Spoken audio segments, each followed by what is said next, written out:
Welcome to another watch party at the Finn's Tailgate. I am your humble host, Color Commentary. You love me, and I will be giving color commentary on the game. We are going to be following the Bucs-Lions game, which is already underway after a kickoff. Everybody hit the like button, share this stream out. We're going to be talking Dolphins football along the way. This is a Dolphins channel, as you all know. Goff starts off by throwing out to the flat after faking over the middle. Incomplete. 2nd and 10. Everybody, welcome. Thank you for joining me. I know I'm coming in kind of hot and kind of late. I was over on Miss Finn's channel, chopping it up with you all over there. Appreciate you guys following me over. Everybody hit the like button. Make sure you're hitting the link in the description below for Fanatics, Dubby, energy drinks, and check out our website, TFTGnetwork.com, as Goff throws out to the flat to his running back, Montgomery, for about 7 yards on 2nd down. That'll bring up a 3rd down. This game has so many storylines, it's unreal. Part of why I'm calling it. It's going to be a fun game. Goff in the shotgun now on 3rd. Has the ball tipped at the line. That's going to bring in the punting unit. So many storylines that, you know, a lot of you Dolphin fans are interested in. You know, you got both coaches on the field today are former interim coaches for the Miami Dolphins that the Dolphins had a chance to extend and hire. I mean, let's face it. Some of us wouldn't have minded Dan Campbell as our coach. So here they are. You also got 2 first overall draft picks facing each other, both of which who have had some success, but also some failures and some questions over their head. So thank you for joining me. Bucs receive the punt at about the 20-yard line, goes nowhere, run out of bounds. What's up, Ali? Yeah, Dolphins are just trying to watch the playoffs, huh? Well, we're going to go as long as my voice allows. I went pretty hard at the Buffalo game and still paying for it now. Molly Mall, how's it going?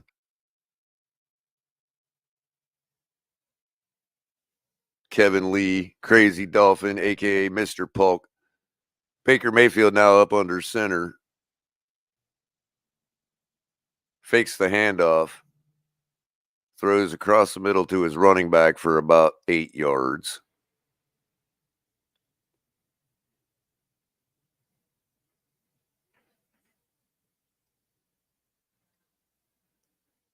In the wild card game versus the Eagles, Baker Mayfield shined with 3 touchdowns and 337 yards.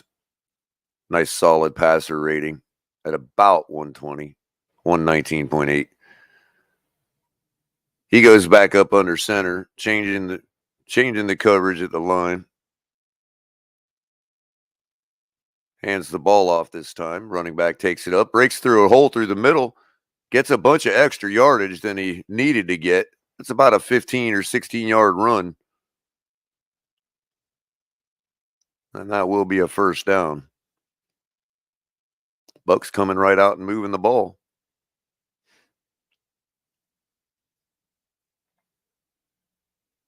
Now, of course, we here at the Finn's Tailgate have been following the rise and predicting the rise of the Detroit Lions. So, we're going to see how deep they can go. Shout out to Dan Campbell.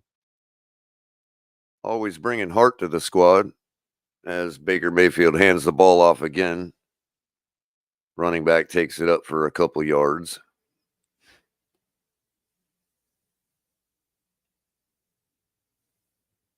Then on the other side of the ball, you got Todd Bowles, who has already won a Super Bowl. But I mean, did they get it? I don't know. Did they get it with? No, they don't. They didn't get it, but they almost got it with Tom Brady. He's gone deep. I think it was with Arians.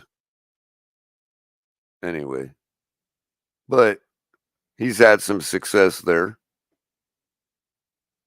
This ain't his first rodeo.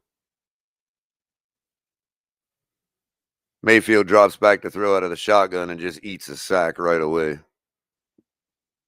Detroit defense gets right in there. That'll bring up third down.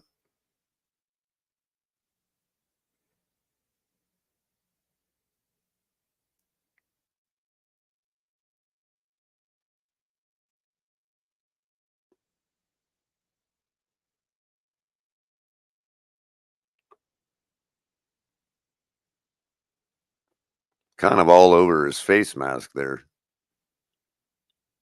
But Baker ain't going to get that call.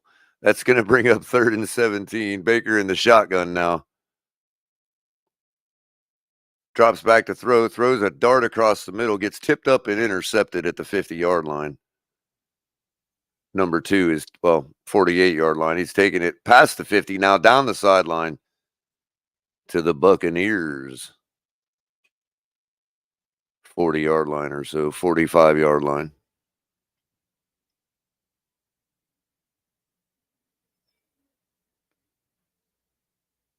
I think Baker was frustrated with the sack.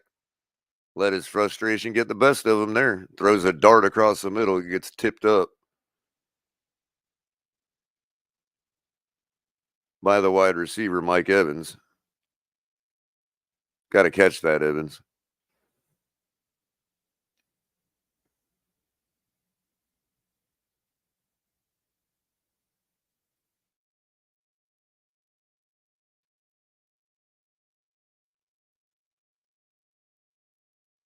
So you should have seen Twitter implode. Twitter today just all over the fact that Jordan Love lost a game last night. And no sooner did that happen did they take the opportunity to just continue to prop up mediocrity.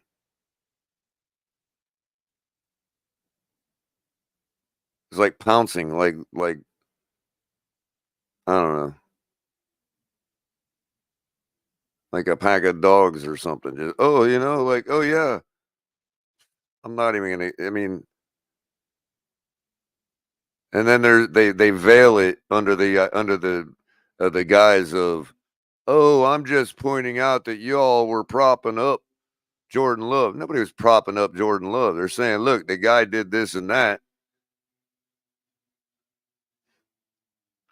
And now that he's lost, it's, oh, you guys were propping him up too much. Nobody was propping him up.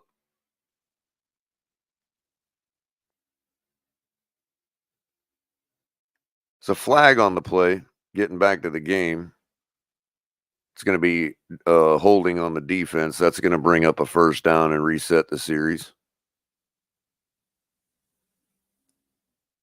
There I go, Jermaine. They're the ones that brought it up. I wasn't even talking about Jordan Love.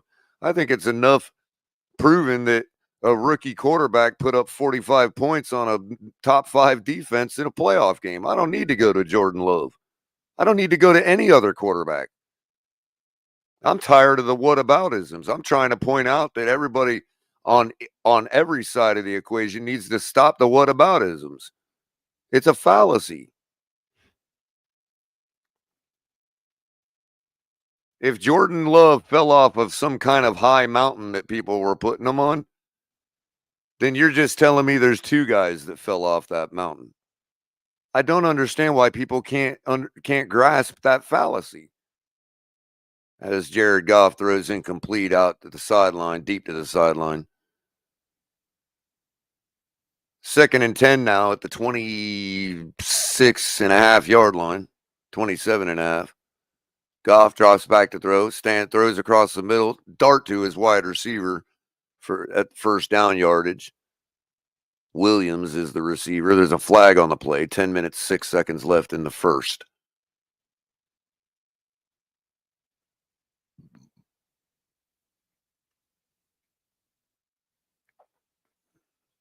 I've always stuck with not going to pointing to other quarterbacks.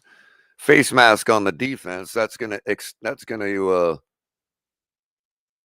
add another 15 yards to the play. Well, half the distance to the goal by now, I believe.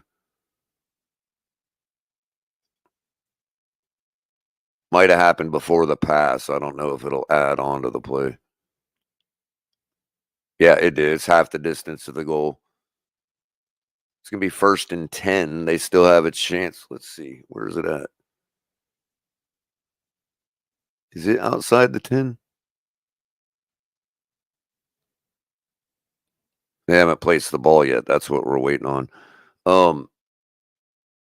But again, I've never had to point to other quarterbacks to explain why our quarterback needs to get better or can't get better. It don't matter. I don't need to point to other quarterbacks to do that.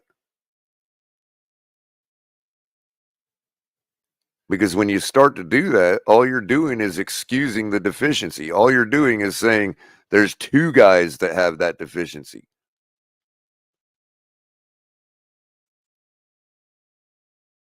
And I'm the same way, Jermaine. I worry about how we're going to get better. And right now, I see a clear getting better is getting a better quarterback. 1st and goal now from the 8-yard line. Goff hands the ball off.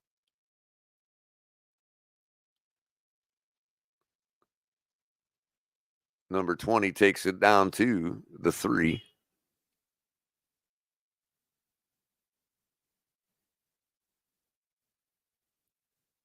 Jahmyr Gibbs.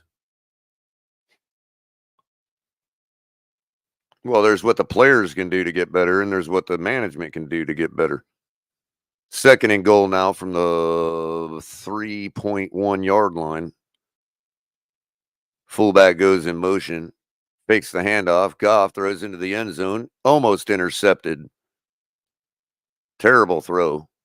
Goff was kind of hurried on the run. I don't know if I don't think his arm got hindered or anything, but just kind of lobbed up into the end zone, and the defender made a great play on it, but couldn't come down with the interception.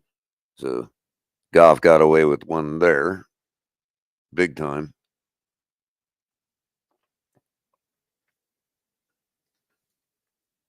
Third and goal now from the 3-yard line.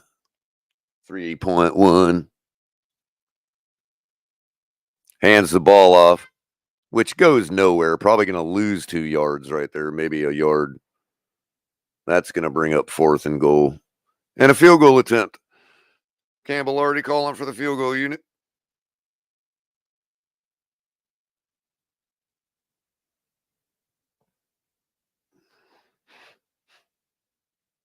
Look, if we're going to shift the argument to whether we should keep developing a quarterback from scratch, then okay, fine. But I don't want to do that. If that's what we end up doing, then fine. Yeah, I guess we can hope Tua gets better and fixes his problems. I just don't believe it's going to happen. Kick is up and good. Short field goal. And Detroit takes a 3-0 lead off the interception from Baker Mayfield. And I hate to say it, but every commentator has to say this. That 3 points will likely be the difference in the ball game. Even though they only got 3 points off an interception, interceptions are critical in playoff games. And that likely will be the difference in the ball game by the end of it. Look for that at the end. I'm not being prophetic. Most commentators always say that, so I would be remiss if I didn't say that. It's like when somebody misses an extra point, you're like, yep, that's going to be it right there.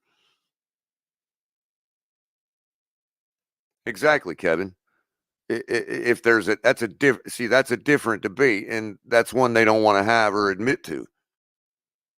But if we're going to, continue to try to build a team and scheme around mediocre quarterbacking, then that's going to take forever. Flip. I guess maybe not. I guess if you get lucky enough, it's like going in with a 7 deuce. Yeah, okay, you could argue we're suited. Does that make much of a difference?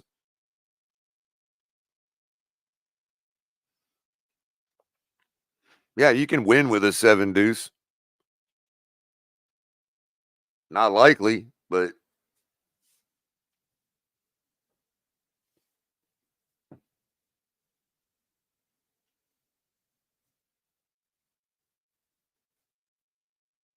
it's clear what needs to be done. We're talking about fundamental things here. We're not talking about even going off script and being Superman anymore. We're talking about fundamental things.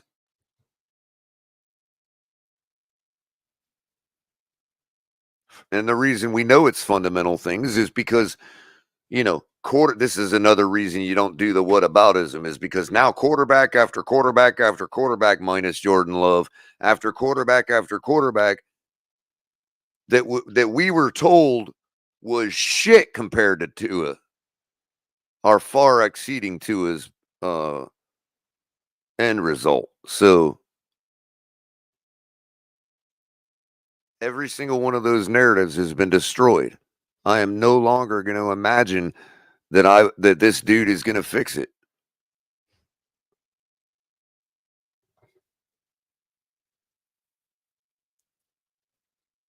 It is what it is. I'm still going to root for us to win.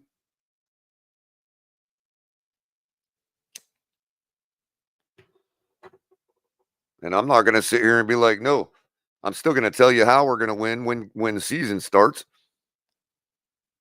And I'm not going to be one of these people that can't say the reasons why we got to run the ball better, the reasons we got to bring in Derrick Henry is because we have a mediocre quarterback. Yeah, we can win. Bring in Derrick Henry. I was calling for it the last time he was available because I knew what type of system we're building. Oh, no, no, no, don't bring it. What do we need Derrick Henry for? We've got, you know, 4.9 guys in Tua.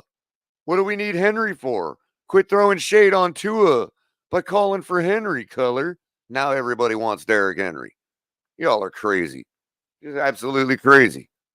Anyway, Baker Mayfield hands the ball off on first down. The running back takes it up for about 9 yards.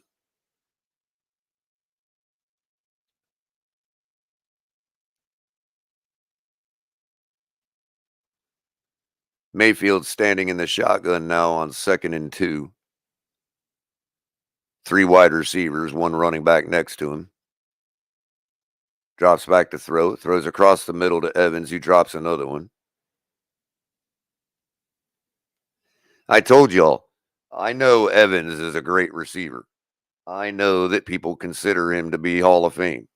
I get it.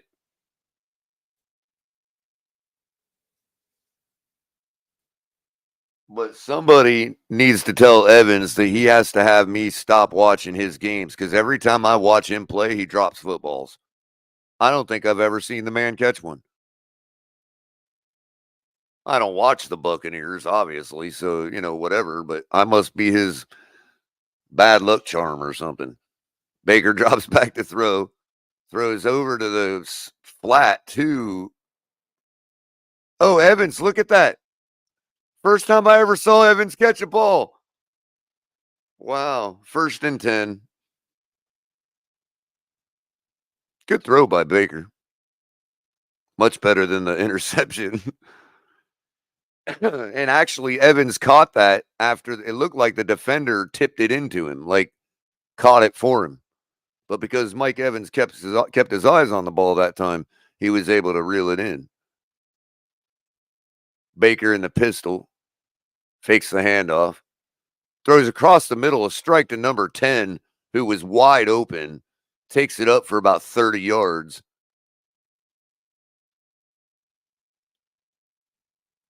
Deep into Detroit territory.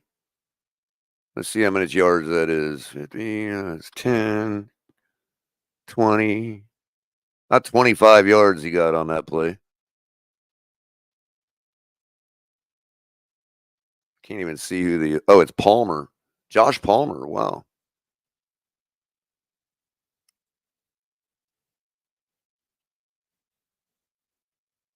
Baker fakes the handoff now. Under pressure right away. Takes a sack.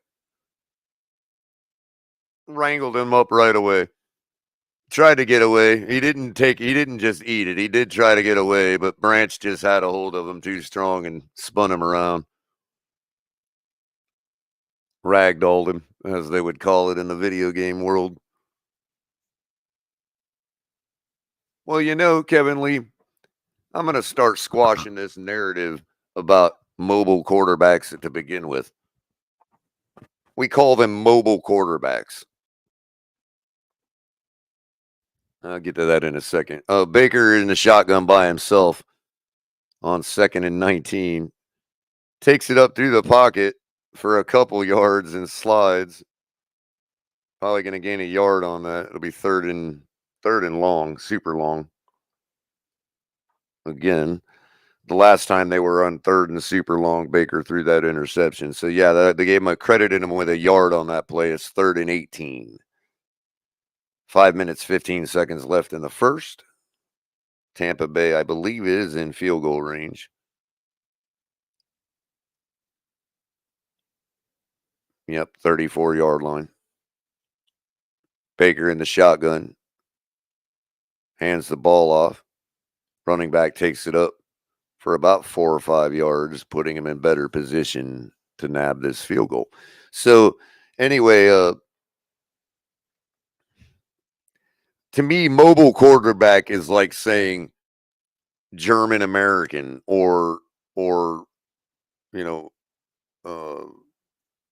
take your nationality. I don't want to get that deep. I just used my own, my own origin or ethnicity, right? So, really, we're all Americans. Kick is up, 43-yard attempt is up and good. That'll tie the ball game at 3-all with 4:19 left in the first. Um, in this divisional NFC divisional playoff game, Baker versus Goff, Campbell versus Bowles, Florida versus Michigan. I'm trying to pull for the Bucs, but looks like both offenses are getting stymied right now. Um, well, yeah, Joe, I know what Kevin meant, but I'm talking about Kevin just reminded me of the overall. It's not that I'm trying to correct any individual. It's more that it's just the overall talk in the football world of, we call them mobile quarterbacks, but you know, to me, it's just quarterback. Like at first, I thought of saying that when people call Lamar Jackson, he's revolutionizing the quarterback position, and I thought not really because that's what a quarterback used to do. All like that was, the way he plays, the way he runs if he needs to run, he passes if he needs to pass, and whatever ends up at the end, the ratio being depends on what the defense does. So that to me is actual bringing back the quarterback as a complete quarterback. You know what I mean? And a complete athlete. The quarterback is supposed to be that guy. The old football song, he can run and he can throw. They're talking about the quarterback, and that song predates football. Well, not really, but you know what I mean. See, it was Dan Marino that changed the paradigm and made the quarterback a passing position, by default, as far as how we judge quarterbacks and, this and that. But in all reality, Lamar Jackson is a prototypical quarterback.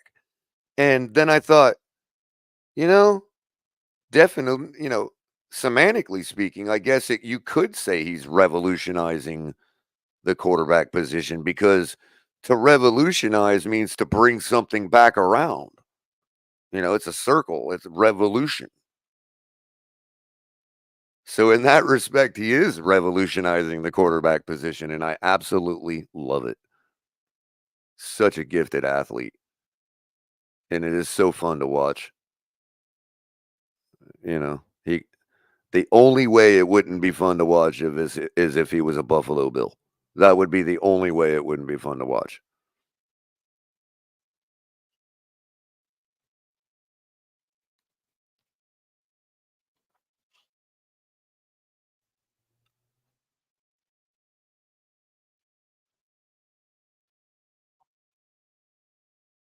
See, they throw shade on him for not passing much yesterday. When they sat here and witnessed him put up over 300 yards on us, Goff fakes the handoff on first down, throws out to the flat to his running back for a couple yards, goes out of bounds.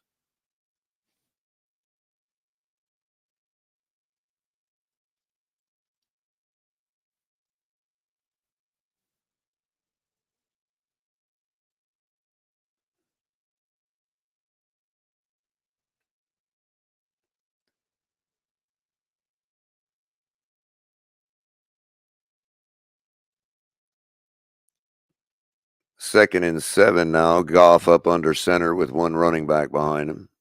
Hands off to that running back who takes it off tackle almost to the first down marker. They're going to spot it just short.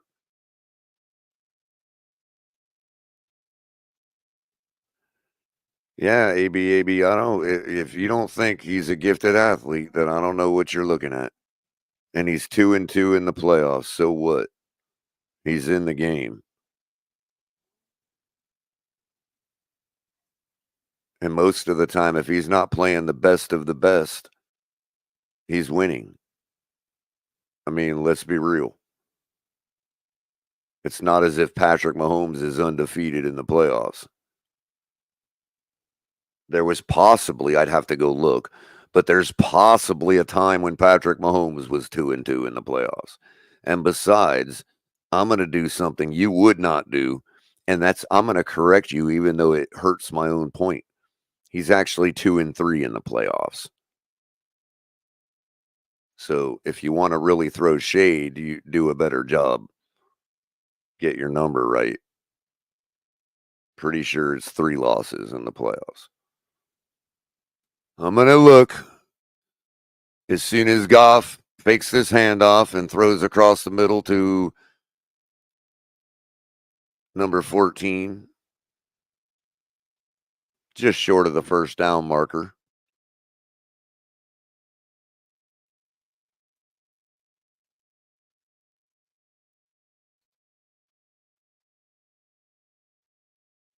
Goff in the shotgun now on 2nd and 2, hands the ball off, goes nowhere.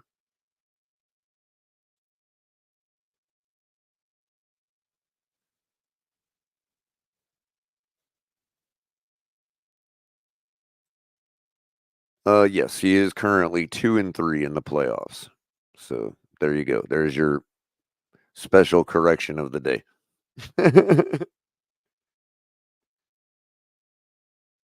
It also proves my objectivity.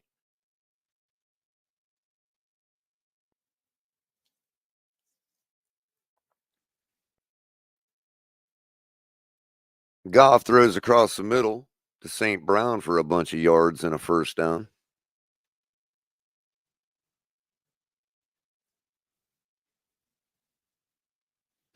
But you know what, AB? I'd rather have an athlete like that chopping wood uphill in the playoffs than chopping wood to get to the playoffs. Goff hands the ball off on first down. Running back takes it up, Jahmyr Gibbs, for about 5 yards.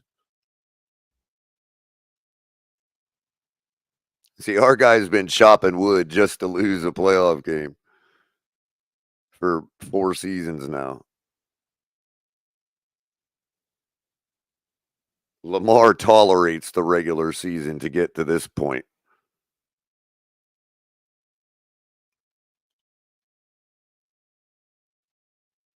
Goff up under center, fakes the handoff and rolls out to his right, throws to the tight end for no gain.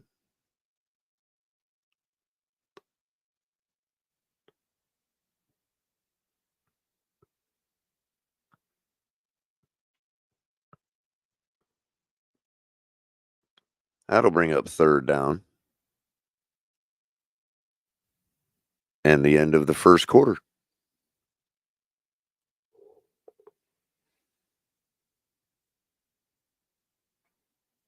So people are throwing shade on Lamar because he ran for a bunch of yards yesterday and barely passed. And I'm thinking, these people sat here and witnessed him throw for over 300 yards on us and barely run and put up 56 points. Like, I'm so tired of the can't pass the ball narrative. Can't rely on the pass. Isn't a pocket passer. I mean, it's so dumb anymore. It's just dumb. Here's the thing your people are missing. Even if Tua was a better pocket passer, even if, which he's not, but even if he was, when the defense stymies that, which they will eventually, there's good defenses in the league. Can Tua put up 150 yards rushing and 2 touchdowns to overcome that? Because he can't pass all. And so, in other words, it's not as if Tua throws for 300 plus yards every game. So between the two quarterbacks, when one of them doesn't throw for 300 yards, we lose. When the other doesn't throw for 300 yards, he runs for 175 and 2 touchdowns. Both of them have games where they don't throw over 300 yards. And you're going to tell me you don't want the guy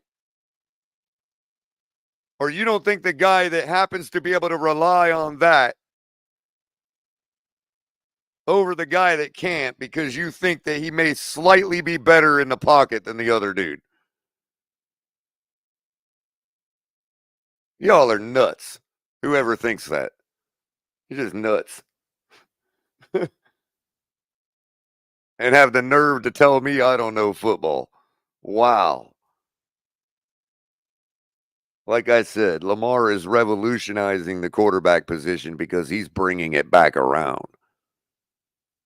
Lamar is showing you all what a real quarterback is.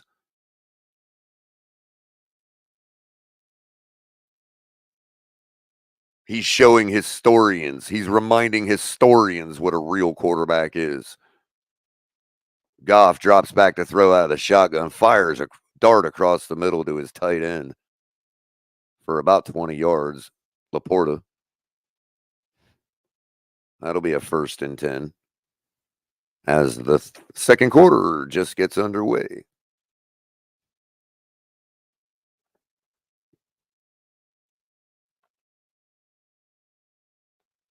Goff drops back to throw out of the shotgun, has good protection, standing there all day to throw, throws out to the flat to the tight end again.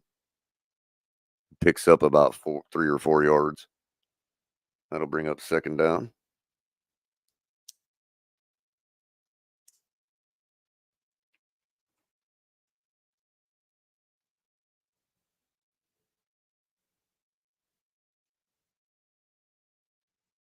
Yeah, 2,000-yard running back with a that lit us up for over 300 yards.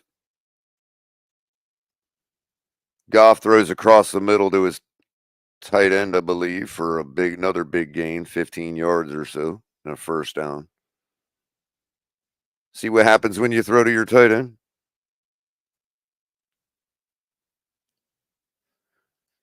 Amon-Ra was covered out of the play, so that left Laporta wide open across the middle.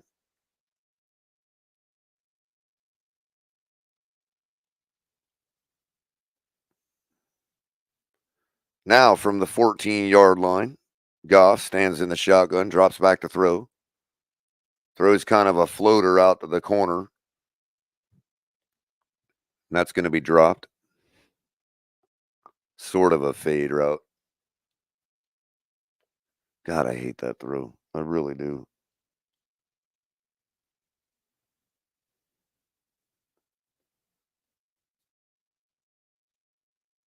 I can't even throw it.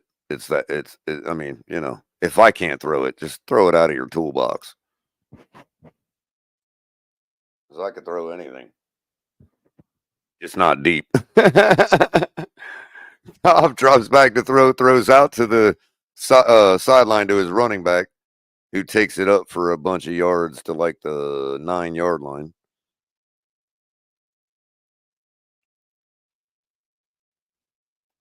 Right, Crazy Dolphin. He's today's prototype quarterback. And what I'm arguing is he's yesterday's prototype quarterback as well. That's why he's revolutionizing, because he's bringing it back around.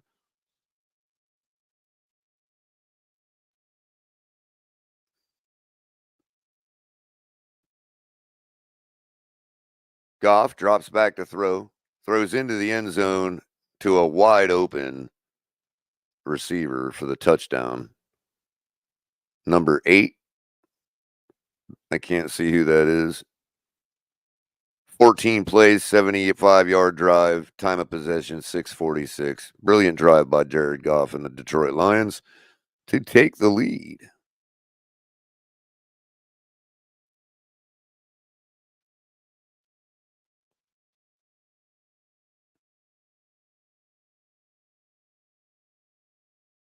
Just a simple post route. Nobody covered him. Goff threw a dart.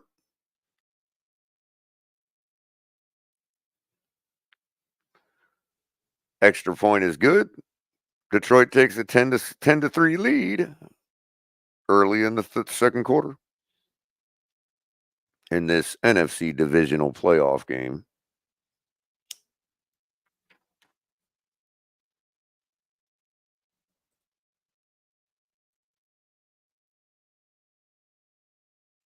And of course, while we're at the break, go over some scores from last night. As you all saw, the 49ers coming back in the fourth quarter to knock off the Packers 24-21 after Jordan Love threw some kind of pass. I don't even know what he was thinking there. Uh, to seal the game for the 49ers. And of course, the Ravens pounding the Texans 34-10. Texans couldn't even get out of the gate and looked like the 10-7 team they are. Ravens continuing to take care of business against against really well put together teams, including Lamar, who had 11 carries for 100 yards and 2 touchdowns.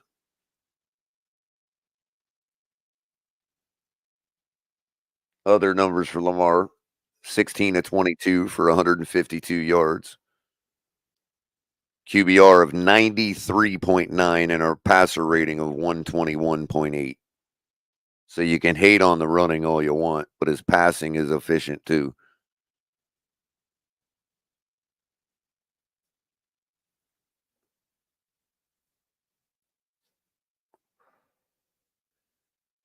CJ Stroud, 19 for 33, 175 yards, 0 tutties, 0 picks, 53 QBR, which is still better than Tua's, and a passer rating of 72.2.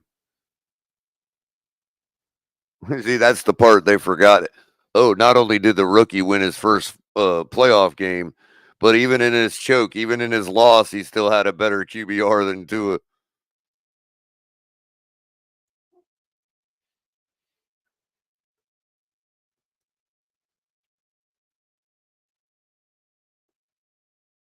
And I believe their offense put up less points than we did.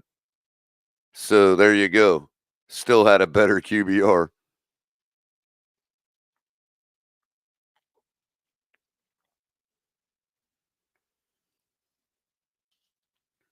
It's not slander. It's just facts.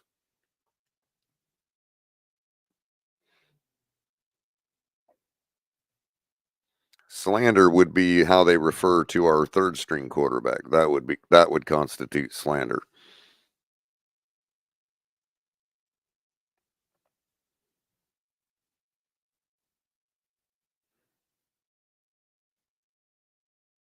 But Detroit just takes a 10-3 lead. This is going to be a back and forth. It's turning out to be every bit as much of the game that we thought it would be.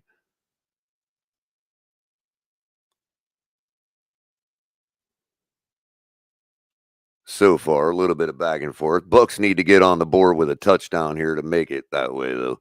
Baker stands in the shotgun, drops back to throw, throws out to the flat to the running back, who gets taken out of bounds for about a 4-yard gain. Second down now. Yeah. Oh, by the way, Kadeem, I wanted to welcome you to chat first, and say how you doing. Always, grateful for your presence. Um, I love the keen minds, man. But just before, they're not saying nothing now because of what happened in our playoff game, but I'm just referring to the last full year of it. Baker hands the ball off on second down. Running back takes it up for a yard. I mean, they've been pretty hard on the guy, even though, we all can objectively agree that, you know, there were some passes dropped that could have helped, and the other problem people had was thinking it wasn't fair because we wouldn't put that on receivers that drop Tua passes too. But I've been fair in that regard as well. Um, the ones that were fairly thrown, at least. Um, but just there's no reason to call anybody on the team trash. Baker drops back to throw, throws across the middle to the running back, who looks like they're going to mark him about a half yard short. Flag now comes in on the play late.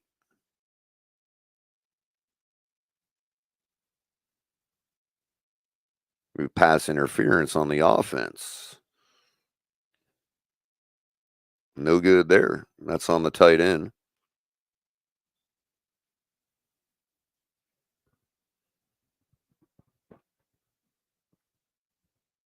But see, that's kind of where the moral of what I've been trying to tell everybody. Uh, yeah, absolutely, Kadeem. And that's the moral I've been trying to tell everybody. The danger in, using another guy or trashing another guy in order to prop up or excuse another guy. That's a fallacy, and the danger in it is that the guy that somebody tries to prop up ends up comparatively doing poorly compared to the guy that they were trashing to bring him up, and that's where the fallacy comes to be realized. That's what I've been trying to teach people. I haven't been trying to throw shade on anybody.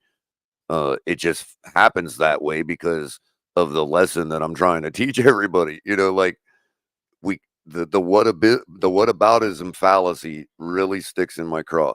I've never had to point to other quarterbacks to tell anybody why ours may be deficient or may be good in other regards. I've never had to point out any other quarterback. And when people do that, what they find themselves is in a situation this week where you've got, arguably 5 or 6 quarterbacks that have been absolutely run through the mud in order to prop up or excuse our quarterback. And now they're all sitting here playing right now. You know, this is the lesson I've been trying to teach people because when you say, not you, but when somebody says, you know, hey, this guy's got this problem, and the other guy says, well, so does that guy over there. Well, you just effectively told me that 2 guys have that problem. But the problem still remains. It's like that's the problem still doesn't get admitted to and remains. And as such, when a problem doesn't get identified, it never gets fixed. That's troubleshooting 101. Identify the problem. That is number 1 in the A plus troubleshooting method, which is a mirror, like a reflection of the scientific method. One being identify the problem.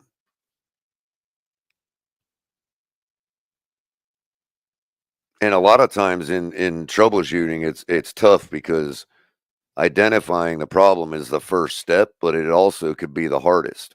Because what happens is in the tech world, especially, some symptoms can be a problem and some problems can be a symptom, like they're interchangeable.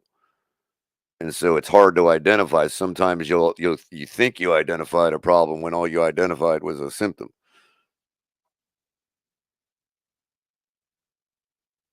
It's a real art to actually identify the problem off the bat without it turning out to be a symptom and having to start the whole process all over again. That's why a lot of these tech companies, for their technicians, they just have a script that says replace everything until it works again, instead of actually trying to think of identifying a problem and specifically replacing one part and being more efficient.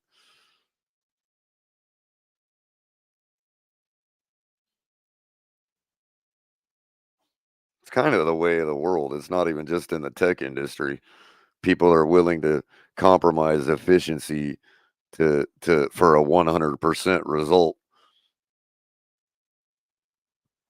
Oh, there isn't, Kadeem. That's something AB always drags up. Yeah, there's no argument about Tua and Watson.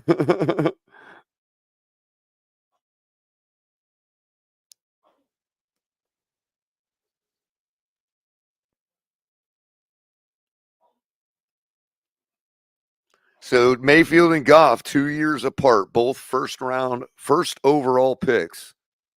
Both of these guys have seen a little bit of success. Baker's had a playoff win. Goff obviously had a Super Bowl run. And both kind of choke here and there and have a lot of questions to answer. Goff drops back to throw on first down, takes it up to run himself and slides. about 2 yards short of the first down. Goff showing the wheels.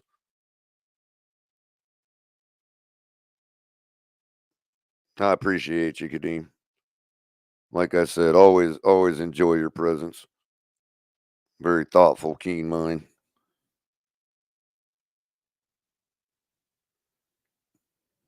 And you guys can check out Kadeem over on Go Time Dolphins with Charlie Touche. Absolutely great show. Very relaxed, very informative, very thoughtful, and highly objective.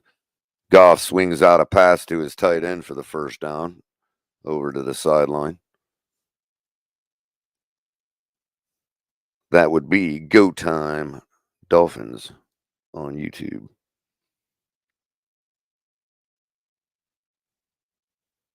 Really chill intro music too. And I'm kind of partial to the female British voice, so I like the introduction, the introductory voice too. Not gonna lie. Goff hands the ball off on the 1st and 10, takes it up for about a yard.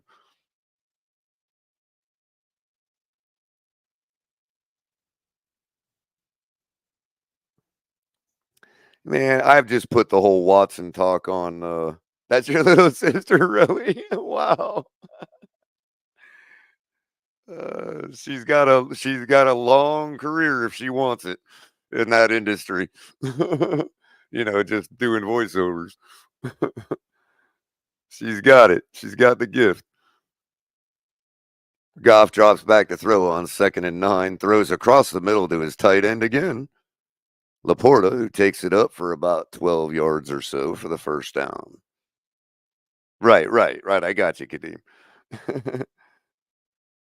I kind of figured that based on the voice.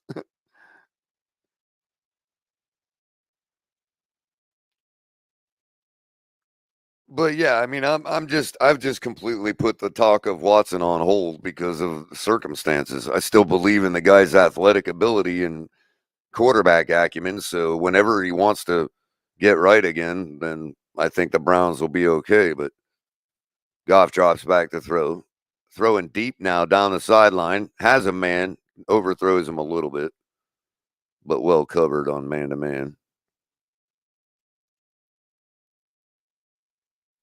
I'm with as far as TD. TD makes a take. His take was that, look, even if the guy would have gotten in trouble with the stuff with whatever his problems were and had to serve some time out of the league, you still got that guy under contract for when he comes back because he ain't just gonna. I mean, it's only a matter of time before he's back in a groove.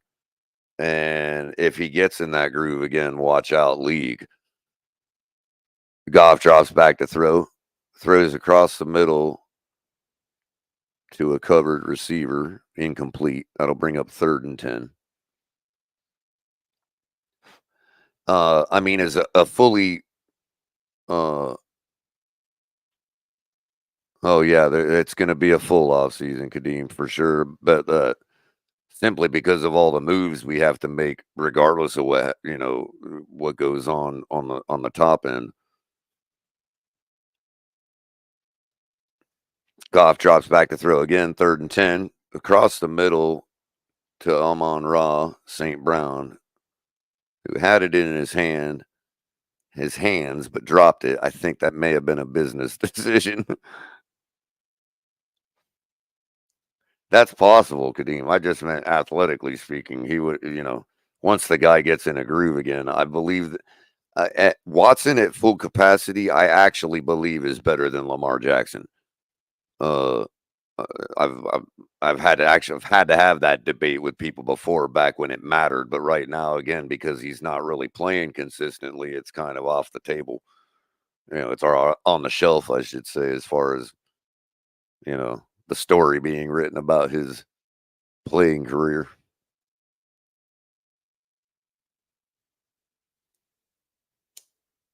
I mean, I'd like to still fall back on the performance he laid down in the 4-12 season, which was spectacular, but that can only last so long. But the guy's got to get back on the field and play. I mean, at some point, He has to put up or shut up, I guess is the old saying.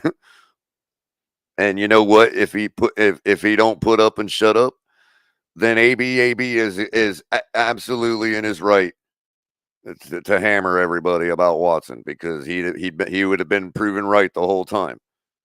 You know, sort of like Pete. You know, about other things. That's just kind of why I don't really engage with AB on it right now because him and I both know where we stand on that, and there's nothing's changed yet. You know? Other than more time has gone by without him being on the field, and that works in AB's favor. That's why I shut up about it. That's right. I'm human. I don't talk about the things that don't favor me. There's only so much time in a day. It's kind of like you know when they talk about what shouldn't be taught in schools, it's like it's not a matter of censorship. It's a matter of there's only 8 hours in a day. It's about choosing what the best thing is to talk about. And right now, Watson just ain't playing, so he ain't worth talking about.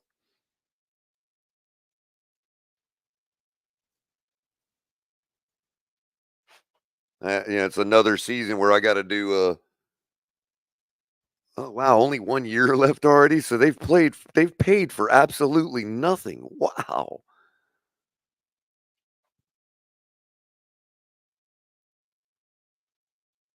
he couldn't have possibly been using that as a way station for that kind of money. Oh my gosh, Cleveland, what are you doing? Mm-mm-mm. The question is, Kadeem, does he command that money again?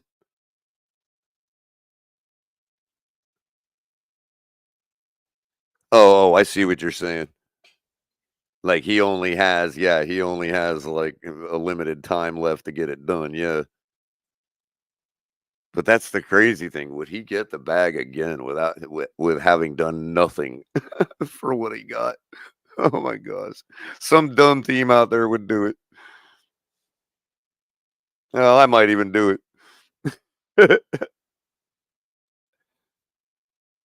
That would make me sick in the head. Yeah. Baker under center now on 1st and 10 after the Lions punted the ball away. Baker drops back to throw. Double pumps, throws to the sideline to Mike Evans, who has the completion at about the 35-yard line.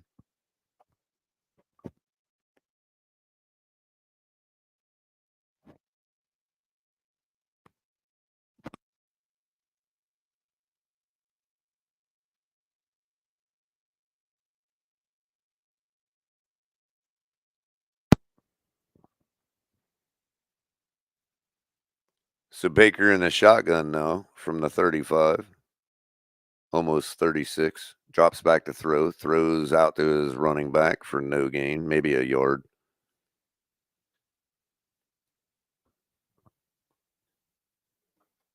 Uh-huh. Okay.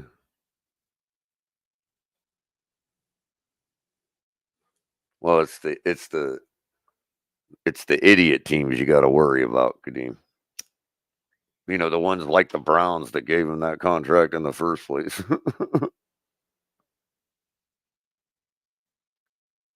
And end their season with Joe Flacco.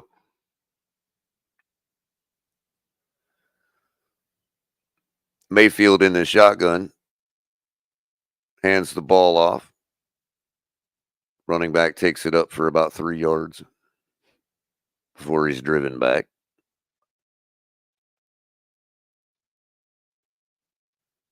Cap hit of 63.9. Wow. Oh my gosh. Because that 46 million ain't too bad, but it's like, wow, the cap hit. My God. Uh,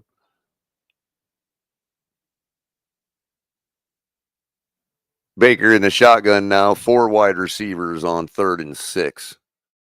Spread the offense out. Should be easy for him to pick up. Throws it his down receiver, who takes it up for the first down, luckily. Otherwise, it was not really the throw to make. But he made it, and the receiver took it up for a first down, so good for them. 1st and 10, Tampa.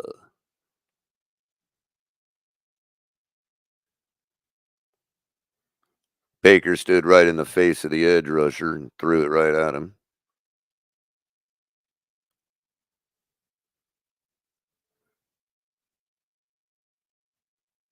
From the 49-yard line now,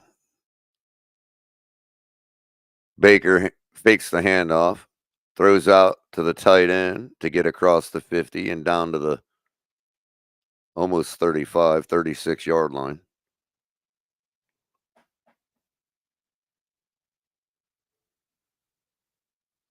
Of course, the winner of this game will be going to San Francisco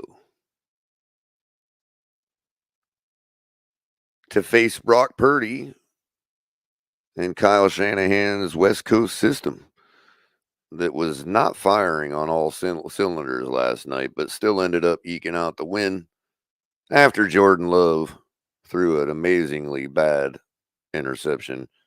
Baker fakes the handoff, drops back to throw, avoids the sack, throws away out of the sideline. Good decision.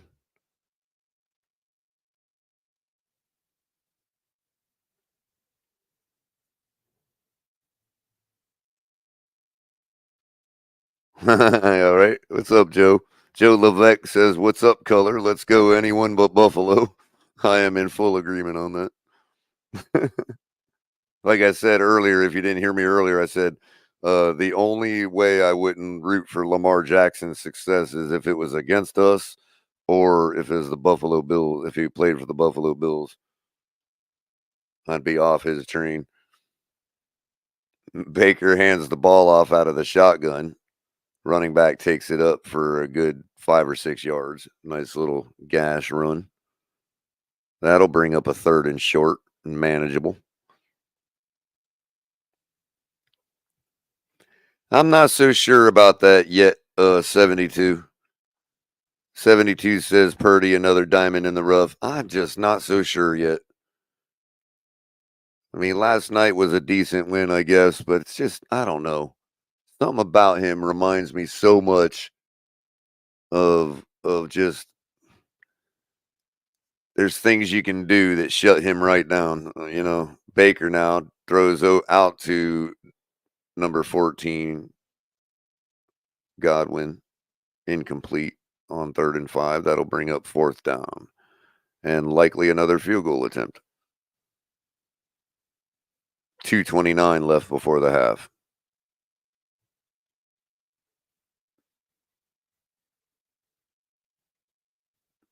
Throws it kind of right on the money to Godwin. Godwin just didn't get his hands up quick enough.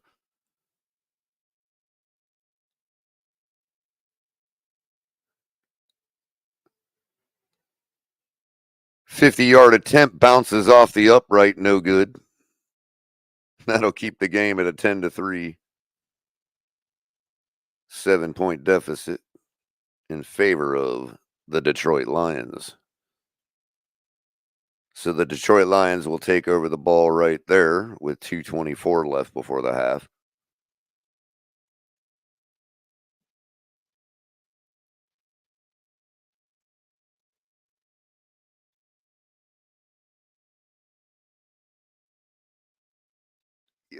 AB, you're right. AB says, because don't believe for a second, if Tua was 2-3 in the playoffs, people would be saying Tua can't win. And you all know that. And I agree with you, but I would be arguing against those people. I'd be marching with you, AB, on that, because I would be vehemently arguing against those people, because it's likely that if Tua was 2-3, given the other issues that are fair to say we have on our team, that would mean that he was taking the games on his shoulders and winning these big games to get there, to get to that 2-3 mark in the playoffs. So I would be right with you in arguing with those people. But you're right. They would be saying that because they're saying it about Lamar. So of course they would be saying it, you know. 2 and 3 is on the low end of five. It's on the below 500 end. So it's fair to say that. But Lamar, you have to admit, Lamar's trajectory is up right now. It's just, will it remain going up? And he's going to have to face that next week. He's going to have to face either the Bills or the Chiefs. So both of those are going to be tests beyond what he's had to face so far. If, let's say, CJ Stroud showed his rookie colors and that was on him yesterday, well, fair enough. It could be. We're going to find out. The great thing about the current situation with the league is, if you're not the best, Patrick Mahomes and Josh Allen is going to make sure that everybody knows it. So that's the great thing about the league, you know.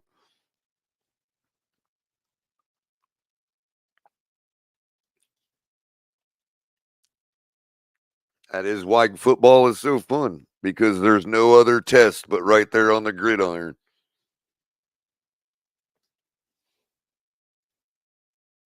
You know, everybody talks everything all week, and we're right about things and we're wrong about things, but every bit of those things are proven right down there on that field. No other sport like it.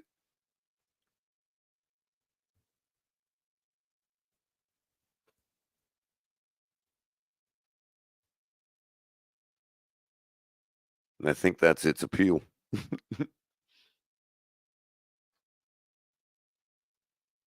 I mean, even at 3 and 3.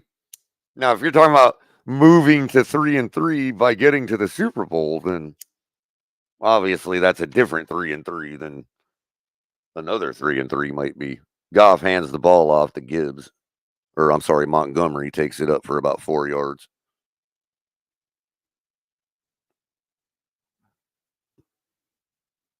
No, no, yesterday was just one of those days. I don't think it was a putting your game on your shoulders, but you could argue, if the Texans were doing something to shut down his passing, then you could argue he took it on his shoulders by rushing for 100 yards and 2 touchdowns.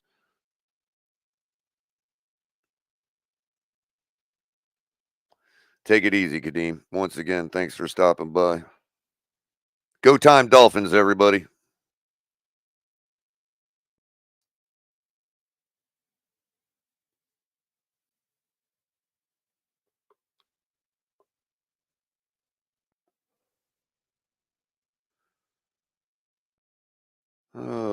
Cars are starting to look decent again, it seems.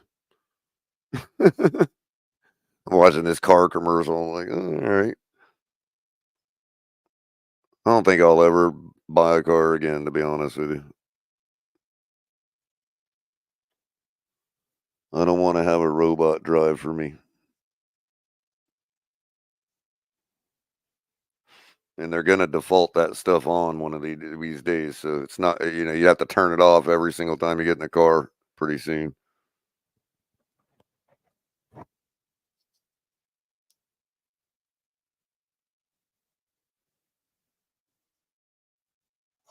No, I'd admit you haven't thrown as much shade on Lamar as others, and other quarterbacks, but yeah. I don't think you've ever outright hated on Lamar.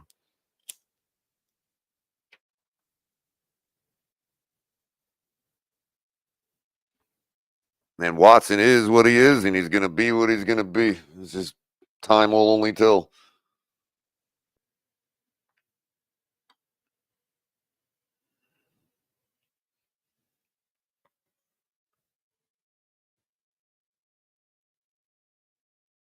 My only hope would be that he's fleecing Cleveland, because then that gives me hope for us, i.e., availability on a team that he wants to play for.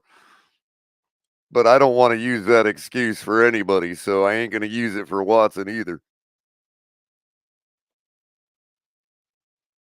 See, that's where I'll disagree. I think Josh Allen is a straight asshole, but I think he's a poor winner, which is just as important as being a poor loser. I think given his deficiencies, he rubs way too much shit in people's face, before smelling his own. That's just me though. My mom loves him, thinks he's a great guy too. I'm like, nah, you're wrong, Mom. He's got everybody fooled, is my opinion. I don't think he's that great a guy.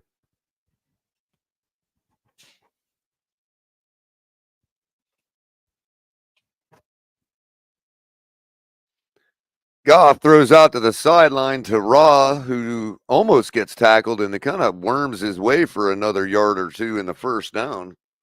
Great effort.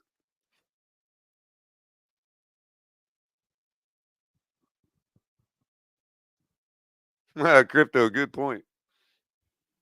Fiedler's the only one we've had that played more than one playoff game in the same season. That's really our litmus right now. It's amazing. Winning one playoff game. Ridiculous.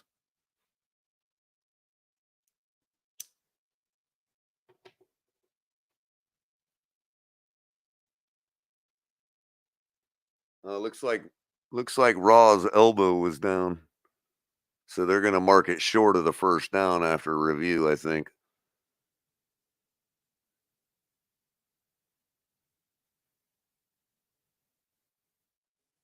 Oh, this is Tua's referee crew. Look, he's pissed. The referee, you can see it on his face. He wanted to be calling a Tua game.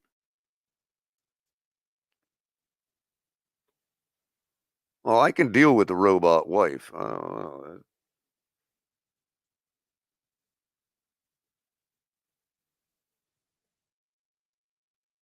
As long as they don't have real teeth.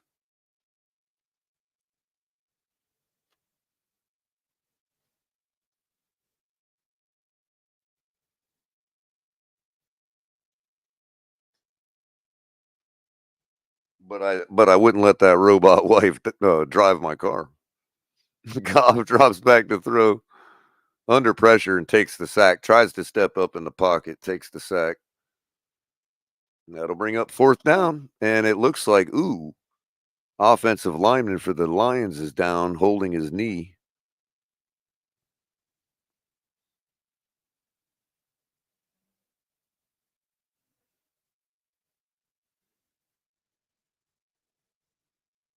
Yeah, but Mudbone, what you're not realizing is the goalpost has always been to be a complete quarterback. What they're talking about when they're moving the goalpost is talking about other things he doesn't do that makes a complete quarterback. And so what you're saying is wait another year and he'll get to that part of the goalpost again for them to move. But the problem is it's taking him a year at a time to achieve those different goalposts. That's the problem.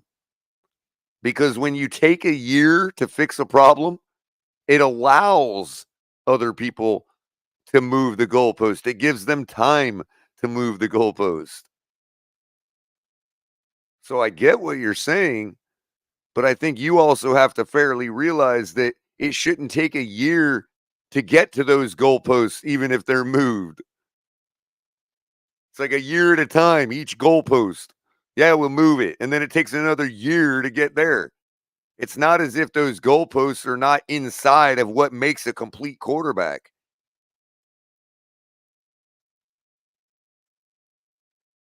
Now, if you're saying they're putting the goalposts beyond what a quarterback should be expected, then I disagree. I don't think the goalpost has ever gone beyond that, at least not for myself. We're looking at fundamental issues here, bro, that are taking years to fix.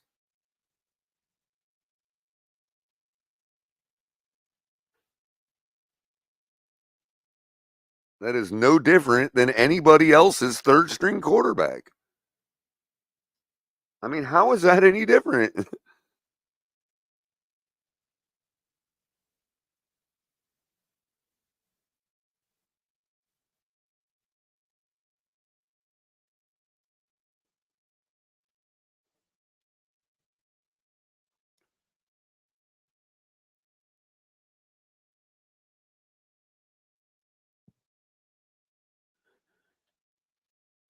It's like waiting another year to find out if you're going to win the lottery. It's like playing the lottery once a year.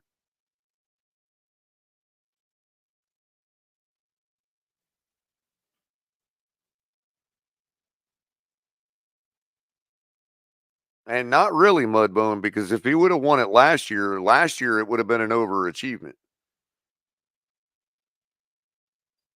I mean, maybe some would have been like that. Like I was telling uh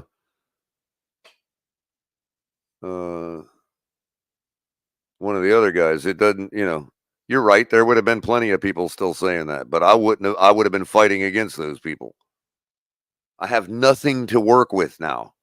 You all want me to work with hopes and dreams again. I can't do that a third season in a row, bro. I just can't. I'm not built that way. If that makes me a lesser grade in your eyes, then I'm sorry. But until proven otherwise, I'm not wrong. Just bottom line.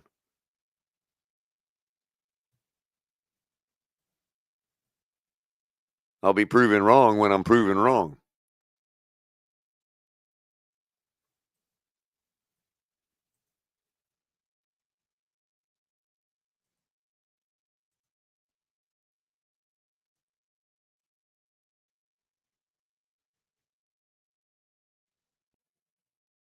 And not until then.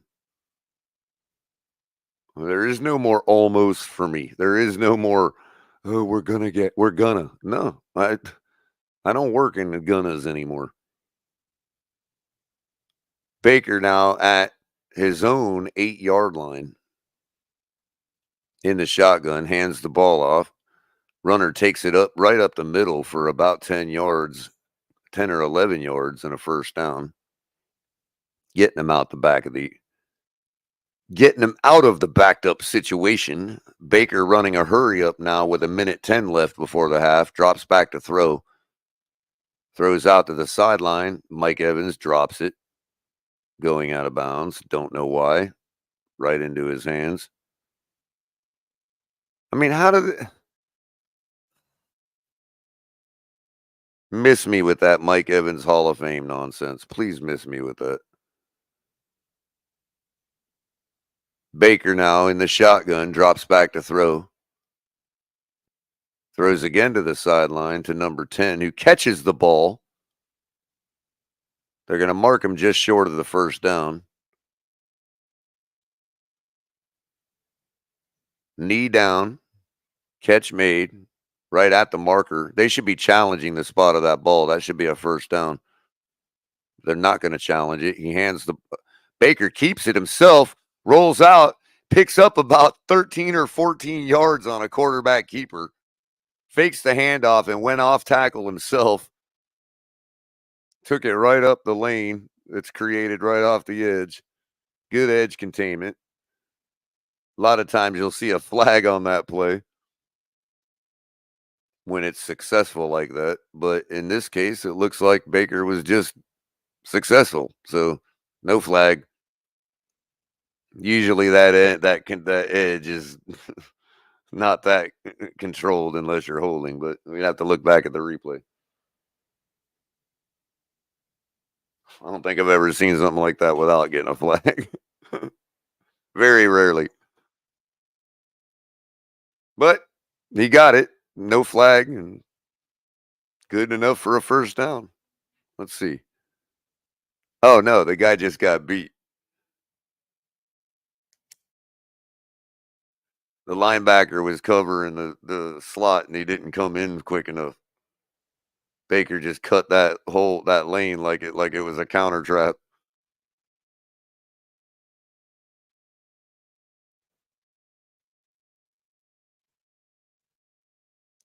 Baker drops back to throw, throws to the other sideline now, has a wide open Evans who breaks a tackle, keeps taking it down the sideline for another couple yards and runs out of bounds to stop the clock with 27 seconds left before the half. 1st and 10, Buccaneers in deep inside of Detroit territory. Mike Evans takes a sort of a long hitch.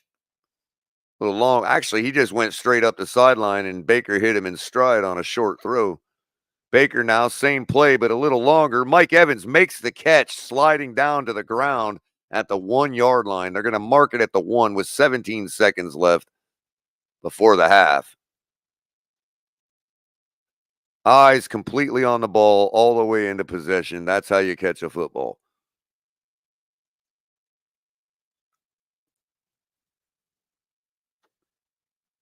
Didn't go out of bounds or nothing. Defender got just totally roasted on that. So that's going to set up a 1st and goal at the 1 yard line with about 17 seconds left before half.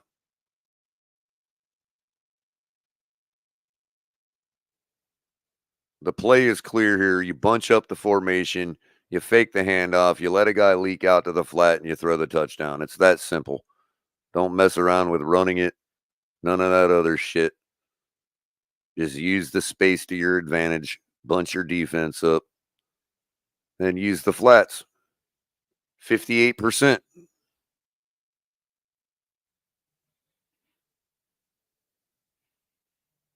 Otherwise, you sit in the shotgun, you spread the offense, and you hit somebody dragging at the goal line. One or the other. And if you don't have that guy, you throw it out the back of the end zone and stop the clock. That simple. Ball is placed now at the 2 yard line. That was a correction from earlier. So that actually gives them a little more space to work with. They decide to spread the offense now. Mayfield in the shotgun, drops back to throw, throws a little fade. Tight end was wide open, and that's likely going to be an offensive pass interference. Touchdown is good, but we'll see what the refs call. Usually if a fade is that successful, it's probably a push-off. Here comes the call. They are picking up the flag. Touchdown good. Yeah, Dolphin Don, there it is. The 17 percentile right there. Because look who they had covering him. A linebacker against the tight end who was wide open. Easy pitch and catch. I wouldn't even call that a fade. I just call that a corner. You know, I mean, the tight end corner route. I wouldn't even call that a fade. But technically, I guess you could call it a fade. Extra points up and good. And we have a tie ball game with 15 seconds right before the half. This game has now been reset. 0-0. Game starts over to start the second half, and I am going to go take a second to drain the lizard. I really wish I could get somebody up here helping me, but with that. But you know what? It's halftime. I'll just drop the link. I'm sure some of y'all want to talk about Dolphins anyway.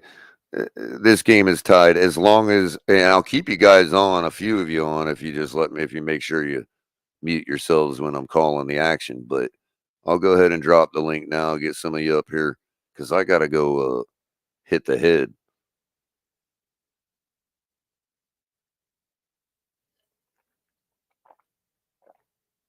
Score tied at 10 in this divisional NFC divisional playoff game.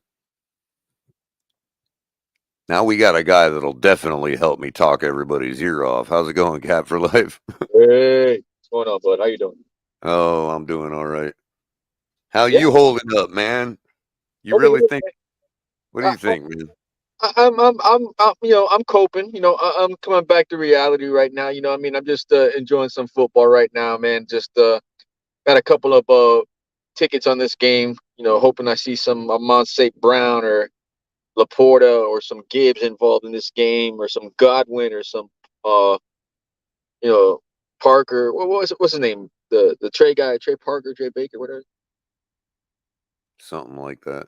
Yeah, so I got a couple of tickets there, man, getting my mind off of things, man. But yeah, man, for the most part, man, it's it's just back to the narrative hypothetical Congo line right now for the next 7 months, my friend.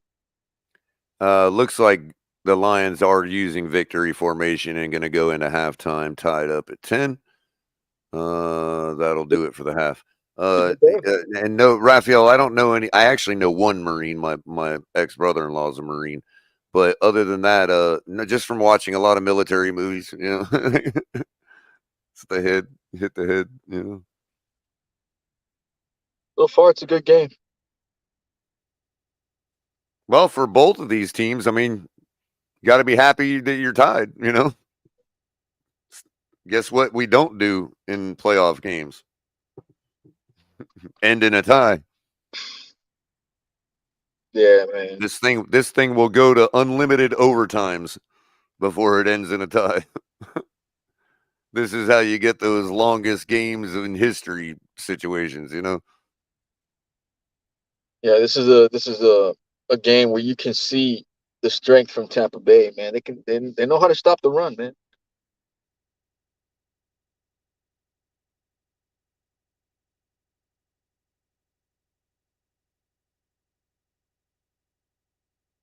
But yeah, man. What's your thoughts so far, man, about everything that's going on so far? To be honest with you, I'm just tired of having to say the same things we did for the last 2 seasons in a row, man. I'm I just know it, man. the same stuff, man. that's what hurts me as a fan for everybody out here, man. I Having the mean, same at least they bullshit over and over. at least they could have the common courtesy of changing their arguments. Having to do the draft simulator and all that bullshit. It's just come on, man. All over again. Oh, this year's gonna be different. It's gonna be better than last. Yeah. Okay. All right. Okay. I mean, I don't know why it takes 3 years to learn how to find your open tight end. Yeah, that's gonna be the new shiny toy, running back and tight end. Whatever to appease the masses.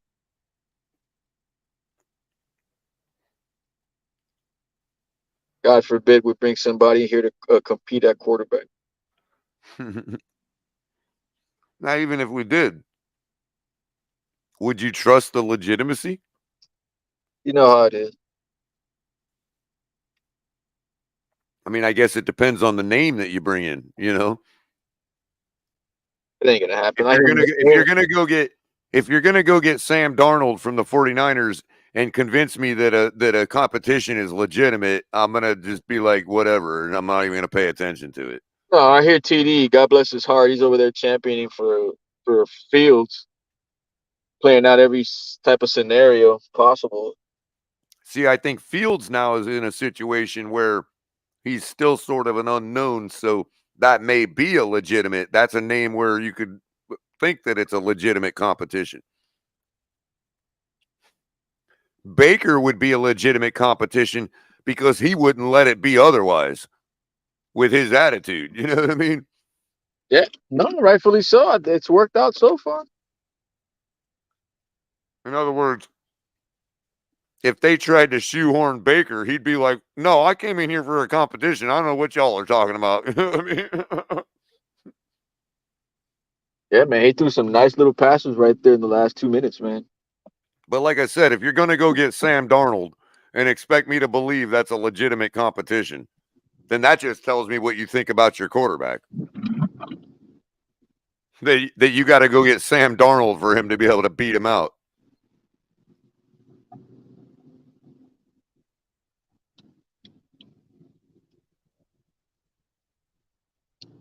It is what it is, man. Like Mike White or anybody else we've brought in here. It Yeah, just exactly, Raphael. it, it, Exactly, Raphael. Sam it Darnold, hard pass. Well, there's a reason you're hard passing, which means that how could you believe that's a legitimate competition if they brought him in? Now, Sam Howell would be a legitimate competition because he's still young, big arm, and has a lot to prove. He's not going to want to waste his career faking a competition for some guy he's never met. That's what I'm saying though, man. Because I keep hearing all this stuff about him, Tua winning the passing record. But I mean, he wasn't. Sam Howell was not that far off, and Golf wasn't either. I mean, they're going back and forth at one point. But Mm-hmm. I keep hearing Golf's name. I mean, not Golf, but Howell's name a lot. But I don't Yeah, but understand why. why would the Commanders give him up? That's what I'm saying. Like, If why? they believe the same thing we do, why would they give him up? Exactly. That's it. And Commanders, I've got a genuine article for you on that one, a genuine anecdote, Cap for Life. This guy that comes around and let's just say comes around for nefarious reasons downstairs, you know what I mean? But the guy is cool still, and he talks football with me every once in a while, shouts up to my patio, you know what I mean? But he's a Commanders fan. And he was even pulling for us in the playoff game. Like he was pulling for us. He hears me talking all the time. He knows I do what I do here, you know what I mean? All that. And so he was kind of pulling for us. He wanted to see Tua prove it too, you know? That the next Monday, I was like, "Yo, what about your boy Sam Howell? We do a trade straight up for Tua?" And he laughed at me and walked off. Yeah, no, we're not doing anything, man. Only thing we're Their gonna do is fans probably would pick go up. nuts if they did that. We'll probably pick up some draft picks. That's about it. No, it'd have to. I mean, if you're going outside the building, other than bringing in a straight rookie that you believe in to compete with Tua, then you're just sending Tua down the road and bringing Kirk Cousins in. There's no why would you do anything else? So it really depends on Tua, because if they go to the table and say, "Look, you're our stopgap now, unless you don't want to be," and he turns around and says, "I want 50 million," they're going to be like, "Well, obviously you don't want to be our stopgap, so we're going to go get a different one Yeah, for that right. kind of money." You know what I mean? Yeah, Because that's all we see you as now, as our stopgap. So if you want to play on the 5th-year option, then and you still think you can prove yourself, then go right ahead. But if you're going to ask for more, if you're going to ask for anything beyond that you haven't earned, then I'm sorry. We're going to go spend that money more wisely. Hasn't that been Chris Greer's MO? Isn't that why we didn't give Lamar Jackson 177 million since he got 176 from the Ravens?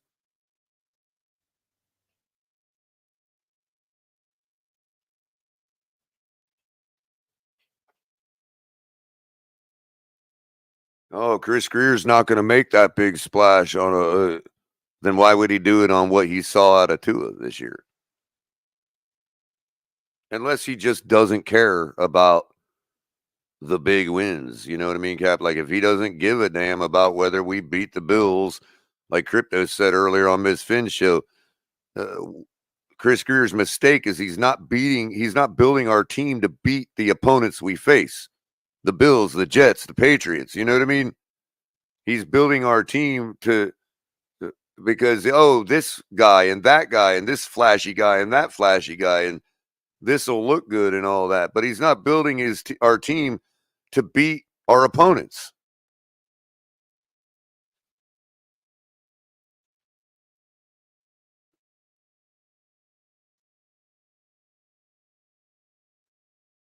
And again, the thing about competition as well that I also think is that, look, the time to bring in competition was last year. I think that window is past. I mean, and again, it depends on the name you're bringing in, but really, how do you even believe in it? It's obvious they want Tua to be the guy. That's the part they did say. They want Tua to be the guy.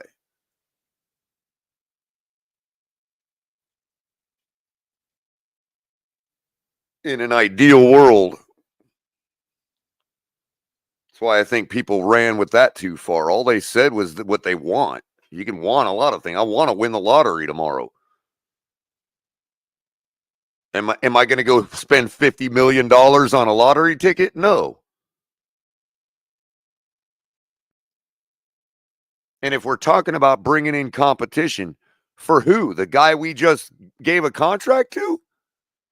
I don't understand how people are saying the same thing in this out of the same mouth. Oh, give him the contract. He's going to get paid. But bring in competition. That's not competition.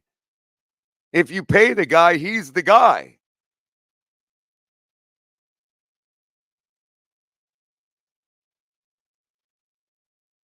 I mean, isn't that what we're talking about? What are we talking about here? If you give the guy a contract, he's the guy. Competition is over at that point.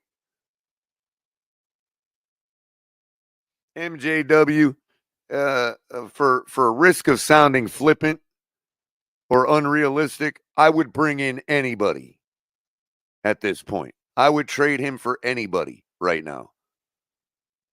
But that's not a real fair answer. And I'll admit it's not a fair answer. But that's the point I feel I'm at. My answer would be more like, why not? You know what I mean? Like, why the heck not? Most teams would, given the circumstances.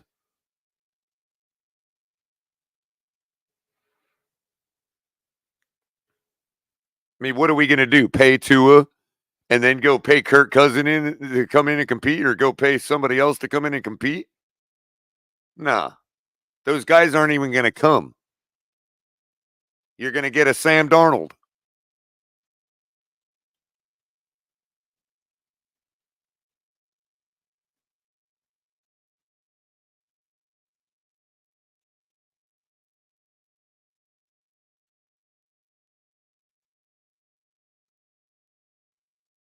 And Q, and it's not for lack of trying. I give the guy credit for what he's accomplished and how far he's come.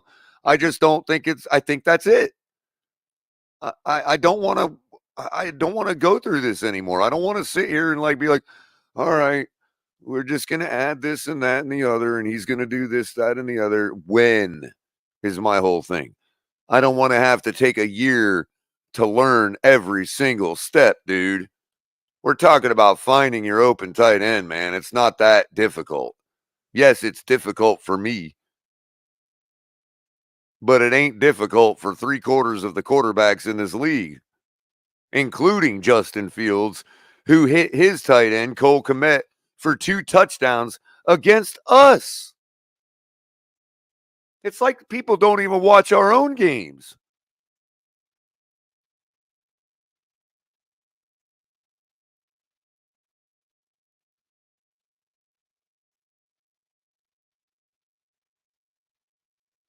I mean, Jared Goff already has already hit Sam Laporta like a dozen times already.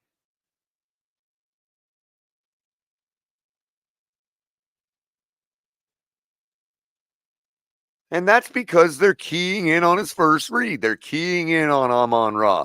They're keying in on the other wide receivers. And it's leaving his tight end wide open across the middle. Just like it does for us.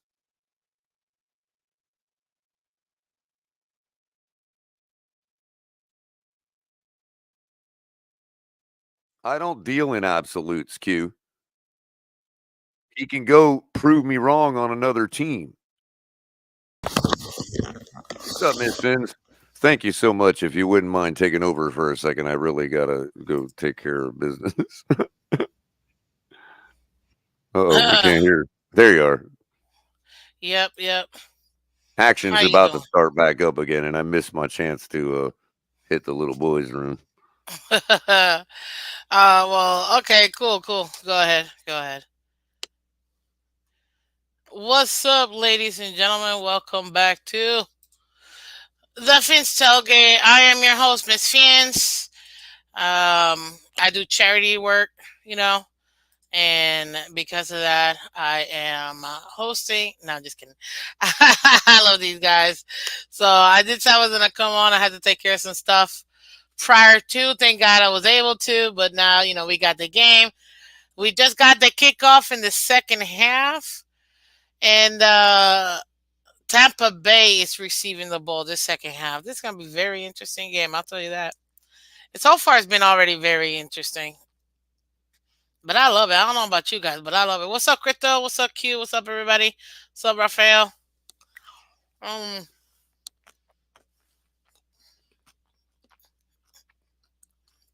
I'll tell you this. Mm.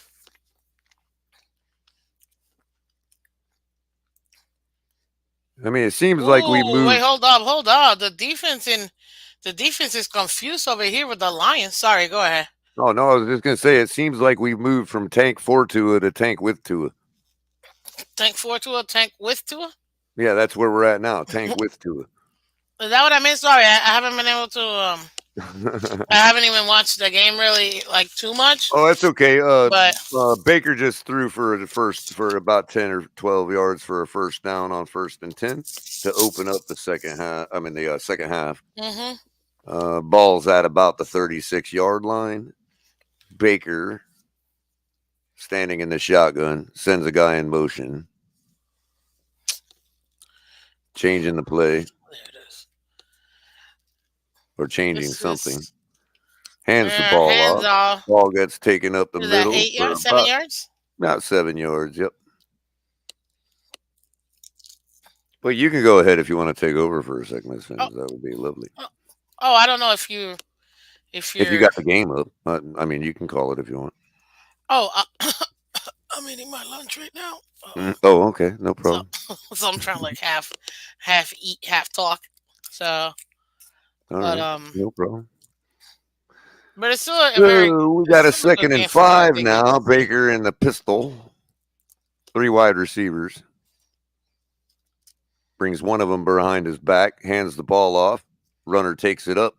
Off tackle. Breaks a few tackles. Breaks a bunch of tackles. Gains about 16 or 17 yards. Who's that? Zakondre White? Is that his name? I think so. Or Zamir White? Or I can't remember which White it is. It's not left. I know that. It's White. It's White, number 1. Left and White. I see what you did there. And over there's a Wabbit. Mayfield drops back. Well, hands the ball off again to White, who takes it up for another couple yards off tackle.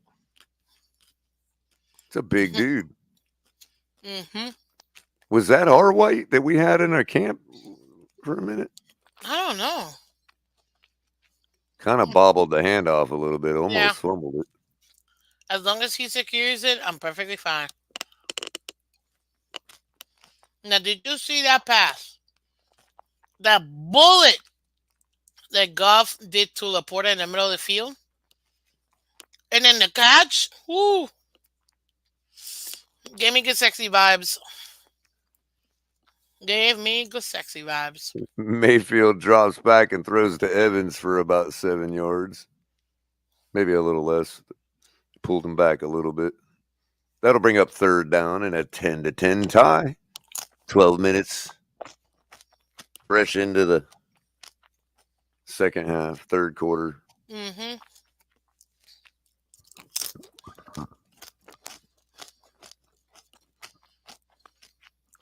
All right, offenses. This is turning into a snooze fest here. Come on. Mayfield in the shotgun sends his running back out to the flat. Drops back to throw now. Under pressure, takes the sack. Man, Hutchinson, I love the kid. 2nd overall pick this last season. It was great. And the funny part is, he's from Detroit, right? And then the first pick, I forgot who had the first pick, right? And everybody was like, he was slotted to be the number 1 overall pick, but the Lions didn't have the number 1 overall pick. They had the number 2 pick. And then I forgot who the Lions took. And then it ended up being, they took whomever. Oh, I know who they took. They took, no. I don't remember. It was some defensive guy, I think. And then after him, they went ahead and picked, and then the Lions were able to pick him up. So he's a hometown boy, and I like seeing stuff like that. I'm not gonna lie. I do. Tell you what, though, I mean, both of these guys today ain't I mean, unless defense is just playing good, I don't know, but there's a flag on the punt. See what they call here. Mm-hmm. Illegal block in the back. So they'll back it up Receiving half team, yeah. distance to the goal.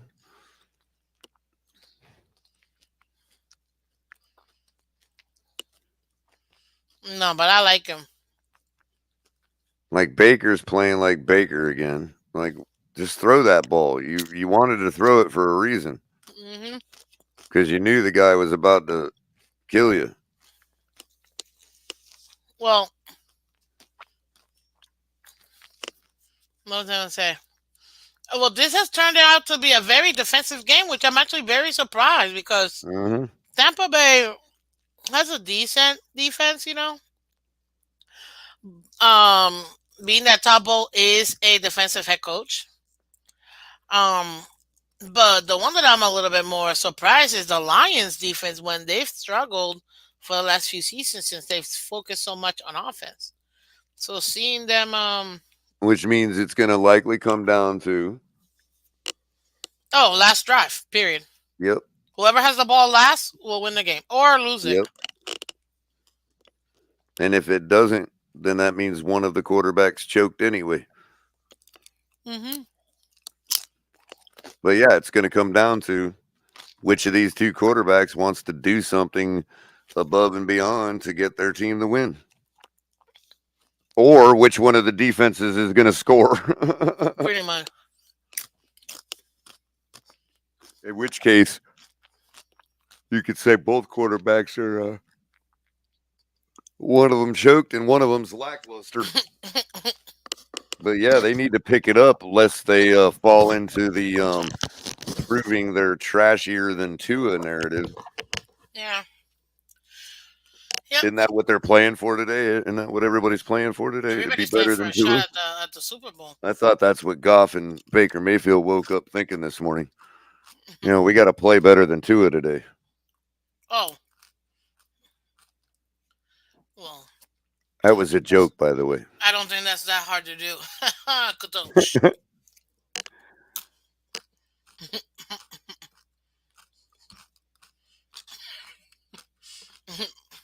That C.J. Stroud I got to play better than Tua. I got to play better than Tua. And he did. He got 10 points. He had a 50-something QBR.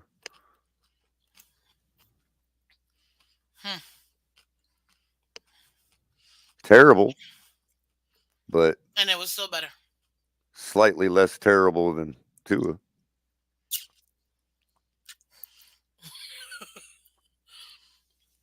It's funny because I always joke around. The anyone buts, you know?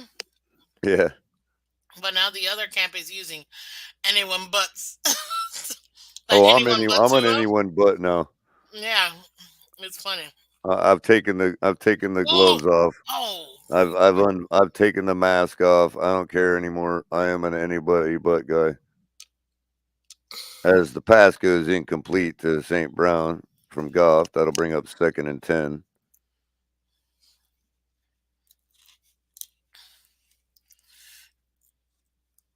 There is one big dude on Tampa's defense. You see that?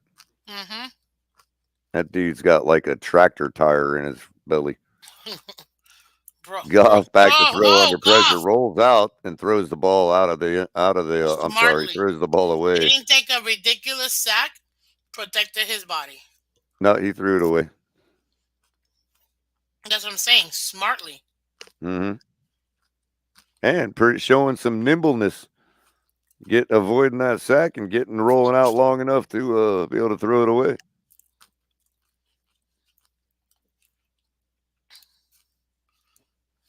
Third and 10 now.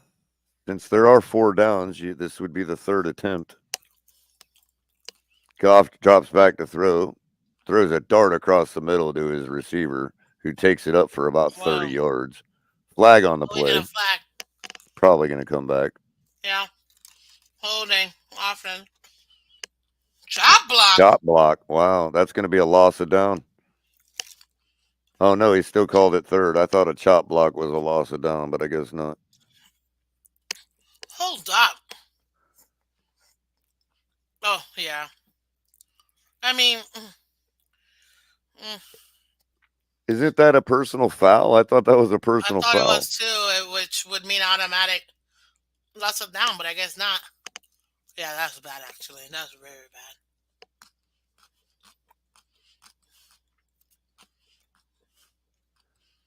So 3rd and 17 now. Penalty They're going to have wasn't to run as the bad ball. because it was half the distance to the goal. Goff drops back to throw, throws out to the flat, short, well short of the first down, giving them some punting room, but not much more.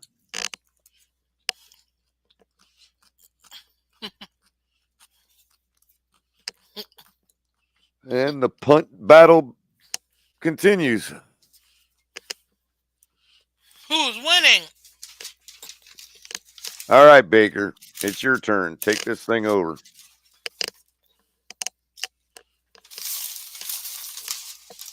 Here comes the punt. Punt is away. Punt is pretty deep. Punt drops to the floor. Punt is down about the 40, is that 39-yard line?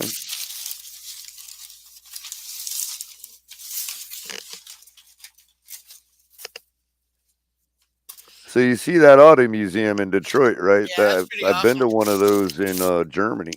There's one just like it in Germany. Yeah? Yeah. Oh, that's pretty good.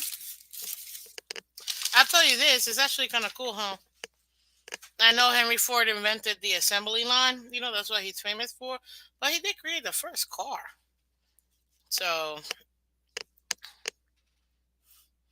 it's still pretty cool. Yeah, and they Yeah. used to name, I mean, the stadium used to be the Pontiac Superdome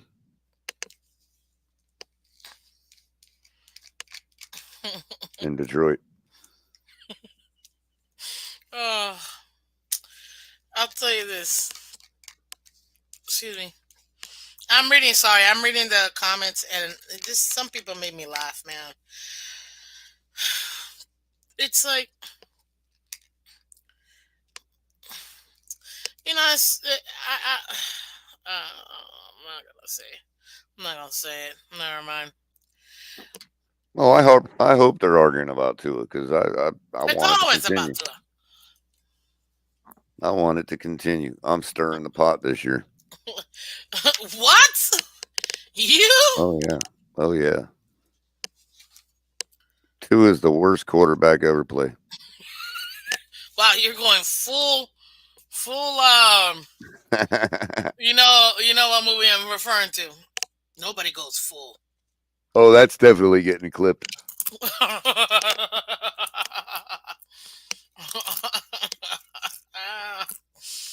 Ooh, I love it. We're gonna have some. We're gonna have to have some more real talk because there's a few things that I know people wish we could have, but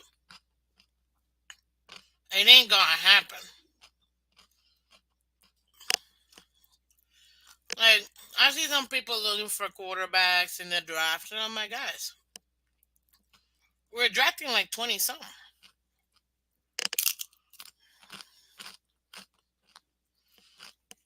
We have no shot at the top four quarterbacks. So why even bother?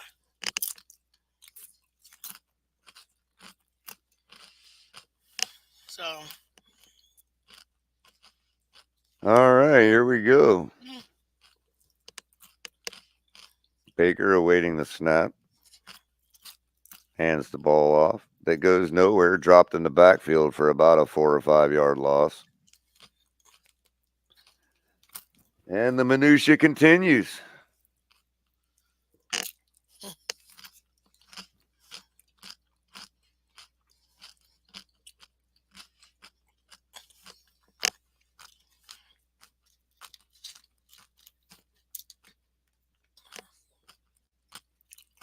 Mm-hmm.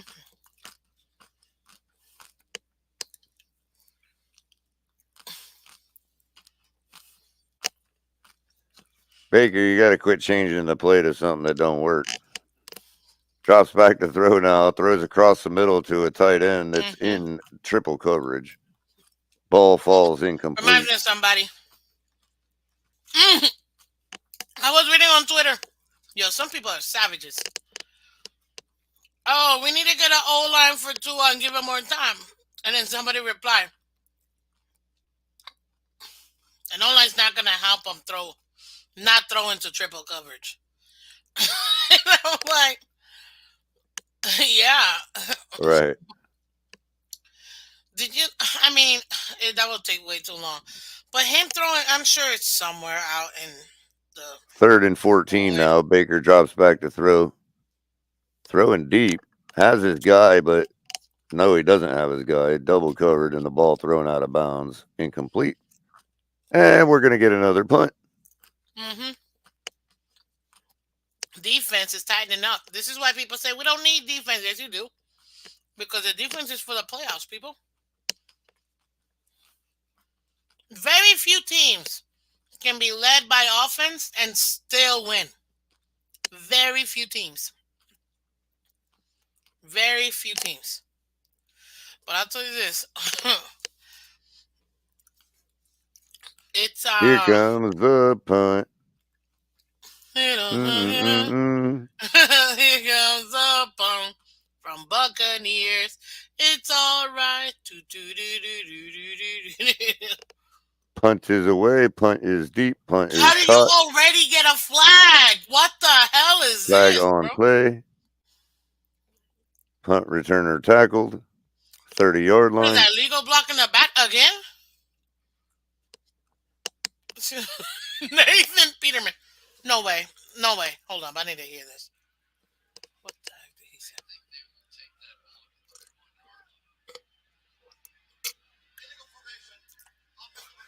Illegal shift on the Illegal punting team. formation. No. Not illegal shift. Illegal formation. Oh, yeah. Oh, he gave the false start signal. It could be any one of those ones. Is that what he said? Illegal formation? Formation, yeah. Yeah. I got the volume down on it. I didn't hear what he said. Oh. Yeah. I read his lips with the illegal part, but I didn't see what the second word was. Yeah. Hand signal said false start, mouth said illegal, and I didn't see the second word. Look, I was hearing none of the commentators say, in his 8th year, Jared Goff has developed really well. I'm like, you know what he has? In his 8th year, does Ross have that kind of time? Mm? I mean, he was doing it pretty much right out of the gate. Once they finally, got Jeff Fisher out of the building. I don't know.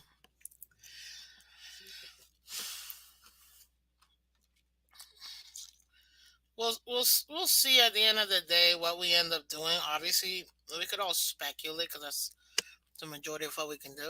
But I don't think people want to understand the position the team has already put themselves in. They have essentially already told you this is the guy until he's not. You heard me. 8-year plan.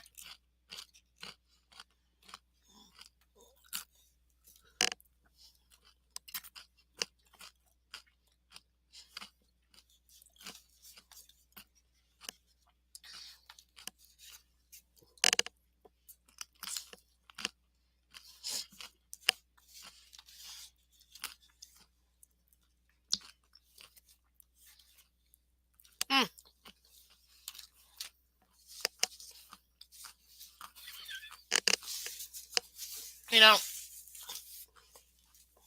Color, I gotta ask you a question, and I need you to be honest with me, man.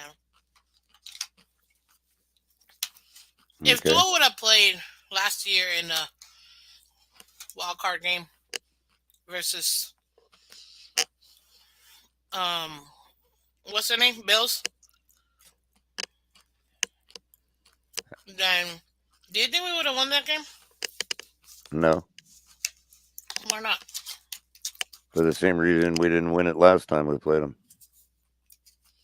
Because we have an inferior quarterback.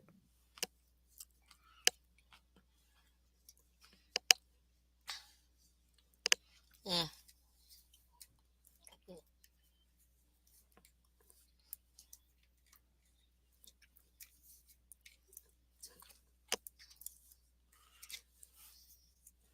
Mm. Mm. Same reason we lost this year. Just curious. Just curious. Now, if Goff we would hands have the put ball off on second down for another yard. That's going to bring up third and short. now, question. Let's reverse this. If Skylar was playing this year versus Kansas City, do we win this game? No, Why not? because we have an inferior quarterback. Ooh. He might have done better. Maybe we have a shot to win. Maybe we do just because the coin flips the other way, but Yeah. I wouldn't guarantee it. Goff on third and short. Oh Throws a my little God, he's screen to his going. tight He's end who still breaks going. through. Missed tackles all over the place. Gives him another 20 yards on the end of his Dude, run. that was probably the worst juke I've ever seen in my life. Did he Yeah, he even didn't juke even him? have to try. Like, what the heck was that? I'm sorry, but that was probably the slowest, Right here, look. comeback in life. It's like, oh God, I Oh can my just God, that's rewatch it. I was terrible. like, that's the worst They want to talk about Patrick semi-wannabe juke. Mahomes. Oh my God. So bad. And Goff he still hands the got him, though. ball He off. still got him, though. Gibbs takes it around the edge for about 7 yards. Or is that DeAndre Swift? Got a question for you, Color. Another one. You got a lot of questions. Well, yeah. Why not? It's one-on-one, so I get to ask you. If we would have started this season, let's just say, Skylar team, and he would have had all 17 games to play, right? Everything else the same messed up O-line, same everything the same, right? What do you think our record would have been? Well, see, if you would have put all that Oh down my and God. asked me if we would have won the It's good. playoff game against Kansas City, I would have said yes then. Because Skyler would have had the experience going into it of having an entire season playing as number one. So then your answer changes for the playoffs. But I don't know if we would have gotten there. I just don't know. I mean, we haven't ever given Skyler enough chances to find out. Got it. And you know what? See, you're being a fair fan. A fair fan. Because the truth of the matter is, we wouldn't know. Same way we felt last year at the end of the season when we said, man, if Tua was in, because he was injured, we would have won that playoff game. If Tua was not injured, we would have run at the end of December. Well, this year he was fully healthy. And for both the end of the season and for the playoffs. And we still didn't win. But Miss Vince, it wasn't the same team. You're right. It was a better team than last year. Because this year, we added extra pieces that we didn't have last year. So, I get it. It's semi-controversial-ish, but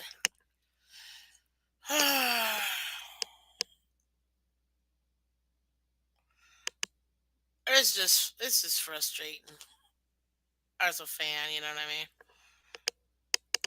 I mean? It is. because you want your team to win. You know what I mean? What fan doesn't? But you just feel like your team doesn't help, and that's what hurts. That's what hurts the most. Fruit colored those. God, these commercials, yo. I can't. Color, you seem like the type. Do you like Raisin Bran Crunch? It's all right. I like it. Growing up, though, I thought, oh, that's an old people cereal. Ew. And then I'm like, it's actually really good. Now, I've liked it for years now, but I'm like, when you're a little kid, anything that looks weird, you're like, ew. And you didn't even try it. Uh, I mean, I used to like it better than straight Raisin Bran. yeah. Well, I like the one with raisins, like Raisin Bran Crunch, like with raisins. It's gotta have the raisins, in my opinion. That's the only way it tastes good. That natural sweetness. So we're doing commercial, guys. In case you're wondering why we're talking about Raisin Bran. Uh, ooh. Question, Color. If Adam Gaze had this team, would we have won more than 11 games this season? If who had it? Adam Gaze is our head coach. No, not even close. You didn't even let me finish. Oh my God! Oh, get the first down at least, bro. Thank you.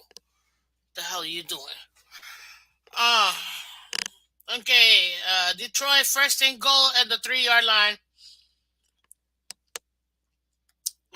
What about Philbin? No. Okay. Let me go a little closer to home. If we were in year 4 with Flores, do you think we would have won? And same team with all the new additions and all this stuff. You think we would have won more than 11 games? Or equal? Equal, probably.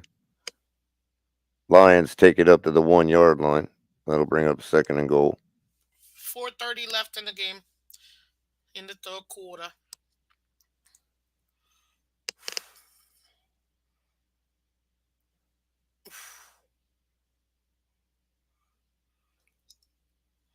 Bro, that guy in the middle for Buccaneers? That dude is a triple wide. What's that? That guy's a triple wide. They're DT. I mean, the guy in the middle. Goff drops back to throw on second and goal. Throws into the end zone. How is that not? Knocked away. Bang, bang. Third and goal.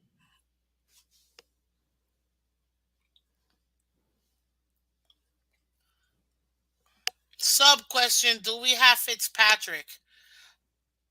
With Tua? I mean, sure. Yes.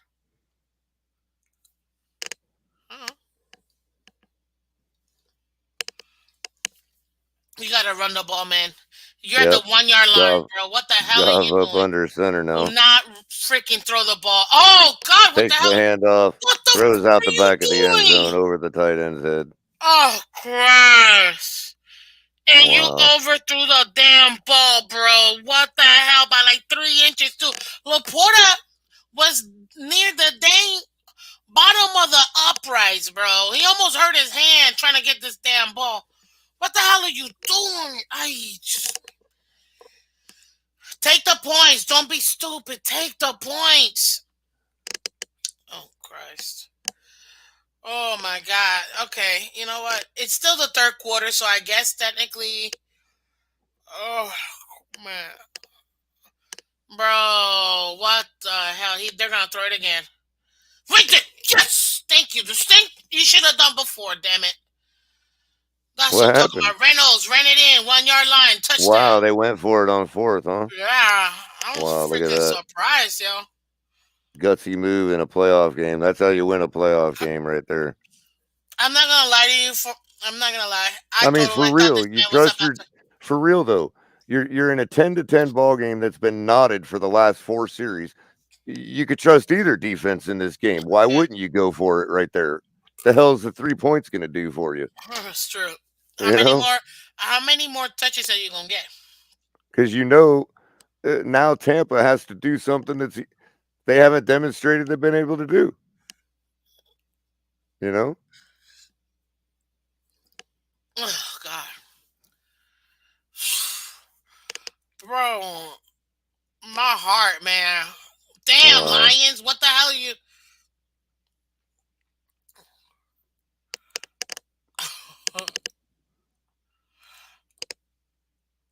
Oh, he was waiting for that to score a touchdown for that what you call it, that thingy.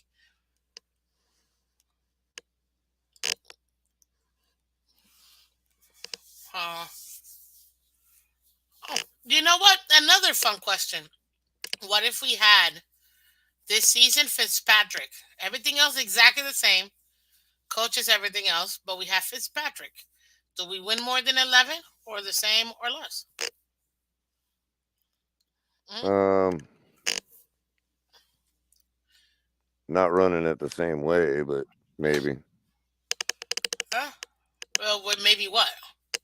like just a different way, like a different scheme. So we'll still have 11, but with a different scheme. No, probably not. That's too hard to say with that example. What do you mean? That's How? too much of a difference. You know what I mean? Okay. Let me put in someone that maybe perhaps might be, some people would say is similar. With Russell Wilson, same question. Over, equal, or under 11 this year? Oh, I don't know. Under. Uh-huh. Interesting. Interesting. I'd say under. Why under though? Because he's washed. Do you think he's washed? Hmm. Uh, he's still got a whole lot of money coming to him, even if they bench him. I think it's going to be very interesting to see what we're going to end up seeing from what do you call it? Uh, from the Broncos, because geez, with all the craziness that they're dealing with Russell, ooh, crazy. What up, Joe? What's that? Yep.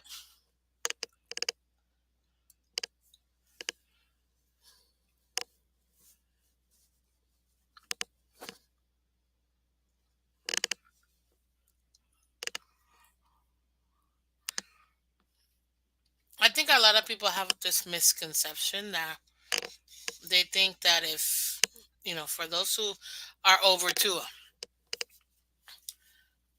oh shit, oh, jeez.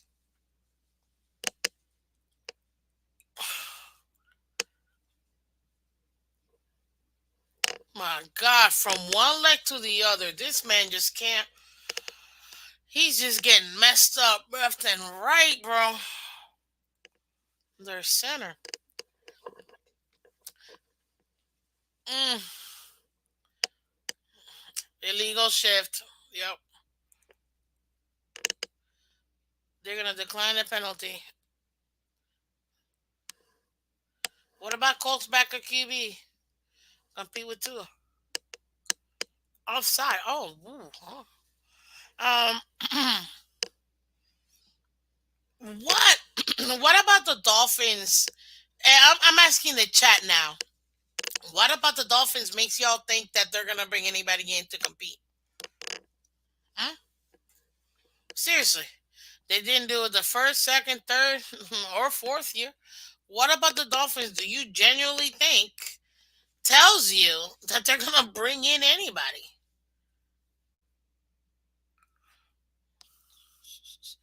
Oof, oof. Bro, how do you drop that ball? Yeah, I'm sorry, homie. No, you were there way before.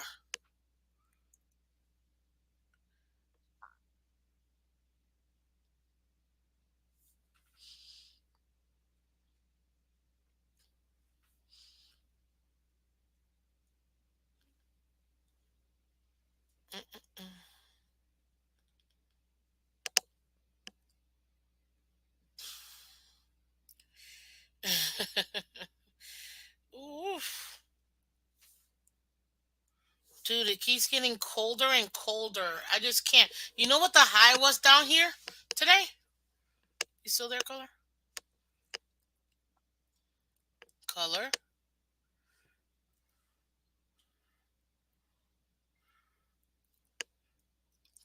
Color? Sorry, I had some disconnecting issues.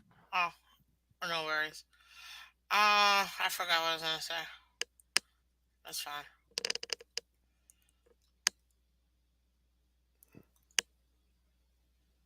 Wow, they're not going to flag him for that? Come on, man. What for the Dragging quarterback? Baker down like that. Baker can take it. There's some quarterbacks who are about to play at 6:30 who can't take it, so they'll give them their penalties. I almost don't even want to watch this stupid game coming up, man. Talking about the cold weather for I'm not. I'm going to take thank a you, nap. Bill. Yeah, you know what the high was today for us down here? 69 people. It is 66 right now. Just can't. This morning was 57. No. Lying. Because at like 5 o'clock in the morning, it was like 51 degrees. Running back takes it up for another couple yards. That'll It's bring too up much. second down. Is it me or does it feel like it's the fourth quarter, right? But it's not. It's the third quarter. We still got another 18 minutes left. So I had to turn on the heat. Nah, bro, I'm a Floridian, but I'm not that ridiculous. I got a lot of blankets and jackets I can wear and socks. I'm not doing all that. Mayfield fakes the handoff, throws a screen out to his tight end, picks up the first down. Number 88. What a sexy number. He's actually pretty good looking too. Look at them green eyes. Love it. Hold on. It's Let's go. Odon Let's go. time. We're gonna go. Pitch right, left, waggle, WZ, Rabbit, Walker, run away. On 2. Let's go. Kill. Oh, God. Omaha. Baker back to throw. Damn, Baker. Pumps it and breaks away from the pressure and throws down the sideline to his tight end. They're going to call it a catch. Holy crap, Just beyond the first down marker. I thought he was stacked. I thought he was pushed out of bounds. Hold up. I need to see that replay. Catch 1, 2. Yep, that's good. He got it. Catch. And he maintained possession. Yep, 1, 2. That's beautiful. Wow. Hey, 88 got it going on. I remember. Good throw by Baker too. And the fact that he almost got hit too. Baker now in the shotgun. Drops back to throw. Oh, what the hell? Has a wide open tight end. And he's still falls down on the play, gets back up for another couple yards. It likely would have probably busted his way into the end zone if he don't fall there. You know what? He started doing well when I started paying attention to him. It's just what I do. 88, man. Wow. Wide butt naked open.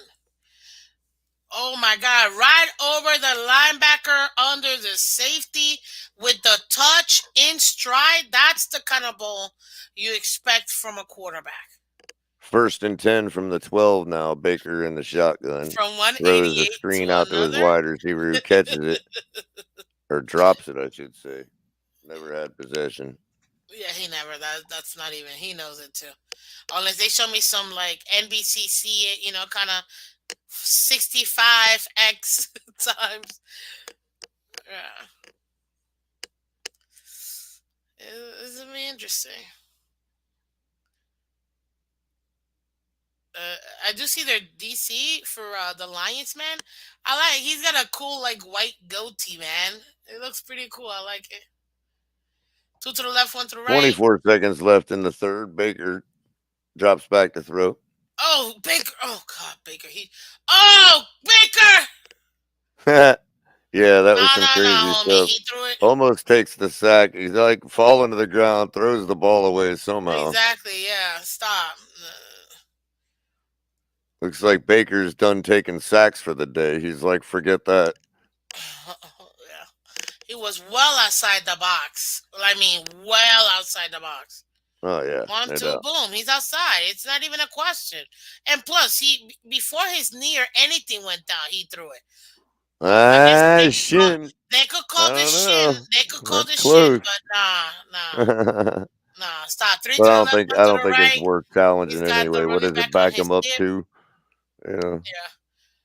Drops back to throw now. Oh, short dump off to the running Yep, back that's who gonna just go into the end zone walks untouched. in. Wow. What the hell, bro? Dumps off to his running back. Running back What takes it right the up the lane heck, for a touchdown. bro? Untouched. Literally untouched. Well, that's a ball game again. Ugh, God, this is gonna come down to the last drive. Defenses are getting tired. The game might start getting out of hand. It is gonna get very much out of him. I expect each to score at least one more touchdown, and then whoever gets it last scores a field goal. That'll beat you, winner. I wonder what did I say the score was gonna be in this game. Pick'ems. Hey, ladies and gentlemen, do me a favor. Hit that like button for Color Com and the Fins Tailgate. Also, to become a member, support the channel or Patreon, right? You guys do Patreon? Right?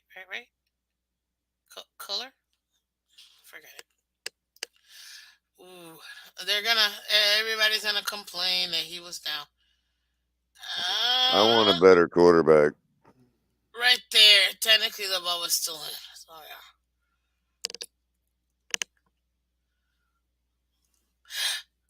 Oh no, are they sending out the Lions were cheated because they didn't call that sack that was supposed to be a sack, but it wasn't a sack, but it was a sack? Oh gosh. Don't tell me that. Oh, it don't change the outcome. They still had 2 more downs left. I mean, Yeah, we'll see. that was a first down play. I mean, what is it? Back him up 3 yards. You know what I mean? No, it would have been backed them up by 10 yards, I think, actually.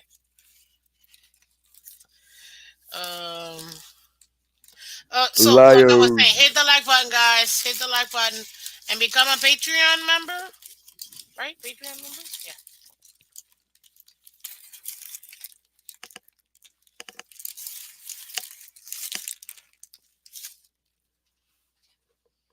Mm-hmm.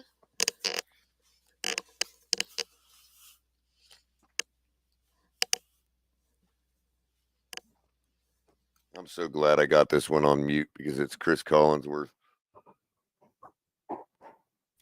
You don't like him?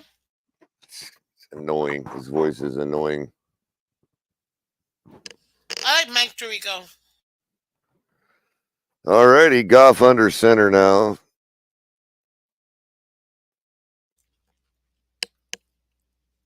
Hands the ball off. Running back takes it off tackle for about 6 yards. Second down.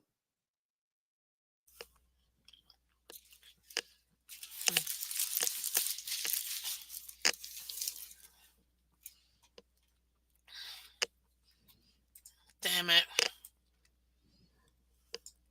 I'm taking a look at the pick'ems and I'm doing really well, which scares me because if that's the case, then who I picked for the next game, I'm going to be very upset if it happens. Mm-mm-mm.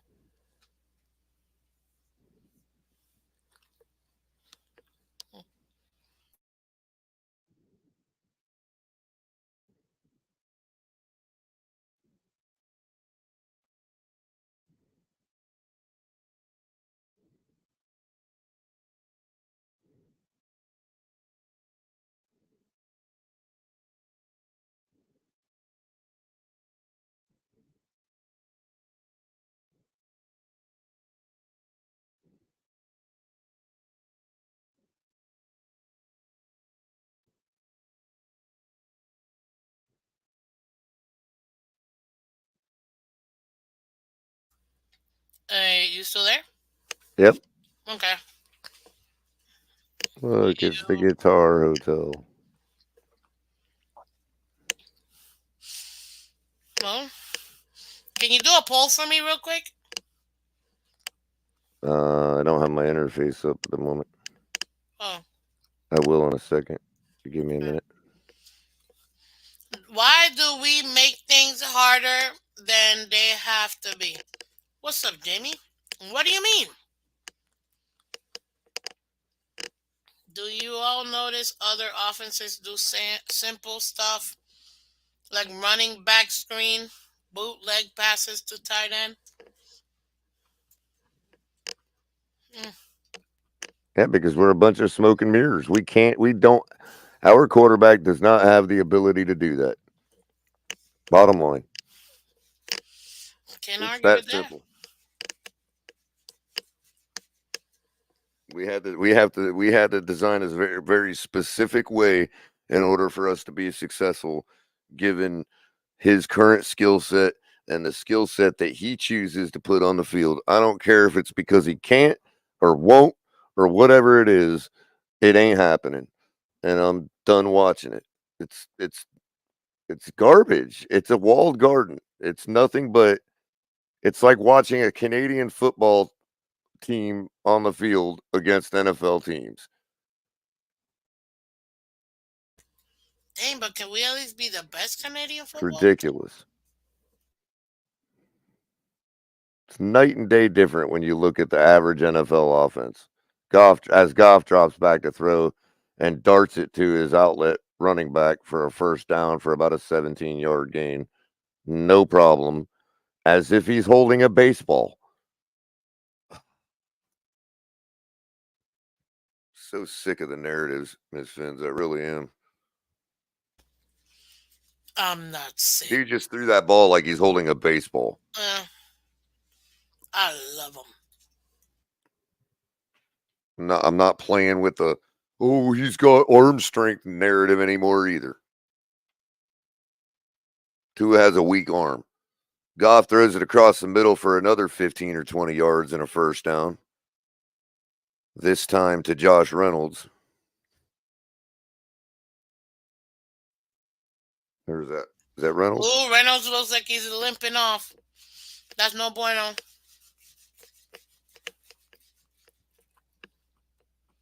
I don't care. I don't care what anybody tells me. They have to score a touchdown in this drive. Period. 3 ain't gonna cut it. Not with the Nice way run on first down by Gibbs. Mhm. I think it's Gibbs. Isn't it Gibbs? Or Yeah, it is. Jameer Gibbs.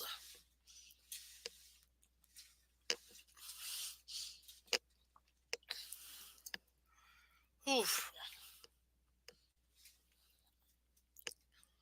Oof. 2nd and 2 now from about the, 31? Mm-hmm. Yep, 31 year.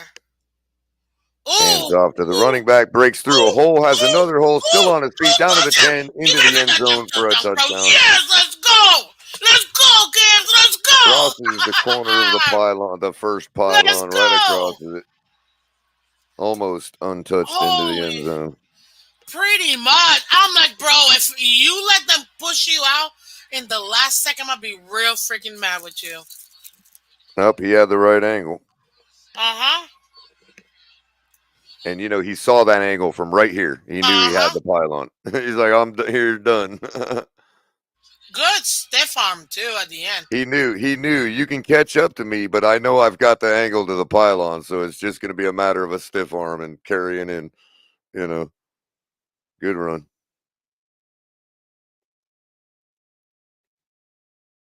And with 13-13 left in the game, Let's go. Detroit adds the 24-17. extra point to take a 7-point lead in this NFC divisional round playoff game And between if the I'm Bucs not and the mistaken, Lions. uh-huh. He's a rookie, isn't he? Yes. Can you imagine if our rookie would have been there playing in the divisional round of the playoffs? That would have been great.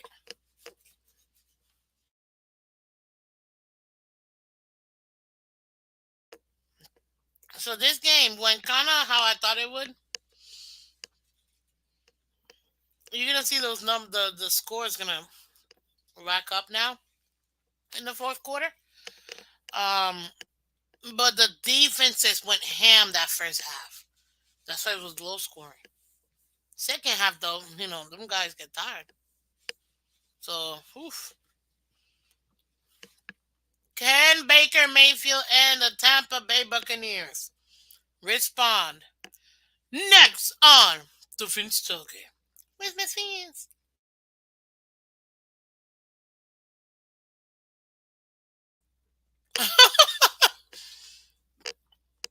G-Man said, just squint your eyes real hard at the TV and pretend the Dolphins are playing. That would have been so nice. We watching the playoffs just like the Dolphins. My God, bro. I feel like I need to clear, boom, boom, and bring you back, man. I get it. It's dark and gloomy, but come on, bro. Yeah, you gotta be positive, okay? Be positive. We got this. We got this. This is, we're gonna be good. The team will be all right. We will have the right people we need to move forward next season. And we're about to go on a Super Bowl run. So don't worry about it. We got this. We got this. This game gets much more boring, and I'm going to take a walk. I don't think it's boring. I like the game. I like the game. Well, it's a good game, but it's just, Yeah. Now it's like, you can go 3 hours if it's your team, but NFC games tend to like drop off for me around this part of the fourth quarter. Even if it is a good game, it's like, all right. Yeah. But the thing is, especially because I'll be happy with either one of these wins. Exactly, either one of them wins. It's like I don't. It's a matter of not caring about the outcome is why it's boring. Not the game itself. The game itself is obviously it's a great game if you're if you're a football fan. If you know what you're looking at. Sure. If you're a football fan, this is a great game. Games that I can't stand are blowouts. Oh God, they piss me off so much. Like, but I'm really hoping I'm really hoping Baker throws a pick six right here, and then goes 3 and out. At that point, I'll be like, okay, it's over. I'm taking a walk. There's still 12 because, like we said earlier, it's back and forth. Last team to have the ball, or the only one that doesn't make a mistake. So right here is where Tampa should make a mistake, and the Lions take over this game. Because all you got to do is get to a 2-score lead in this game, and it's over. That is true. Mid-fence, it's all good. I don't care that much anymore. And not because there's not enough time, but just because it's the type of game and the two teams involved and the way they've been playing, that if you get to a 2-score lead right here, it's over. Yeah, it's gonna be real tough. I mean, Detroit got to a 1-score lead, and Tampa's having a hard time moving the ball. Look at that. 2nd and 10, incomplete. That's going to bring up 3rd and 10 already. Especially if you punt here and you allow the Lions to eat up 12 minutes while they're taking a 2-score lead. That's the part that, more than anything else, you're screwed if they start taking long. So I don't know why they moved to pass here. They panicked. Yeah. You should be running the ball and doing what you were doing on the last drive. You know what I mean? They're in hurry mode. They're in hurry mode all of a sudden. Pass only, and it's like, nah. You were fine. You're only down by 7. You got the entire quarter left still. Broken tackle takes it up for about 7 yards, but that's still going to be well short of the first down. I mean, see if you would have picked up a yard or two on first with a run play. And then another yard or two in the second. Yep. Or even just nothing, but you would have still had a better shot here. You know what I mean? Yeah. Well, I mean, maybe you're going for it on 4th and inches. You know what I mean? They'll get a shot again because what is it? They're gonna punt the ball now, right? Detroit's gonna get the ball, right? But Detroit is starting to figure their defense out. Yeah, but let's say they get stopped. Well, of course, yeah, if they get stopped. But I'm saying I honestly think right now the momentum is so heavy on Detroit. They took a 7-point lead and they already have Tampa punting back to them. Right here is where Detroit needs to end this game. You know what I mean? Yeah. Yo, did you see that bullet? Oh my God! I like that view when they're throwing it. It makes even the worst quarterback look like strong. You know what I mean? Well, he looked freaking like Superman. Oh, there's a Super Bowl. And you know what? That's like, and that was probably a 25-yard spread, Miss Fins, that bullet looked like coming out. You know what I mean? Yeah, I just wish. So Goff up under center now at his own 11-yard line. You know what? I'm calling it. Dumps out the tight end for a couple yards in the last 6 weeks, and that's why we didn't do so good. I'm calling it right now. I don't think Tua was fully healthy. He was injured. Oh, stop it! I'm not going to ban you from the freaking channel if you say that. I'm not trying to. I'm just kidding. Well, welcome back, ladies and gentlemen, to the Color Commentary Show minus Miss Fins. You know, the funny part is that I was trying to do it to myself, and you did it. So thanks. Right. That's like the mix minus setup on your mixer. You know, it's like that's the Miss Fins minus setup. Exactly. Nah, man, get the hell out of here. I've heard so many people try to say that, and I'm like, stop. Because if you're gonna tell me a 4th year of him actually being injured, then there's multiple reasons why this guy ain't it. But it doesn't matter what corner they paint themselves into, Miss Fins. It's over. That's why I'm done with it. I'm done. I'm not playing this the game anymore. I need you to suffer like the rest of us, dealing with these people that don't want to admit to the fact. Even if I try, Miss Fins, to come to a table again and find an angle where I can be like, okay, let's keep trying. You know, no, I'm done with him. He has shown me enough. We're sitting here watching these two quarterbacks, and I'm like, either one of these quarterbacks wins us the game in Kansas City. Sorry to tell you, people. I don't know about the Ravens game, and even then, I still feel we were still in the game till the 4th quarter, so I don't care. Either one of these quarterbacks beats Buffalo the night we played Buffalo. And I think they might even be able to beat the Ravens, to be honest with you. It would have been tougher, but... And now we're strictly speaking with our team. You know, because I don't think that either of these two teams could beat the Ravens right now. But yeah, we're talking about plug and play. Our team with one of these two guys could absolutely beat the Ravens. Let's have fun. Let's have fun with it. Look, our biggest problem is that throw into an open tight end. That's it. That's not it. Outside the numbers too. But listen. So let's do this. But guess who's always outside the numbers wide open? The tight end. I know. Trust me. Or somebody else. Let's do this. Which quarterbacks would have done worse than Tua this season in this team out of the starting 32 quarterbacks? Oh, you had to say out of the starting 32. I mean, we can go. You want to go backups too? We can go backups too. I'm just trying to find somebody that would have done worse. What? Mike Glennon. No. Did he play this season? I don't know. I'm only one. They're not, bro. Sure, he was on somebody's team. No.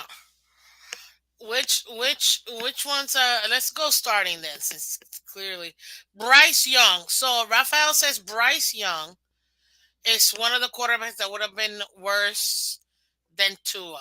That's a Yeah, good a one. rookie. Let's see. You know what? I think I'm with you. Okay. Hey, see, Tua's better than Bryce Young. Okay, let's go. Easton Stick. Ooh, Easton Stick. He actually kind of impressed me. Goff throws across the middle to looks Gibbs. like number No. 2. Five. Number Number five. 5, that's David Montgomery for a first down, about 12 yards. We got an injured. It That looks like should be. Is that N'Kobe Dean?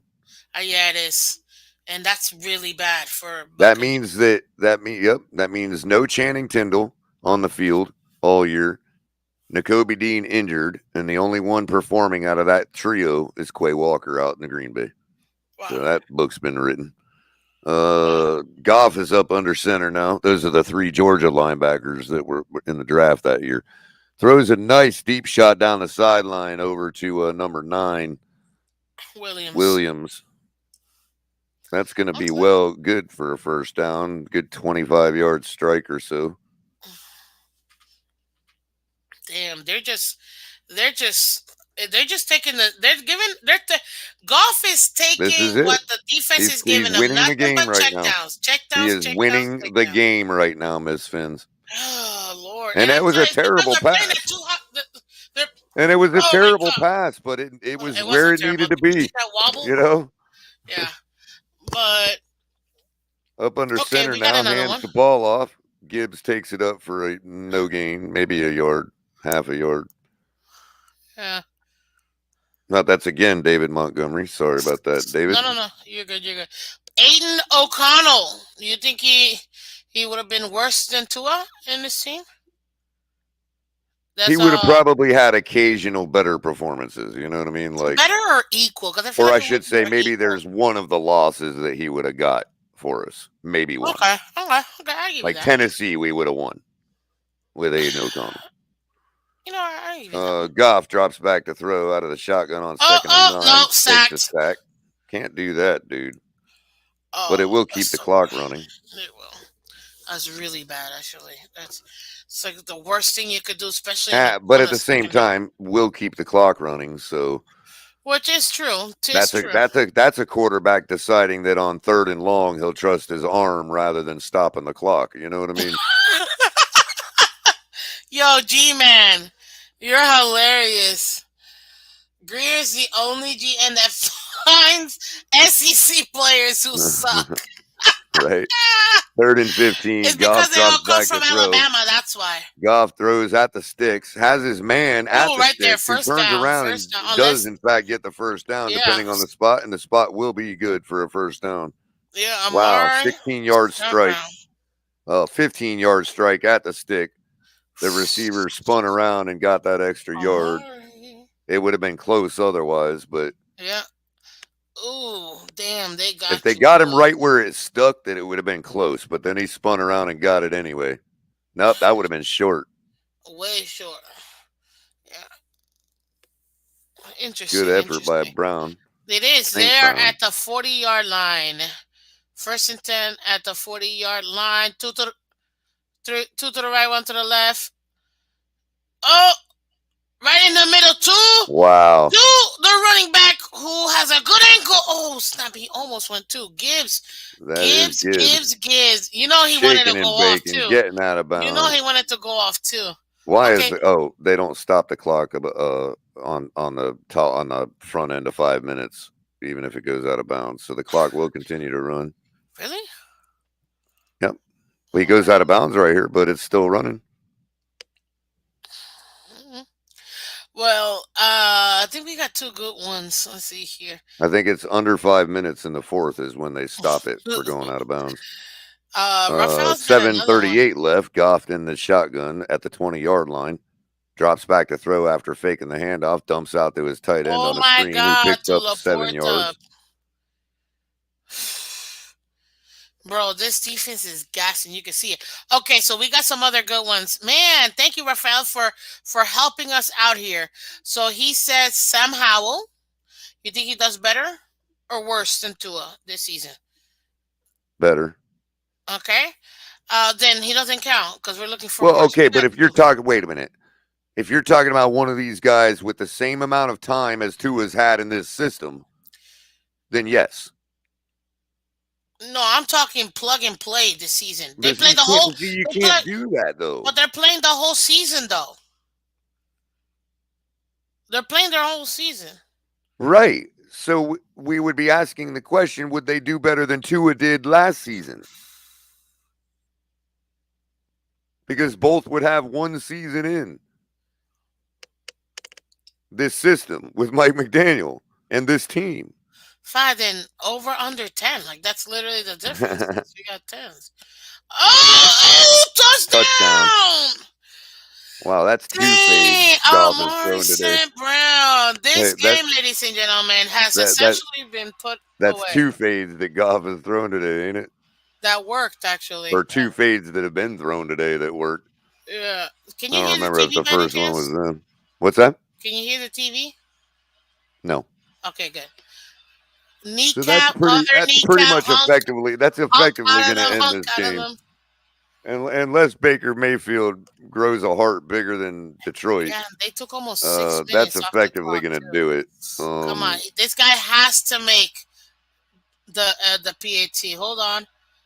And the kick is up, and it's good. Right down the middle. Wobbly, but right down the middle. That will No. make it a 2-touchdown lead with 6:22 left in the fourth.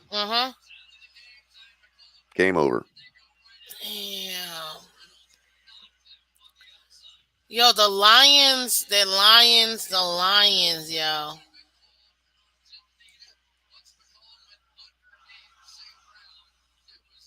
I love this receiver. Look at his eyes. Watch his eyes.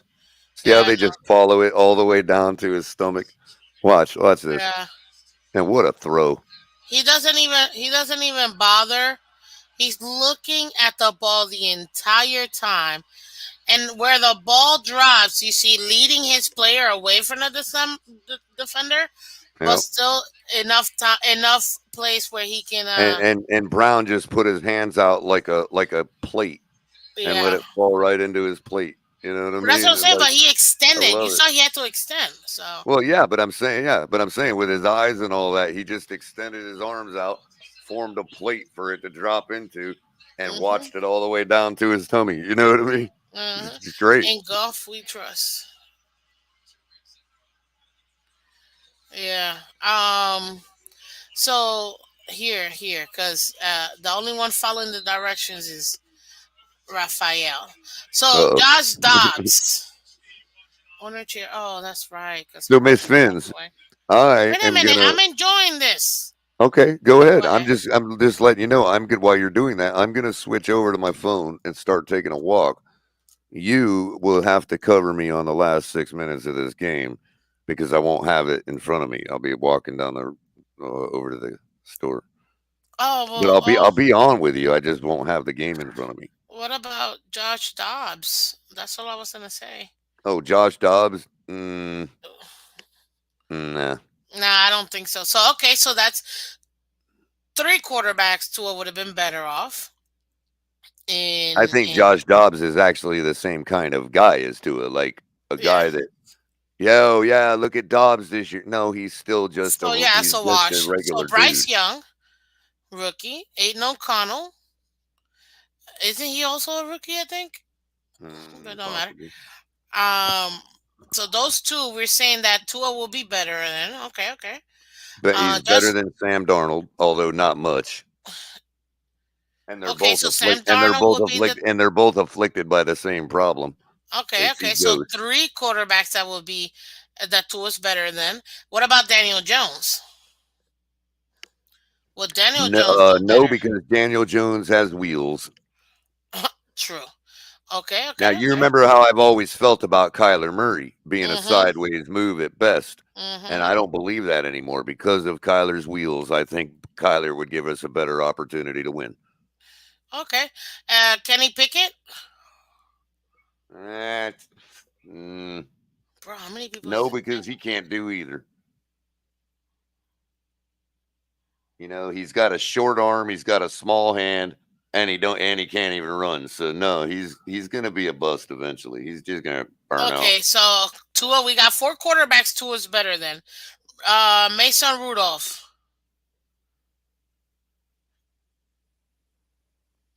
In our system, in his second season with McDaniel, he'd be better than Tua. Okay. I mean, some of these guys you could plug and play, but not all of them. Some of them would have to be better because they'd have to have the same amount of time in the system. Bro, these are all backups that we're talking about, except Pickett because he's technically a right. starter. If even one of them is plug and play, it's a foul. It's a tragedy. You know. This is where I'm trying to tell people because I'm trying to make them feel a little bit better. Look, there's guys out there Tua is actually better than. Well, they just happen to be backup quarterbacks. How are you making us feel better though?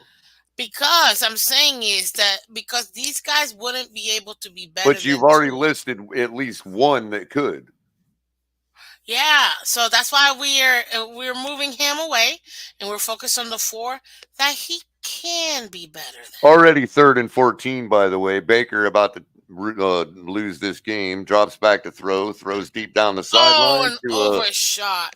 Open man, but overthrown. Chris Godwin. Incomplete. 4th and 14. Last play of the game coming up. Well, likely the last play of the game. For them, yeah. I feel bad for Todd Bowles, man. I can't imagine that the Lions would all of a sudden stop having the ability to get 10 yards and a first down. So this game would be over. This would effectively be the last play for the Bucs. For all the marbles, bro. This is it. Like,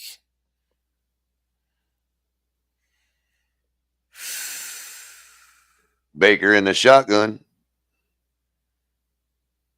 4th and 14. Drops back to throw. Avoids pressure. Throws over to an open receiver. Open Mike Evans for the first down. Who goes out of bounds to stop the clock. Well, oh, snap, bro. What a pass. Yep, I know you want to walk away. I know you're trying to walk away, but it's such a good game. We're almost done. But we can do the after show after. To say. Well, I'm actually waiting for them to punt or not get a touchdown here. Okay, Once that happens, cool. I'm taking a walk. Okay, so we got. There is a slight chance if their defense can hold. They've got 3 timeouts, so that is true. Or 2 timeouts. So if their defense can hold, if they score here, they still have technically a shot. Oh, Baker look! throws to the sideline again. Another one. That's a first down for 10 yards, and that will stop the clock. And that will stop the Because what you said, that 5-minute rule. I appreciate you. Under 5 minutes in the 4th. Enlightening us for that. Much appreciated. Now, they used to do it to where it would stop, but they would wind it again as soon as the ref placed the ball, but they don't do that anymore. Only for incomplete passes. Baker Mayfield throws to that same corner of the sideline and threads one into Godwin. What a somehow bullet. Getting it by the Bro, defender's did you hand. see that? He might have. I think the defender still got a hand on it. This is brilliant concentration by Godwin. Yes, he did, and it still was such a bullet. He couldn't even get. He still couldn't even manage to get it. Keeping your eyes on the ball. 16-yard line now. Baker. Changing the play at the line of scrimmage. Standing in the shotgun with four wide receivers. Drops back to throw. Bro, the same right side. Dang sideline, but out of bounds. What the hell do they have here, Vildor? Baker's found himself a choke boy, you know what I mean? For real, yo. They are just... Evans and Godwin both on that same spot. Which, by the way... He split both defenders in that other pass he just made. And by the way, the degree of separation between those 2 defenders was less than a yard. It wasn't even That's NFL right there. Baker in the shotgun, trips to the left, drops back to throw. Throws into the end zone to a wide open Mike Evans for the touchdown. Wow. Mike Evans had the defender blocked out. Mike Evans had the defender blocked out and just used his height and his ability to catch Trips to the and left, just yo. framed out the defender for the Oh, I touchdown. see what messed up. Baker They messed just up. threw a bullet up to Yeah. the top portion, up to the 12 o'clock position of He the clock, high and just pointed that ball because absolute he knew dart. his Look at that guy. football. That is My Lord. absolutely a That beautiful was throw. a perfect spiral And that's to from the his 16. guy. That's from standing at about the 20 in the pocket. Oh, and that went what, like 23 yards? Yeah, that's what I'm 23 saying. air He was yards? standing Yeah. at about the 20, 25 yard line and Yeah. just in the pocket. Dropped They're back going from the for the 2 16. points? Oh, I He guess dropped back from the 16. And why would they be going for 2 here? because it don't I can matter. tell you why. I can I tell can you tell why. you As why. soon as Yeah. the play is done, I'll tell you Yeah. why. Exactly. Okay. So we got. Is Or it I'll 4 at least wide? I'll at least offer a logical explanation. Me too. Baker Well, in we the got shotgun now, 2 bunch to the left, 3 to the formation right. for the Yeah. 2 points. How is that not false start? Drops back, throws the fade. Evans gets blocked out by the fade, but they're not going to throw the flag.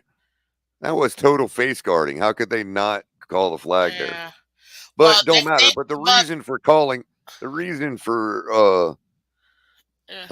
going for 2 there is you're going to need 2 scores. You can go for 2 again if you get the next one. This is your opportunity to not have to play overtime. Yeah, pretty much. That is the best thinking I can think of. Yeah, I agree. But That's what I was gonna here's say. the mistake. It's a playoff game, Mr. Bulls. The game will go forever if it has to. It's not going Which, to end by in a the way, tie. So you there's know no who did reason to this? not play for the tie there. You know who did this and lost the number 1 overall seed? The Detroit Lions. They did the exact same thing versus the Yeah, Cowboys. but Miss Finns, in that case, they may not have wanted it to end in a tie. This game can't end in a tie. It's a playoff game. Yeah, I know. There's no reason to play for not tying. Yeah, because regardless, you're gonna get a shot. Now you've got to get a 2 point if you tie it up. You know what I mean? Whereas you could have just had to kick an extra point to tie it up. Yeah, they just backed themselves into a corner. Tying it up makes it a whole nother ball game because there is no time limit in overtime in playoff games. They will play as many quarters as they have to. Oh, this is.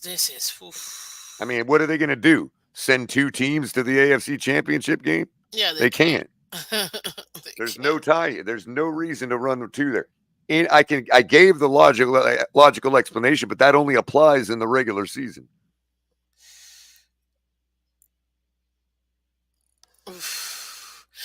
Man, we got a game, ladies and gentlemen. Are you still leaving? You're gonna watch this last 3 minutes with us. I'll keep it going. I mean, the Lions have to get a first down here, or 2 first downs, basically. One to burn out their timeouts, to burn out the Bucs timeouts, and the other to seal the game. Yeah, but this is the thing. They better be running that ball. Because you saw how many times, what's his name, almost threw picks? He threw like 5 picks in this game. He went on his tour stuff. Ultimately, it's going to be what it's going to be. You have to get them to burn those 2 timeouts. And at the same time, you're working with Montgomery and Gibbs. It's not like you're hating life because you're forced to run it twice. You know what I mean? Exactly. It's a lot like you could also throw a quick pass out to the flat. Give me a bad running back. Give me a bad. Now they're talking about. See, this is the garbage that I can't. Total face guarding. That's total pass interference right there. That's not even letting him play. That's not even a case of letting him play. That dude never even turned his head around.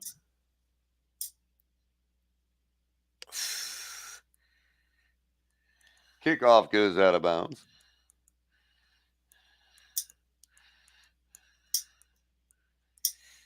Funny.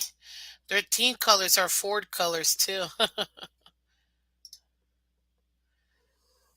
Oddly enough, though, the blue is called Honolulu blue.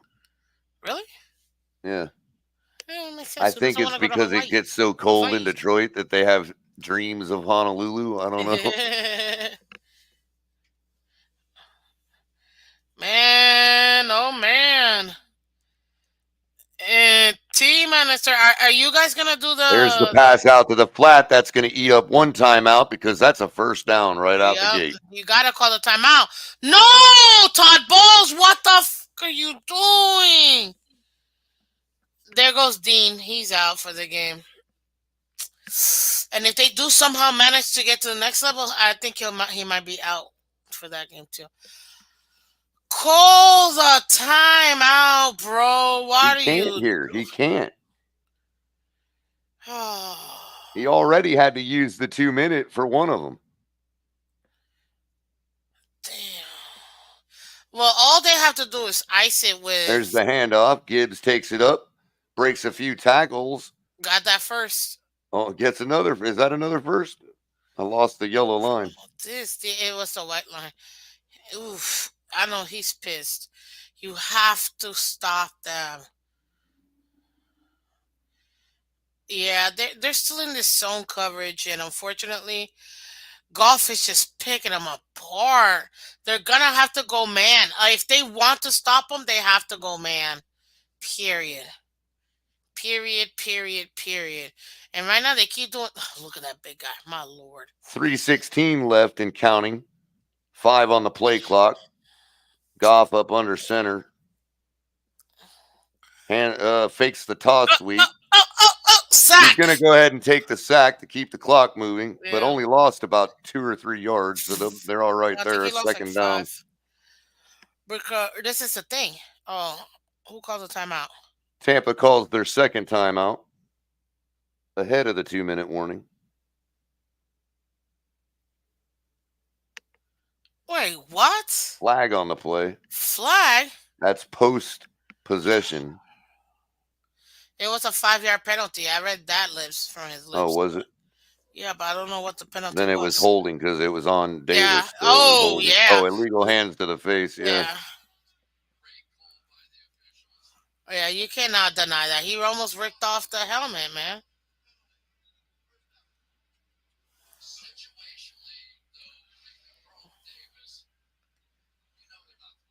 First and 10 now after. Oh, they're gonna give Tampa back the timeout, I guess.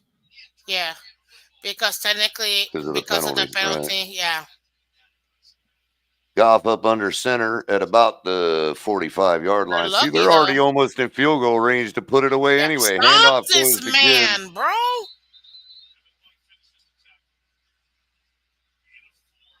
Now that's to Montgomery again. Handoff to Montgomery for a couple bucks. That'll bring up second down. Clock is stopped for some reason. I love you, Dan. What a great coach, man. I don't know why the clock is stopped. Did Detroit call it? Oh, no. Tampa did take their second timeout. Yeah, but they need to put time back. I knew it. Yeah. I'm like, they called it like eons ago. Our team doesn't suck, G-Man. One man. Only one man sucks in this team. One man. One desire. Do you know who that man is? This summer. One man. Tua Tagovailoa in. On the verge of. The Underwear Olympics. He is. He's Second and starring 7 now. in bench. 2:54 left. Goff takes the Danny. handoff. Throws the screen to Montgomery, who gets timeout, bro. right away. Timeout, bro. But that'll force another timeout by Tampa. And they're not taking it? They're not taking it. Bro, what the hell are you doing? I mean, you got to keep the time here, buddy. If you're using the 2-minute warning as your other timeout. No, he's got to anyway because they only got one. So he's got to do that anyway, Miss Fins. He's got to let it burn at least once anyway. Might as well do it before the 2-minute warning. Save your time out for the other side. Yeah, it's a 8 second. 8 second. Only one man that But the Lions only need about 15 yards for field goal range. What the hell was that? Across the middle. Oh, they're lucky. That's going to bring up 4th and 11 with 2:06 left. Hold on. Are you punting or are you kicking this field goal? I would kick the field goal, man. No, they're well out of field goal range. That's going to be a punt. You don't want to take the chance of letting them have midfield, you know. Yeah, they're taking the no. Oh, that's a smart man right there, counting everybody. So now 2:06 left gives you 2 timeouts. Supposing this punt don't take more than 6 seconds, with only down by 8. And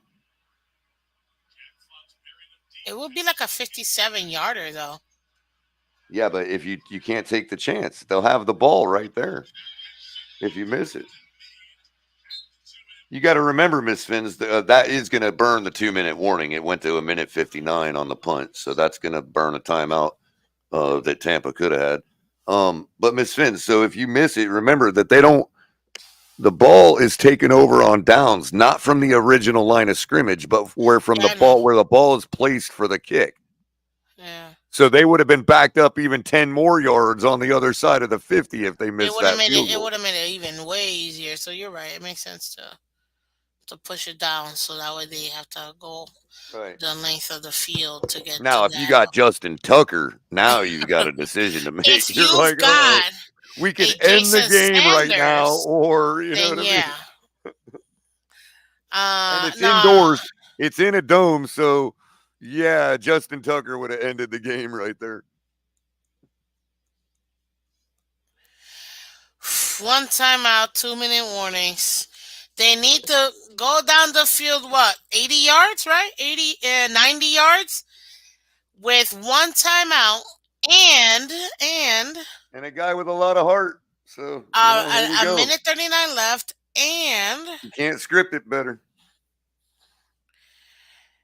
make the 2-point conversion, because the worst thing would be to go all the way down there, Oh, score Todd the Bowles will get touchdown, fired if they miss that 2-point conversion. and then miss a 2-point conversion. Oh, damn. And as well he should. This is 4-down territory anyway, so I don't, regardless. But you know what, Miss Fins? You almost had to expect a stupid decision like that from 2 interim head coaches. Pretty much. This is why we didn't hire them. You know? Nah, I'm not with that. Stop it with excuses. I can't. Hey, but people forget Tua's a Pro Bowler. We've got a great quarterback, and I don't understand why people just want to dismiss the fact that he's a Pro Bowler. What are you Like, saying? He's the best flag football player in the country? there might be girls better than him. If I'm gonna be honest with you. At flag football though, not tackle football, guys, please. We'll see what happens, whether they are able to bring it back and tie. But this is a problem that you have with Tampa Bay right now. You don't got Baker for next year. Because they only give him a 1-year prove-it deal, you know what I mean? So what do you do? Oh my God, this game. No, what the hell am I doing? No, no, no, no, no, no, no, no, All no, right, no. Baker now drops back to throw, throws out to the flat. Picks up a couple yards with Evans. Why are you acting like you? Oh, nope, I can't. They're all right. They're all right. There ain't no hurry here. No. There ain't no hurry here. You don't want to give Goff the ball back with time. Interception! Game over. Shut the Terrible pass across the middle gets intercepted. Game over. And that's where the Bucs season ends. And Baker knows it. Oh That my quick. God! Your season ends that Oh quick. my That God! abruptly. Oh my God!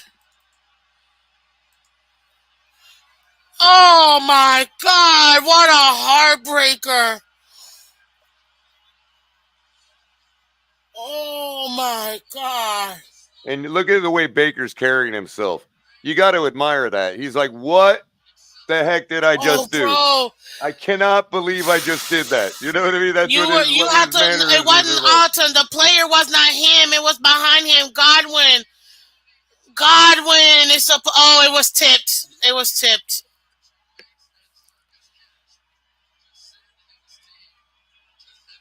Oh God! But you see the heart. You see how upset he is.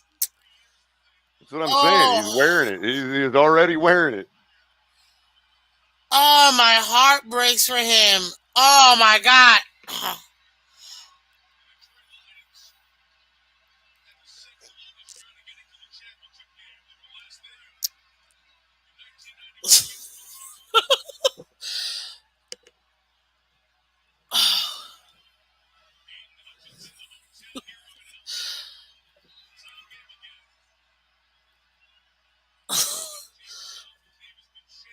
Wah wah Oh, wah. bro, I'm on a heater right now and I'm scared.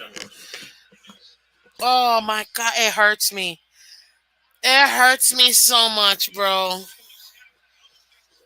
Oh my God.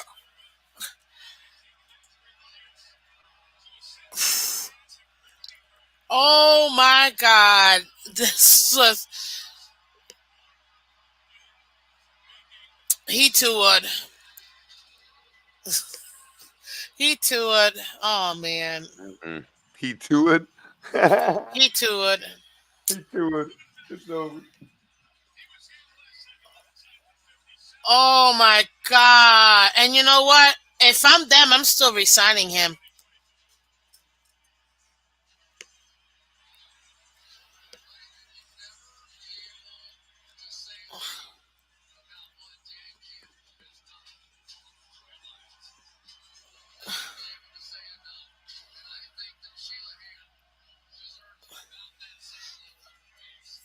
Oh, wow.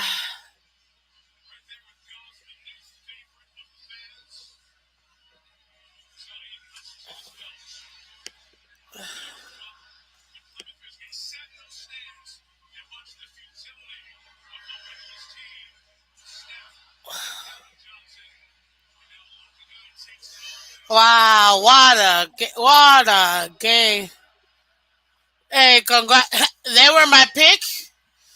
I am so proud of the Lions. I picked them 3 years ago. They were my watch out team. Oh, this I'm so proud of them, man. And they got to do it at home too. Like that's so beautiful.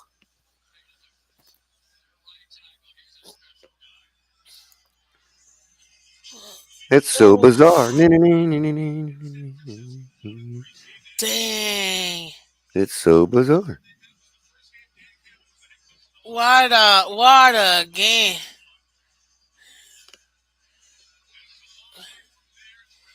That's crazy. What a game. I'll tell you this, I wasn't expecting it to be like this. I didn't think he'd do it like that, but dang.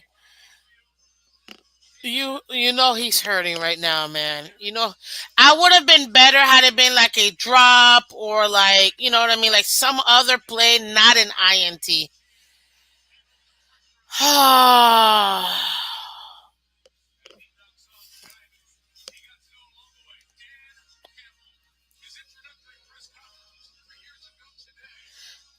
3 years ago today, Dan Campbell was named the head coach for the Lions.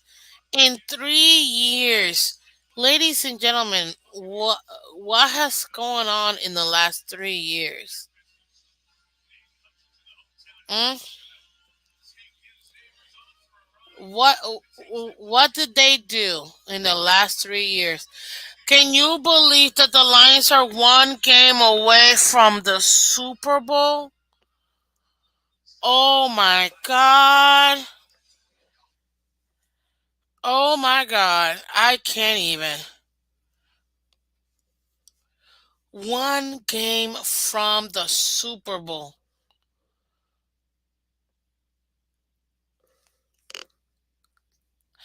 Can y'all tell me where the game's gonna be at, guys? I forgot the Bill whatever game.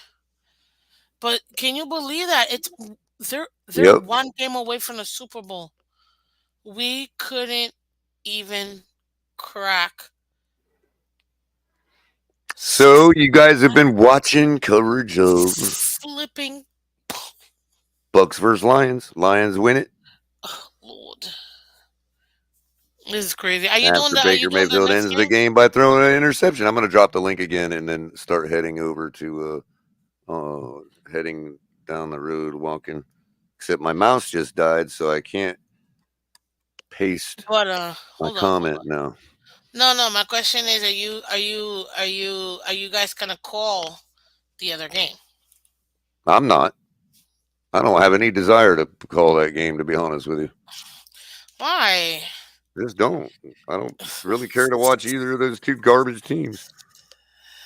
Two garbage teams. Yeah, I don't What? want to watch two teams that are fighting to be who the best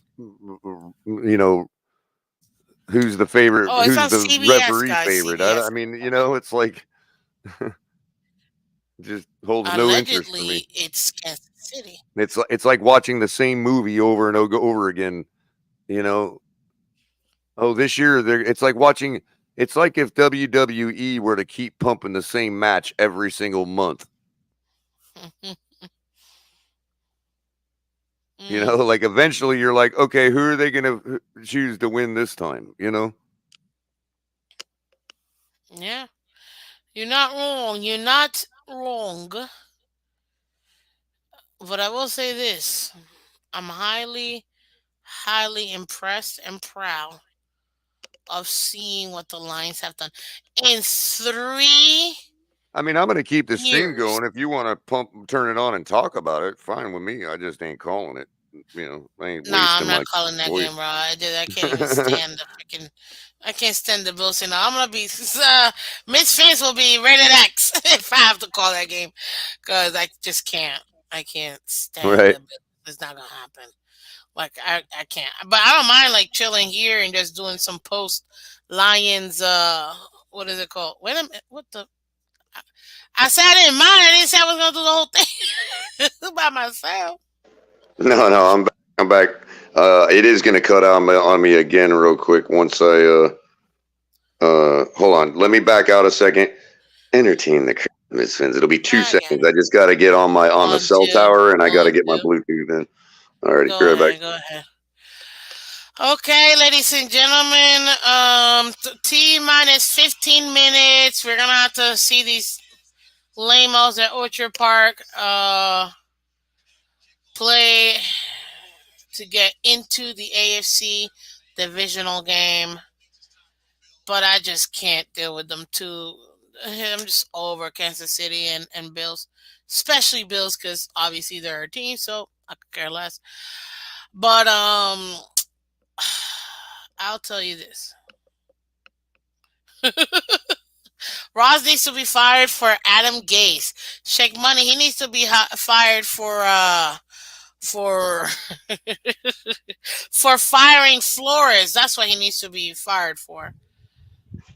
And I can't believe this. The Penny Sewell going to the AFC Championship. Q. I wanted to, and I was pissed when we picked up Jalen Waddle and not Penny Sewell. I was so mad, man. And there is a video. And we were at the stadium when the Dolphins did the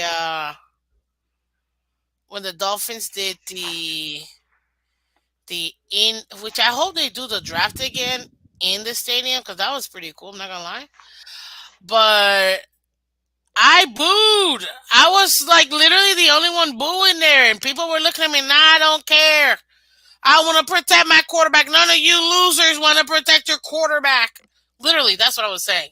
So obviously they were definitely probably looking at me sideways, but no, I wanted to protect Tua. I was like, no, give me Penei Sewell.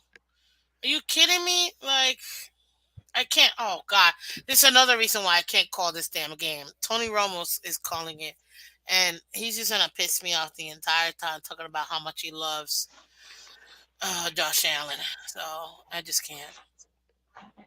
Oshkosh, Bajosh. Oshkosh bagosh. Osh, Josh, Bagosh. Hmm. I Damn. hate him. Kansas City with a minute 22 left. Oh, 13 seconds. That has to be wait, they're reenacting. Sorry, I gotta listen to this.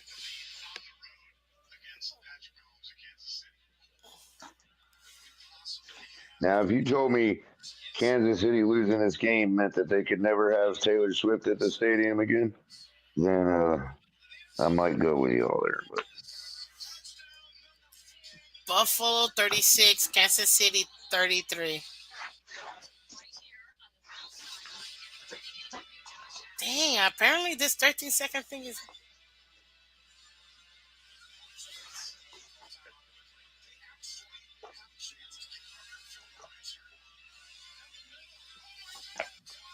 Oh my god.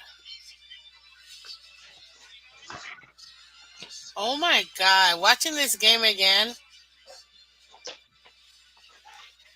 It's good. 36-36. Them recreating this freaking game is hilarious. 13 seconds, yo.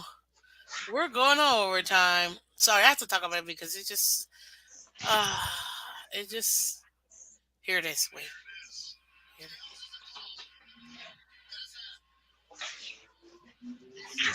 is.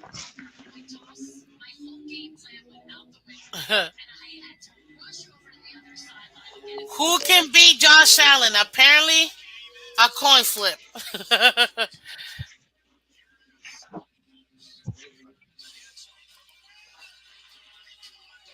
Touchdown, man.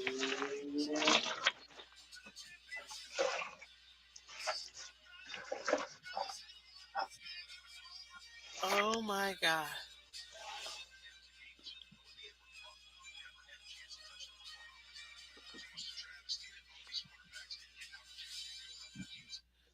You see, Romo? Do you see this garbage? It's almost a travesty that both these quarterbacks didn't get a chance to touch the ball in overtime. I'm like, shut the up! didn't get a I just, chance. Oh, so oh now my god.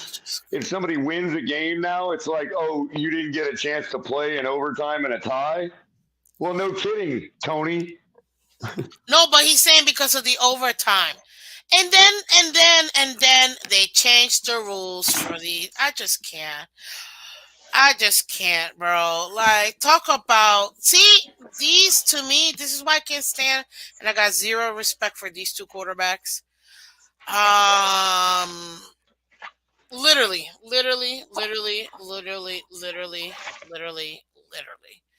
The two cry babies in the entire NFL.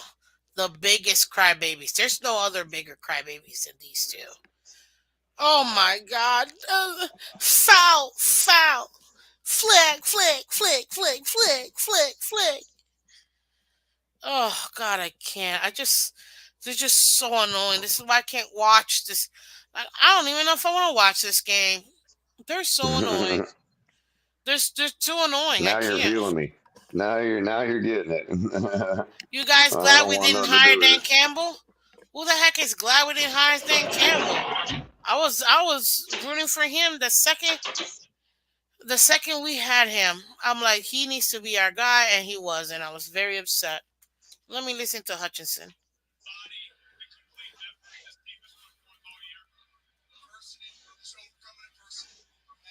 Oh, overcoming adversity. This is so beautiful.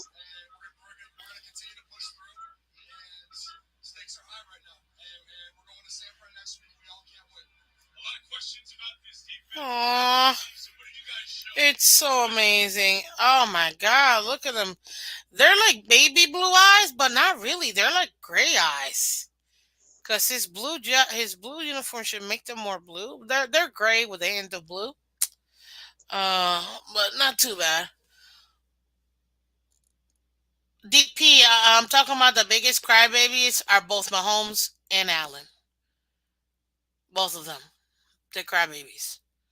Always crying for a flag. Always.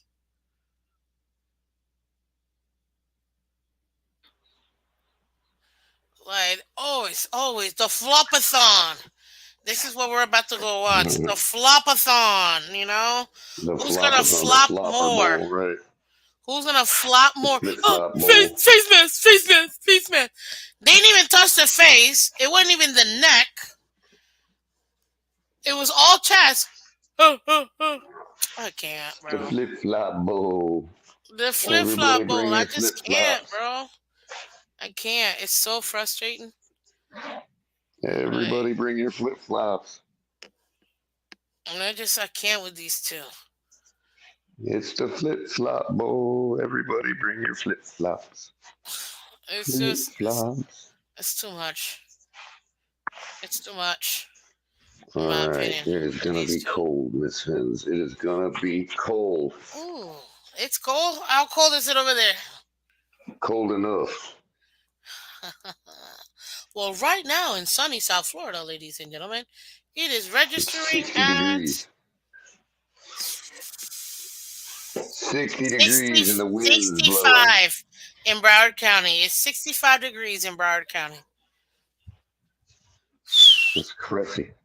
That's woof, man. That's woof. At this point, y'all just sounding like salty haters. What do you mean, like salty haters? Oh Because my I can't God. stand You know, the flopathon? I wish Then this was I'm my a own channel hater. so I could Then just what's bounce it the like? dude. Okay, fine. I I can't wish this stand was my Mahomes. channel so I could just bounce the dude. So tired of hearing that nonsense. I don't care. Like that's a like I don't It's like, care.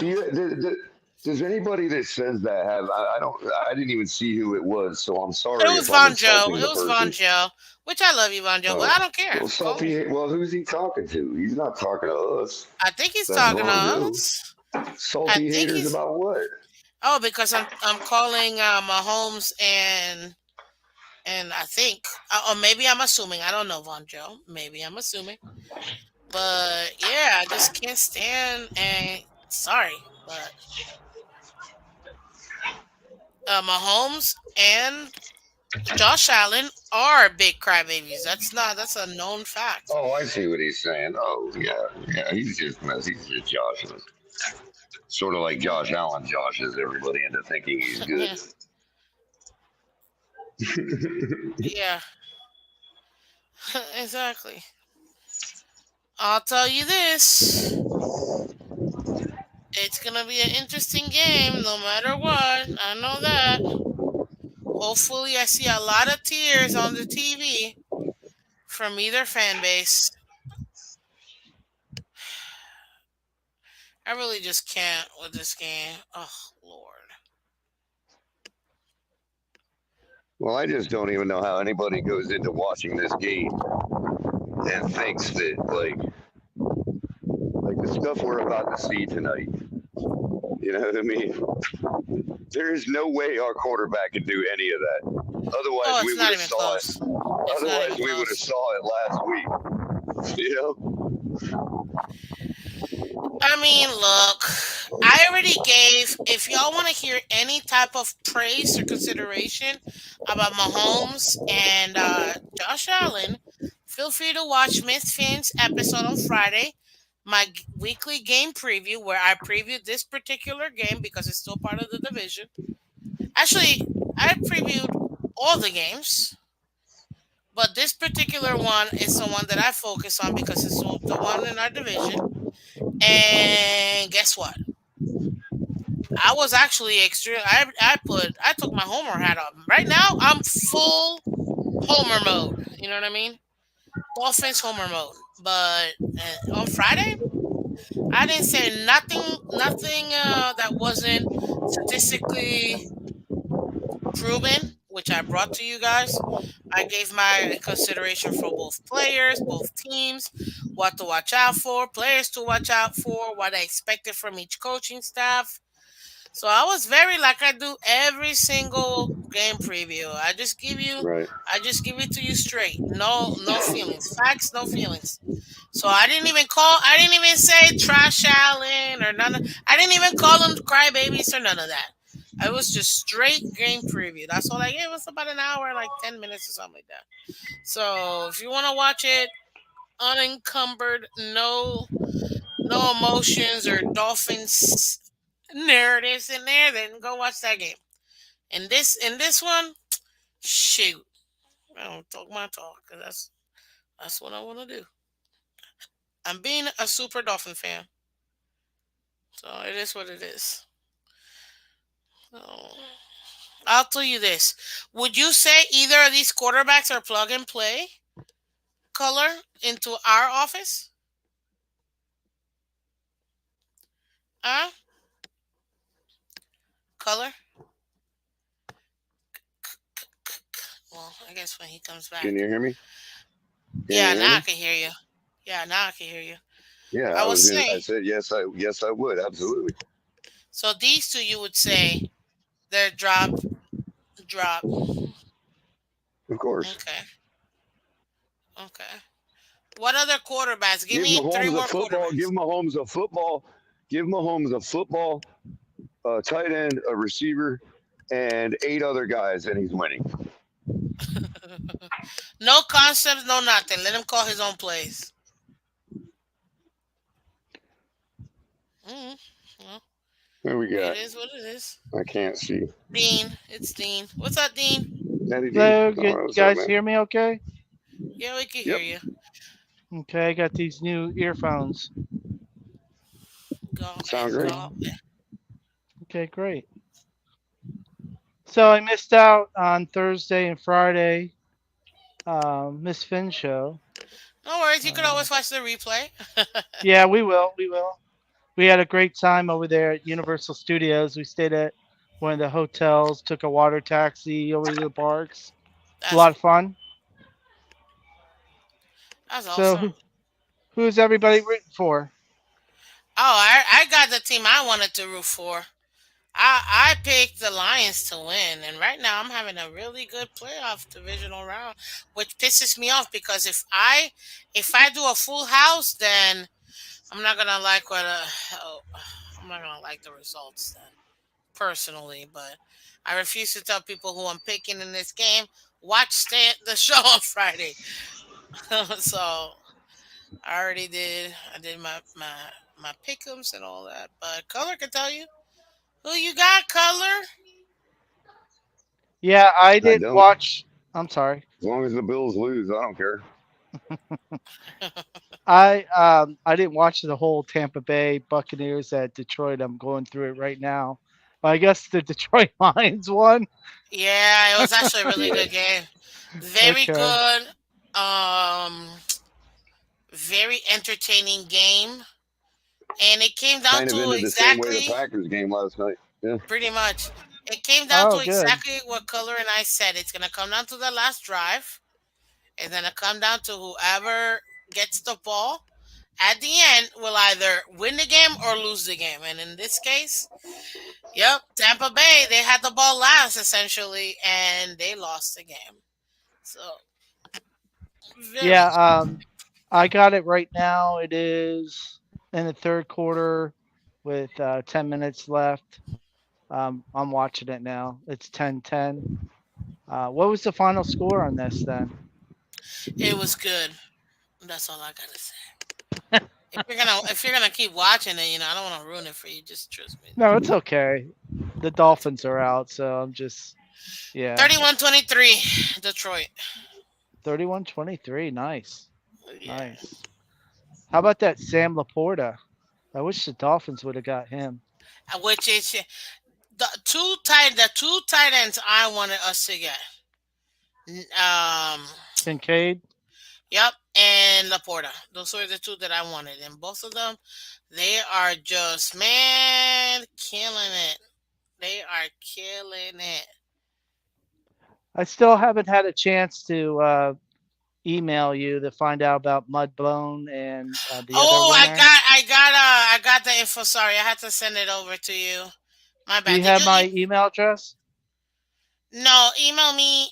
Email me so that I can just reply back, and then I'll be able to send you the info. Okay. I got the info I needed. For one of Okay. them, the other one I still gotta get through and get. Hopefully, he will be in the show. sometime this week. So, Okay. Yeah. So it's missfins@yahoo.com. yep, MISSPHINS@yahoo.com. Okay. Very easy. I'll be emailing you with my email address, and then Perf. I'll just send it from my house. I'll send it out. All I'll right, pay for the shipping and everything. all right, all I'll get right. that Oh, out. you're you're too kind. You are too kind. Um, for sure. I will say this. This game, the Lions Bucks game, man, is exactly what I wanted the game to be. Fun, entertaining, Right. and to be honest with you, it kind of went exactly how I expected. So I thought it was pretty good. I thought it was I pretty good. I didn't pick the pick'ems pretty good for the wild card games. I think I only picked one game right. That's funny. It I'm was not doing it terrible. over there. I'm still doing it because we got league wide. I didn't do too bad. I won 500 last week. So did Color. Oh You wow. you did horrible. No, no, that's not you. I think you got like two right, maybe. I didn't get a chance to write yours down. Who me? Yeah. I got Houston right, and I believe I got I think that was it. Oh, Bucks. I got the Bucks right. Bucks in Houston. Got The other it. ones I didn't. Of course, I picked the Dolphins. I picked the Steelers. Who else? I picked the Rams. Even though I wanted Detroit to win, but I picked the Rams because I just thought they would win. Yeah. But it's not too bad. Um. So I guess Dean, because it looks like Color. I don't know where he went. He's probably coming back. To be honest We're with doing a takeover. you. Yeah. Isn't this Colors channel? It was the Finn's tailgate, so that's for sure. Ladies and gentlemen, go ahead and become a Patreon. Hit up all the sponsors who support the channel, and hit that like button for the Finn's tailgate. Thank you, man. Uh, absolutely, absolutely. Yeah, Miss Finns. Again, I'm having that problem. I have to go in. I have to renew every time on my computer. It doesn't renew my Do you membership with you. It's the weirdest is thing. is it? Maybe there might be a button you might have to press or something. I don't know. I don't know, but I am gonna renew. I just was away at the parks and everything, No, no, it's you. but You guys I'll are do too. that tonight and renew. I Um, appreciate it. None of you guys are, you don't have to, but I'm no, always I gonna be know, I grateful. know, You know, I know. um, We want to support you as much as we can, and I much appreciate it for sure. no problem. You deserve it. Thank you, thank you. But Color, you still there? I feel like I just heard His him mic is muted. muted. Yeah. Okay, he'll probably come back. So, are you guys streaming the game? Is that what you're doing? Well, he did. Well, not streaming, but pretty much calling the game for this past Not game. streaming, but yeah, Yeah. I don't think he's gonna do the Bills Chiefs the game. Bills I game. don't know. Do you guys want us to do it? Do you want us I to call can't. the Bills? I just wanted to come up and talk to you for a little bit. Um, Yeah. What you the got? You got the questions for me? Hit me. uh, not really. I'm out of the football. Once the Dolphins lost, and we went on to that Universal trip. Um, I'm just now getting caught up with everything. You're out of the So frame. yeah, I'm on the frame. But the kids are they're gonna have their dinner, and then we're gonna watch Men in Black and watch all the Universal movies, all the rides that we went on. So the kids never seen Men in Black. They never seen, a few Classic. movies, the classics that are Classic. Universal, at the park there. So, Yeah. but we had a Orion's blast. belt. Yeah, yeah, Hmm. we watched that. We watched the first one last night, Men in Black.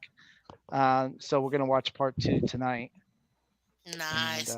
I love doing that. I love doing those movie-a-thons. yeah, yeah. It's been so long since I watched those movies. You know, it's like watching. Is that Caller with all that Yes, Color. He's noise? outside in the wilderness. So he's going duck hunting. It's rabbit season, duck season, rabbit season, Dog duck, Dean is still looking for him. He's rabbit want season. he's wanting a visit. He wants to spend the night over there at Kohler's house. Oh yeah, Dog Dean. Yeah, Dog Uh Dean. huh. Yeah. Yeah, yeah, yeah. He's I'll like, tell you this though. It'll be very interesting because it is gourmet food that Color does for his puppy. So I'm telling you. I might even go over there with him. that's funny. That's funny. Oh, And ball Publix is loose! Ball Publix is has loose! been Oh snap! and Publix has been packaging the wrong lean percentage in the wrong packages. So I've been getting 99% lean for $4 lately. Nice. Yo, that's And the awesome. only way the reason I can tell is because when you brown it's like lighter colored and there's no grease in the pan. I'm like, Yeah, all right, I'm pretty sure I know it said 93%, but and they only charged me $4.50, that's but pretty dope. still pretty lean. I mean, I guess it's turkey. Oh my God! Fumble! Fumble! Fumble! Oh, that stupid bastard! Oh God, sorry. See, now I'm stuck watching this stupid ass game. So This is who we fresh. going for here? Oh, Color. Bills or Chiefs? What we I got win here? regardless. That was a very smart football play, but I can't.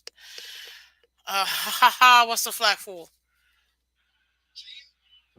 I want the Chiefs to beat the Bills, and I want them to look very bad doing it. I'm conflicted on this. I want the Bills to go to the Super Bowl and lose again. I don't want the Chiefs to go to the Super Bowl. You don't want what? I don't want the Chiefs to go to another I Super don't Bowl. care about the Chiefs going to the Super Bowl. I don't want the Bills to go to the Super Bowl. Like, so who cares who Remember wins this this. game, I'm right? used to them. Like, whatever, fine. Let them roll through. Just But remember this, Dad Dean. If the Bills make it to the Super Bowl, then they match us in AFC Championship wins. Ah, okay. Okay. I am not trying to have that. Yeah, we don't want that then. So go Chiefs. I mean, they can't match us. They can't match us in the other stuff. But They can say well, yeah. we have just as many AFC championships. We have as many Lamar Hunt trophies as you do. We just fluky. We didn't get the 2 Super Bowl trophies you did. What a That's what they'll hit! It was say. a legal hit, so shut Right. up. But yeah, no. Yeah, and I don't want them to get a Super Bowl and win. That would be worst case scenario. Let's not talk about that, please. Yeah. 'Cause I'm not putting. Well, I'm it's trying not to put going to that out there. happen. Not trying to Tonight's put their that out night. If they're Okay, in it, good. they have a chance to win it. Yeah, Good exactly. thing.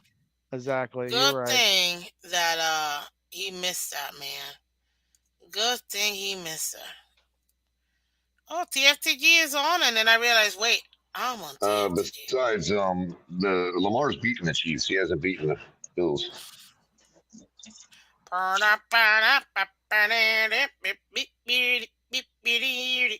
Sorry, Miss my brain. Fins, we always have that alternate universe where the Dolphins, remember? We talked about that?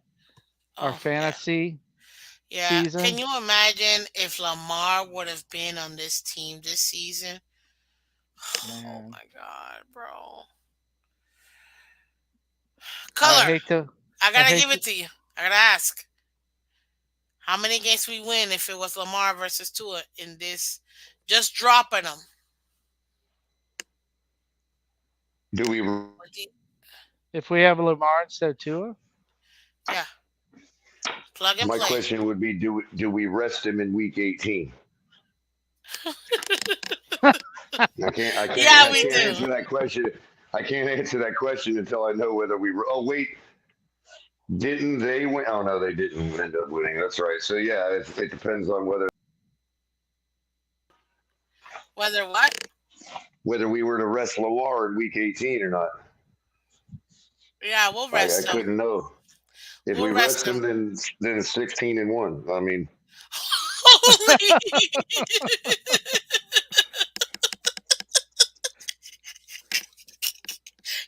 Did I say something funny? 16-1. Wait, I'm sorry. Oh, wait. Oh, my bad. My bad. More I like didn't think it was that 19-1. subjective. 19-1, Kohler. Oh, 19-1. snap. 16-1. No, but I was referring to the regular season. That's why Yeah. I said 16-1. Depends. Are we wrestling? I mean, who beats us? I mean, the 49ers, maybe? You realize that they then, and who else was it they were saying? The 49ers, I think. Or no, not the was it the 49ers? No, it was The Giants? God, no, it was somebody they were comparing earlier. There was two teams that have beaten 10 teams over 500 this year. I think it's a record. The Ravens have beaten 10 teams over 500 this year. Wow. So you tell me. Well, you tell then me, 49ers have to be. you tell 49ers me- have to be the wait a other minute. team. There's no other Right, way. So you tell me, what game do we lose this year with Lamar Jackson?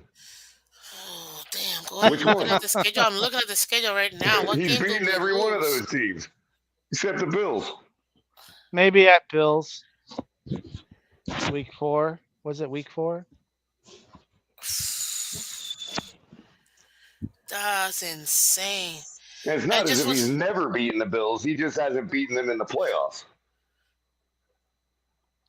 Wow, they just converted on 3rd and 17. Look at Scummy. Can you highlight Scummy's comment, please? The last one, please. Is it okay to? Yeah, it is. It is. I read it. Y'all are haters. No way Lamar is better than Tua. Tua has more elite intangibles, like not looking before he Here throws. we go. Oh, snap. Scummy is the only one allowed to call me a hater. Oh, it's funny. Why do you? Ooh, I got another one. I encourage Scummy to call me a hater. I got another one that'll be juicy. Let's say we did move on, and it don't even matter whether it's this year, next year, in 100 years. We do move on from Tua. What do you think the fan base will look like? ACC? The fan base? I mean, I'm pretty sure the Dolphins fan base that remains will be absolutely done with SEC football, mainly their quarterbacks. It's because SEC quarterbacks from specifically Alabama. Although Lamar is an ACC quarterback, so I mean, yeah, but look at where he played. And so is Deshaun Watson. Again, look at where he. Oh my God, this is weird. Both ACC quarterbacks. It's just any quarterback. Where the heck is Mahomes from? The Big Ten, right? I think so. Wait, you can take off the comment real quick if you want. I don't know where Dean went, but Dean, thanks for coming through, man. Oh, he's back in. I just forgot to add him back up. Now I know what the time was about. There it is. I thought it was very interesting because it's just Alabama quarterbacks just are not good. I mean, think about the SEC. Think about the SEC. You got Joe Burrow that made it to a Super Bowl already and lost, but what has he done? Like, he's meandering around now, playing the I'm a rich quarterback who doesn't have to give it up every season game. You know what I mean? Let's be real. Trevor Lawrence, SEC, he's still struggling.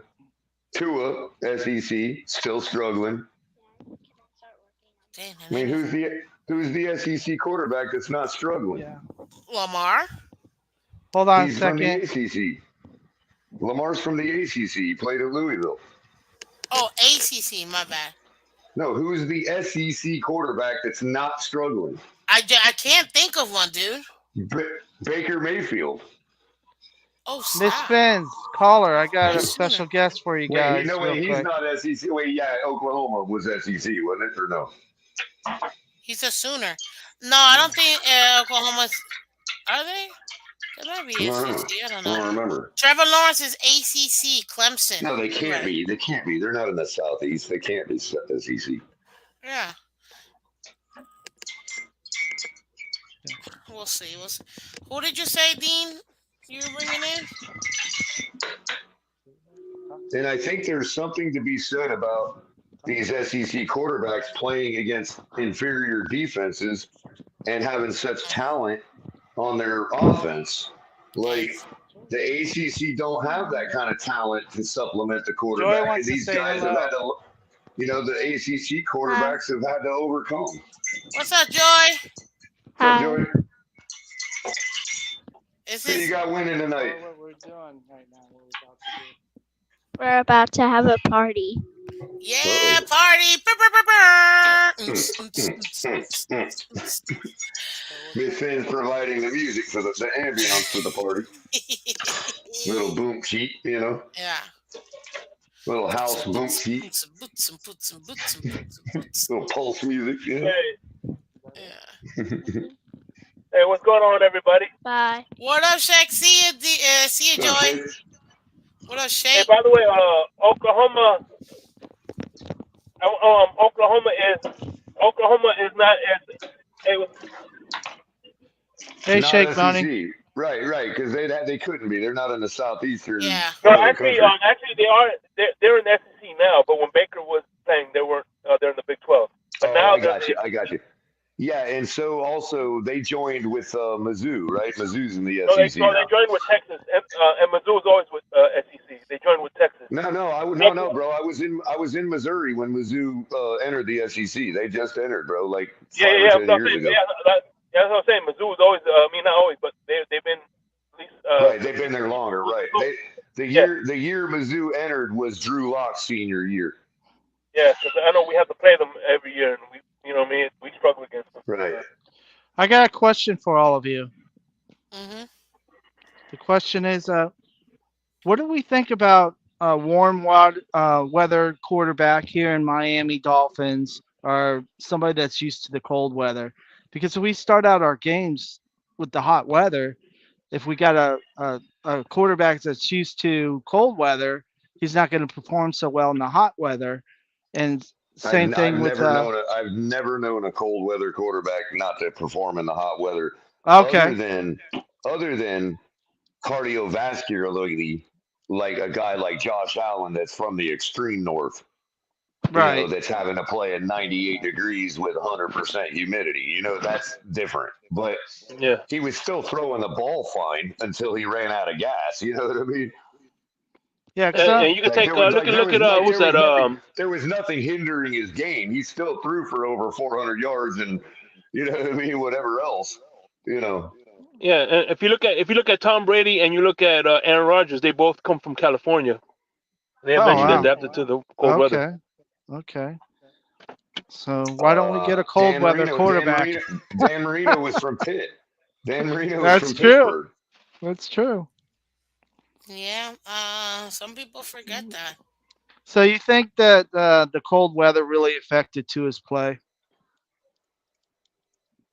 This is the thing. It's a neutralizer. It affects everybody's play. Yeah, I know it does, but maybe more if you have Dan Marino, if you have Tua. I know they're two different quarterbacks, but in the cold weather, I think that it affected what Mike McDaniel could trust him to do.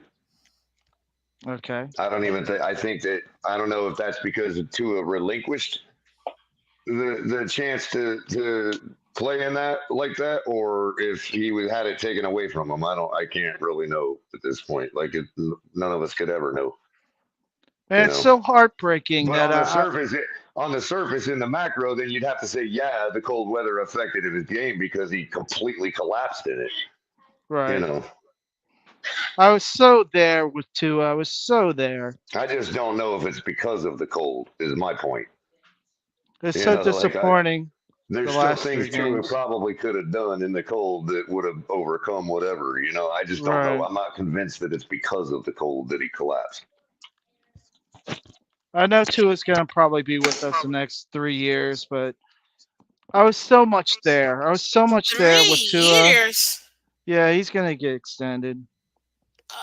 Just 3 years? Come on, man. Well, you know it's gonna be more. Where did Shake go? Where did Color go? as soon as I said Thanks Tua for that, for 3 team. years. Another 4 years with Tua, and they're like, nope, I'm out of here. I can't even touch the narrative right now. So I get it. I was so much there, you know? And then heartbreak. Heartbreak. Last 3 games. But anyways, on a brighter note, what are we looking at for the off season? To be honest with you, it's the same thing I've been wanting for the last 3 years since we already got them. 4 years, I guess. Middle linebacker, O-line. I don't know how many more times I gotta say it. Middle linebacker, O-line. So. What about middle linebacker in the draft or? Yeah, I'm talking about the draft. Free agent. No, I'm talking about the draft. We need to make sure. Unless I could get a good deal in a free agent, but that's it. Like, it is what it is. And Bill, strike first with the little kick to the uprights and make it. Ooh. By the way, I think it's a far gone conclusion that Tua is going to get extended. So I told this to people 2 weeks ago, and I said, guys, unfortunately, I need you to understand that he's gonna get extended. I don't think it's a foregone conclusion at all, but it's a matter of opinion. Well, you know what? You're not wrong. I'll give you this. Man, 5 touchdowns, 14. I mean, 5 wins in the playoffs for Mahomes. This is my opinion. Tomorrow's going to be Monday, so. Yeah, that's true. Yeah, 12 career postseason wins. Oof, that's crazy. But no, it is. He's gonna get paid, and whether people like it or not, it's now they're gonna use. Well, you know, I'm glad that you finally were healthy, but you know, we do need to continue to see you develop. We want you here for the long term, and this is what we want to do. So obviously, they're gonna want to spread it out, but they need to get it out after 2 years, like this year and the year after, and then maybe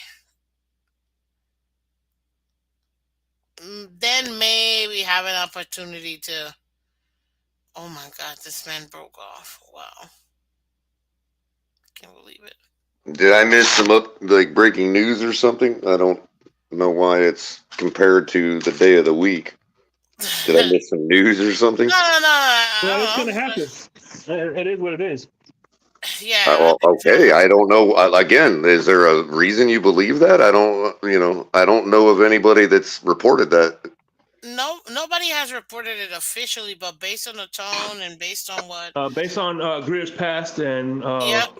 And what he said in the. Right. I get you. I get all that. But I could say a couple other things about Greer's past, too, that would make it not a foregone conclusion. Well, that's how I see it. I do know that the government designates tomorrow as Monday. So that is a foregone conclusion that tomorrow is Monday. You sure? Unless you're in Australia, then it's the United States government says tomorrow for Americans is Monday. Bro, you could tell we're out of it, man. It's just frustrating as hell. We should be playing in this stupid game. Yes, we'd be playing. I just mean that if I were to semantically parse Chris. Look, I just mean that if I were to semantically parse Chris Greer's words, I can easily get an interpretation that's not a foregone conclusion. That's just my opinion. Nothing wrong with. I understand where everybody's coming from, and that's not something I want to face. It probably is the reality, but until it happens, I ain't ready to face it. Just like I ain't going to say Tua can't improve, just like I'm not going to say he can. You know? When it happens, I'll be able to tell you whether he can or can't. Yeah. It's still frustrating. More than anything else, it's still going to be frustrating. And dang, this Buffalo defense is on another level right now, and I can't stand it. I just don't know how they look the entire NFL, their fan base, and journalists in the eye, you know, like, and extend the guy obvious, as right? if he's something he's not. It just is amazing to me how they can just do that. Because he's the guy. Everybody wants us to have him as the guy. And it's fine. It's the last dollar I'm spending on them until it changes.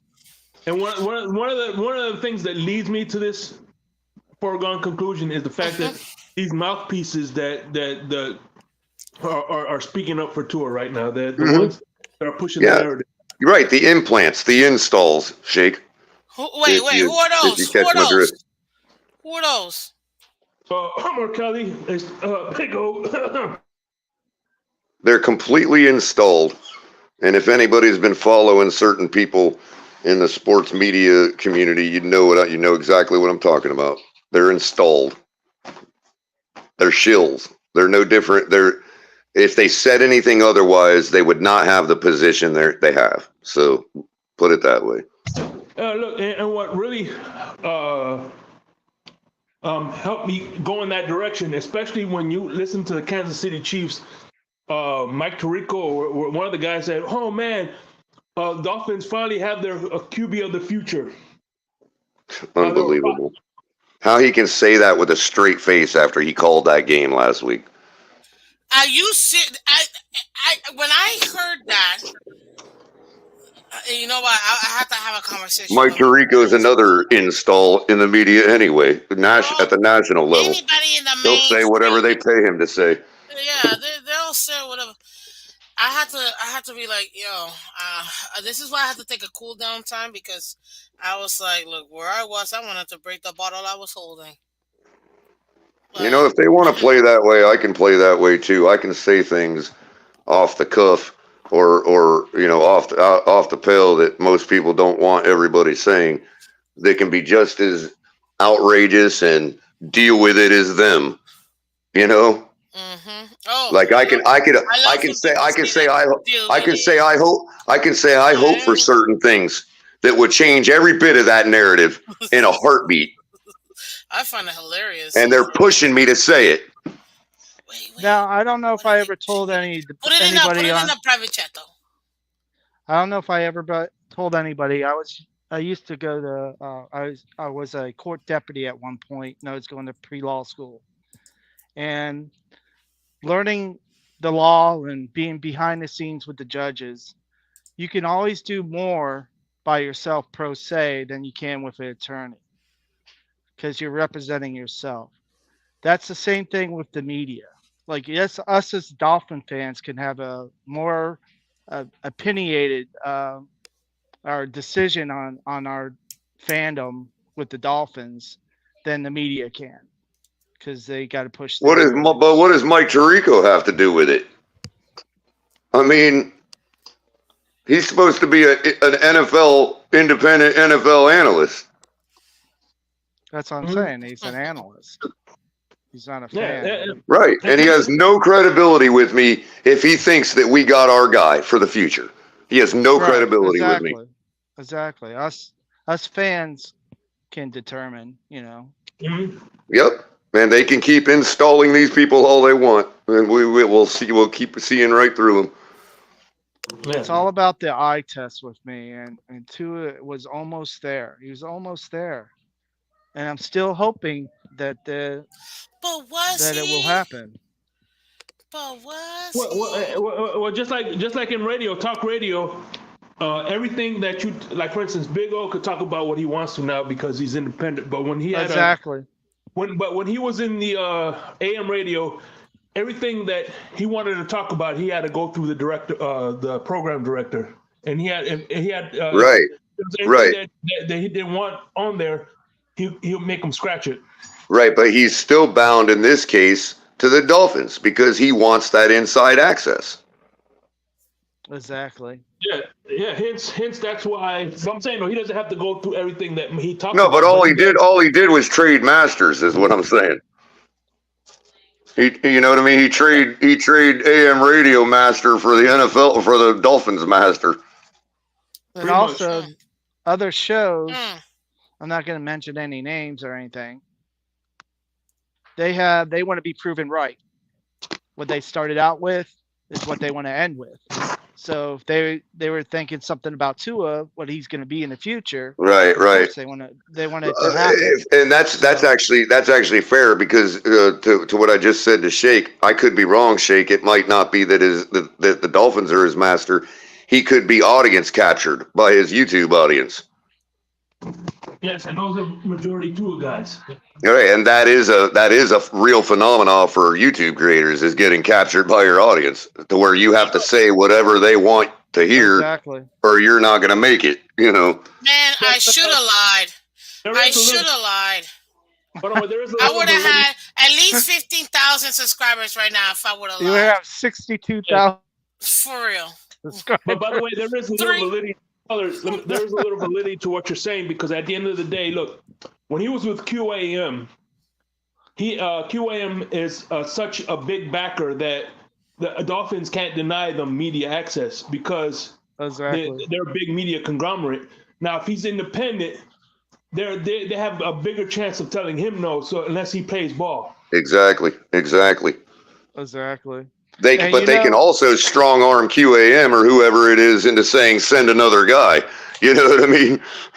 And also, too, is a moneymaker. He's a moneymaker. And again, I want to preface all of this, or retro preface it with, I ain't knocking him at all for his game. I'm a pure capitalist. Hey, go get it, boy. You're doing great. You know, but don't sit here and convince me that you're not captured by your audience. But yeah, one of the reasons why the Dolphins wanted Tua and drafted Tua was for the money. Of course, and the NFL included. Look, and I'm going to say this real quick to our audience. I'm sorry, guys. If 15,000 people roll in and supplant you all right here and want me to say certain things and they're paying us, bro, I'm sorry. I'm going to be honest with you right now. They got me. Y'all are going to have to up the ante. You know, I'm just letting you know. Except maybe Joe Levesque. Put it this way. How many people are going to watch Tua versus the Chiefs or Jared Goff against, the Tampa Bay Bucs? Casuals, I'm talking about. You think about it, you got, Travis Kelce and the Shifties and all that. They're going to watch that game. So they don't really care who wins that game. But they want to pump up Jared Goff and Detroit Lions on this narrative. And nor should the NFL care who wins it. It should be the players that care to win it. I know, but I'm just saying. And if they don't, then it's like what I mean. That's us to hold them accountable, but we have no way to do that because we can't hold them accountable. Yeah, we're captured. Exactly. It's just frustrating. Yeah, it is frustrating. But Tua can do it, so we just gotta pray. It reminds me of that. It reminds me of that. That Sliders episode where in the one universe they were in, everybody was playing everybody was withdrawing money from the ATM freely, right? And nobody could the group couldn't figure out why, because they're in an alternate universe. They don't know the rules and all that, right? And so one of them went to withdraw money and got it. And the whole stipulation was, yeah, you could withdraw money anytime, but that enters you into a sweepstakes, right? By withdrawing money. And the sweepstakes is, if you win the sweepstakes, you get to become a zillionaire for a day and have the whole entire society cater to you for a day, have anything you want, but you have to die at the end of the day. And that was their form of population control. And I feel like we're all sitting here as NFL fans going, I hope my team is chosen this year, just so we could have one Super Bowl and die. You know what I mean? Nah, I don't give a damn about Super Bowl that much. Not for my life, but I'll definitely. Like I said, look, I don't care if they want to And they really. say couch potatoes don't have anything to offer. We're just having fun, man. Like at this point, it's like it's just frustrating as heck. But I will say this: I had a conversation this morning because, ladies and gentlemen, I don't like to do Sunday weekend shows because weekends is for me and my family. But I don't know. I was like, okay, I'm in the middle of cleaning. Let me take a break, and let me just because I was looking, I'm like nobody's on. Nobody's on this morning. Okay, let me. I gotta find some dang batteries for my mouse. It's killing me on the phone here. Yeah, but well, I thought I'd come up here and join you guys because I missed you all. Oh, appreciate it. Nobody else wanted to join us tonight, so we appreciate it. These losers in the chat that just want to type all night. Hope you get arthritis. No, he doesn't. You'll be fine. What's up, Aquavision? I told I hold off the party that we're having for a half hour to talk to you guys. We're having a SpongeBob SquarePants party tonight. What about Patrick? He's here. Yes. He's my favorite. Yeah, the kids love. My brother SpongeBob. looks like SpongeBob too, so. That's what we call him. Yeah. Oh, that's cool. Yeah, that's their favorite show. So I went out and got all the party plates and all that. Just a random thing to do. To have fun. That's what we try to do. That's awesome. But you know what would be the most like the most epic failure of all time? Hear me out. Give me 30 seconds. To build your team for how many years, right? 5, 6, 7 years, right? To beat one team. Then, after all them years, you haven't been able to beat them. You're finally at home, right? And you lose to them. Like, that would be the worst thing for the Bills. Like, you at that point, they would have to resound themselves like, this is it. This is our because a lot of people they say during the Jordan era, during the Jordan era, if you were in the Jordan era, you weren't winning the championship. So same thing with this. I mean, not to that extent, and I'm not calling the Chiefs Jordan whatsoever. But to prepare yourself to beat one team, to do all them years, get the home field advantage, and still lose, then you just gotta be like, it's over. There's literally nothing you can do to beat this team. And you know what? You're just gonna have to hope somebody else can beat them, and you never see them in the playoffs. Like, that's literally the only thing. But we'll see what ends up happening with this game. This game is essentially 0-0. It's 3-3 right now. Bills driving down. Can believe it going. Where did Shake Buddy go? Oh man. Bills talk. Got rid of him. That's true. Yeah, no. Oh man, Mr. Polk's having some teriyaki tonight. Yeah, I see that. Hey, Funsurin. Yummy. I wonder if you know how I live in Tokyo. If you know. Fast and Furious. Teriyaki Boys. Yeah. Teriyaki Boys. Exactly what I freaking called is exactly what's happening. I'm telling you. I don't consider myself to be all that, because I'm not. I have so much growth to do. But it feels good that when you call something, it looks like it's going that way. I like it. What did you call, Miss Fins? You're gonna have to watch Friday's show.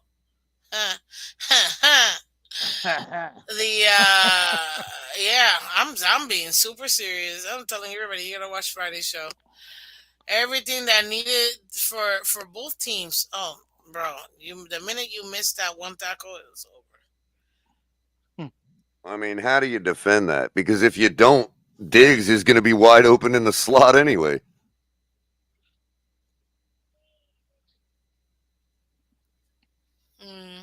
Here we go. 1st and 10. Am I behind? Oh, I don't know. Cook Maybe. just ran up the ball to the 40 line. Yeah, then you were way behind because they're kicking the field goal right now. Oh, really? Yeah. And it's good. 10-3 Buffalo. 10-3? Yeah. Was it a Cook run-in or? Allen. Mm-hmm. Okay. Well, my ideal outcome for the quarterback situation next year, Scummy asks. Oh.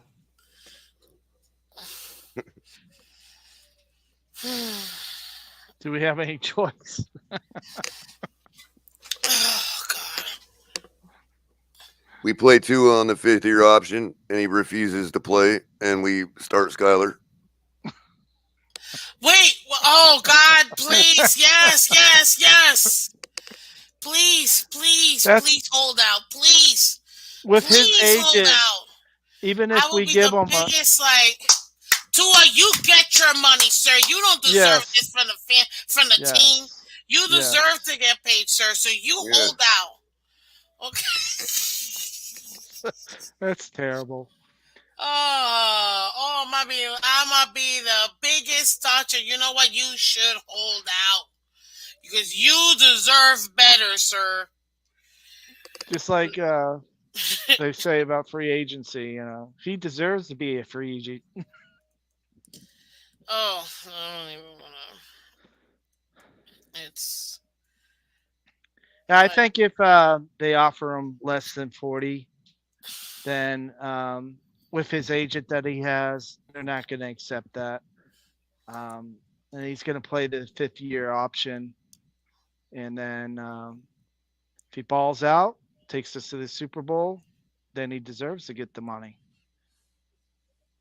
If he doesn't, then we move on. I'll tell you this. I could care less. Who takes me to the Super Bowl? Exactly. I just want to win. But I'm telling you right now, hey, if Tua wants to go ahead and hold out because, he knows what his value is, I'm riding with you, Tua. I'm riding with, and you hold out. And let's put in Skylar Thompson. Hell yeah. Yo, give me my rookie. Let him cook for the year. We don't even need to waste a draft pick in some other quarterback because ain't gonna be nobody available really. So for then, we're definitely gonna go ahead and take our time. Let's get Skylar. We already know he got playoff experience over Gucci. Let's go ahead and set it up because Tua deserves to get paid and he needs to hold out if he doesn't. So heck yeah. What's up, Lou? I see you, sir. Come up here, man. Should we change the name to this watch party? Should we close it up and open up another one? I feel like we should shut this down and open up a new one at this point. Or change the name to watch party for both games, Yeah, I guess we'll do that because we only got 23 watching anyway. But I won't be able to start it back up because I'm already getting tired. So it'll have to be somebody else. Do you want to close I it can down? go on for another 10 minutes. I mean, I can go however much longer you guys want, but to start another one, I probably wouldn't go longer than half hour anyway. I got a question for you guys. Since we don't have a third and fourth rounder in this upcoming draft, if we do select a quarterback in the 5th, 6th, or 7th round, is there anything out there that's worth anything in the 5th, 6th, or 7th, quarterback-wise, for the future? Quarterback? Yeah, quarterback. All I haven't looked into it.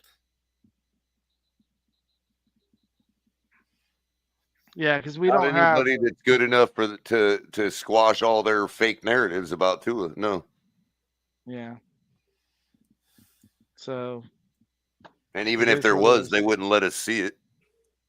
They would shelf him until they milk Tua for whatever it's worth, and then they'd get him involved. It would be the sit behind Tua and learn plan. So if we lose like Oddbog, or somebody else, will we get any third round picks added? If we lose any certain, how does that work? If we lose any players in the offseason free agency. Will we pick up any third rounders? Nah, Lewis. I'm not gonna stop with the Skylar Thompson talk. He's our backup QB. He needs to get a chance. If we're willing to develop Tua, we need to be willing to develop Skylar. He is in the house. He needs. No, don't mistake me. I'm talking about in case of emergency break glass. In other words, you use the leverage we have on Tua. You strong arm him and say, "Look, you play on the 5th-year option, and if you refuse, oh well." What's the difference? Right. Tua not playing or Skylar playing? What? How many wins above replacement are we talking about here? I'm talking about 7. Because at that point, the guy's sitting on the bench. So what's the difference? Anything is better at that point. I just love. And I'd rather have a guy that's already been developing with Mike McDaniel if that's what ends up happening. True. Hey, you talking about Skylar, right? Yeah. Yeah, Well, exactly. I agree. And that's what people think I'm kidding. I mean, if we're gonna go do the whole quarterback doesn't matter shit, then why are we gonna pay one $50 million? Exactly. That's dumb. And not have an option for 3 or 4 years. Well, go get Derrick Henry. Derrick Henry's can solve all our problems. Yeah, because our quarterback needs a better running back. Better than number 1 running game in the league, apparently. Number 1 receiver. And if we need all that anyway, then why are we going to pay $50 million to the guy handing the ball off to him? Well, we can pay $4 million to Baker Mayfield. Forget Baker. I don't want Baker. I want Skylar. I'm just saying. Give me Skylar the Rocket Thompson, ladies and gentlemen. How much does Skylar make? I would rather have Lewis out there handing the ball off to Derrick Henry and throwing to Tyreek Hill every other play. Lewis can do that. Yeah. I don't know if you got Privs or not. Oh, Lewis. there he is. What up? He heard his name. He's ready to suit up. No. He's gonna roast me. I know it. No. I don't have color. I don't have privileges. Oh I guess God, what HB a needed pass. them. I think. What a pass. All right, Lewis. Get it cooking, man. Tell me where I'm fucking wrong. Lewis, you know we're right though. Right? I don't know. Can you guys hear me? Yeah, we can hear you now. Can you hear us? Yeah. Oh, okay. Yeah. No, I can hear you guys fine. Okay. Listen. I'm willing. I am willing to have the conversations and move off into it. Right. Like I'm willing to have them. Like I said, it is what it is. I could care less. I just don't think, again, I think we're all thirsty to be playing in these kind of moments right here. Divisional round, Right? AFC Championship game, Super Bowl. That's what we're. And I just like I can say, and this is where, to the color scenario, listen, if that's the case, Tua wants to hold out, let's ride with Skylar. But all I'm saying is, if this is our ultimate goal, AFC Championship game, Super Bowl, just like I don't believe at this moment Tua is the guy that can lead us there. Mm-hmm. It would be fair for me to say I don't believe Skylar is that guy neither. And I'll always give you that latitude because for me that's a different argument, and I'm not willing to argue with you on that. You know what I mean? Because we just don't know. To $4 million. It's a complete unknown, Lewis, and I would, obviously you don't want you can't expect anything out of a totally unknown. Exactly. You know, but I think it would also be fair. But if we're talking about stopgapping with Tua, if we're talking about stopgapping by paying Tua $50 million, that's just dumb, bro. How much is Skylar making? It's rookie contract, 7th round, peanuts on the dollar. And again, even if we're not talking about Skylar, if we're talking about stopgapping, then it has to be Kirk Cousins, because the back end ain't going to hurt us as much. He ain't going to get $50 million. I don't care what anybody says. Kirk Cousins is not getting $50 million. No. He's already milked Minnesota for all the money he needs to. He'll be perfectly fine. Landing in a home where he can be a... And if you're talking about, sure, he chokes too. I ain't going to argue with that. True. But has he ever choked in this offense? With Mike McDaniel and all the weapons we got and all that other stuff? You know what I mean? Like, we don't know. Probably will choke just the same. Well, probably. But it's not going to hurt us. But it's not going to hurt us on the back end if both of these guys were assumed to be chokers. You see what I'm saying? Right. Yeah. Well, I would say to the Kirk Cousins, right? Yeah. To the degree of having these kind of weapons, I don't think so. But and I could be wrong. Someone would have to fact check me on this. But wasn't Kirk Cousins there with Washington with McDaniel and Shanahan and all the guys? Yes, he was. Yes, he was. Oh my God, you're right, bro. I'd have to go back. I want to make sure that people didn't just gaslight us on that one. I want to make sure that he actually choked in Washington. You know what I mean? I got to go back and look, man. Right. I got one question for you guys. What about Cooper Rush? Whatever happened to him? Exactly what should happen to him. Well, relegated to the dump. That's a backup. I want to go. If we're gonna move off of Tua, right?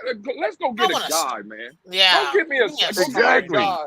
Yeah, that's what I'm talking about. But I think that the fact that there's not that clear guy out there, Lewis, shouldn't force us our hand into just giving it to Tua for no freaking reason. You know what I mean? That's what bothers me so much about it.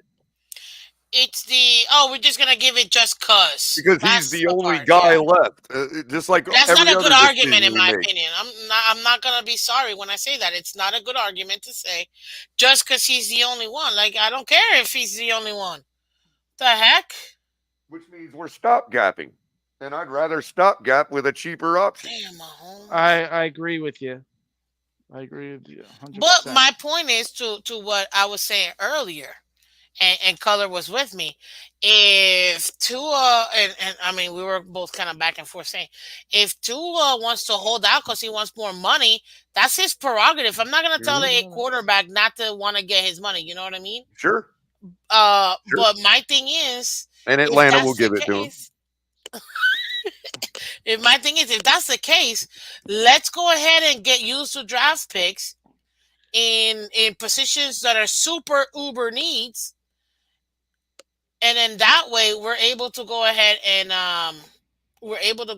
get those positions taken care of from the draft, because we only have like 4 or 5 picks. And then I just don't understand why we're in such a dang hurry when we've already extended the guy to his 5th year. We've already set his value, and he didn't, to me, in my opinion, didn't eclipse that value. I don't think he even met that value. Because you could argue. I mean, he did improve this year as far as production, like yardage and all that stuff. They have that. Actually, if you take a look at the yards per game from the games that he played last year to the games he played this year, had he played all 17 games last year, he would have actually had more yards than this year. Right. Dad Dean, go ahead and get some final thoughts in. Dad's got a party to put on. Yeah, for the SpongeBob. Yeah, Dean, go ahead. I got to put my costume on and everything. Okay, here's what I think. I agree with you 100% that the stopgap would probably be the best option, unless Tua can prove to us on the fifth year that he can do what it takes and win us a playoff game at least, or get us the AFC Championship. There's no other option other than that. I hope they don't give him a long contract, an extended contract, over $50 million. With the agent that he has, that's what they're going to want. So best case scenario is, like everyone's saying, like tonight was saying, is let him sit out the year. There's only 2 ways it can go. He can ball out and or just sit for the year and do a stopgap. And I don't know what quarterbacks are going to be free agents or what we can trade for or anything like that to next year that would help this team more than Tua. But if that And here's the option's out there, right, it and would be Scott. yeah, go ahead and finish that. I'm sorry. Skyler. Skyler would be he would be the stopgap quarterback. I wouldn't go anything else unless you have something that can bring you over the top. So it's either somebody that can bring you in on a trade, a massive trade, bring them in that can be a difference maker, or Skylar Thompson, or Tua 50-year option. I don't want to be stuck with Tua for 5 years after this season. Well, hence the 5th-year option to see if he can go back to back and actually produce and maybe win a playoff game. But we'll see. And that brings me to my semantical parsing of Chris Greer's words. Our goal is to have him here long term and playing at a high level. I said that. Why does that signature have to happen now? All right, guys. In other words, you guys have if we don't good sign evening. him to a long, See you, Dean. Take it easy, Dean. Take it easy. What I'm saying is, if we don't sign him to a long-term contract, right, this year, and he balls out, and we pay him, and he's at a high level, isn't the goal accomplished? So, by Chris Greer saying that's our goal, puts no timetable on it, in my opinion. Well, the one thing I would say though, right? Real quick, guys, I got to get going. Let me say goodnight to everybody and thank you Take it easy, for the Dad. show and bringing me on. And let's go. And tell Doggy Dean Chewy says hi, man. Okay, I will. Squirrel. All right, good night, guys. Good night. Later. The one thing I would say, right? Because I think those are fair points. What I would ask everybody is, I guess it's a 2-part question. And again, Miss Fins and Color, you're the only ones up here with me. So I guess the first question is, what we've seen this year, is that to a ceiling, or do you two people, right, believe he can get better? That's a great question, because I was going to say a minute ago that my whole premise, maybe it hasn't been stated clearly, and maybe it would understand maybe it would help people think of my takes as more fair. My stated position is I'm done. I've seen enough. I am not convinced that the stuff we're seeing is going to be fixed in a 5th year by a guy. That's the kind of stuff that we know that other quarterbacks that we don't even give chances to don't have. And that goes along the lines of the competition idea. Would you even believe in the legitimacy of a competition if they did bring a guy in? The only way it's going to be legitimate is if that's a big name or a rookie. Because anybody else, do you really believe that we're going to bring Sam Darnold in here and believe in the legitimacy of that competition, bro? No, probably not. So, which means that any competition based on Tua's current level is going to mean Tua will lose. Yeah, but then they're not going to put themselves in that position. Well, and the only reason I was and that's what I'm convinced of, to answer your question, Lewis, that I don't believe it's going to get any better. That's why I feel the way I do. And that's fair, right? But the only reason I asked that question was to ask this question. Because I'm with letting them play out on the 5th-year option as well. We all know that's, what, 27 million, 28 million, whatever it is. 23. Okay, 23. Perfect. Right there, right? But let's say in that 5th-year option, you plan for 23, and let's say he does ball out. And then this is just for the other side of the argument, right? So let's say he does ball out and you find yourself in the AFC Championship game, or hell, a Super Bowl. Then obviously we're talking about paying him, and I think Color kind of about 5 minutes ago, he stated, well, then you pay him and it wouldn't, the job would be accomplished. I agree with that. But I would just say, let's say this year, going into the 5th-year option, you can have Tua. I'll go right under the 50 million mark. Let's say for 48, 49 million a year, something like that, right under 50. But then next year, if you let him play out on his 5th-year option, he balls out. Now it's closer to he's asking for around almost 60 million. Would you rather have Tua for 48, 49 million or 60 million? Which one would you rather have? Can I answer that? Sure. Go ahead, Miss Vince. Well, very simple, Lou. And I'm gonna ask you this question just so I can know how to answer it. Do we win the Super Bowl or are we just getting there? Well, see, Miss Fins, I don't think that's a fair question because I heard, and again, I'm not saying you specifically, Miss Fins, but all I heard after our round one exit, if we would have beat Kansas City, people would have been ready to give them the bag. So now we can't sit here and say, wild card weekend, we were ready to give them the bag. And also to be fair, that's the part where Chris Greer's words do matter. He did say the goal is to have him here long term. So if he balls out, we'd have no reason not to lock him up long term. Which I'm with you on that one, but this is my problem right here. It's not guaranteed that you're going to go to the Super Bowl multiple years or even get a shot at it. Look at the freaking Bills.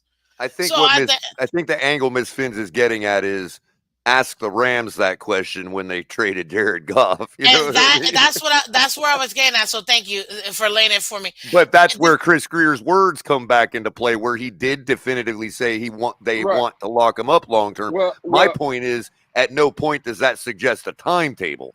Now, to answer Lewis's question about what happens on the back end if we're stuck for more money, well, by then, if you're talking 60 million, I would hope by then that the cap inflation is going to help us out to cover some of that.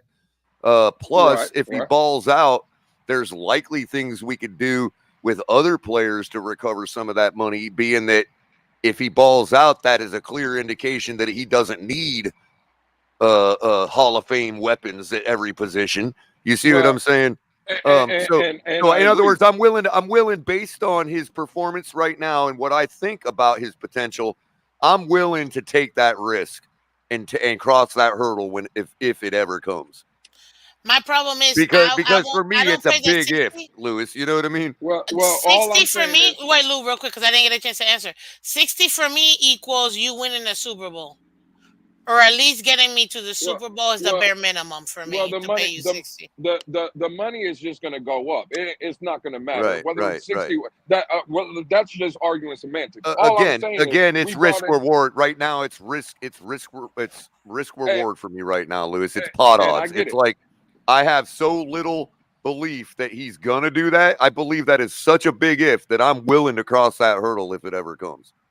And see, and listen, I'm with you. I'm just trying. We're having great conversations, so I'm trying to play the. It's an absolutely fair question. I think that's what a lot of people see. What you're doing right now is you're actually answering a fair question that's been put out. Why the hurry? You're the only one that I've heard actually give an answer to that question. Absolutely. And listen, we just talked about a guy. I heard his name 2 minutes ago, Jared Goff, right? Now, the Rams 2 years ago, they basically sold out whatever to go get a Super Bowl. And I get it. It worked out for them. But I'll pose the question now. I'll pose another question to you guys. If the Rams would have knew or foreseen, because Jared Goff, again, there were questions when he was with the Rams, right? Now, 2 years later, he is finding himself. The Rams are looking at a quarterback that not only took them out in wild card weekend, but now has just elevated themselves to the NFC Championship game. And we are talking about just like us, right? They were in the same playoff drought as us. And they moved off a quarterback, a younger quarterback. Now, again, they got a Super Bowl out of it. I get it. But I would just pose the question, do you think the Rams might look back at the situation now, 2 years removed, and watching a much younger guy that they would have got it done with Jared Goff? And they would have got it done with Josh. I already believe that. So could that be the argument for Tua? No, because it could be, but for me it doesn't work because I think Jared Goff is 10 steps ahead of Tua. This is a problem I see with that situation, especially with the Goff situation. If you can't even get in and then actually get over the humps, there's also the change of scenery aspect. If you're asking me if Tua could use a change of scenery and that might change my idea, my belief of how much potential he has, then maybe I could agree with you there. Let another system get a hold of him. Let another franchise get it. You never know. Well, either one of you guys, I don't know if one of you are sitting next to your computer. I'll try to find it out as well. Can we look at the season stats of Jared Goff the year the Rams went to the Super Bowl? They went 2 years ago, right? Well, I'm talking about not even the Super Bowl. The last year of Jared Goff's career with the Rams. What the year he went to the Super Bowl against Brian Flores and the Patriots? What were his stats that year that he led them to the Super Bowl? Because I think the argument for me that I would have comparing Jared Goff and the Tua, right, is I think when Jared Goff was the quarterback of the Rams, I think it was more of a defense kind of led team, a running game led team. Obviously, he made plays, but I think he got more so carried to that Super Bowl than 2 years. Well, you're right, but he was missing pieces that year. They had some injuries that year. Well, and there you go, Color. We were dealing with some injuries. I think that was the first year without Todd Gurley, or the second year. No, I think so. He played. Hold on, he played 15 games, went 9-6. Okay. 39-52 in yards and 20 touchdowns. That's That's actually one of. That's right about. Other than his first couple years, that's his worst year. Right. Other than his first year with Detroit, he only threw for 32-45 and went 3-10.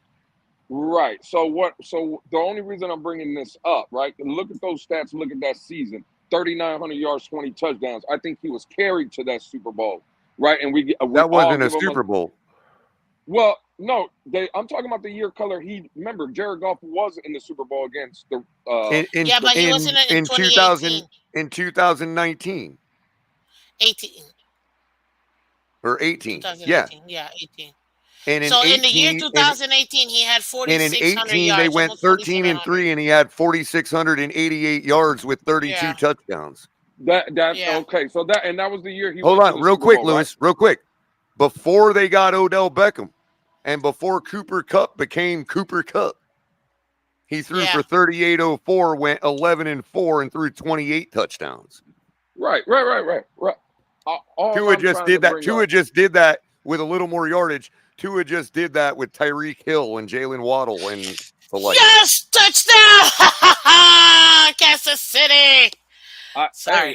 Listen, I get it. I'm just trying to come from the perspective because I don't want to be one of. Again, I'm willing to have these conversations. I just don't think that the Dolphins are moving off. So I'm trying to come up with ways to kind of convince myself because I do believe Tua's going to be here. And in that case, Lewis, all you have to do is say, okay, how much is it worth to pay a guy to hand off to Derrick Henry? If we got Derrick Henry, I don't know Derrick Henry. I don't know. I'm gonna be honest with you with Tua, because Tua has skills. A lot of people think that he doesn't. He does. How much money do we take off of Tua for going and getting T. Higgins? Because that's the solution now too. T. Higgins going to cure all of our problems. You're making fun of people who think that's the only thing we need. Wow, Jason Kelsey, we're seeing all the dad bod. Yeah, I don't. I don't know. I don't know if the Dolphins are willing to move off of Tua. I don't even know if I'm willing to have the conversation. I just don't know if I'm willing to lose it yet. If this was a guy that showed me he hasn't gotten any better, right? It was just, here and there, and then, But you think he can still develop? Did he reach? My question to you: did he reach his ceiling? No, or does he have more? I don't think he reached his ceiling. I think. See, to me, all he did. Wait, to me, how much Lewis, more? all he did was more decisively beat the bad teams than he did last year. Like the bad teams last year, we won them all, but it was like close games and this and that. And this year we pretty much smoked all the bad teams. So if you want to say Tua improved there, I can say, okay, I agree with that. Yeah, we're not going to take into consideration the defense that got so much. But we still arrived at the same point of getting owned by good defenses because he can't throw to an open tight end. Well, see, I would agree. Tight end, other receivers. See, I agree with half of that statement. But this is where, and Color, we used to have these conversations. You would go into Twitter Spaces and they would tell you were wrong, and I would sit there and I would be like, no, Color's making a point. See, when we talk about these good defenses, right? Well, the Jets don't have a good offense, but the Jets do have a good defense. And Tua was on the field when we beat them 30-0. Yeah, we hung 30 on him. You're right. That was a great performance. That was the performance that we needed to see against the Chiefs. And I would agree with that. See, and so from that angle, do I think that Tua can develop into that? I do. Listen. I'm just wondering what changed from the Jets to the Chiefs, bro. What changed? And that's where I think he has to do. See, because when you break down the season, right, all the numbers and stuff, that's all cute. I'm just talking about what we started seeing late in the season, and this is what Color's point and a lot of our point. Bro, there's people in this team. No, I don't even think it's the arm, Miss Fans. I think he just wasn't reading the field right, and I don't know why that was. I don't know why you're forcing things in to a receiver that sometimes double, or most of the time double covered, a lot of the times even triple covered, and you're still trying to squeeze those balls in when you have guys underneath. And when he like one time he had a really good throw down the sideline where he climbed a pressure pocket and made a throw like running through the pocket on the run. It was a brilliant throw, and like not 2 or 3 plays later, he's climbing a clean pocket and ends up running right into 2 linebackers while he's throwing the ball to the same place, which is now double covered. It's like, bro, it seems like he gets in this mode where he thinks every successful play is just a matter of muscle memory. And he doesn't realize that, not every play is going to work the same way. Same play, it's not going to always work the same way. I agree with that. So from that angle, that's why I miss Fins to answer your question. Right, and real quick, just to land on that point, the reason I think the potential is reached is because, to me, a player that's playing that way is out of their league, and the league is the National Football League. Say what you were saying, Louis, because I didn't hear you. When you said it, when you answered what was your answer? I'm saying I do think he can get better. I do think there are things. Again, if you can't tell me that you can't teach somebody how to read the field better, that's a teachable. If it was one thing where his arm showed up and he didn't have the arm, or he didn't have this, or he could, I get it. But you think he has an arm? Well, he could again, Miss Fins. This is sufficient. Lewis is right. Sufficient arm. Does he have an arm that could play in the NFL? Absolutely. Joe Montana didn't have a strong arm. So then what are we talking? See, this is where Miss Fins, and I'm not saying you. I'm playing devil's advocate. I'm not really. Well, I got Lewis's point. I'm not so sure you can teach those things that that I'm talking about, bro. Those are fundamentals, man. Right. Yeah. Well, I just those are things Mike Glennon can do, bro. And that's why. And every time I say that, everybody's like, "Oh my God, Color is talking about Mike Glennon's better than Tua." That's not what I'm saying. I'm saying that the stuff that Tua has to fix are fundamental things that even Mike Glennon can do. But now Mike Glennon can't do all the other stuff Tua does, but the other stuff don't matter if you can't do the stuff Mike Glennon can do. Well, see, but this is where I think we get when Mike Glennon is the same thing as Tua then, because he doesn't do it consistently. That's what I'm trying to say. But if I say that, I'm actually saying Mike Glennon is the same as Tua. Like again, but you can teach that, because there are, and I hate this argument, right? When people say, "Well, Peyton Manning took 7 years," right? And I get it. I hate those kind of arguments too. But when we say that, we do have to take a step back and listen, though, because Peyton Manning was one of the greatest ever, and one of his monikers coming out of the great state of Tennessee when he was playing in the SEC. Peyton Manning wasn't winning no big games. Right, but what they're failing to add, Lewis, is why he wasn't winning those big games. He wasn't winning those big games because he was not finding his wide open tight end, bro. But again, he wasn't. Matter of fact, he made a tight end. What was his name? Dallas something Clark. Or other. Dallas Clark. I mean, he made that guy. And that's fine. I want Tua to make Durham Smythe. But Dallas Clark was later in his career. That wasn't right off the jump. No, but right off the jump, he went 13-3 his second season. And we're talking about he lost a playoff game. You know who that was to? Yes, New England, I believe. No, it was to the Tennessee Titans, 17-13. Yeah. Well. You know who his second loss was to? I do not. Dan fucking Marino. Well, again, but that's what I'm saying. They don't tell you that part, Lewis. But he had to overcome that, though, Color. I mean, you still have to overcome. I don't give a damn who you're playing. At the end of the day, you still got to overcome it. I agree.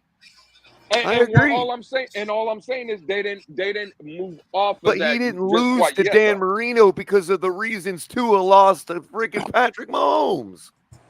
Well, he lost. He just got outplayed. He wasn't. I can't find my open tight end. I can't find my open whoever.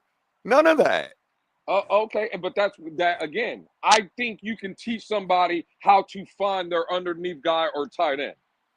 Is all I'm saying. I think that's a teachable. It fix. Is for a rookie. Well, no. See that. I think that's where me and you differ. I think you can. You're always developing. I develop every day. Yeah, but come on, Lewis. So if Nick Saban was telling the man the same thing, that he's not finding these guys open, right there you saw it on Hard Knocks. Nick Saban telling him the same thing in a game. You're missing this guy. Right. So who's going to teach him that? Well, we got to believe. We got to hope that it's Mike McDaniel and his staff.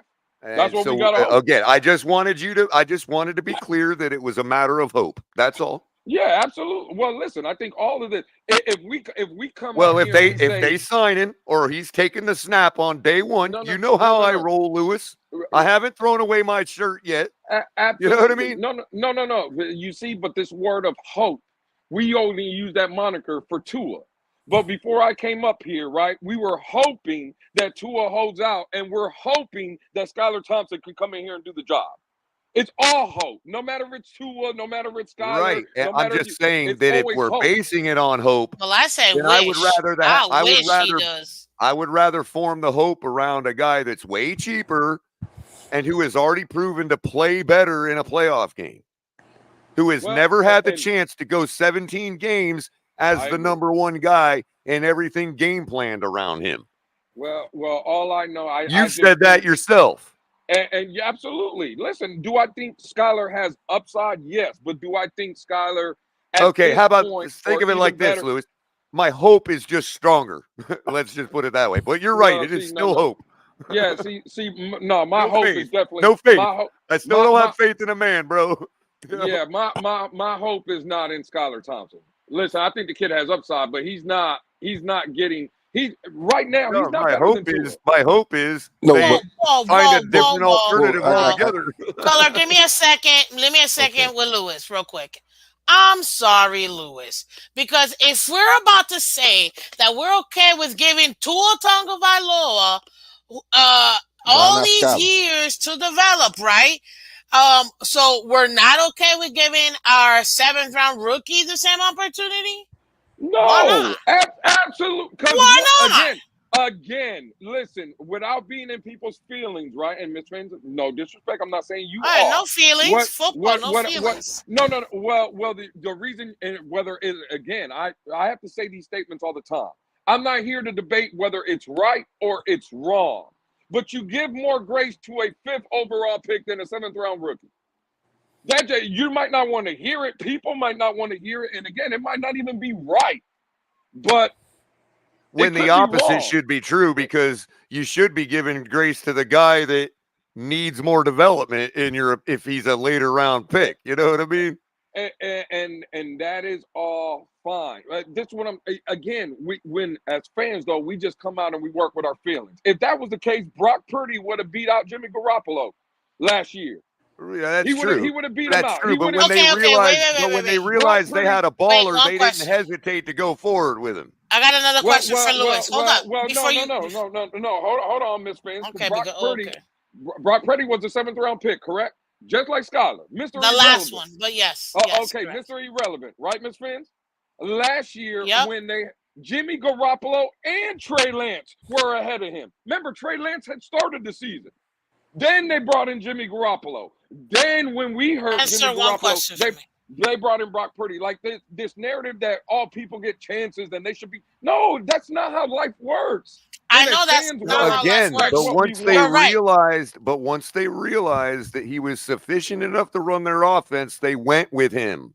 They didn't look back. And again, if Skylar Thompson would have got the ball and ran with it like we all think he has the ability to, right? Then did Brock Purdy win his playoff game? Brock Purdy, when he got his chance against us, Color, the man went 9-0. That's and different. Was in the NFC Championship that's different. Game. That's different. Well, we stacked the odds against Skyler so heavily in that playoff game. It's amazing he even scored one touchdown. Again, I don't know how we stocked the odds. The defense had 3 turnovers and 7 sacks. Hold up. No, did they not do this, bro? No, we're not going to do this. Okay. He without the Waddle drops. Without the Waddle drops, he still plays better than Tua. He still had a better QBR than Tua. And nobody is disagreeing with you, Color. I'm not disagreeing with that. But can I ask this question? He did exactly what. Hold on. He did exactly what Brock Purdy did. He played better than the guys before him. The thing is, he had no shot because it's Tua Tagovailoa. They were never going to give him a shot. There you go. They were never going to give him a shot. That's what I'm trying to tell you, Lewis. They were never going to give him a shot. But that's where you're wrong. How am I wrong? This team continues to prove it to you, bro. Miss Fins, we're talking about Brock Purdy, right? And no, I'm talking about. Hold on. Color's bringing up QBR. No one's arguing that. Those numbers are better than what Tua just did. What I'm telling you is where Skyler didn't fuck up, where he fucked up and he didn't get his chance, is that Brock Purdy was winning. He won 11. He went 11-0. Okay, can I help you out with that real quick? Can I help you out with that real quick? But hold on, because you're saying Skyler didn't get his opportunity. If Skylar Thompson, when Tua was out, if Skylar Thompson would have been 6-0, Tua's not on the field. You're right. Back-to-back penalties. Back-to-back penalties. Back-to-back penalties. Not getting. No, Color. Let me get this one, please. Please. Let me get this one.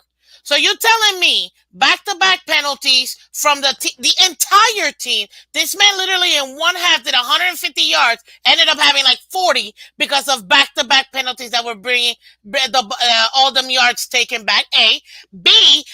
Because our head coach didn't prepare his backups or didn't even prepare his starters. Okay, fine. And then C. Every single time we want to always talking about, we got to give to all these weapons and all these opportunities. Where the heck was our number one left tackle? Absent as usual. So you mean to tell me this man got a fair shot? No. Every single game, I can show you where he had no shot. Hold on, and he still managed to make something happen. Hold on. You said Brock Purdy went 11-0. Yeah, because he was in camp as the QB1 for an entire preseason. What?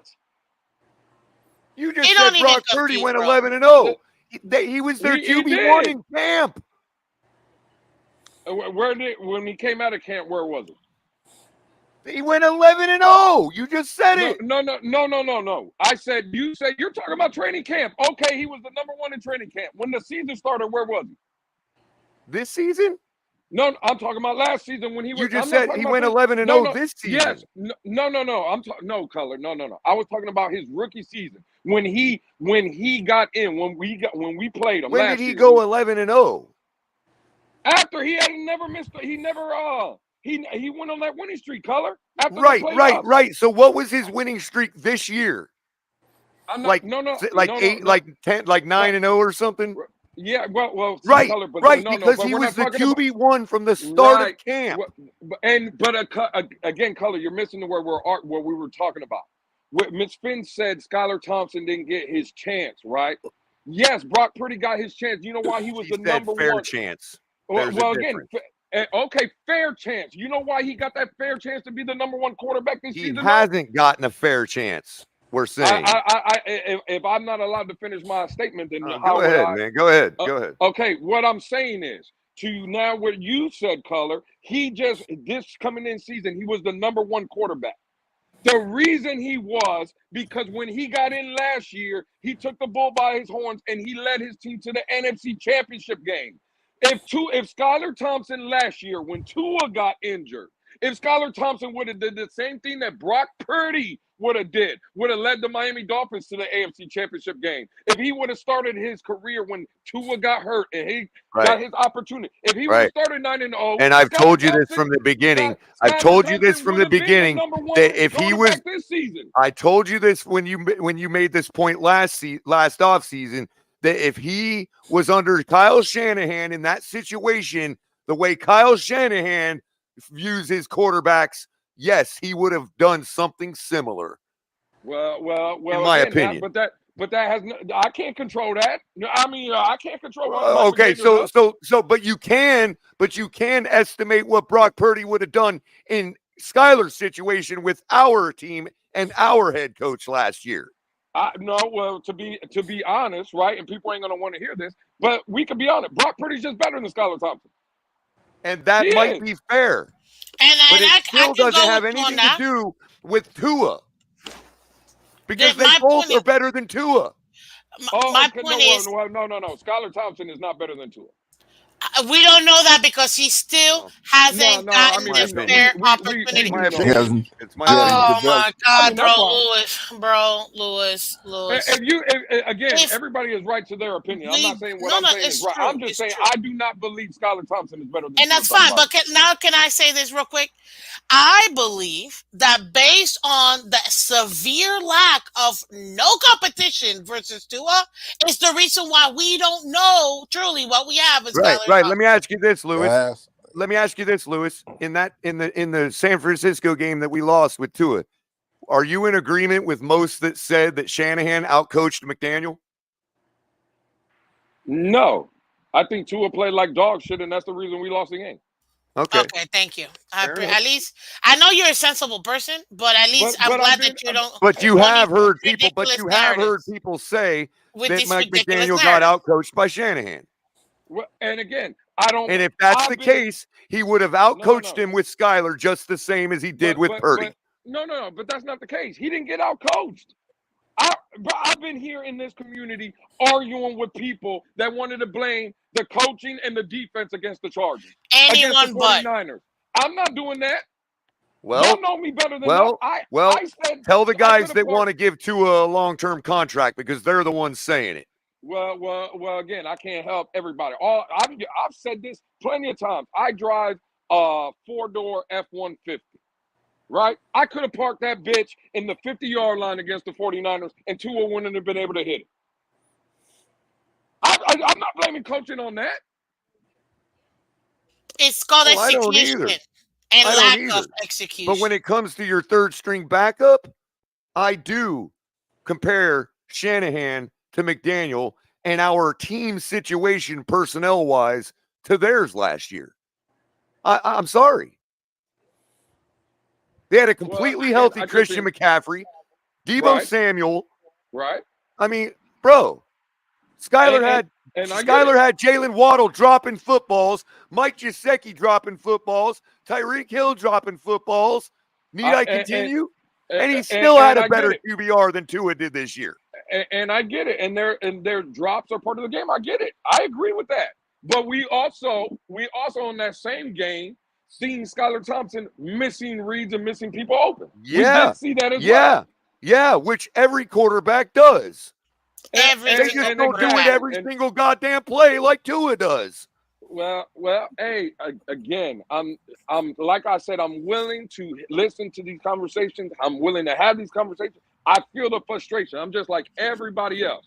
I'm not one of these people that go get me one of these retreads or nothing like that. We're going to get off of Tua, then get off of Tua and go get a guy in the draft. Go get, or just start with Skylar Thompson and say, but don't give me these retreads like Kirk Cousins. Because again, these are just opinion based. Why would I get rid of Tua to bring in Tua? Because I already answered that question. It has to do with the back end of the deal. It has to do with it has to do with the question we had earlier of how much would you give for a guy to hand off the ball to Derrick Henry? Well, again, but Derrick Henry ain't on my team, so I'm not even talking about. I don't know. Oh, okay, Mostert. How much you willing to pay for a guy to hand off the ball to our running backs?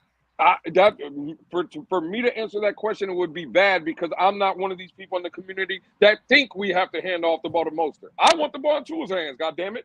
Just like I would in that situation, I would want the ball in Skylar Thompson's hands, Justin Fields' hands, Kirk Cousins' hands. I'm not going to be one of these people. Right. Now, if that falls apart, we're now paying $50 million to win by handing the ball off to a running back. But again, I get it. That is absolutely fair. But when I look across the league, it's just this is. I don't want to make this just as a Tua problem. I watched Dak Prescott and the Dallas Cowboys pay to get nothing. I watched Minnesota pay to get nothing. I watched all these teams to pay to get nothing. There's only one team that wins the Super Bowl every year. In the last 5 years, it looks like it's the Kansas City show in the AFC. So that would be like following in a bunch of guys into the casino that dump every bit of their money into one slot machine, lose for an hour, and we're going to walk right up behind those guys and dump the same amount of money in the same machine. Well, again, that's a life issue because whether it's right or wrong, Color, you've probably been in casinos just as I have. People do it all the time. People do it, but I don't. Okay, and that's fine. So there's one, maybe Miss Fins is two, but I'm saying the majority. I play the only game in the house that the house isn't in on the game. Right, that we can control. I do the same thing, Color. I love poker. What I'm saying, listen, again, whether it's right or wrong, we can sit here and talk until we're blue in the face. Do I think that the Miami Dolphins feel like a lot of us do to move off of Tua? I do not. I don't think they're doing it. So now and again, we can have these conversations. I'm trying to figure out how can we move forward with Tua because it's just my belief whether through competition, and therein lies the problem of legitimacy. Again, but people might not want to hear it, right? People just think again we're working with feelings. None of us know this to be true, but could an argument be made that in a practice setting, right, where there's no bullets flying, where no one's getting touched, none of the quarterbacks know they're even if there's pressure in their face, they're not going to get their hammer slammed on the floor on the field, right? In a practice setting where all this supposed competition would be, maybe Skylar Thompson just not beating out Tua. In a practice setting, in a controlled environment. Okay, but that's supposing Skylar would be the only competition. I wouldn't believe I wouldn't believe the legitimacy if they came out and said Skylar's competing with Tua. I wouldn't believe them. Okay, again, see, I don't know how to answer that. I can't control. The answer is you bring in a name that is not going to let them play that game with them. You bring in a name that says, "No, I'm really here to compete. Sorry, you're not playing this game with me." And okay, perfect. And now I love these. And who are those names? Every one of those names will beat out Tua. I don't think so. See, again, that's just where me and you get. And I just wouldn't believe in the legitimacy of it. Right. Because there's no way you're going to tell me that Tua fixes all his problems without seeing live bullets again. You know what I chuckle? There's no way he can fix this problem and can't, Lewis. It's just, it's the fact that people think that he's even gonna ever get any real. I don't care who you get. Just said, hold on, just like you just said, they're all sitting out there with a red jersey on, muscle memory and everything. So how is Tua gonna prove he's fixed that mistake in camp? He needs live bullets again. No, against you're gonna have to do live bullets. Yeah, absolutely. And if we're not willing to make the change mid-season, which we've never done before as an organization, then we'll have to go another 17 games. What is the point of competition if that's how it's going to be, bro? Because that's how it's going to be. Because that's how this flipping team sees themselves in being able to be, quote unquote, competitive. Are we really talking about? If we brought in Sam Darnold, you really believe in the legitimacy of that competition? No. Well, Steve, we're out here announcing to the world last year that we're having a competition at QB2. And absolutely, I get the argument. What I'm saying is, in my opinion, that's no competition anyway. because he's not. Sam Darnold. I agree. I agree. That's why I'm saying if they brought in him and claimed that it was for competition, I would laugh in their face and tell them they're gaslighting me. Well, I'm just saying that. See, I have no idea about any. I'm just saying from a. We all know Sam Darnold ain't gonna beat out Tua, bro. Even if he did, they wouldn't let him. Yeah, but I don't think we even have to say that. He's just not beating them out, bro. Sam Darnold is not better than Tua. Right. So if they said to you, it's like if I said to you, Lewis, I'm gonna bring in a pizza to challenge your opinion that Domino's makes the best pizza. And I go to a gas station and get pizza. Do you believe that I'm really trying to convince you otherwise? No. Would you really believe I'm actually trying to bring a real pizza to the table to compete with your Domino's? You know what I mean? No. And that's a very good point. But what I would say is, now we're talking about no names. Let's talk about another name, right? A guy that has won a Super Bowl, Russell Wilson.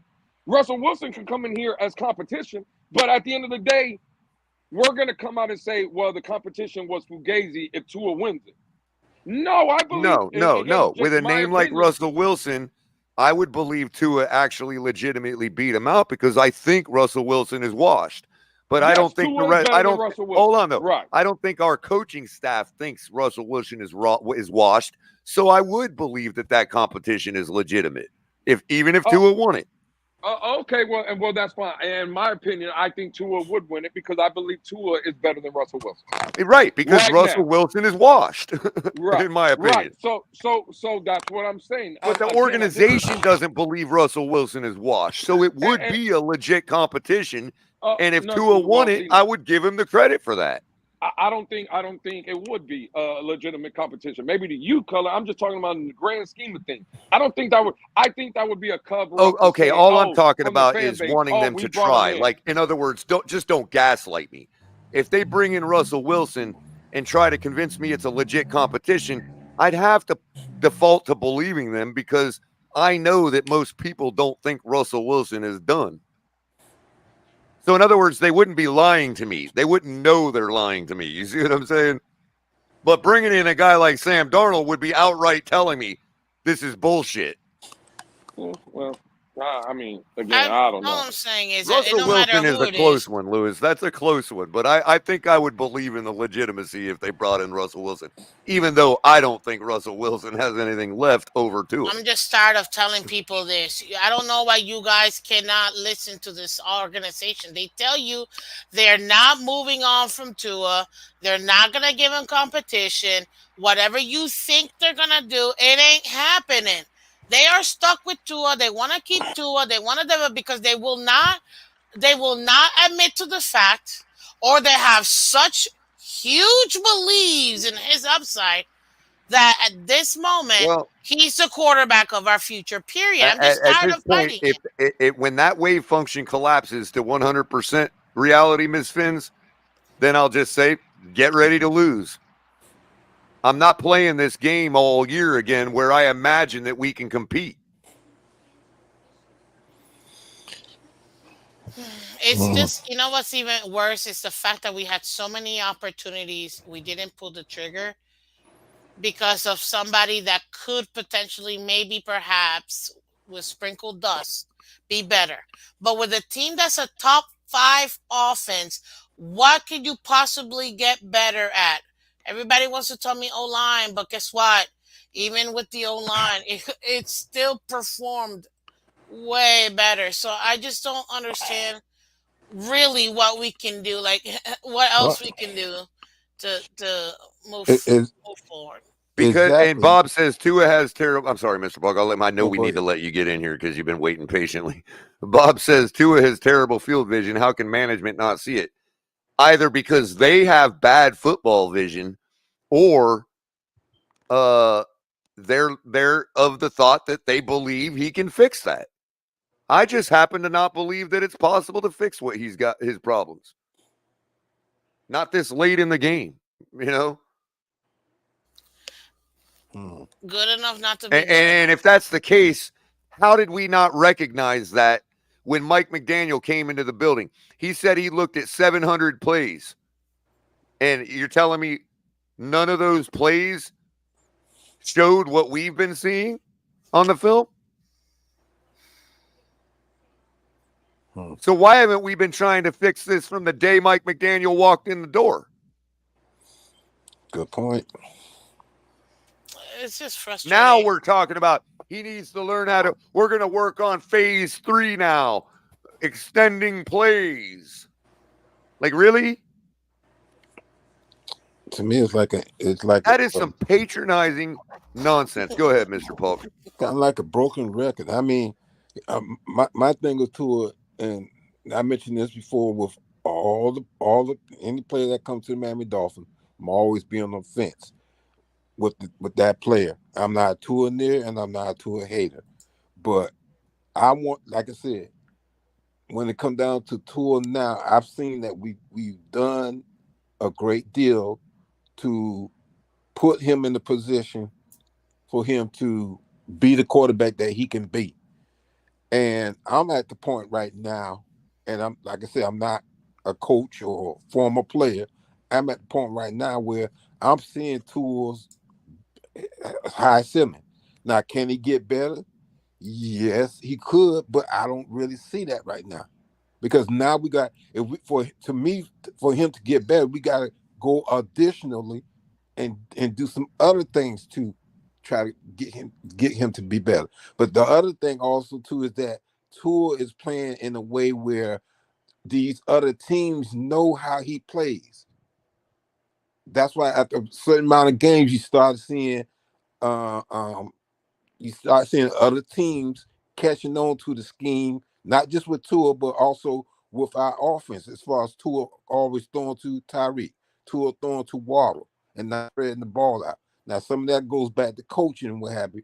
But, right now, as far as the offense goes, I think, just like y'all was saying, we're stuck with them. But it's sad because, like Ms. Finn said, I think Skylar Thompson has a chance to be an NFL quarterback. I was hoping it can be with our team. But if we move off of Skylar Thompson, I think that somebody's going to pick him up and develop him into a good quarterback. That's my feelings on Skylar Thompson. I'm not saying he's better than Tua, but he has a lot of upside to be a good quarterback in the NFL period, whether it be with our team or with another team. That's how I feel about Skylar Thompson. I'm not saying he's a trash. I'm not, what have you. No, he's not a trash. I think he has a lot of upside. He was picked for a certain reason to be on the Dolphins team. And I was told it was because Matt McDaniel has seen a lot in him. When I went back and looked at film at him at Kansas State, this man is a dual threat quarterback that just needed to be developed. But I understand, okay, we have Tua and what have you, but now we're passing up on someone who we may move off of, Skylar Thompson, and he goes somewhere else and ball out. Because I think that's what he's going to do. I just wish there was some way we could develop him more, even though we have Tua, let's try to put some more time in developing him. But I guess we don't have the resources to do that. So it's sad to see that. And like I said, I'm not a Tua hater and I'm not a Tua lover. I just want players to come to our team and take us to the promised land. If you're not going to do that within a certain amount of time, then it's time to move off. You can't get emotionally attached. Because I got emotionally attached to that's a quarterback name. I mean, not quarterback, the running back name that we grabbed, but I can't think of his name right now. We had to move off of him. Okay, so you can't get emotionally attached. So that's why you never even saw the field practically. Right. Can Pat White do better than Tua in this offense? Mike White? No way to know. Pat White. Oh, Pat White. I'm just trying to be funny. Guys. That's a good. I'm just kidding, guys. Relax. I don't think so. Trying to be funny. Go ahead, Mr. Polk. No, but I mean, it's sad because I see, to me, I see a lot of upside with Skylar Thompson, but I think, now with the situation with Tua, we're not gonna really get a chance to see him develop into the quarterback he can be, and we could be hurting him as far as going to another team and being successful. Because I think he's going to be successful in the NFL, whether it be with us or with another team. That's my opinion of Skylar Thompson. But I think he's better than Mike White. To tell you the truth, that's my opinion. Is he better than Tua? No, but he can develop to be a good quarterback. On his own, he's a. And I wouldn't go as far as you, Mr. Polk. I respect why you think that way. Sure, I wouldn't go that far, but I would. Again, if we're talking about mediocrity, I'd rather see if there's more potential out of that guy than mediocrity. Me too. Color, you just nailed it, ladies and gentlemen. I present to you the perfect Miami Dolphins franchise quarterback, Mr. Tua Tagovailoa. And you just nailed it, Color. I'm sorry. Well, of course, because nobody wants to admit that that's what Ross is selling us, is mediocrity. And the thing that makes me angry is that the times that Skylar Thompson had a chance to play. Okay, he's shown some upside, but because of him being a rookie and being put in the bad position, now people trashing him, putting him down. All I'm saying is, to that point, Mr. Polk, if Mike McDaniel can't do anything with Skylar Thompson for us to win, then he's a Tua only coach then. Mm-hmm. Which I highly doubt. Hell, I might have more faith on my head coach. I have more faith on my head coach being good with other QBs than perhaps this QB with this head coach. Maybe. Hooked up. Talk us off the ledge. Hey, is Lewis here? Where'd Lewis go? Lewis, I love you. I hope we weren't. Probably had cell phone issues where he's at right now. I'm just bored. That's the only reason. Because Lewis don't run. Oh, I ran him up. No, I didn't. Lewis, you totally had me all day. So Lewis spoke up for me on the platform about a few days ago. So Lewis, I got a lot of love for you, my brother. What's up, Hooked Up Joe? Not much. Just no, here, let me get my reactor reacting. Okay. Anyway, I'm wondering if let's say we got Skylar next year because of Tua held out. A holdout, right. And we lose game after game after game, and we're like 3-win season going into the final stretch, and we're battling for draft pick. Are we going to be feeling like we're heading in the right direction because we'll have that high draft pick? Do we have any faith that Greer would be able to do anything with a high draft pick and get a replacement quarterback? No, I am all for getting rid of him. If we're gonna shut this down, we're gonna blow it up like 2019. Period. Okay, yeah, that's exactly where I was going with my point. Is that it boils down to. Well, who's to say he's gonna go 3-16 or 3-15, 3-14? What if he goes because 10-7 or 11? Because you illustrated the point earlier, Ms. Finns. Where is Teron Armstead going to be when Skylar's the main guy? Where is Tyreek Hill going to be when Skylar's the main guy? Watch how many injuries start to surface once Skylar's the main guy. Oh. And if a person is telling me that's what makes Skylar inferior is that nobody wants to play for him, then that's a fair take. Sometimes that's what makes a bad quarterback is that nobody wants to play for him. So fine. Okay, but how would we even know that? Well, my feeling on that is if he's been battling with Mike White, we know they're not going to put Skylar out as number 2 in front of Mike White after they gave Mike White the money to come here, and then they're not going to make him emergency quarterback. So no matter what, Skylar's pretty much going to be emergency quarterback all year. The whole thing there is that basically gives him a year to develop risk-free. Now, in that year, if we go into next season and Skylar Thompson is the legitimate number 2 person, and there is no competition for number 2, and they let Mike White go, and we go in there with Tua with Skylar as the backup, that would tell you that the coaching staff saw enough in all of the practices that they feel confident enough that Skylar could be the number 2 guy and they don't need Mike White anymore. But if next year we go in and they're doing a battle for the number 2 spot with some mid-level person, or Mike White still there, kind of to your point, caller, which really no competition type person, right? Then that tells me they did not have enough confidence in what they saw in practice, right? To that they don't think Kansas he's City gonna elevate touchdown. Let's go. Oh yeah, Kansas City. Oh, that's right. I'm supposed to be pulling. Yeah, I would agree with you, but at the same time, based on the direct comparison in the preseason games they played, they both were off. They both and when they were both on, Skylar's on was better than Mike White's on, in my opinion. So I don't even know what they're looking at anyway, hooked up, Joe. Taylor Swift. You know they're about to show Taylor Swift again because come on. They haven't, so relax, people. They showed Jason last time. No, I'm joking. They did show Taylor Swift the first time they showed him, and I was about to say they're about to show Taylor Swift, and they showed her, but I figure when he got this touchdown. But okay. Okay, so that was my point on Skylar, is that we can see somebody in preseason and we can have an attachment to them, but the people that are really there dealing with it all the time and are the ones that are ultimately responsible with everything on whether or not they're going to say yes or no, are the people that are there with him in practice all the time. Right. And if they don't believe in him after another whole year in practice, then I couldn't either. But if they do, if they say he's a legitimate number 2 guy, right, then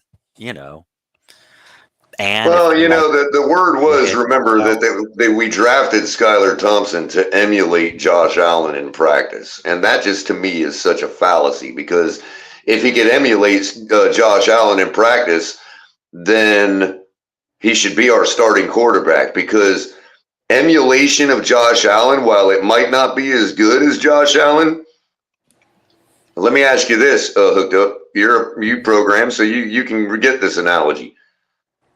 I can't get a hold of the original arcade box for Super Mario Brothers, right? But I can build a Raspberry Pi and install an emulator.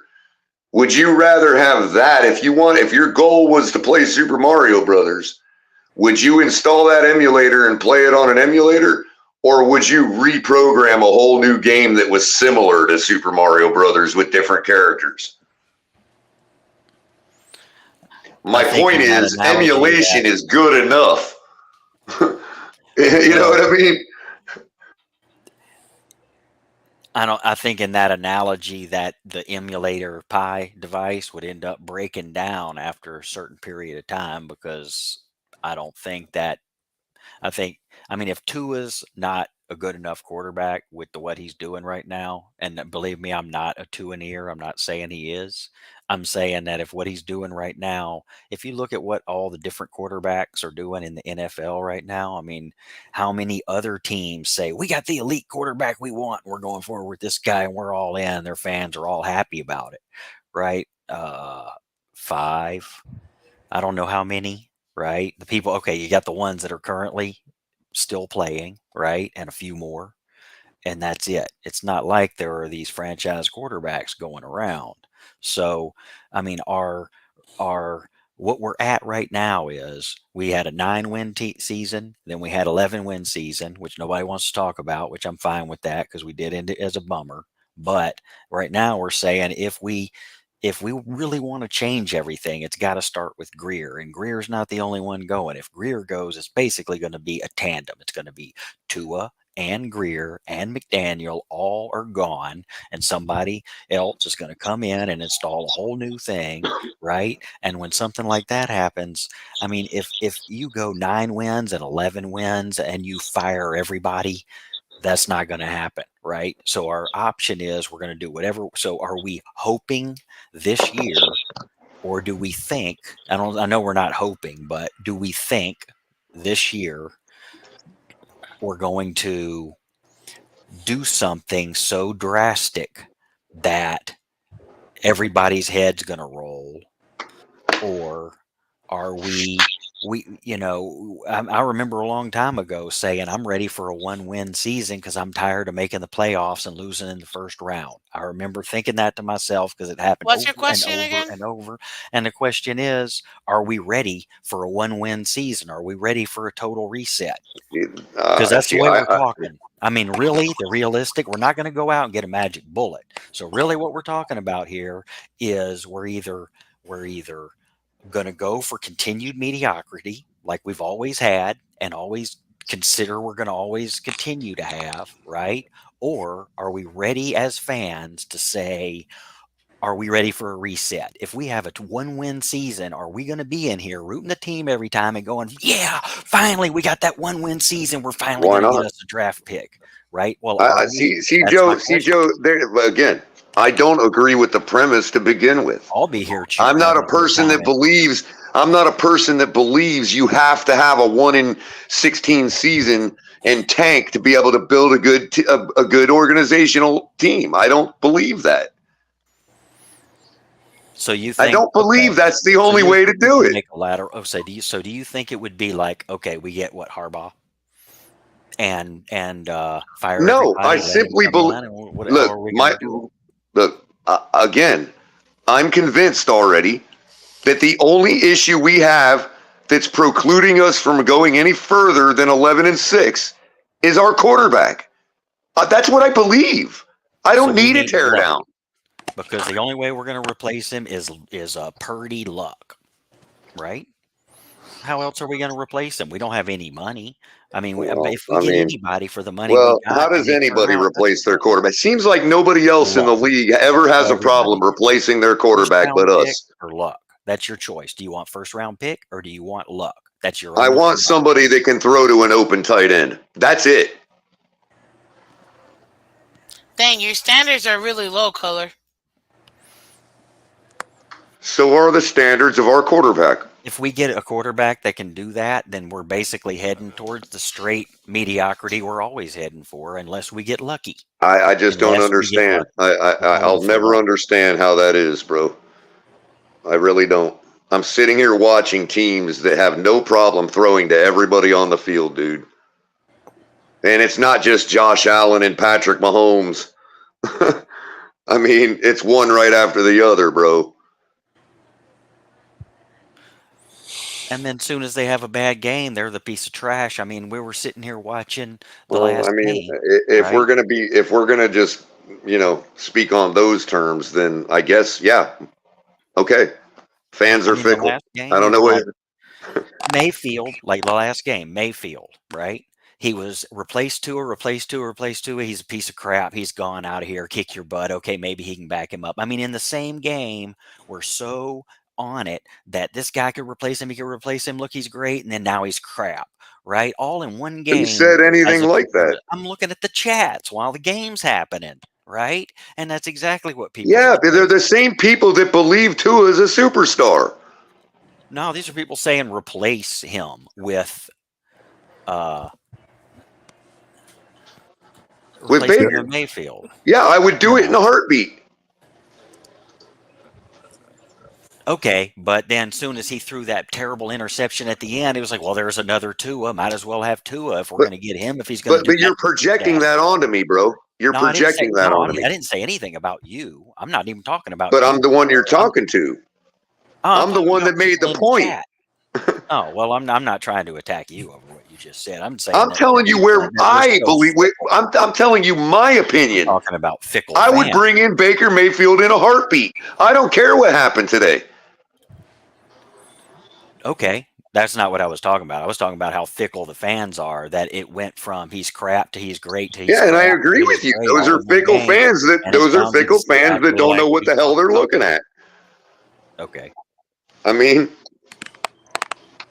and I don't care who we have.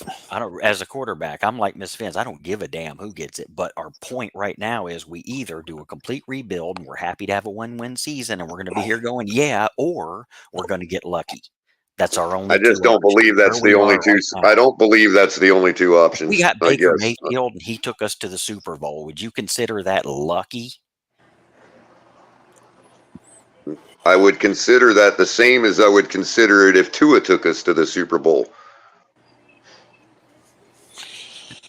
I don't understand. I mean, really, bro, we're talking about our team, not the Buccaneers, not the Browns, not the Lions, not Brock Purdy's team. We're talking about our team.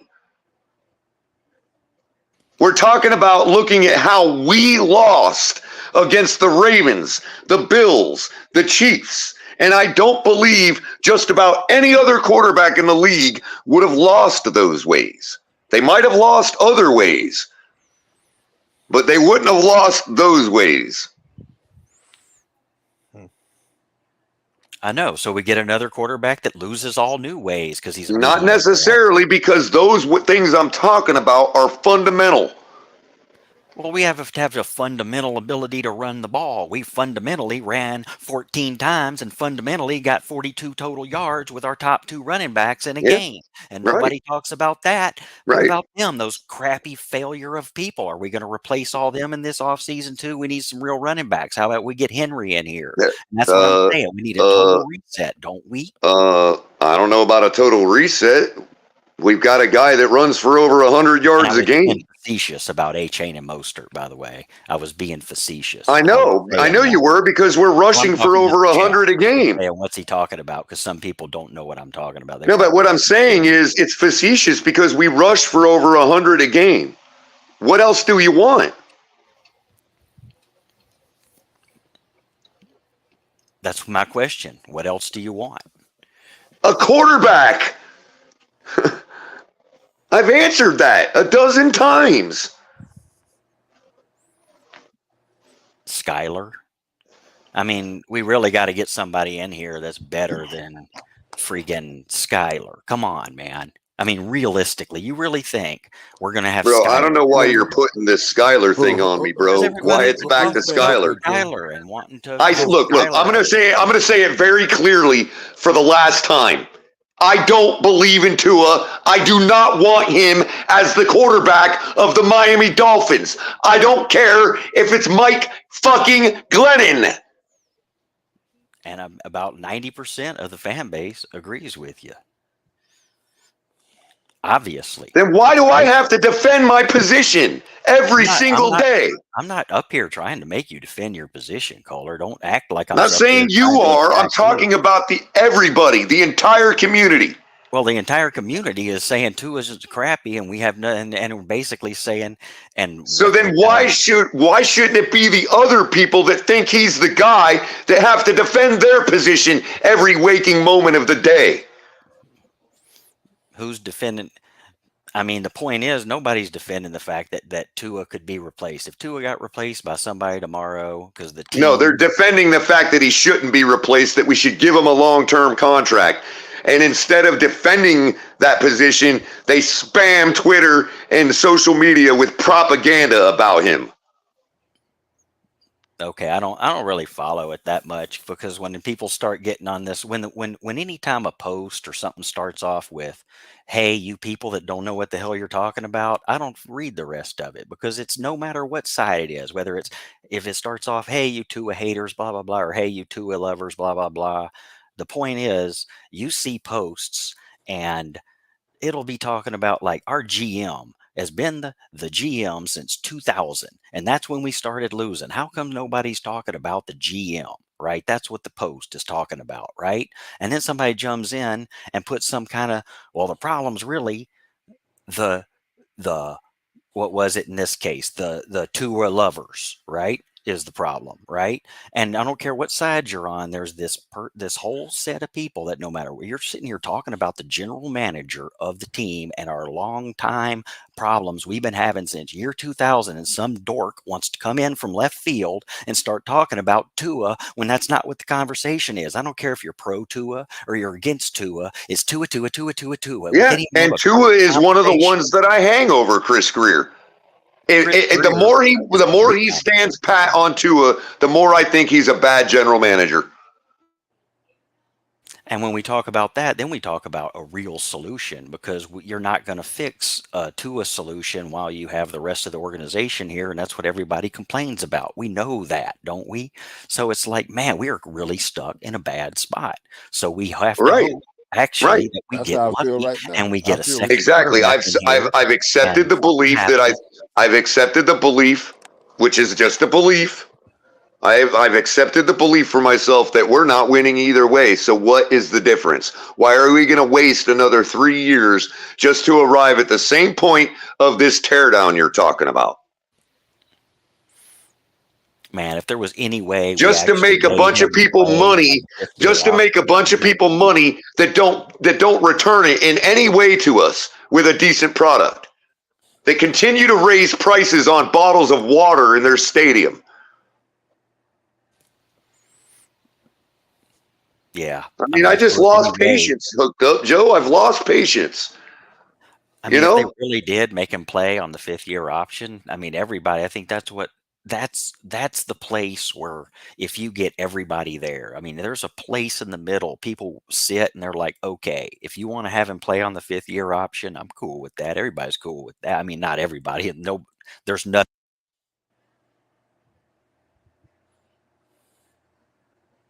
Uh-oh, did we lose hooked up, Joe?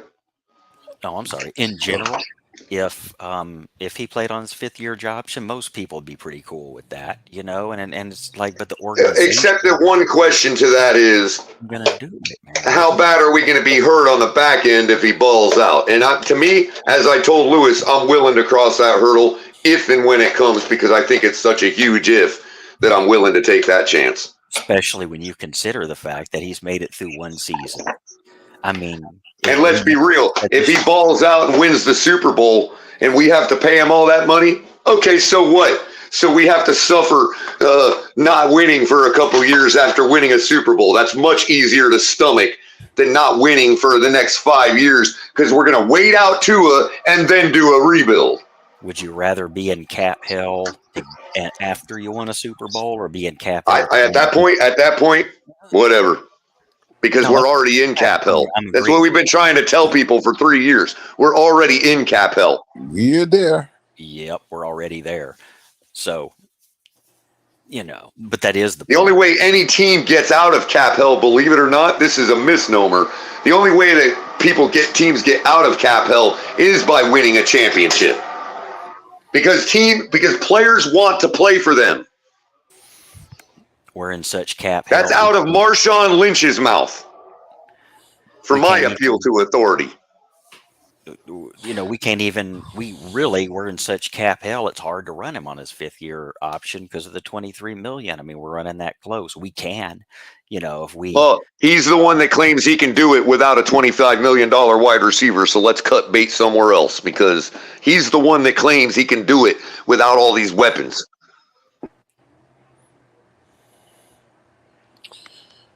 Yeah, and whether he ever claimed that or not, his sycophants did it for him for 3 seasons straight now. So he's going to have to lay in the bed his fans made for him. Which means if you want to pay him right now and you want to make sure we don't take that hit on the 5th year, or if you want to take the hit on the 5th year, he's got to play with less weapons, with less offensive line protection, with a lesser grade defense. He's got to do that.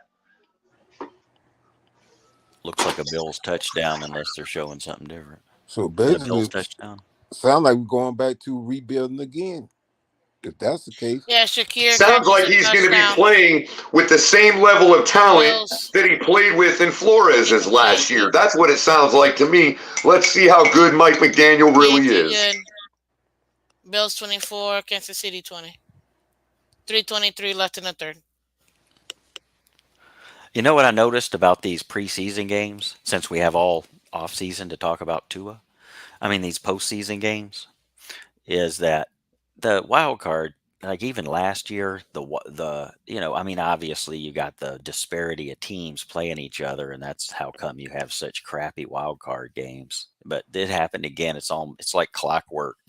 We had like one close game last week. This week, it's weeding it out. We actually have some good games this week. We've had good close games you'd want to watch all the way through, pretty much, except one.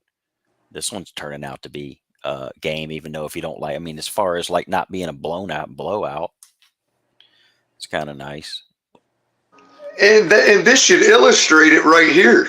These are both teams we lost to consecutively. Well, not consecutively. Okay, they're both playing each other, and neither one is blowing out the other. That means that tomorrow morning we're going to look up just like every other year and say to ourselves, we weren't even close. We're not. This game is not even near the type of game it is right now if we're on the field against either of these two teams. Sorry to tell you.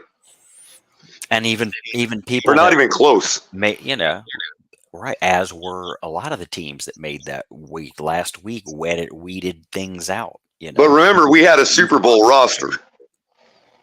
But I'm not supposed to blame everything on the quarterback when they shove a Super Bowl roster in my face for the entire offseason. And now we're looking at these two teams that are about to go to the championship. One of them's about to go to the championship game. And we're like, yeah, it's 24-20. And both of them are just battling each other. We're not even close to that because of our quarterback, not because of anything else. Unless you just don't believe that we have a Super Bowl roster. I think this year there was really no backup. Just like we had no backup center, we didn't have a backup quarterback. Mike White wasn't going to go out there and do anything, and they had to play this just like we did with the injuries. We played ultra safe and conservative with the injury, holding people out, not holding people to the point where we lost games over it, probably trying to make sure we were ready for the playoffs, right? It's that long vision. I want to make sure I'm ready for the playoffs. And there's this like not really going, I don't want to say not going all out, but that's the truth. When you don't play your players that could play because you're wanting to hold them out, you're not going all out. And Tua this year, you could see the difference. He was just diving to the ground and throwing it away, and he didn't have the least sacks and the least number of quarterback pressures because right. But everybody warned. No, here, let me land. I'm not. Sorry. I'm not in the middle of it. I'm talking about sure. Tua didn't. He was not doing what he was doing because he was playing safe, right?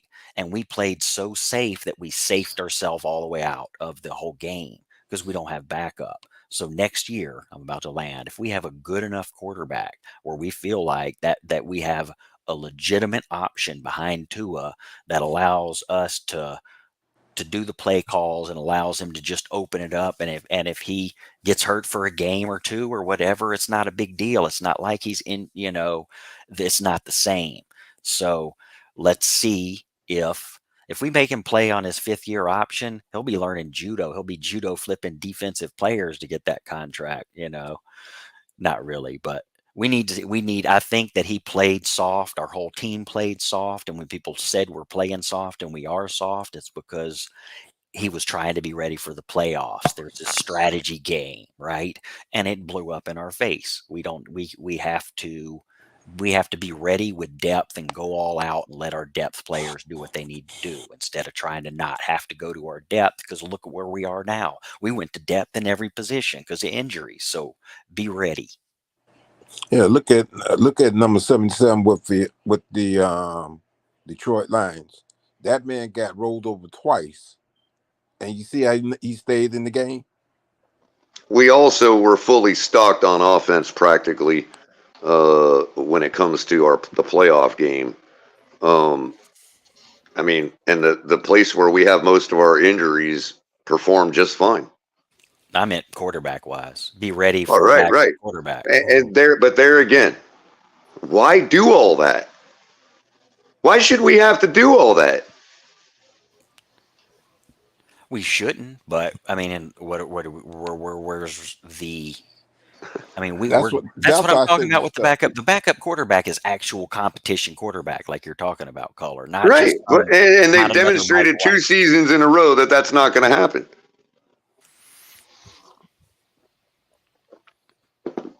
So it's always going to be that situation.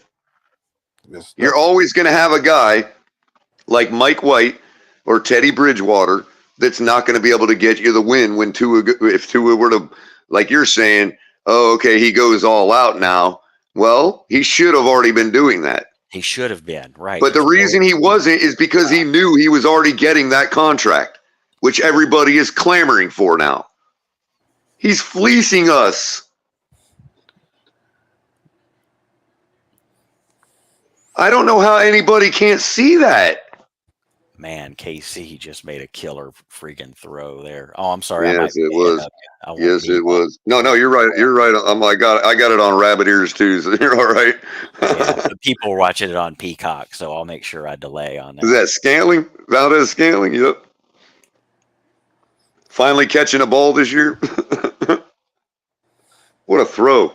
Jeez, man. To stick them. I mean, how does anybody ever I know this is Patrick Mahomes, but he's not the only one that can make that play he just made. Okay? There's mediocre quarterbacks that can make that play he just made. That's all we need.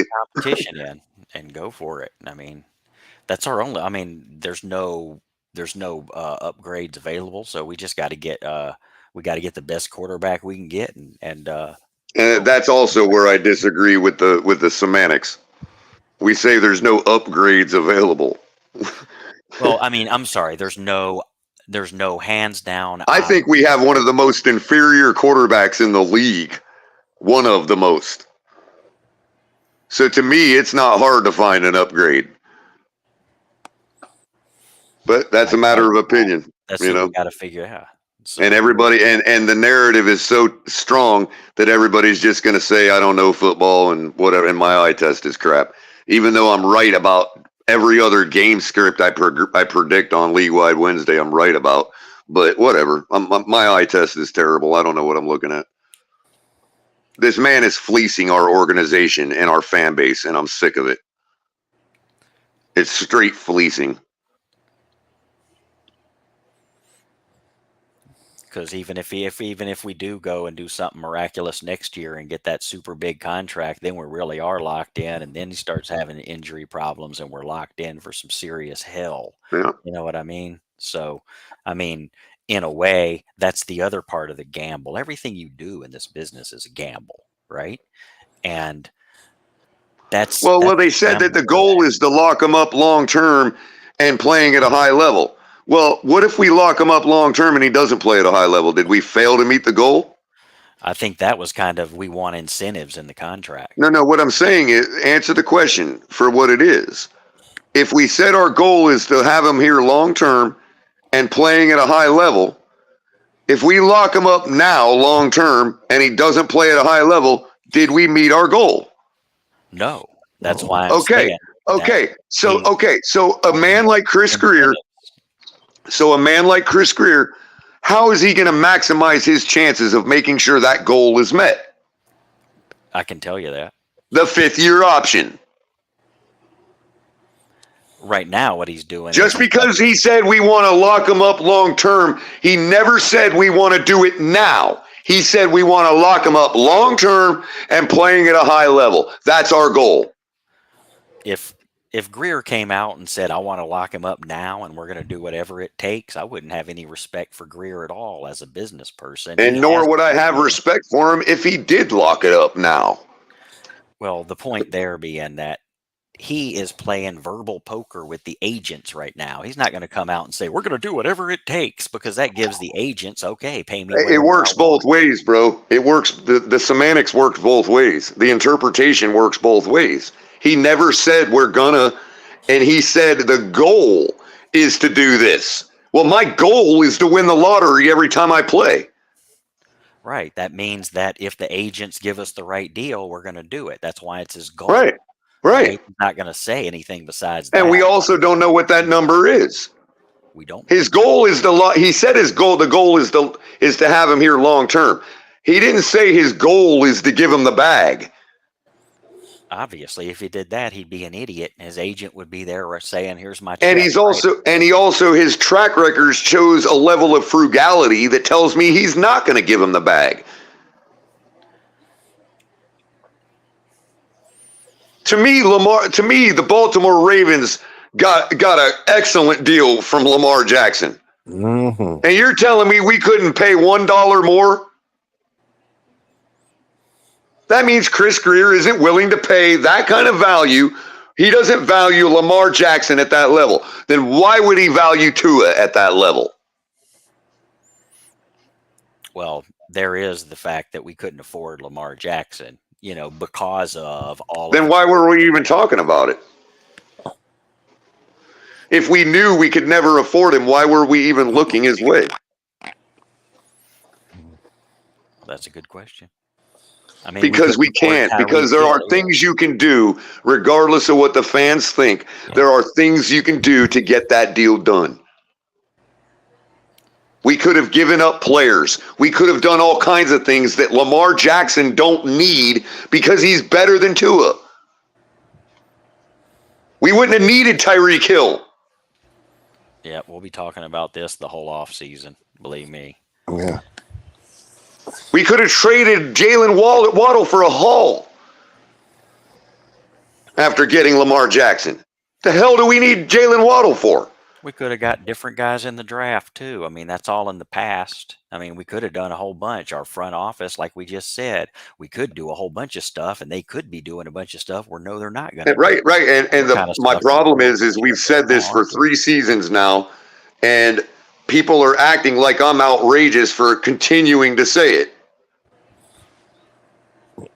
You're outrageous. Just because Tua got a little better in the numbers, which could be argued that that's Mike McDaniel.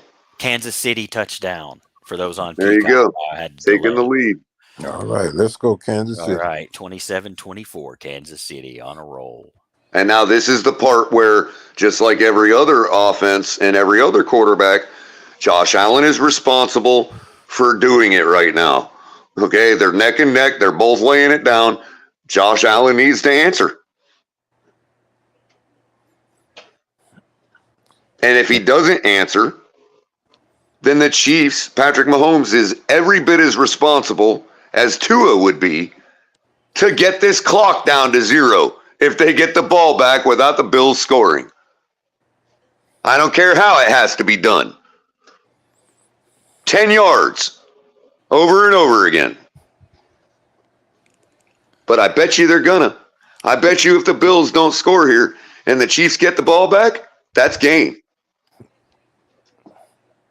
Watch.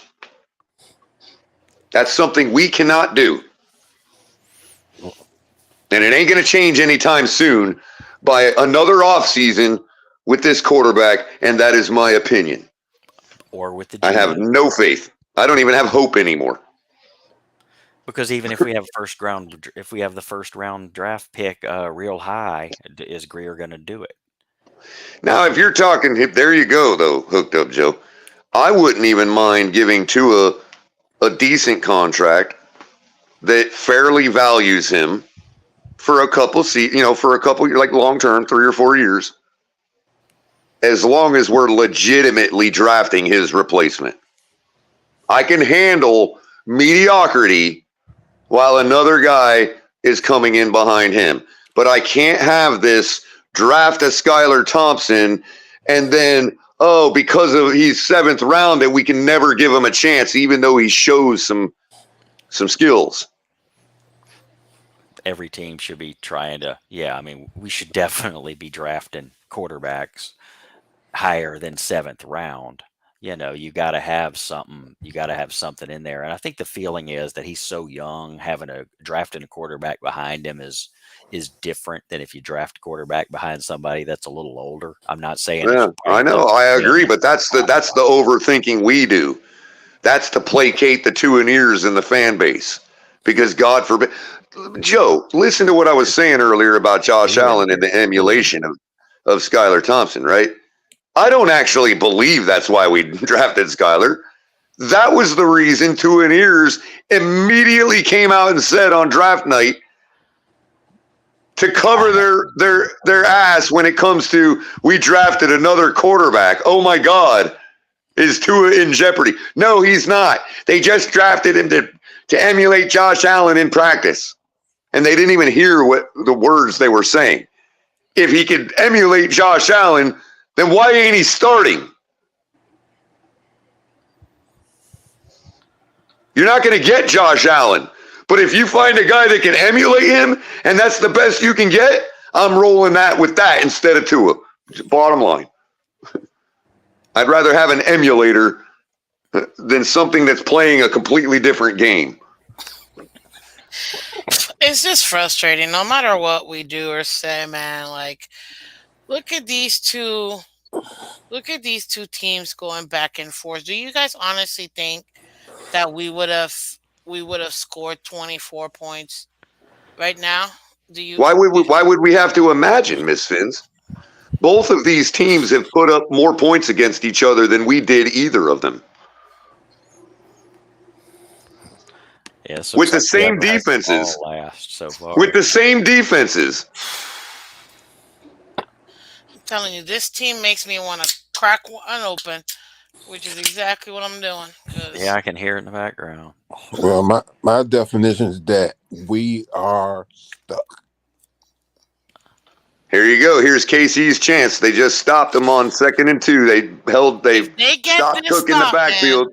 It's 3rd and 5 now. This is the game right here for the Chiefs because I guarantee you they're going to salt away the rest of that clock.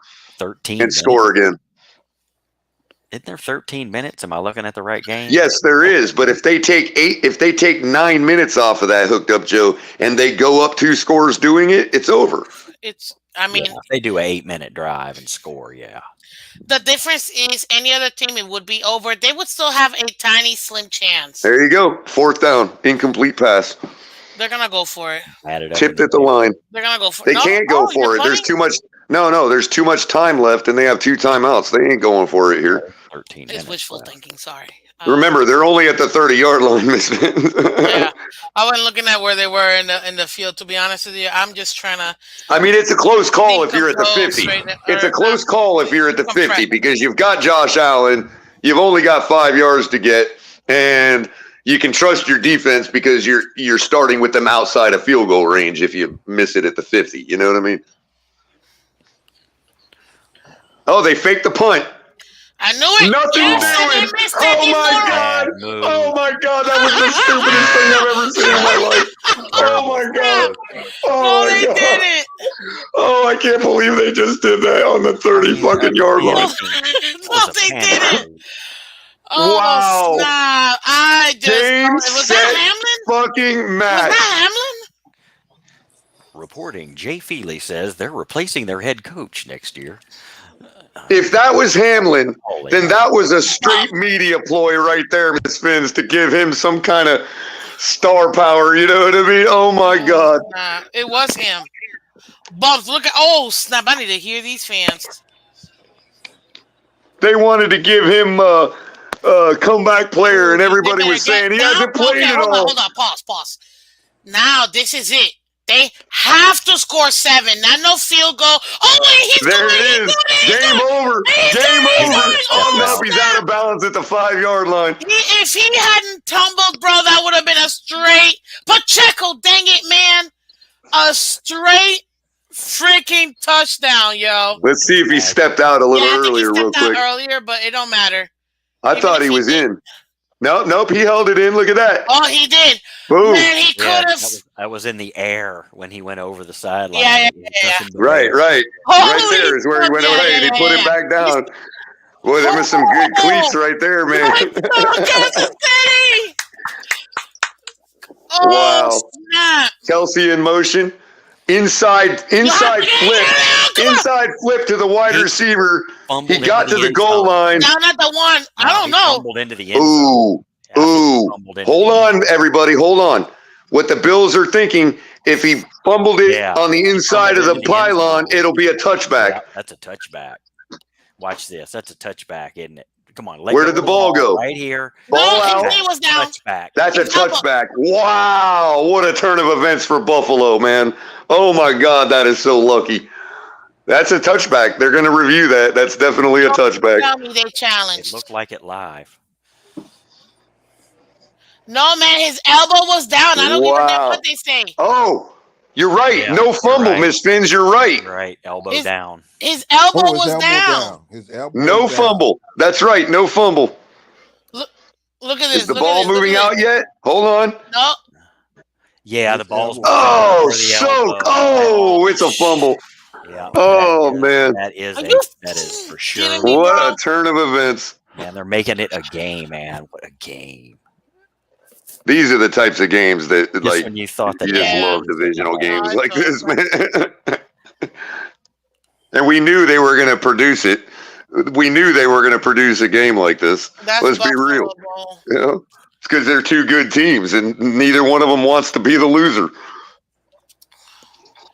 What the bums? Why didn't they get the playoff? Wow. I would have been like, go, get the playoff.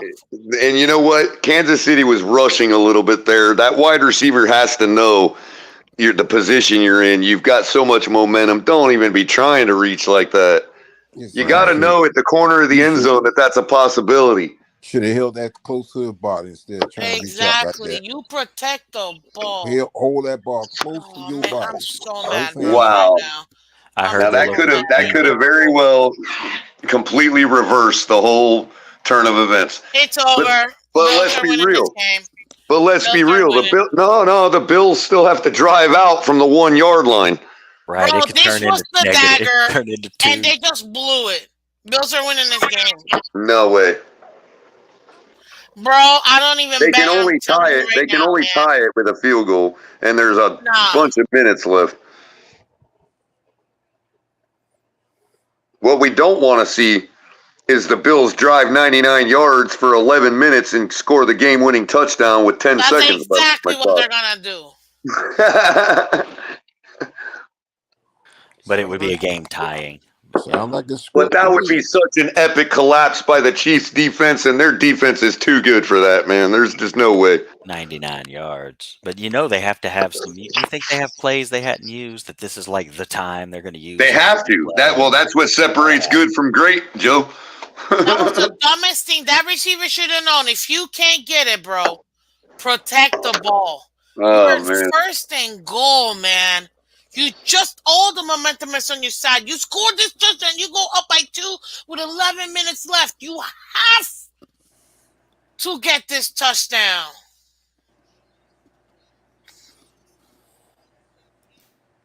They are talking about changing that rule. I heard somewhere they want to change the rule where if you fumble into the end zone like that, it's not a touchback. I don't know what they want to change it to. See, I hate that because I think I've already went through the whole thing logically one night on a show, Hooked Up Joe, and I'm a firm believer it's fair. Like logically speaking, it's fair. I can't remember my train of thought that night, and I don't really want to drag it back up now, but it is logically fair. Confirmed touchback, Buffalo ball. They just confirmed that this freaking moron. I said it's over. This game's over. I'm leaving. Y'all have a great night. Deuces. No, I'm just kidding. Think about a punt. Think about a punt. When that ball, when the punting team catches the ball, if they fumble that and it goes into the end zone, it's a touchback, is it not? Trying to reach out. All you had to do is if they don't touch the ball and the ball just hits the ground and it rolls out the back of the end zone, but if he touches the ball while he's on the ground, that's a touchdown. Right. If he would have fumbled it and touched the ball again, keep the ball close to your body, and the next play you could have got it in. Bro, that was such a missed opportunity right there, man. God, I'm so mad. Trying to reach out, trying to reach that ball out. I mean, how many times do you see? Now you're putting the ball right back in Josh Allen's hands with 12 minutes left. On a kickoff, if nobody touches the ball and it hits the ground, it's a live football, right? This first question, yes or no? It's a live football if nobody touches it on a kickoff, right? No, it's automatically the opposing. It's the opposing teams. No, on you a can't kickoff, kick it off and run down and grab it for a kickoff touchdown or anything.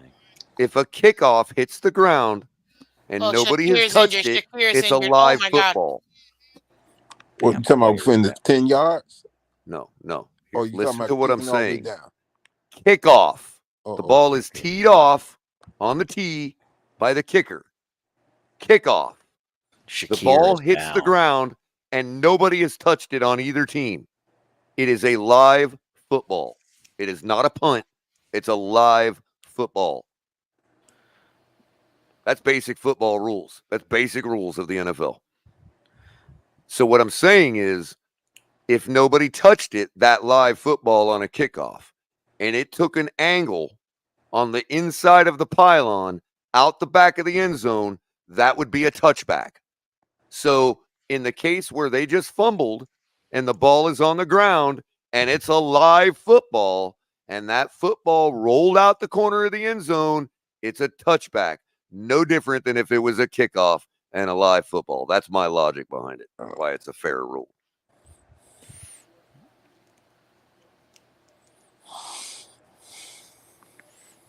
Yeah, I'm So, okay like- with him keeping it. I like the So way like it. reimagine the scenario again now that it's been put out on a kickoff. Nobody No, touches it. did you hear It's my a question, or live did I mute football. myself? It rolls out the corner on the inside of the pylon. It would be a touchback. What was the question, Miss Fins? No, was it me, or did his butt was on the ground? That would have already wouldn't it have meant that he was down by contact? Yeah, but when We I didn't think he was look at on the top Or of butt. what, the other his player. booty was still up? We didn't look at the butt. Dang it! That's what we got. That's what we got women's know. watchers That's what you for. guys No, got I one think That's what you he guys That's what was we had got me women's for. folk watching the game for. no, I think he was on top of the other player. Yeah, I think he might have still been on He was top. still You're on right. top of the other player.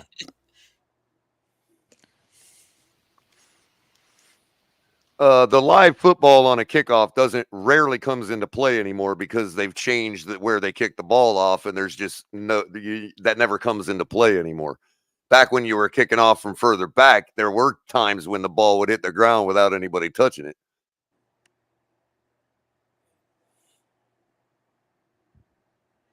And since the kickoff is an offensive play, that is a live football, whether anybody touches it or not. It's no different than if you would have accidentally kicked the ball on a fumble down the field a little bit. It would still be a live football. Okay, who's winning this game, guys? Oh, Shakir. Joe, who do you think is playing this game? Ooh, looks like he injured his hand. Yeah, he was kind of hanging his Shakir arm on the way there. out. Look at that. That might be big for this last drive. Yeah, that's what I was about to say, is that might be a difference maker, and it would definitely be a difference maker in the next game if he's not able to return. Yeah, but they still got what's his name? Oh, well, yeah, they always got Diggs, who's probably right Diggs. How the touch him?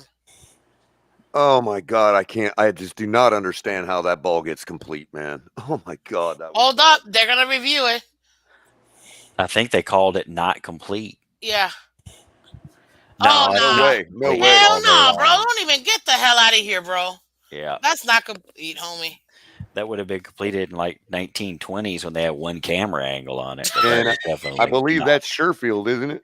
Might be. Can't tell. Let's see. No, it doesn't matter because it completely rolled off all his hands. Like it's on the floor. Yeah, that's Sherfield. Oh no, that's incomplete.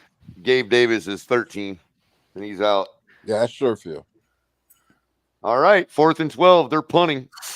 Squandered Color, opportunity, man. Unbelievable. Can you do me a favor, Color? Yes, Can you ma'am. change the title of this and put it Bucs and Lions, Bills, Chiefs watch party at this point? Actually, what I'll do is I'll just change it to I'll take off the Lions and Bucs, and I'll just say AFC/NFC. Oh, well, I kind of I like naming the two, but I mean it's your channel, so do you? Well, just so it makes sense for right now, you know what I mean? That way, because we or you covered could put live divisional games. Well, that's what I kind of did. I've got division playoff watch party, comma AFC NFC is what I'm changing it to. It was NFC Bucs versus Lions. Oh, all right, cool. So at least it makes sense for the rest of it. You know, 2nd and 5 Oh, I can't change the YouTube title on YouTube. Yeah. If you change the if you change the, if you go into your, I'd have to do it in the studio, right? yeah, if you were on the But not through studio, StreamYard won't let you do it because it actually does. If it you thinks you're save it, though. changing it thinks you're changing the time. It won't let me save it. Oh, well, I've done it. You just have to change the or maybe I don't know what it was changing. Oh, it's telling me I can't change the time, and the time is grayed out. What about the name though? If you change the name, that's what all I'm changing is the name. So and then it'll automatically update on what's his face. No, listen to me. When I change them all, because we're streaming to YouTube, Twitch, and X, right? When I change all of those titles and I hit save changes, it shows an error for YouTube that says the stream must be scheduled in the future. Please edit the start time. Gotcha. Yeah, I guess you just switch it. And the start time is grayed out because it's already live. And now, what kind of play is that? You playing Buffalo? You going to run a play? Now the irony is it changed it in StreamYard though. Still, it still saved it in StreamYard. I just don't. Now I have to go in the studio and change the title for the YouTube side of it. That's Come on, man. Come on, Kansas City. Well, 3rd and 6. That's a 3 and out. 6. Wow. How do you? Oh God! Talk about two teams giving each other the ball game back. There's a flag on the play. Oh, probably illegal shift. Oh, looks there it is, Miss Fins. One of the whiners got their way. A late flag. All smiling about it too. Look, we got him. Oh, that was a pick. Of course. Oh yeah, that's definitely that. See, that's a legitimate. Like, bro, you straight. That's and he held him. The other guy held him. Yeah. Why would you even throw your shoulder out there knowing that's a clear pick? Yeah, that's automatic first down if I'm not mistaken, right? Because they won't call it if it's incidental. But he threw his shoulder out. Like, why would you do that? There it is, automatic first down. Yep, automatic first down. That's what I thought. Ooh, this game is nerve-wracking, ain't it? Snap, man. I just can't. This game is just insane, dude. And this is the problem. You can't just go for the field goal because they can still score a touchdown and get the extra point. You have to go for the touchdown. It's a must. 7 points. Even if you miss the PAT, you still got to go ahead and do the touchdown. Kansas City is outproducing 185 total yards to 80 in the second half. Oh, Kansas City called the timeout. I'm starting to think that Andy Reid's superpower is making halftime adjustments. They do this to everybody. They look like crap in the first half and then just come pour it on in the second half, man. It's crazy. That has to be Andy Reid's superpower.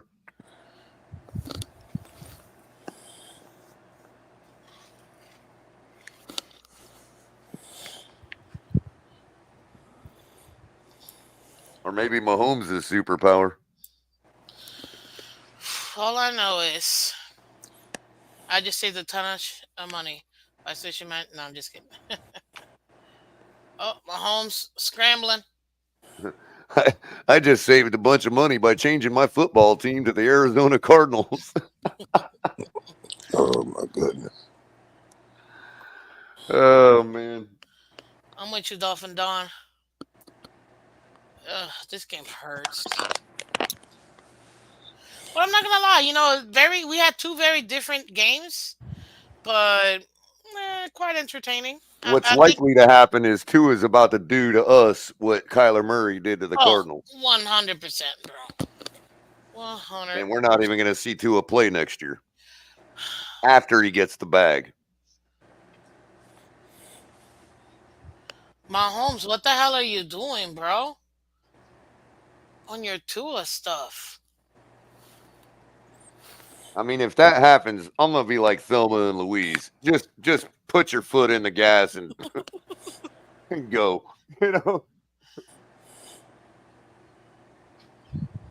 It's going to be so laughable at that point that it's going to be, hysterical. Oh my goodness, 3rd down and 10. Come on now, KC. Y'all not I'm looking like interested to you're see supposed which referee call is going to make this game. We should have a running bet on which ref call is going to make the difference in this game. Will it be a non-called pass interference? What will it be? Well, hooked up Drew, I will say this: they'll probably go in favor of the Bills if the referee does. You got saved by the refs, bro, and now you didn't even do nothing. Now I It's a good almost see defense. I mean, it's a good defense. It is a good defense. It pisses me off, and it almost makes me not want to see them win. And Buffalo keeps giving it right back to them too now. Come on. Right, it went from whoever has the ball last to whoever's going to do anything with the ball last. Right, when they get it, exactly. Touchback. Here we go, the 7-minute game. The thing that makes you feel good as a KC fan is you can't lose the game when you're up by 3. When it gets like this, when neither team wants to score, you want to be the one that's ahead. Yeah, I hear you on that. Learn that, Dolphins. Especially if you're on the road in a playoff game. Kansas City fans got to be feeling good about themselves right now. Get ahead. Get way ahead if you can.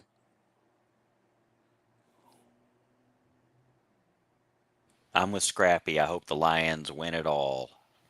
I hope they go there and win. That's my dark horse team. Prediction. The Buffalo Bills are going to tie the game with a field goal right here. Kansas City's going to have the ball back with 10 seconds left. And they're going to avoid overtime by outdoing themselves the last time by scoring within 10 seconds.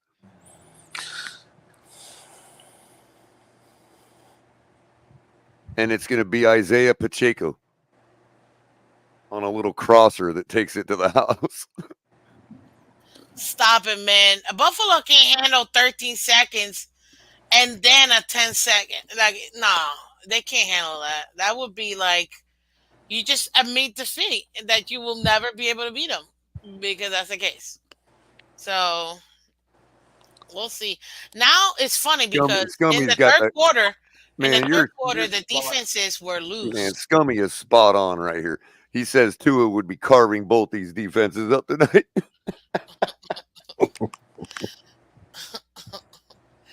Is he joking or is he being for real? It's Scummy, Miss Fins. So? Of course he's joking. Drum riff. Yeah. Actually, when they play zone, When they play zone, Yeah, because Scummy always saying we need to trade Tua or get rid of Tua. Yeah, no drum riff needed for Scrappy. That's Scummy. We know we can add sarcastic tone as needed. Got it. It wasn't highlighted on my portion when I saw that, so that's why I didn't know. Yeah, for us, it's highlighted by the name of the person that wrote it. Oh, boy, I can't deal with that. I'm like, let me flip back to Colombo. My nerves can't take it. And you said you're gonna flip back to Colombo? Because I don't want to look at Josh trying to get lucky. Oh my goodness! I'm just waiting for the ref call. Josh Allen's going to do something. Oh, here he goes. Here's the pass interference at the 2-yard line. Come on, give us the call. Throw the flag. You know you want to, refs. No, it's too early. No it's flag. 8 minutes. No flag. Nah, that would give Kansas City a chance to come back and score. They're going to wait. Did y'all see that pass? Does Tua get that pass off? Diggs, you're how just does trash. Diggs drop that? Oh, you're just trash. You're just absolute Look, where were his eyes? Where were his eyes when the ball passed by his face? That's why he dropped it. They're about to do it again. Watch. Yep. No. Okay, there we go. Ooh. Nice tackle. Yeah, but tackle backwards. Don't tackle forward. Can't stand that. Right. Pick the guy up and carry him 4 yards forward and throw him on the That's what he Here did. ground. comes He the curled him over to make, but he curled 7-minute him over to drive. make sure he didn't gain much more than that. Is what I'm saying. He planted his head into the ground. Yeah. Yeah, he did. Curled him over. That was the best he could do. But Kincaid also made a mistake of backing up a little bit to face him for the Oklahoma drill, and he shouldn't have. He should have just kept his momentum going. We're even. Kansas City had it twice. They didn't score. Bills had it twice. They didn't score. So now we get to see who's going to end up scoring. Oh, fumble! Oh, that's probably on the ground, but dang, he's hurt. Oh, Dawson Knox is going out of this game. He's done. Oh, man. No, How many players? Oh, no, not your 88. Oh, poor Miss Fins. Come on, get one last look, because there he's going off the right he banged there. his head, banged the side of his head on the ground. Too. It wasn't even like it was helmet to helmet or anything like that. It was just, unfortunately, the way he fell. Yeah, he didn't do jiu-jitsu. Slammed the side of his head on the ground. And because of that, he didn't know how to roll properly. He should probably call Tua. Yeah. So he can get better. He'll be all right. I could agree. I'm just saying. I mean, I'm not trying to be funny, but jiu-jitsu would have get helped his him out card. there. Yeah, he's done. Look, they even, Oh, he's lucky he was down by contact, even though I think that was the fumble. Anymore. Talking about concussion, maybe some kind of neck injury. Mudbone knows what's up. Like says Color, the eye whisperer. He knows what's up. Look at that drop from Kittle last night. You'll see exactly what I'm talking about. And they had a good slow motion shot on it too, to watch his head turn before he got possession of the ball.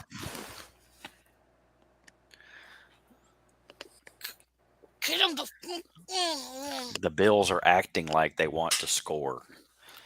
No, the Bills are acting like they want to kill the clock. That's what they're doing. Yeah, they are. They're trying to do that. I'm telling you, that 7-minute drive. You'll see. It's going to go down all the way down to the 2-minute warning. But you know them, they can't handle the overtime, so they're still going to go for the touchdown. Yep. Nope. And Josh Allen kept it to beat the run blitz.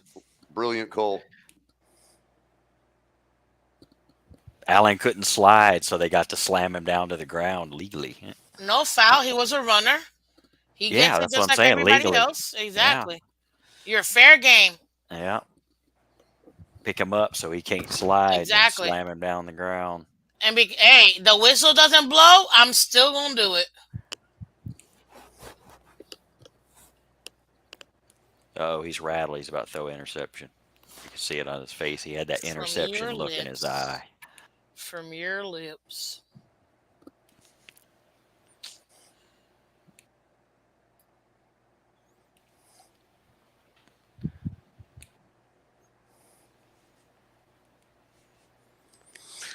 Is it 2nd and 10 or 3rd and 10? No, 2nd and 10. What's the temperature of the game? 24 degrees? 24 degrees? Balmy. Man, they are hitting. 22 or 24 degrees. Yeah.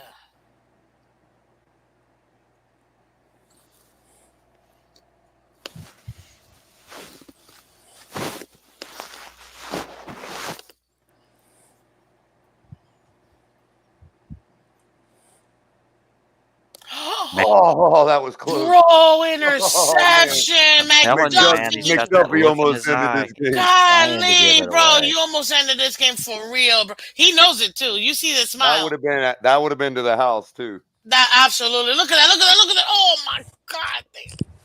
That would have been. Oh, man, how off was that? That would have been in. What was he throwing the other guy might have had a shot on the ball if he didn't tip it there. Sideline or something? McDuffie. That was for game. Okay, Shakir's back in the game, so he didn't go out that bad. Oh, he's gonna run. Of course. Come on, get him. Oh, fumble! You piece of shit! Ball on the ball. Oh my God! Fourth down. What 4th down? It's 4th down territory. It don't even matter. I understand, but it's 4th and 5. God. 4th and 3. God! Yeah. How many more opportunities can you possibly get, Kansas City? I mean, look, and okay, he did pull it out of the other guy's hands. He wasn't trying to just. He could have pulled and landed on it, though. Oh my God! Coulda, woulda, shoulda. I told you they're gonna go for it. Here we go. 4th and 3. Yeah. Ball at the 50.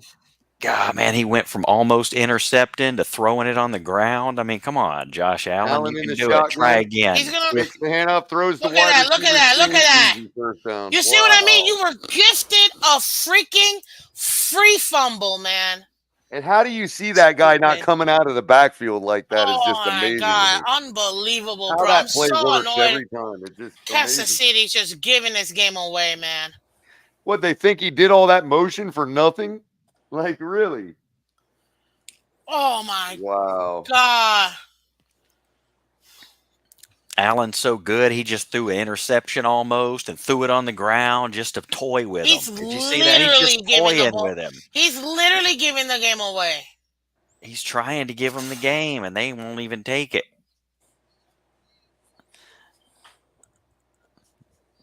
And they're clock munching. Chomp, chomp, chomp. This is going down to the 2. I already told you, this is the last drive. This is the last drive. Oh, look at that Mahomes on the sideline. Sniffle, sniffle. His nose is starting to freeze up. They're going to take their sweet time. They're not going to rush. Sniffling so bad.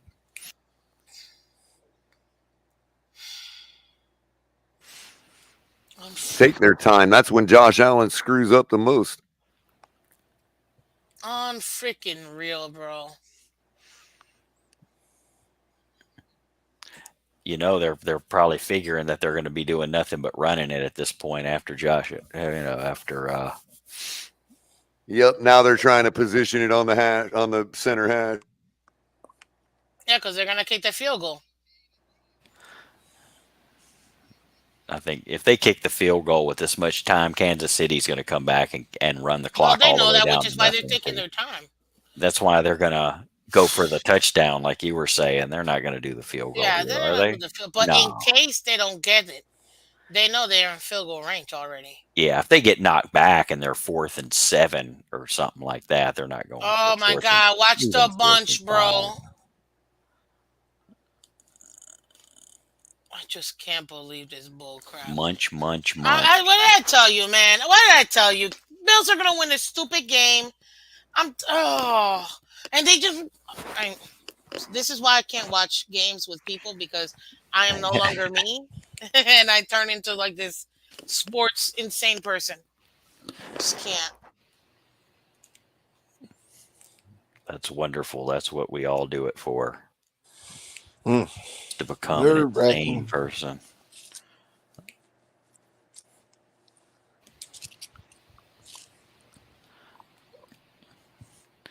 Josh Allen gave it to somebody that might not fumble it.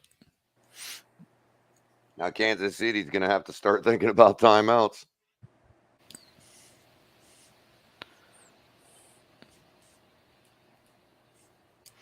The walrus. What's he going to do?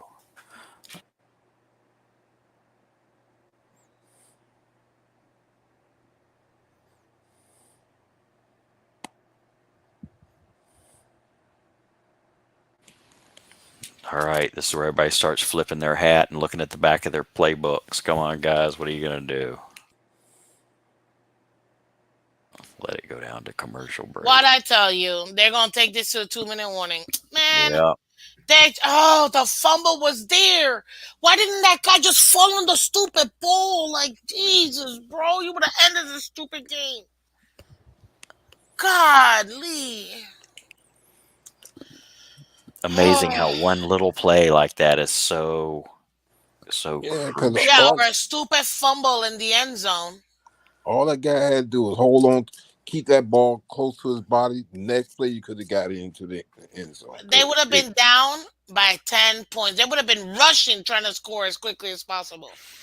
Kick a field goal, no matter how quickly you can get, and then try to stop them so you can get the ball again. But no, what do? You fumble at the line. You get an opportunity for a fumble recovery.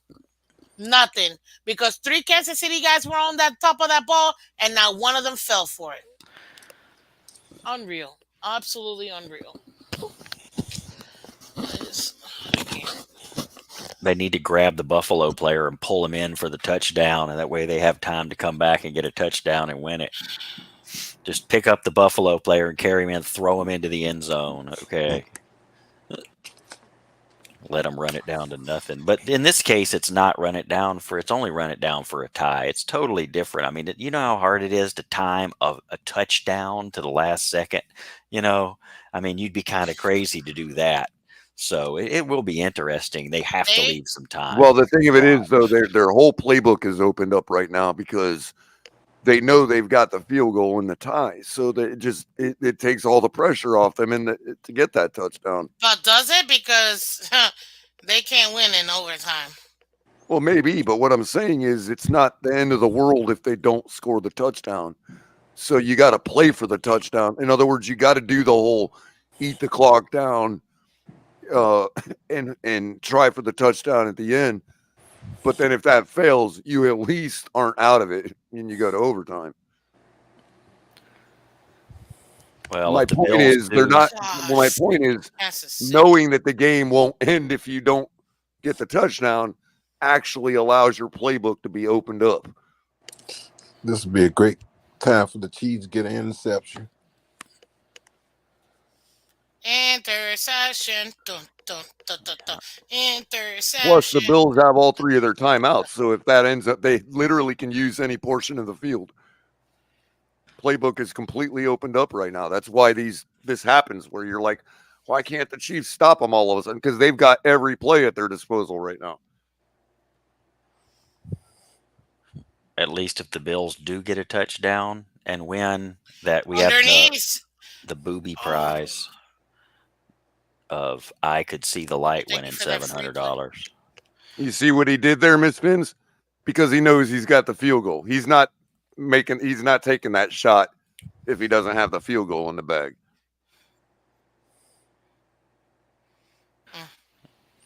He tried to skip it off the ground to him. It looked pretty open.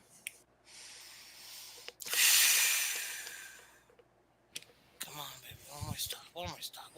And remember, it's 20-something degrees. A field goal ain't a sure thing either. Come on, baby. One more stop. Right there. You know what he's gonna do.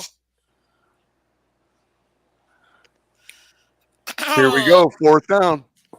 You have to kick the field goal. Through into the end zone again. You cannot. Right. Oh, I was now we're talking about 20-something degree weather. This ain't a sure field goal. You cannot. Probably going to be about a 46 or 47 yarder. Let's see. But Tyler Bass is actually pretty good. Yeah, he's money, isn't he? Yeah, for the most part, yeah. 44. I was 2 yards off. The wind is kicking, though. Here it goes. Kick is up. Oh, my God! No good! No good! Oh, my God! No way! I just called that shit. Oh, my God! No way! No way! I said, I'm like, that wind is kicking to the right. And I said, if he kicks it to the right, it's gone. Oh, my God, bro. How do you miss this kick? I got to do something special. I'm switching over to Shake Money's brand right now. Oh. Shake Money knows what I'm about to do. Shake Money knows exactly what I'm about to do. Here it is, ladies and gentlemen. Oh, my God. Empty. Oh, my God. That's staying on for the rest of the show. Oh, my God. How do you? Staying on.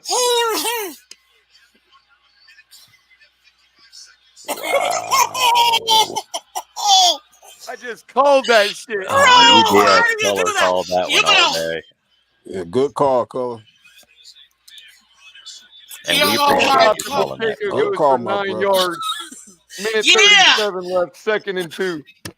And that's the thing. He hooked it left. And the wind still took that ball, bro. And he's been money. Smoked. Don't throw no shade on Tyler Bass. He's been money. He has been money. 9 for 9. I mean, just his career so far. He's been freaking. Oh, snap! Man, that kicker had nothing but the Gatorade person. What a looking freaking around. game! There you That go. ball was as hard as a rock. Color. They must not have those balls on. Color, I swear on all that is holy, I'm going to tell you right now, because you and I freaking called it, and if this score stays the same, bro, oh my God, man. That's it. They got the first down. First down. Game That's over. That's it. It's over. Game over. Oh, Game over. oh, Kansas City. Wow. Way to. That almost makes you want to pull for them the rest of the way. Oh my God. No, I'm Let's still on go. the Ravens, man. Holy smokes. Oh my God. Oh. They have just found a way to win Oh all my season God. long, man. Holy Wow. Color. My man. Color, we picked the score. Exactly. 27-24, Color. You're kidding me. We picked the exact score, bro. Wow. The And I just called the end of it. Like, I just literally called how they lost. We picked the exact correct score. I mean, oh my God, man. And Like, I'm we gotta talking, have bro, cheers, holy smokes. We called this game to perfection, bro. We called this game to perfection. The next person that says my eye test is shit and that I don't know football is getting found. Hey, sorry about your luck. Buffalo fans throwing things at the Kansas City players. I'm not gonna. I can say it now. I can say it now. Them apples, Ali? Listen, I gotta get this on my chest. Give me a second. Oh my God, I was freaking out this entire since the second we lost. Since the second we lost versus the Bills in Week 18, I said, don't let this be the year they actually go to the Super Bowl, please, because this will be the year without the expectations they actually go. And thank you, Kansas City. Welcome, Shake Money. What up, Shake Money? Bro, I have one question. I have a question here. Where are you, Bills fans? Hold on, what's up, Ali? I have a question. So Monday morning, when we have our show, you know these Buffalo fans are going to come up here and play the blame game.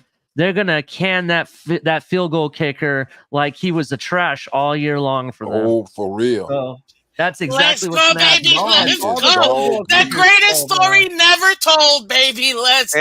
And you know what? I'm already getting some takes from Michael K. And I don't like to reveal private conversations, but he's making a take that I actually was starting to say towards the end there. He says should have thrown to Diggs instead of trying to hit a home run in the end zone. He's absolutely right. Twice. Absolutely right. I told you all he had his playbook open, but that didn't mean he had to throw into the end zone like that. Let me ask you a question though. Let me ask you a question. Are you talking about the missed where he got hit and the ball the ball went into the end zone short? Is that the one you're talking about?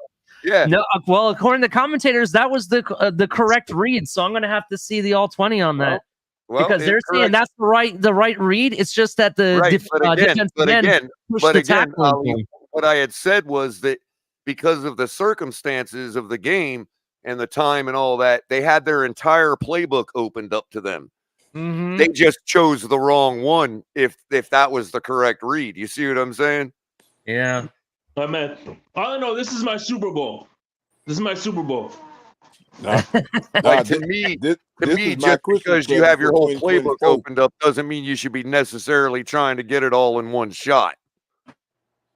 You know, they could have done so many other things to put the ball in the end zone there with 1:30 something left. Merry Christmas to me. Terrible, terrible play calling. That guy should be fired. Right. That looks like money to me. Oh my God. I can't. I'm super hyped. And you know what? Hey, you can't stop me.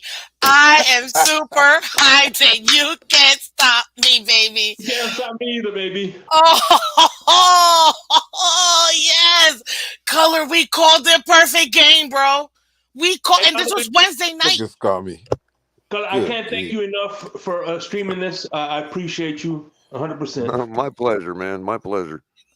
Yeah, we kind of just appreciate let it hang, and I tried to change the title, but I got to change the YouTube title in the studio to reflect that it's both games, AFC, NFC. We ended up calling. Oh man, I'm not gonna lie. It sucks for the fans. It sucks for the fans. You know what I mean? Hit it right on the head.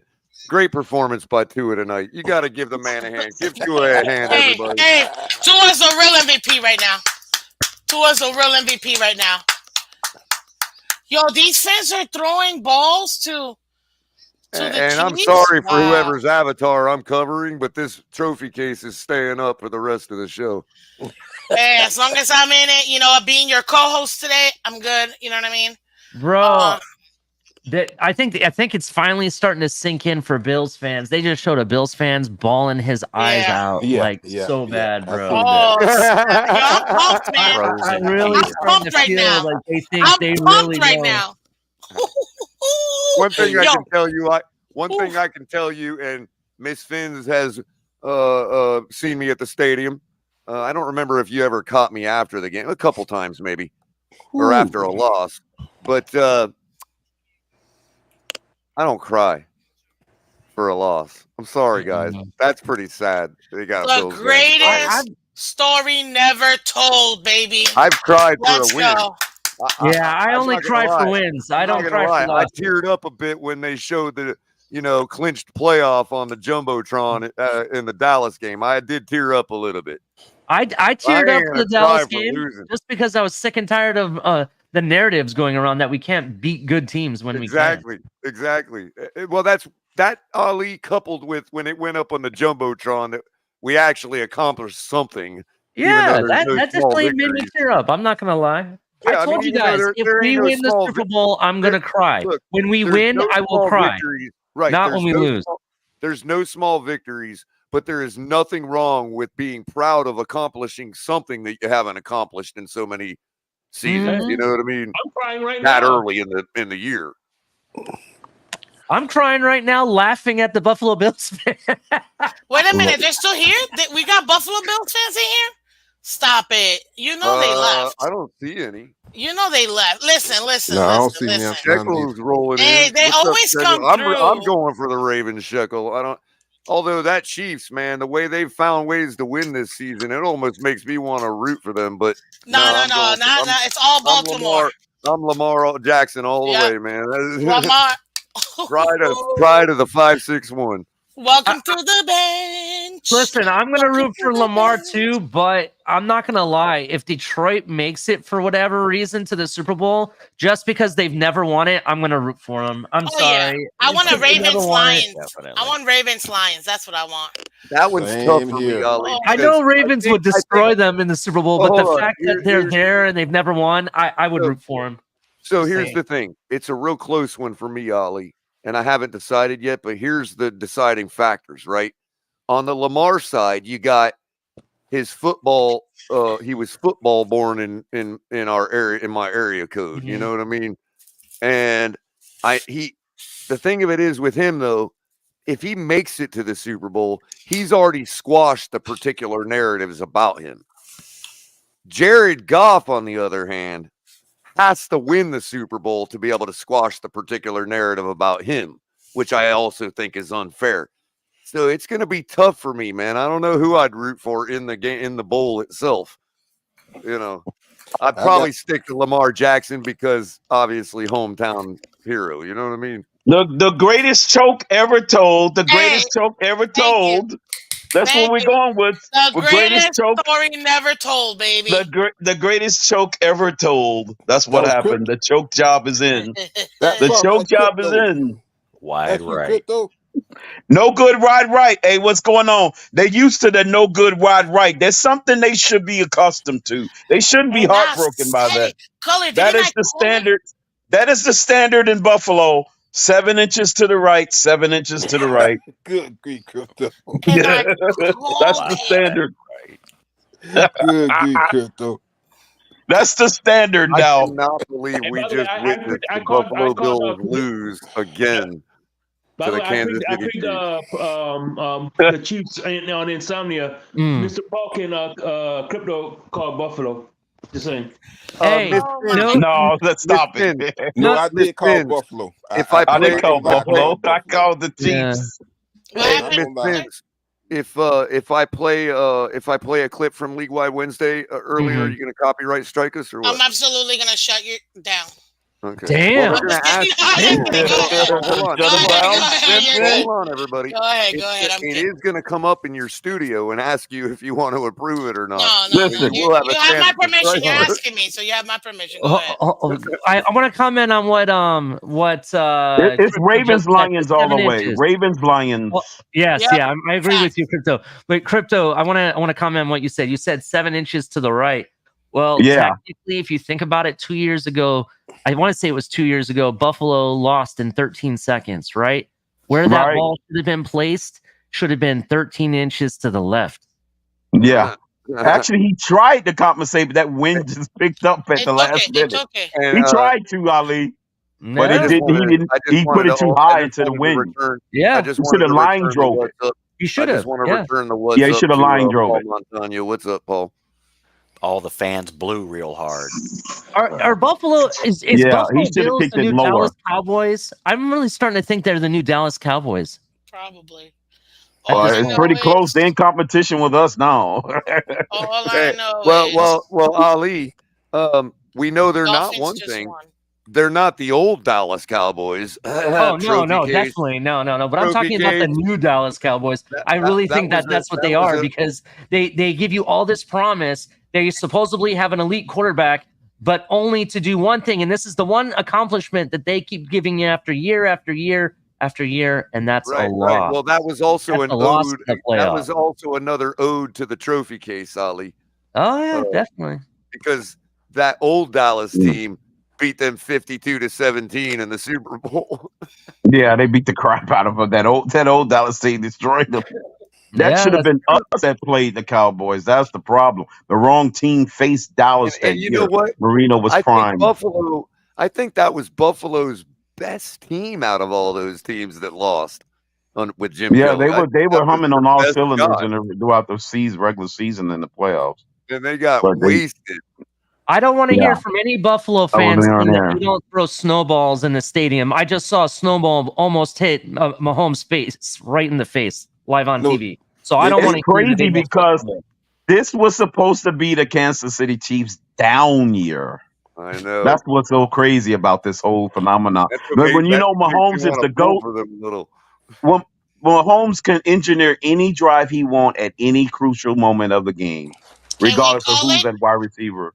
Can we call it he is putting himself in a better position to make this new era his era? So I'm willing to say that. I lied. I don't want to see that crap on the screen anymore. Sorry, guys.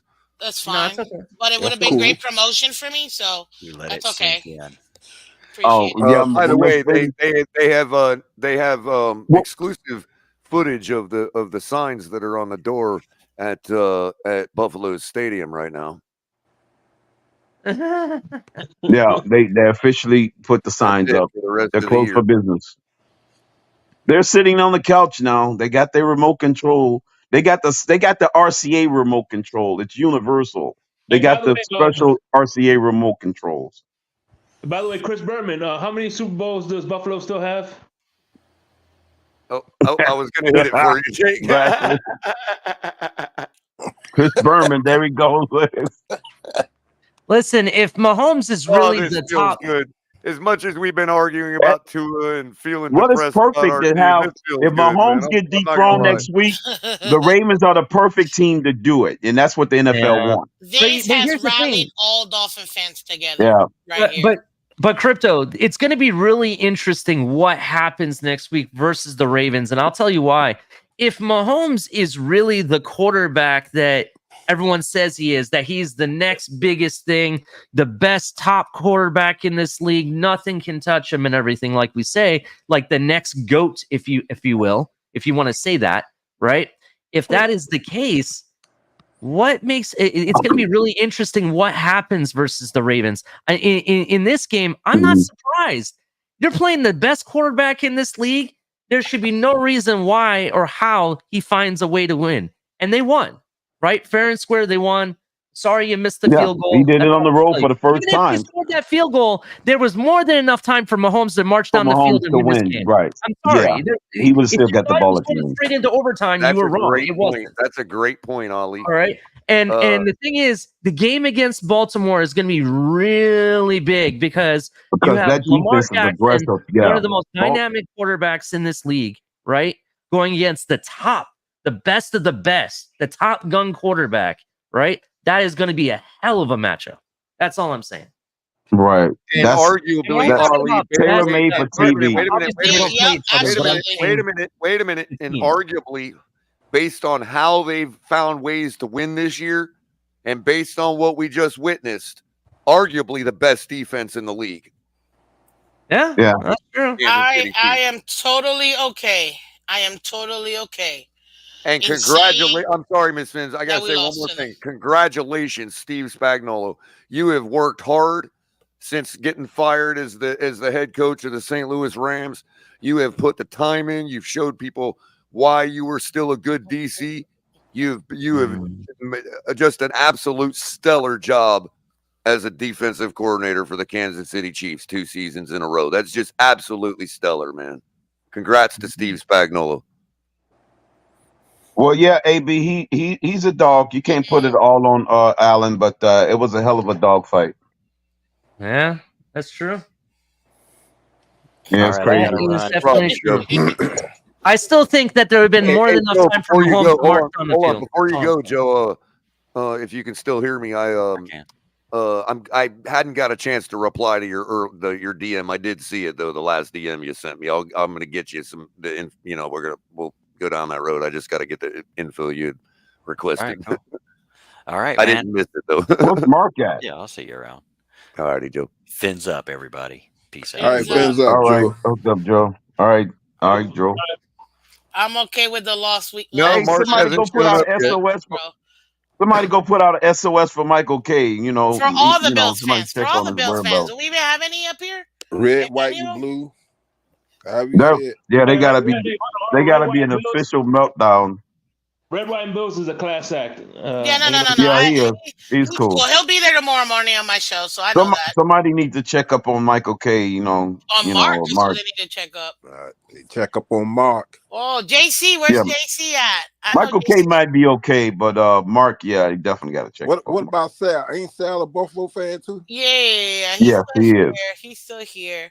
Now, here's the excuse machine. Let's go, ladies and gentlemen. You know we're gonna hear the excuse machine coming. Excuse machine. Oh yeah, I don't know if Bass is gonna have a job after this. What's going on, everybody? How y'all doing tonight? I heard New Finland had requested my take on the game tonight, so I thought I'd come by. How's everybody tonight, Miss Fins? Hey, Mark, listen. Shake, not Smoke Money. Shake Money. That's what your name is. That's right. Crazy Dolphin. I think that's Mr. Polk. And Crypto. How you been doing, Crypto? Ali. I've been doing pretty good. You've been missing in action. And Ali, how you doing? We know you're the most unintelligent Dolphin fan in the Dolphin community. Just wanted to put that out there. And Miss Fins, we know that you know nothing about football because you're a female. So that's how it is. Sorry about that. But that being all said, look, I mean, the Dolphins are obviously a really bad football team, and Stephen Ross needs to go. That's just all there is to it. And until then, Josh Allen is going to continue to choke because he's in the same division and it rubs off on us. I'm sorry to tell you guys. Hey, Mark, do you still have any hope of next year maybe making it to the Super Bowl? Well, absolutely not. I mean, when you look at our cap situation and everything's wrapped up in Josh Allen, who's proven once again that he can't get the job done. Dang, you sound just like him. And Ali, I listen. I certainly was just joking with you, Ali. I hope you didn't take that seriously. But yeah, because that's just something I would say, So I had to give you the goods. Listen. At the end of the day, look at this jackass. Why do you let this jackass up? We all know he's going to blame Josh Allen for the whole debacle. So, I mean, I don't know what you're doing as Stephon Diggs. Why you couldn't come back to the football on that last throw into the end zone? Yeah. He dropped that 87-yard touchdown, by the way. Yeah. Who you calling a jackass? You're the jackass. He actually threw the ball down there 70 yards on that play. What's up, Michael K? Welcome to the channel. Where's my daddy? El Cap, El Cap Crapitan. I'm so drunk. Hold on a second. I gotta take a piss. I'll be back. Going to the little girl's room like you always do. Mark's gonna let it go. Guys, we need to do a pool. We gotta do a pool. Mark is a fool. How long will it take Bills fans to actually come to any of our shows? That's really what we're gonna do. Do a pool. It's okay. We'll take care of it. By the way, if you want to follow me on Twitter, don't lie, Mark. You're not gonna take care of anything.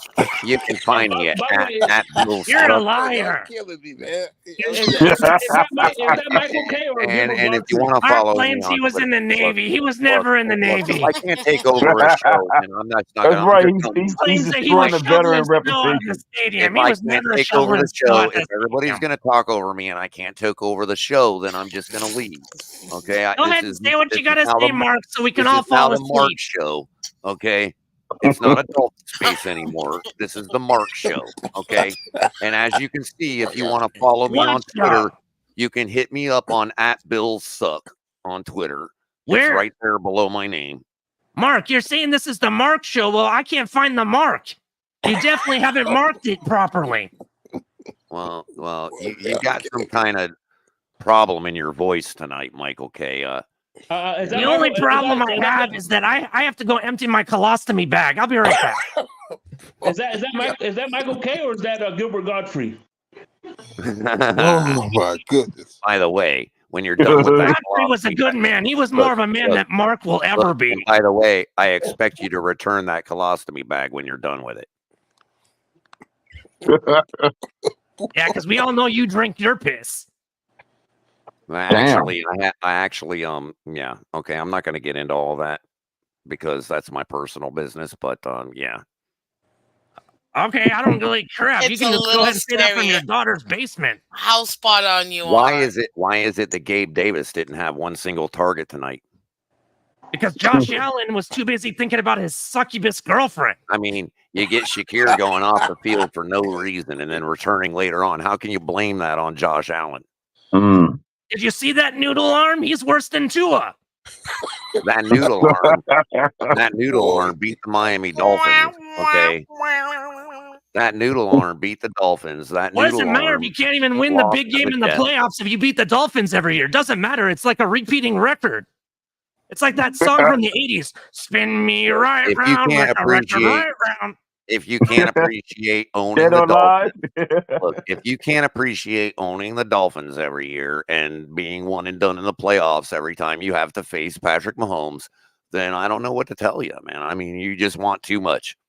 Maybe you should go find a different show. Why don't you go hang out with that idiot or fool Dan Mitchell? Well, at least Dan Mitchell knows that Gabe Davis sucks.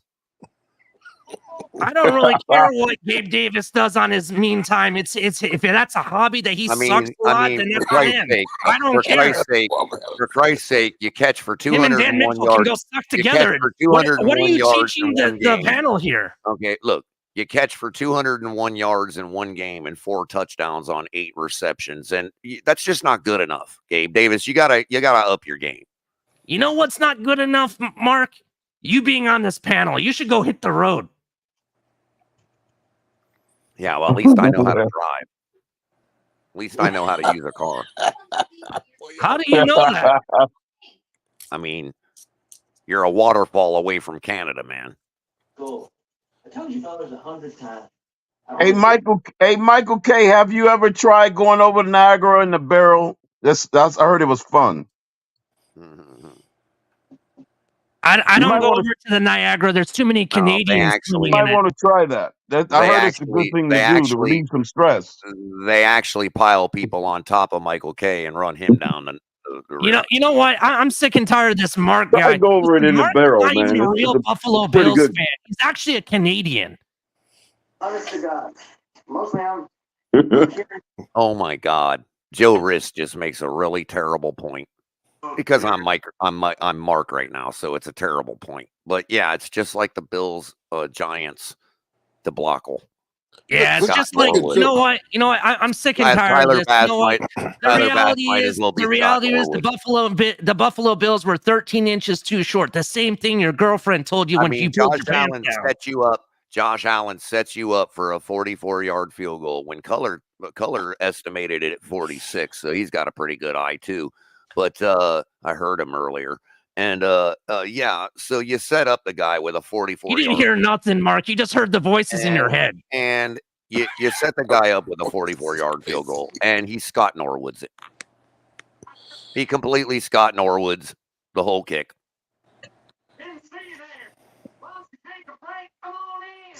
I mean, the conditions were perfect against the Giants.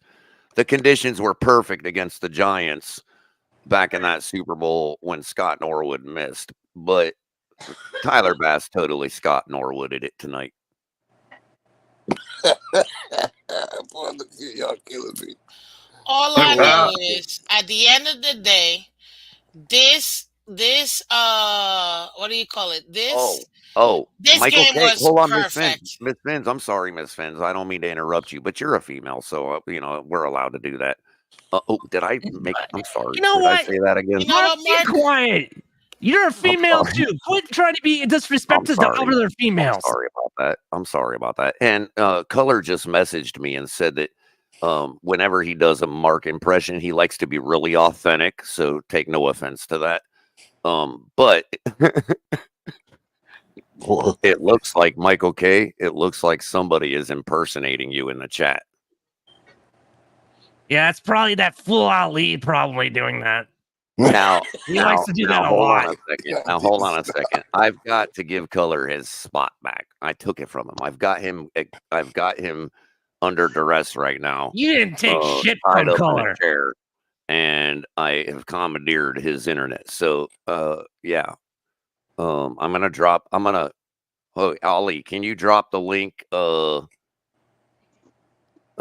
like you just did, because that wasn't me that dropped the link on Mark, and I don't have any privileges. So yeah, I just dropped the link for this guy who claims to be Michael K. So I'm gonna go tell Color I'm gonna untie Color and let him have his computer back. Oh my goodness, boy, this is a trip. Hey, did somebody congratulate Scott Norwood? He's the most emulated kicker in NFL history. Somebody needs to go congratulate Scott Norwood right now. Oh, goodness. College kickers are emulating him. Professional kickers are emulating him. He's a famous guy. Shout out to Scott Norwood. I heard Michael K. wanted to come in. He's already here. He's already here. Man, what a champ. Coming in here, the only Bills fan with enough balls in Buffalo to come into this chat right now, to this StreamYard right now. So shout out to you for that, Michael K., at the very least. Other than that, hey, you know what? I'm all good with it. Allen lost the game. What do you want to? There's nothing you can say other than Allen lost it. Wow. All right. Michael K. On cue. Right on cue, Michael K. You were right on cue. I'm the only one. Sale won't show up. He won't come up. Put the vibrator down, Michael K. No, that's for Josh. That's for Josh Allen. That's not for you guys. That's for Josh Allen. Actually, Michael K. Hold on. I do agree I with just you. got my phone's blown up. I got to drop out and come back in. Hold on. Okay. All right. I do agree with Michael K. though. And thank you, New Finland, who pointed this out. So I went back and watched a replay of that throw to the end zone. Not the second one, but the one where it fell like 5 feet too short. Even though the tackle was being pushed into him, he had thrown the ball already prior to even the tackle touching him. So maybe that noodle arm is the thing that Michael K. was talking about on here. Just saying. Ali, you doing the show tomorrow morning? What was that? I'm back. You doing the show tomorrow morning? I don't know if I'm doing anything tomorrow morning. There's been a change of schedule in shows. We'll be talking about that later on. I will be doing a show tomorrow morning, and I'm setting it up right now. Check out Misfits 8 a.m. tomorrow morning. We're having a party, okay? We're having a party. Uh-oh. Hey, Ali, what was that about? We're having a party on the radio. Hold on. I was agreeing with you with Josh Allen being a problem on why you guys didn't win the game, specifically with the throw that was made in the end zone where it fell like 5 feet too short. It didn't. You know what? And did you hear Romo make the excuse that he was bumped? He wasn't bumped. I went and watched the video. Right. He wasn't even bumped. The ball already. The ball was already thrown when he got bumped. Right. If he was not in fact bumped on that throw, Michael K., what have I said all season as to why they're not why he has been running less and all this other stuff, dude, and their production's been down. What have I been claiming as my suspicion for probably the better part of a season and a half now? Well, you think his shoulder was still hurt? I think he has a problem with his shoulder that they've been keeping under wraps. I really do. I don't, because he hurled that ball. No, I would say he threw one almost 70 yards. He can't push through it. I'm not saying he can't push through it, but it rears its ugly head like on that play. Yeah, well, he gets tired. Yeah. I mean, possibly, but he hit Diggs underneath wide open for the first down, and the clock could have kept running, and they would have been inside the 20. Right. I got you, but he also knew that they had the field goal in the bag. Pretty much. They was playing for to kill the clock and tie the game at a The minimum. other thing is, personally, I think that you guys kind of dropped the ball in a sense at the end. Even if you guys made that field goal, you left more than enough time for the Chiefs to run down the field. That's all I'm saying. I think that the time management there was messed up too.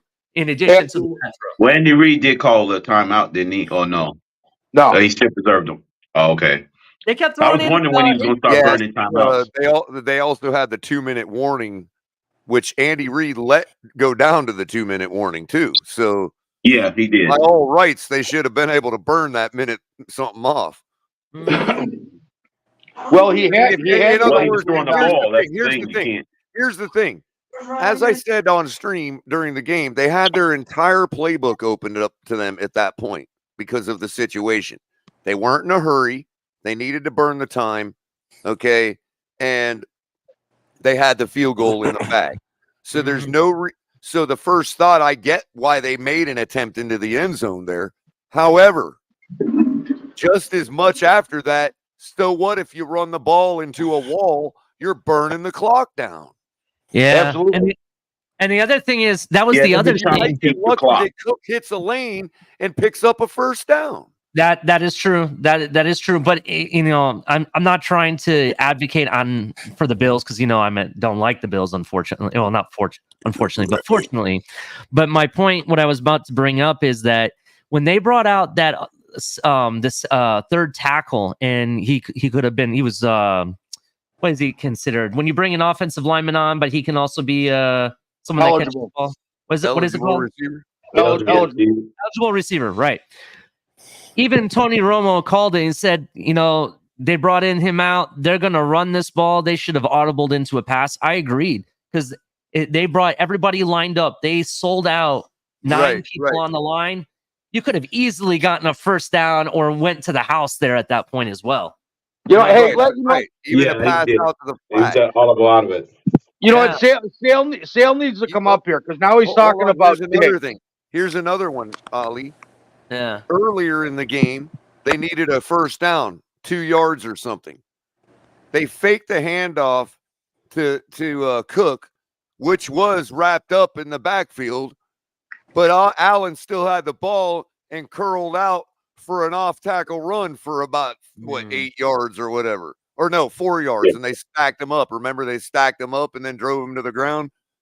Yeah, that was after the first down. You could have ran that same play and burned time off the clock. Yeah. Like you're saying, in that situation where it's bunched up, whatever, bootleg out and run it yourself. Burn up some time, whatever you got to do. If you're already conceding the field goal.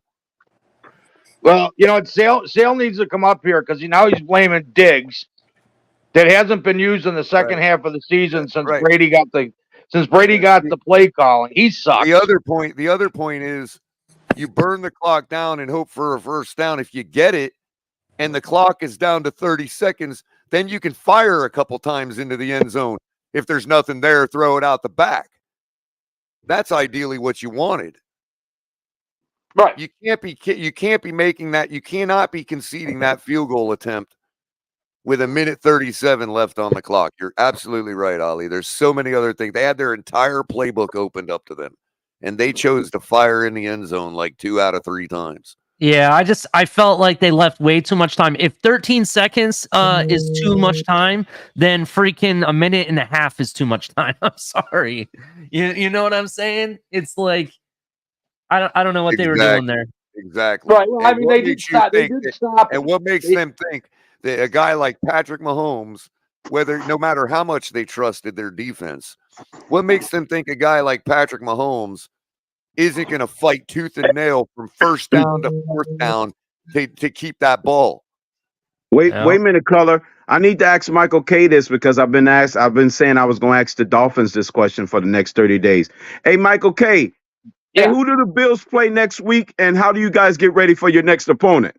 Well, I think Josh Allen is playing in that pro-am, so he had to lose tonight, so he didn't miss his tee time. Hey, bro, you have to stand in awe. And you guys getting ready for your next opponent. Hold on, Crypto. You have to stand in awe over the decision to fake that punt right there.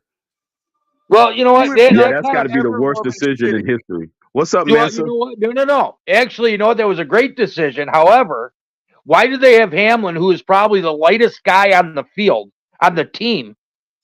Why did they have him in protection instead of moving him? Because they wanted to give him something to actually earn the Comeback Player of the Year award for. Yeah. The only reason he got the 3 yards is because he had a tailwind.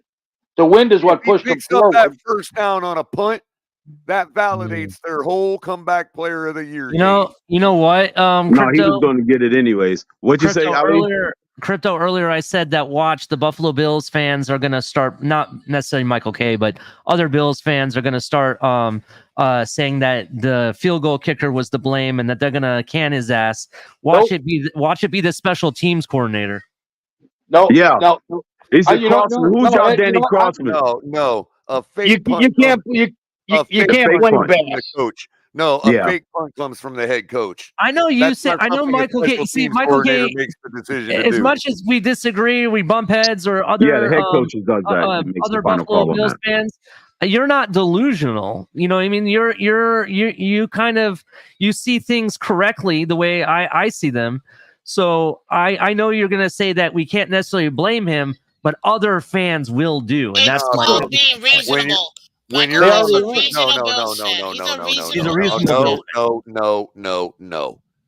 You disagree.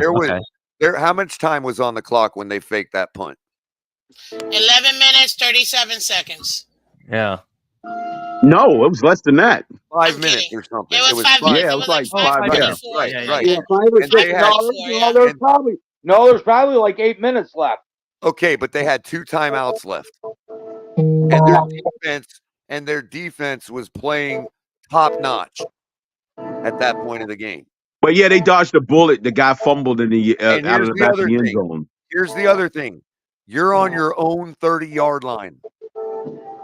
I would have rather gone for it and put the ball in Josh Allen's hands to get that 4 yards than fake a freaking punt. That was the dumbest freaking call. Yeah, you should have just called it fourth down with Josh Allen instead. Watching football, dude.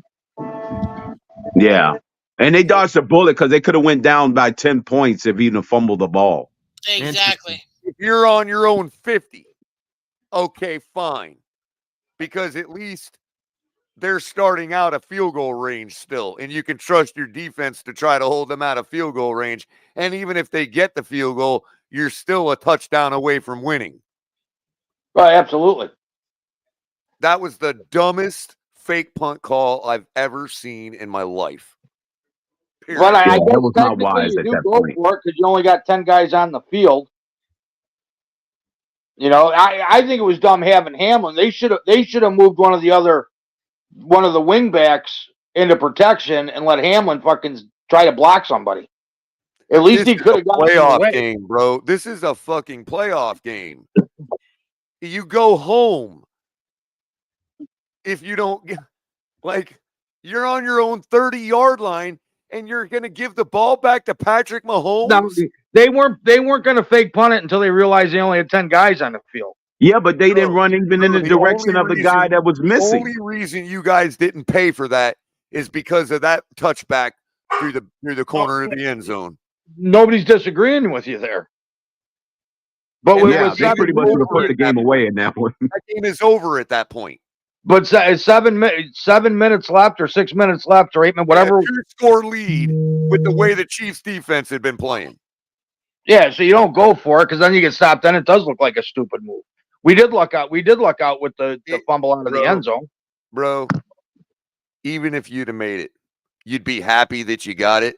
But I would still say it's the dumbest decision I've ever freaking seen, man. And I'm not saying it isn't, but I like the fact that at that point, you got to play football. Like, you got to play conventional football. You can't be playing Madden football at that stage of the game. That's Madden football. You have to just sweat it, bro. That's the you just got to play man. Madden football. Pick the ball away, pin them deep, and then hope for the best.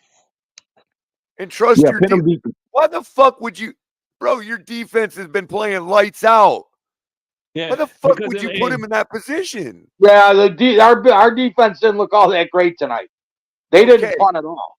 Okay, still the same point applies there. Well, no, they punted once after that. Up until then, they hadn't punted. The same point applies there. At Yeah, least you're making them drive down 80 freaking yards. Yeah, you got to make them go the length of the field. You can hang your hat on the fact that they drove down 80 yards. Right.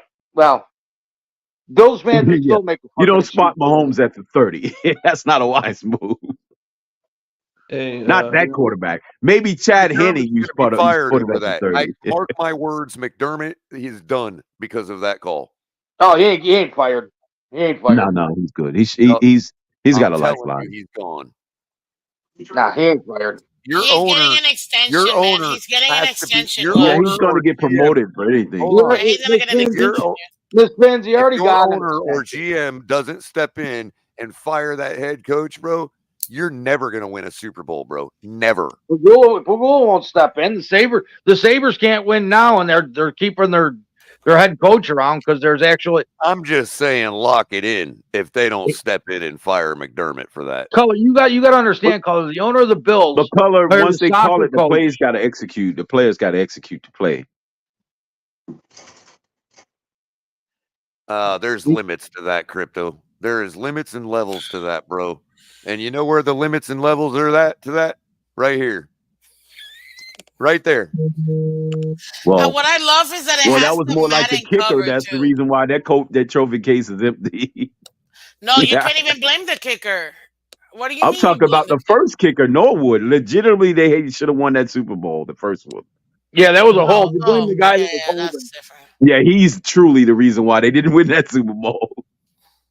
Well, technically, they did win. It was the lineman that was holding. I've ever seen in my life, dude. Yeah. The lineman that was holding cost us the first Super Bowl. Oh, man. Dumbest. They put it back at 47 yards. In my life. All I know is it's holding because it was a 37-yarder to 47-yarder. Is that what you're saying? I want to hear a Bills fan say it. Say what? Sal, help me out, Sal.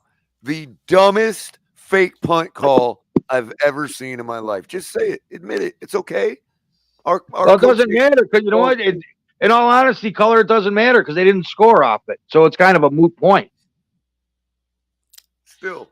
Well, you guys were expecting to go into Baltimore and survive that kind of mistake? Not Baltimore, no. Not Baltimore. But I'm not, you know, and I can't, and I, you know what, arguably, Michael K, it still applies because them taking it down to the 1 yard line still burned a lot of clock. Yeah. How much did it burn? minute and a half. Not probably like 3 minutes or something. But you know That that was you only gotta get it under plays. 13 seconds anyway, so it doesn't even matter. Well, you get Allen on the podium. He can't even tell. Oh, it just sucks to lose. Sucks. That's all he says. He doesn't answer any of the questions because he knows he's the one that lost the game. It's good to see he didn't earn Patrick Mahomes' jersey. I guess you have to like beat him to get his jersey off his back. I don't know. They already got it. They asked swapped him for a jersey. years ago. Oh, they did because he was wearing a jersey after at the post game interview. No. They swapped back in 21, I think. Oh, I was talking about tonight. I wanted it to happen tonight. Yeah, no. I don't think he swapped with anybody. Or Mahomes. I know Allen didn't because he still has it on, unless he's going to wash it and send it to somebody. Well, last week he said he had it promised out to somebody already. Well, I think what you call it. I seen Patrick's wife. I think Patrick Mahomes would rather wife swap with Josh Allen than jersey swap. Yeah, what? Are you talking about Patrick Mahomes? Oh, that's what Allen. That's why Allen is all nonchalant at the podium because he's like, "Look, man, it sucks." He's actually during his press conference he's taken acting classes from his B-list actress girlfriend because he actually looks like he's depressed about going golfing on Wednesday. He's sitting there all despondent and stuff like. He doesn't know that he didn't lose the game for us. Come on. The sad fact of it is, bro, is we didn't play them much different the last two times we faced, like last year when we faced them in late in the season and in the playoff game. The games weren't much different than what we just saw. That's why why we beat ourselves up so much for losing. No, we performed well those games.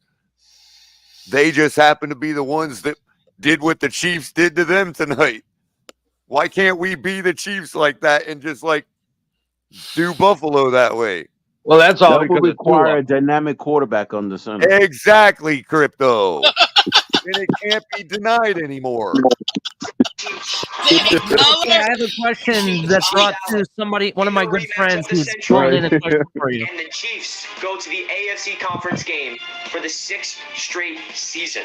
The greatest story ever told comes to an end.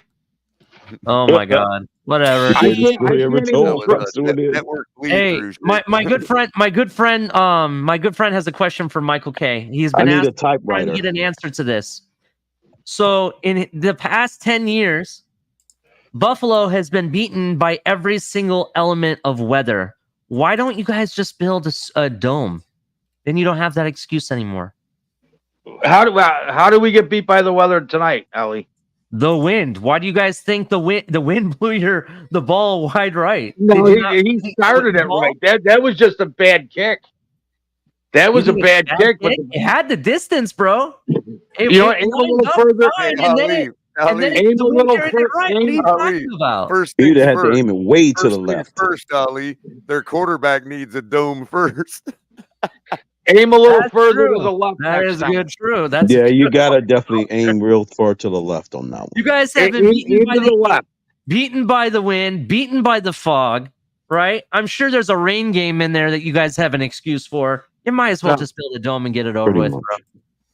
No, they already screwed us on the stadium that they're building because it's costing like $450 million more than they promised us, and it's all coming out of taxpayer money. See, that's why we have the better owner. It comes out of his money. You guys are getting screwed left and right. He can't even plow out his own stadium. GoFundMe for Josh Allen's dome. 186 yards tonight. 26 of 39 for 186 yards. That's all he threw for. Yeah. Wow, that's pathetic. How much rushing did Cook have? What was his yard? 66. I don't even know. He was probably close to 70. Yeah, 66 for Allen. Yeah, I think Cook was probably. Cook might not have been to 70 then. That was the last graphic they put up. I haven't looked at the final number. Let's see here. Has Belichick been named the head coach for the Falcons yet? No. No, in fact, the Falcons interviewed Joe Brady, the interim offensive coordinator for the Bills. Ochocinco is 56 years old. By the way, 12 carries for 72 yards and 2 touchdowns for Josh Allen. And I think it's hilarious that they still separate him from Lamar Jackson as if he's a passer and Lamar's not. Go fuck yourselves if you think Lamar Jackson's not a passer. I'm not going to lie, bro. I haven't watched a lot of Lamar Jackson. That is the biggest anti-Lamar propaganda that's going on. He's throwing the ball. I'm going to use the word right now because I don't use this word lightly, and everybody knows I don't use this word lightly. That's some racist ass shit. I knew you were going to say that. Racist ass shit. Oh that is some racist ass shit right there. Whatever. Yeah, that's I've never they need called to it drop out. that Lamar is not a passer moniker because he's disproven that time and time again. I wanted to be sure. And after tonight's performance, if they're not out there saying that Josh Allen is just as bad as Lamar Jackson, then they're racist. Period. I'm not gonna go there, but I understand. There is no other reason. Yeah, they should. They need to drop that Lamar is not a passer moniker. That's just terrible. Yeah. I'm just gonna say he's proven everybody wrong that he can pass the ball. Yeah, he'll come up with a 5 touchdown game accounted for 6. You know, and only one of them will be rushing. How many times have you heard anybody in the chat or seen anybody in chat follow up Josh Allen's name, his title as running back? When have you ever seen that? His first rookie year, maybe. maybe his rookie year. But that's even that, they held back already. Yeah, they're going to develop wasn't that his MVP year? They're going to develop his arm. He's going to control it. But Lamar Jackson, who slings the ball 70 yards with a sidearm, can't get him a good QB coach and tone his stuff down, right? And control it. No, not at all. For some reason, I don't know what that reason could possibly be. Yeah, didn't he throw like 10 touchdowns over the last 3 games? Lamar Jackson is Einstein in his football acumen compared to Josh Allen. Now Einstein. That I can agree with. Yeah, they got to stop that anti-propaganda there. That's hashtag Josh Allen's dome. Let's get a GoFundMe going for it. Oh, Lord. All I know is this was a glorious night. Better than what I thought it would be because I was dreading watching this game. And I can't. You got a dynamic QB match up against another dynamic QB. It's going to be some fireworks. I think that coming into this game, it's more of if not now, when, because now you can't use the excuse of, well, we've played away and we haven't had a chance to play them at home. It's like, but you were. Oh, yeah, that's gone. You're right. I mean? That was out the window. Now you can't even say that no more. Their window, it's done. Their window just got smashed. Unfortunately, you cannot beat. Whose window? Yours. How? What do you mean how? Are you ever going to get past that? Hold on, really? Are you ever going to get past that, bro? You don't call it, no offense, but you're more intelligent than that. Who are the Bills losing over the offseason? Are you ever going to get past that? Yeah. When? Well, at some point we will. You can't say we're never gonna. Like me saying we're gonna is like you saying we're never gonna is like me saying we're gonna. About Tannehill and Derrick Henry and AJ Brown. Yeah. Now the Dolphin fans want Derrick Henry, a has-been running back. I think that's going to make the difference for the Dolphins. Don't even change the argument, bro. You mentioned Derrick Henry. Your guy is a stronger Tannehill. You're never getting past that. No, you're right, but I haven't used any excuses for the defense. But all I know is our all-pro nickel wasn't qualified to I'm cover say Kelsey. The same thing I do about my own team, bro. I'm gonna keep the same energy. You're right. Okay? Our all-pro nickelback, Taron Johnson, isn't built to cover Kelsey. Hold on. That's where we needed Taylor Rapp. Hold on. I'm gonna keep the same energy I keep for my team right now. Okay, hold on. Let me get there. To sit there and say our window's closed is just absolutely absurd. You guys score 27.5 points a game. Oh, here we go. Yeah, okay. The Chiefs scored 27 tonight. Your defense did its job, buddy. Yeah. Yeah. That's true. Okay. What did our defense get? What was our won by a half a point? Hold on a minute. You What guys was should the have won average by a half a defense? point. What did the defense average all season long? Points scored. Let's look. 18. Yeah, okay, fine. You got the number. Oh, wait, that was only in the, I'm sorry, that was postseason stat. Let me go back to the regular season since for some reason they default it to postseason when you pull it up. Yeah, no, ESPN sucks because they get, ESPN sucks because they get rid of the regular season stats. You scored 26.5. And against was 18.3 points, top 4 in points against. Right. But we're also talking about a playoff game against Patrick Mahomes. I was going to say the Super Bowl reigning champs. Like, you're going to have to give them Yeah, they're still the defending champs until they get eliminated. Baltimore is the only team that's standing in their way from not being the repeat champion. They're the only ones that I think could beat them at this point. And they're the only team built and capable because they dispatched pretty much every good team this season. Hey, hold on. And it wasn't even close. I'm sorry, Michael K. I wanna make a comment now. I don't like, again, as Color stated, we don't like to bring up private chat stuff here on the show. I don't care about that.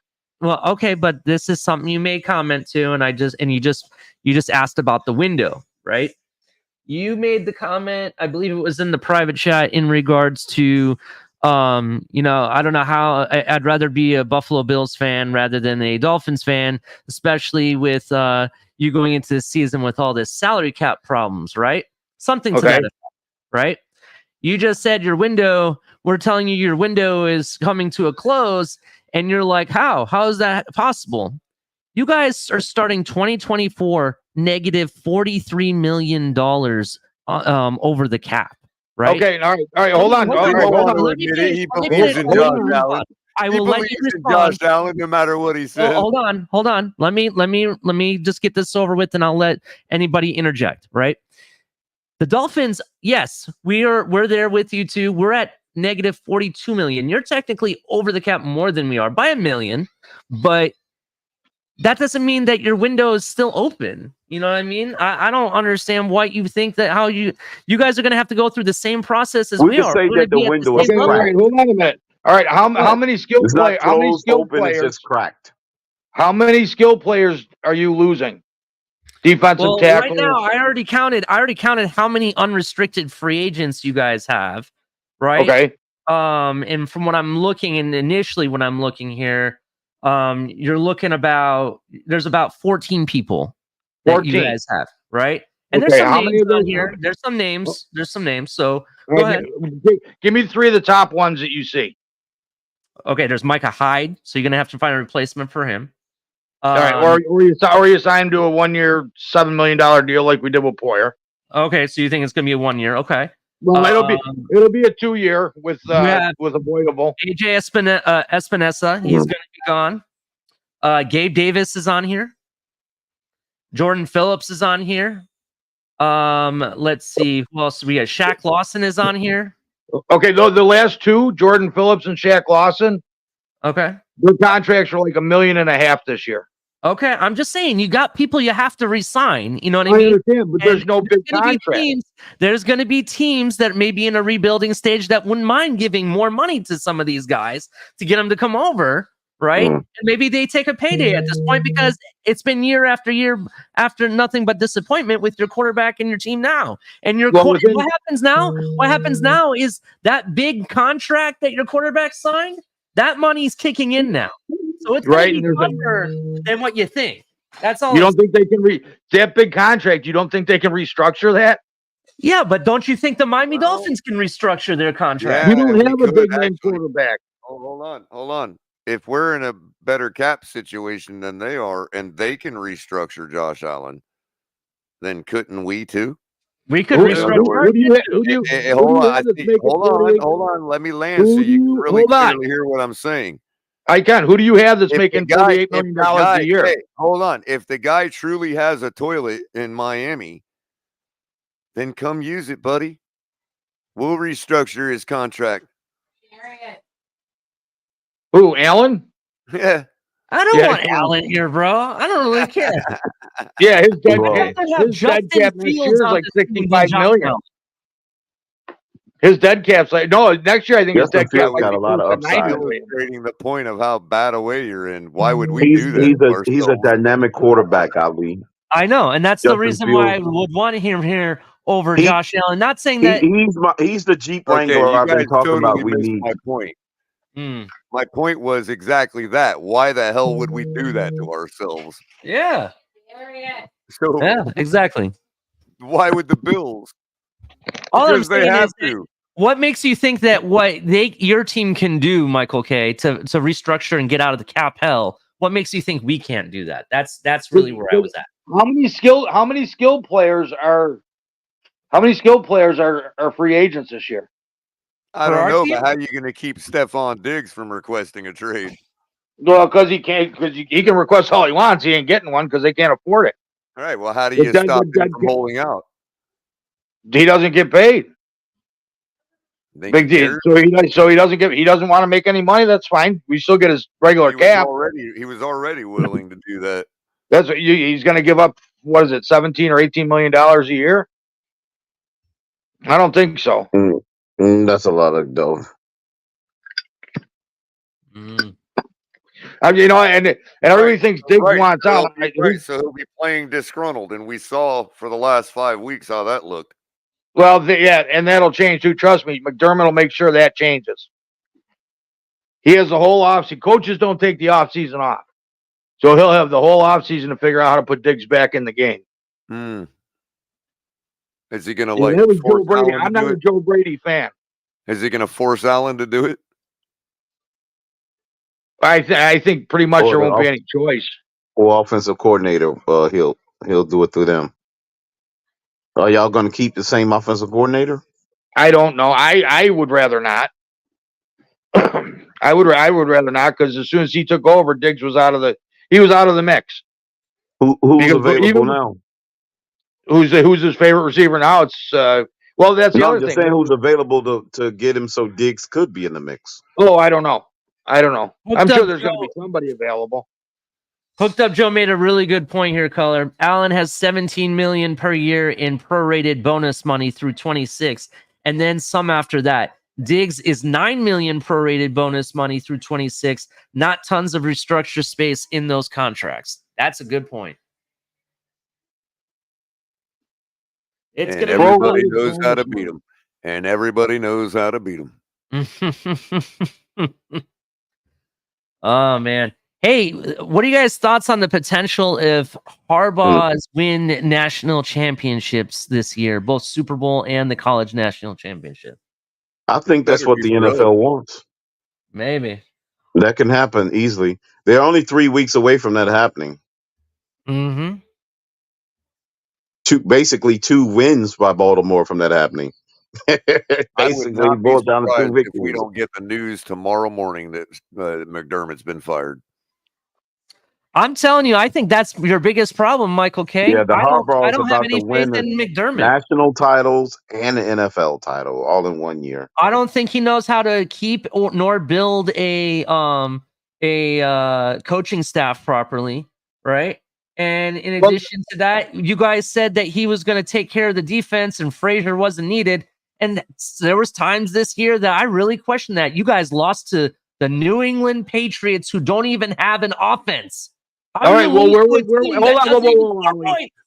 hold on, Ollie. Was it a slugfest? It don't matter if it's a slugfest. Where was the offense, Ollie? Ollie, no offense. Where was the offense this year? Your defense looked weak. That's where dude, they 18 points a game they gave up all year long. How much did they were 4th in points allowed? Did you lose against the Jets? Did the Bills score? How did the offense look, Ali?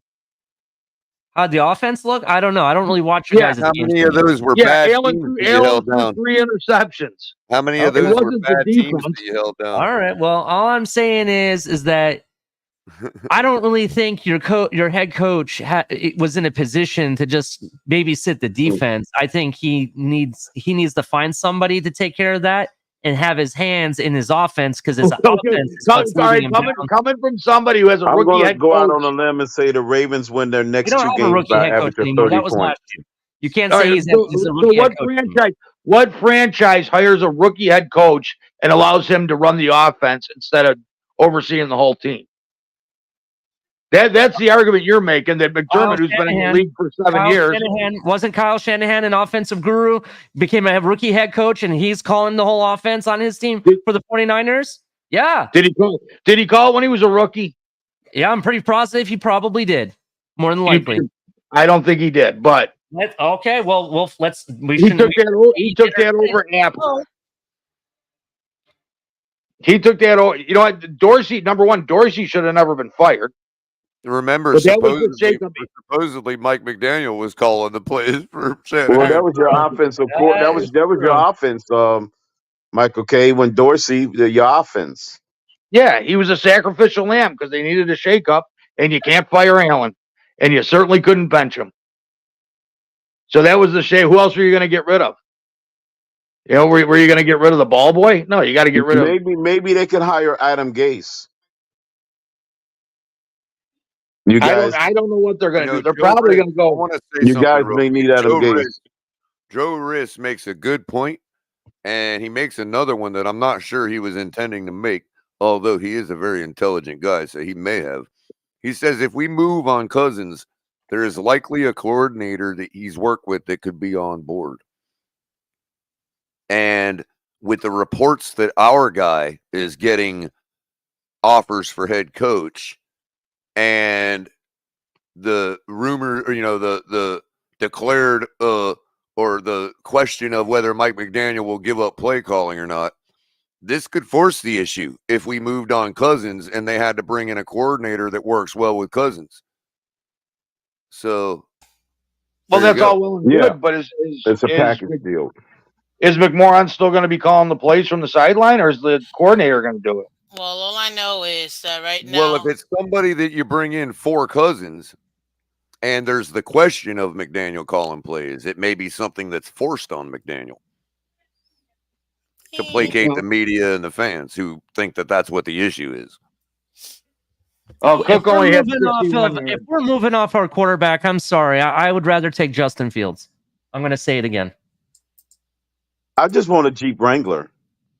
How do you know? How do you know?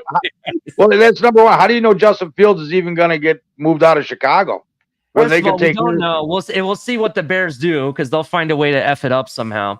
But what I'm trying to say is that if I'm going to move off my quarterback and I have to trade for an existing quarterback in this league outside of the big names because they're not going to be traded or whatever, I'd rather have Justin Fields. This offense, the way that this offense is a dynamic offense that needs a multi-dimensional dynamic quarterback. That's the same reason, and I'm not saying we should move off of Tua, just to be clear to the people watching.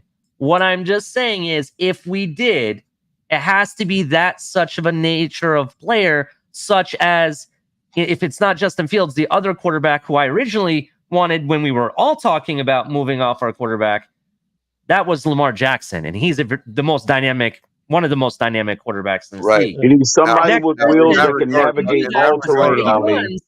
Is Justin Fields, and in that regard, Ali, he's still young. That's why I would go for it. And you know what the Chicago Bears need and want and always do?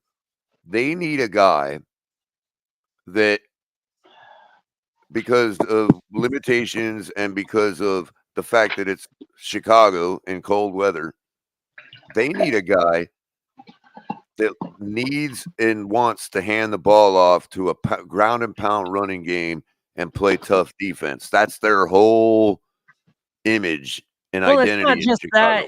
Let me finish. Go ahead, Color. I'm sorry. I apologize. Go ahead. That's their whole identity in Chicago. Always has been.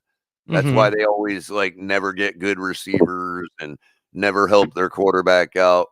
And I'm just thinking there's a guy out there that fits that description perfectly for them. You know what Chicago needs? Jared Goff. Chicago needs a Tua. Why don't they get Marvin Harrison Jr.? Or perhaps they can get. Yeah, if they do go Harrison route, then they most likely will keep him. But if they don't go Harrison, go quarterback, he gets dealt to the Dolphins before the draft. But here's my argument to what Color is saying. You could say that they need a guy like that, but really they need a guy that it comes out like, I want to say elite right off the bat, because you're right. They don't invest around their quarterback or their offensive line or their tight end or receivers. They invest on the defensive side of the ball. That's where they spend most of their money. And that's the Midwest way. That's how the Midwest teams are generally build their teams. What I'm saying is partly what they want is to run their offense through their running back. That's their style. That's their identity. That is their style. You're right. I'm not disagreeing. And all you need is a good, serviceable quarterback that can hand the ball off, who doesn't like to do anything else in cold weather. And sounds to me like they've been advocating for Tua to hand the ball off like 50 times a game anyway. So what would be the difference? And by the way, Miss Fins, real quick, I have a question for Miss Fins. Are you there, Miss Fins? Yeah, I'm here. Okay. I made a promise to the football god, so I got to keep it. Which Taylor Swift album should I listen to? I need a recommendation. Oh my God, I am so happy you asked me that because I totally have it. Okay, listen, I'm gonna be nice to you. I'm gonna give you one of the most. I'm gonna give you a pop versus country because she has pop, she has country, and she has folklore kind of. So I'm gonna give you the pop one. My suggestion. You don't want country, right? Because you don't like country. Correct. Okay. Modern so country. I'm gonna. Wait, you do or you don't? No, I don't like modern country. I like classic. Okay. Got it. You're like my old coworker. So I would say the best CD for you to listen to or album is 1989 Taylor's Version. That's the one you need to go ahead and listen to. All right, okay? That's what Taylor's version. Thank you. Yep. Taylor's Version, because that goes shout out to her. It goes to her company directly where she owns those masters. So you need to listen to 1989 Taylor's Version, and you could even do it on YouTube and watch the videos. I don't think I'm ever watching this show again, bro. I am so. Shake's gonna be in the shower listening to some Taylor Swift. Remember, but Color, are you really surprised? Remember Shake Money, which I love the guy to death, to be honest. You remember when we were talking about coffee? I was like, he sounds like one of these Frappuccino kind of guys, and he was. Remember? So think about his coffee; it makes sense now. Look, all I know is you're gonna like this CD. You'll see. You'll like it. Excuse me if I don't like eating drinking turds in my coffee. Damn, he likes shrooms instead. Color. Speaking of coffee, I need to go get me some gingerbread coffee. Make sure y'all stop at your local Starbucks and pick up your cup, or get the grounds at your local grocery store. You got some gingerbread coffee. It's real good. I gotta Nice ask cinnamon you guys notes. up here real quick. And in the chat too. So being that we lost to Kansas City, obviously, we were all super pissed. I mean, I didn't see a human soul in like 4 days afterwards. But as far as, do you feel vindicated? Like, do you feel a little bit better because Kansas City won tonight? Or this is still like super sucks? You still suck. No, I mean, to be honest, Miss Fins, it definitely sucks, to be honest, that we lost to Kansas City, and it will always suck. But the reality is that let's be real. I would, if Kansas City goes on to win this Super Bowl, then at that point it may suck just a little bit less. That's all. Okay. Because then I could say we lost to the eventual Super Bowl winner. So is it really that bad? No. You know what I mean? Now, if we won and lost to the Bills, then I'm gonna say I'm sorry. There's nothing that you can come back from that. I'm sorry. I would, yeah. Yeah. That would have been like unacceptable. But if since they beat them, so that's why I say that. Yeah, I get you. I'm making a movement, guys. It's called #ShakeTheSwifty. So please tag Shake Money every time you post something on X. You said shake the what? The Swifty. Shake Swifty. Shake the Swifty. The it sounds like some dance move that Shake Money made. Yeah, it does sound like a new dance move.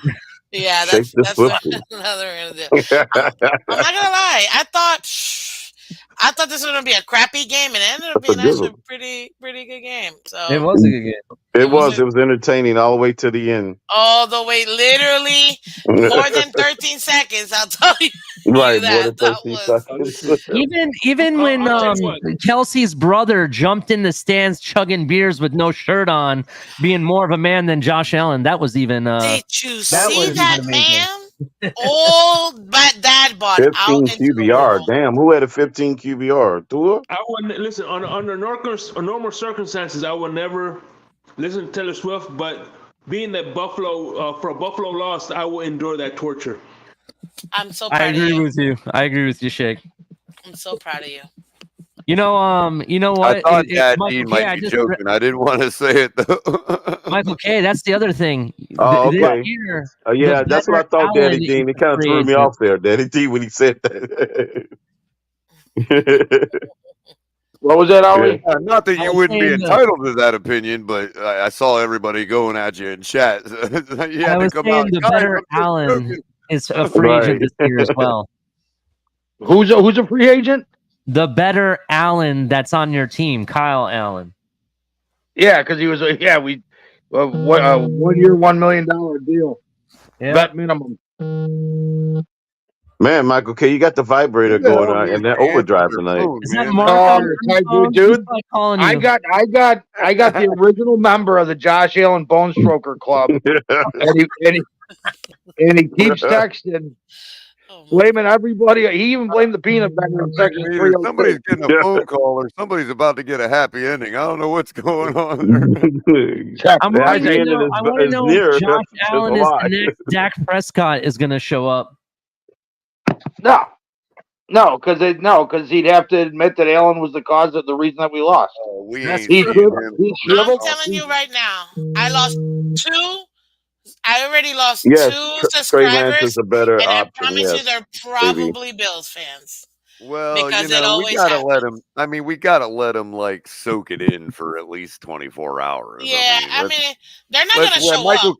Michael K is a diehard, and he's gonna be the first one anyway because he wants to show them that he's got more balls than they do. Well, this is the thing. When we lost to Kansas City, some of them might come around tomorrow. Let's give them a chance everywhere. tomorrow. We'll see. They were in full force. People I hadn't seen in months. Sal came out. We'll give credit to Sal. He came out. Well, no. Sal came out and blamed everybody but Allen. Right. Well, that's standard operating procedure for him. We did see Mark for a second. Yeah, that was great. Yo, you're really good at that. The other Michael K guy was really funny. Yeah, I missed him. Hey, but the real talk, Michael K, if the Bills would have won the Super Bowl, I would have called you privately and congratulate you, but I wanted to say none publicly. Hey, not a problem, Shake. I appreciate it. Yeah, I didn't feel confident anyways. That's why I never mentioned it. I certainly didn't mention it after. I certainly didn't. What's that? Didn't you say Bills by 13 on Friday? Because I remember that specifically. Well, I didn't say anything about the Super Bowl. Everybody was supposed to beat the Chiefs by double digits, and it's always the opposite. They're beating teams by double digits in the playoffs. And you do have to give credit for the Chiefs because their offense that was sputtering all year looked pretty goddamn good today. Yes, it did. So Crypto, we know what most people were saying that was going to happen to the Chiefs, but that's not what Miss Fins and Colors said was going to happen to the Chiefs. Yeah. Tell them what Miss Fins and Colors said, Miss Oh my Fins. God. It was so nasty how accurate we were on this. Check this out. I know you know Crypto. It was disgusting how accurate. Not only did we guess who was going to win, We picked the exact score too, 27-24. And on top of that, too, at the start, because Color and I were hosting the Bucs Lions game, and we were talking about this game. I still remember we were talking about how watch this end up being coming down to the last drive of the game, and it's gonna be either for somebody to win the game or lose it.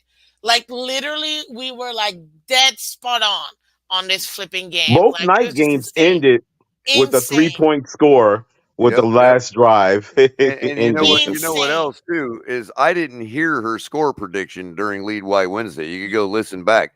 I didn't hear her score. I said my score, and she's like, "Really?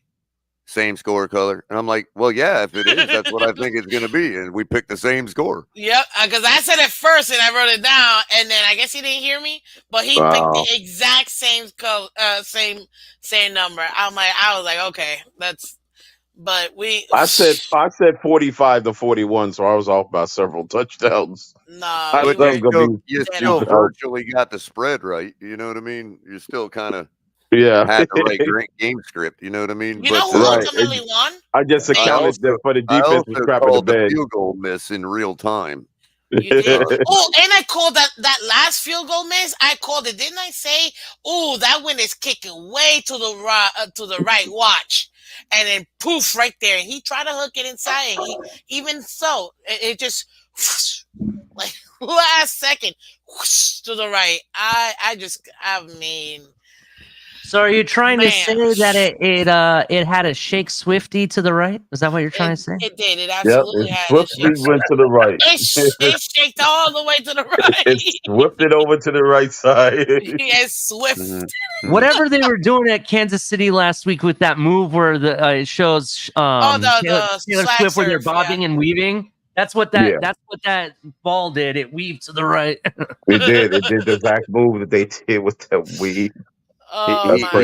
He needed to put English on it, not Scott. Massive. And you know what's even worse? You know what's even worse is if Allen hit Diggs going across the center, that ball would have been on the left hash.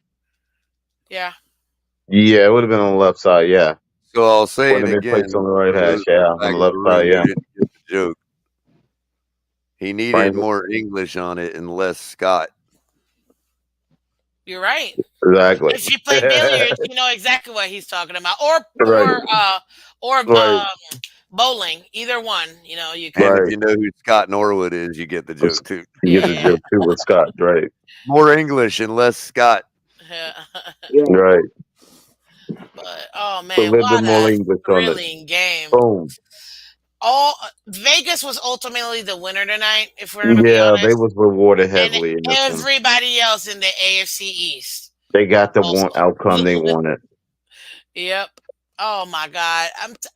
Because now got to listen to Ric Flair to be the man. You got to beat the man. Now Mahomes have to be beat. Literally has to be beat. 6-0. Yeah. 6-0. That is a hell of a run for a quarterback to be undefeated in the divisional round of the playoffs. 6 straight in AFC title game appearances. That's crazy. It's almost like they have shoe in. You know, it's like you got to fight to play against them. That's normally the odds now. And I had who's going to play Patrick Mahomes in the championship game next season? That's what they're going to be betting on. I remember when the college playoff started, it was called the Nick Saban Invitational. Now the AFC champion is the Mahomes Invitational. Correct. That's a good one, State. It's the Mahomes Invitational, right? Oh my gosh. Literally, it's like that. More than half a decade, this man has appeared in that game. Can I give a hot take real quick? Officially, yeah, go ahead. I want to give a hot take real quick. If for somehow, which it's not somehow, there's definitely a route for this now. If Mahomes and the Chiefs win the Super Bowl this year, is it safe to say that discussions on if Tom Brady is really the GOAT can start to open up now? No, stop. But what I will say is, let me. I get what you're saying. Let me explain my position real quick. If you look at Mahomes and the trajectory that he has done in his time in the NFL, it seems like every year he gets better and better and better and better, and he just keeps winning, and I don't see it going anywhere. So that being said, could you open up those discussions? I'm not saying that we should label him the GOAT. I'm just saying, can we at least open the conversation is definitely would be had. It's gonna be had, but not deserved, in my opinion. Okay, And that's fine. ridiculous. I just said let's talk about it. That's all I'm saying. It's ridiculous. What, 2 Super Bowls and you're already gonna crown this man? Get out of No, here. look at him. Look at his rookie season. Yes, because of how his Super Bowls are changed versus. It seemed like every year he's gotten further in the playoffs. He won a Super Bowl. He came back. He went to another Super Bowl. He may lost it, then came back the next year and won it. Look at I will him. say this. I will contest this, Ali. I will say that you can officially say, hold on, Color, 1 second. You can officially say that we've entered into the Kansas City Chiefs dynasty because they did win 3 Super Bowls within the last 5 years. But that's probably the only thing I'll contest. See, here's the thing. Patrick Mahomes is slightly less the best pure quarterback, athletically wise, to be playing, and he's slightly less, well, obviously a lot less, as far as accomplishments goes. But he has enough accomplishments based on what the norm is for the NFL, and he has enough skill. If you couple those together, I think he overcomes Brady and is the GOAT already. I think in order to do that, he has to get like 8, 9 Super Bowls to overcome Brady. For myself, subjective opinion, he is the greatest quarterback we've ever seen play the game right now. Who? Patrick Mahomes. Oh my, I can't with people just flinging that word around. I mean, everybody's entitled to their own opinion, but I don't water down words like that to give it to everybody. That's just me, though. I think GOAT is being conflated with actual accomplished. Yeah, Brady is the most accomplished player, but I don't think he's the greatest player of all time. Actually, you know what, Crypto? That's why I added the two together, Crypto. If you add, he's got enough accomplishments plus his pure ability that he has to be right now the greatest thing we've ever seen. Right. I think Peyton Manning was better than Brady. Yeah, as far as actual quarterbacking, yes. But you see, a lot of people will just add the accomplishments and always say you're the greatest. Well, that's the case. If you're going to use that logic, then Robert Horry, by definition, will be greater than Jordan because he's more accomplished than him. That's a good point. That's a really good point, Crypto. You know, you put Manning. You have to separate accomplishments from actually the player and how he plays the game. Especially for the fact that we can attribute 2, maybe 3, and maybe more Super Bowls to more than just Brady. Well, the way Patrick Mahomes is winning right now, Brady could never do that. And I'm going to go ahead and say, in this cupcake league of an NFL, sure. But let's not forget the fact that the very first 3 Super Bowls Brady was in, they were still semi in the transition of how football was played before. So let's again, different eras, people. Let's put that into consideration as well. This is a cupcake league compared to before. So no wonder he's getting all these Super Bowls. What does it mean? But is it really cupcake? Right. It was a cupcake. It's a cupcake league now, which means that back then, it wasn't hard to be better than everybody else. Right. What? I mean, if it's so cupcake right now, then why isn't everybody as good as Patrick Mahomes? Well, how come everybody wasn't? You should have more people like that. Oh my! Why wasn't anybody as good as Brady and Manning back in the 2000s? Because it wasn't a cupcake. Because the general league, manager is stupid and can't scout nobody. There were fewer that could overcome the fact that it wasn't a cupcake league. So what you're saying is it should be so easy even a caveman could do it? Yeah, exactly. What I'm saying is, he didn't know that guy looked just like Andrew Luck, the guy that says can I ask a question about your stance? You said cupcake league. You're talking about the physicality.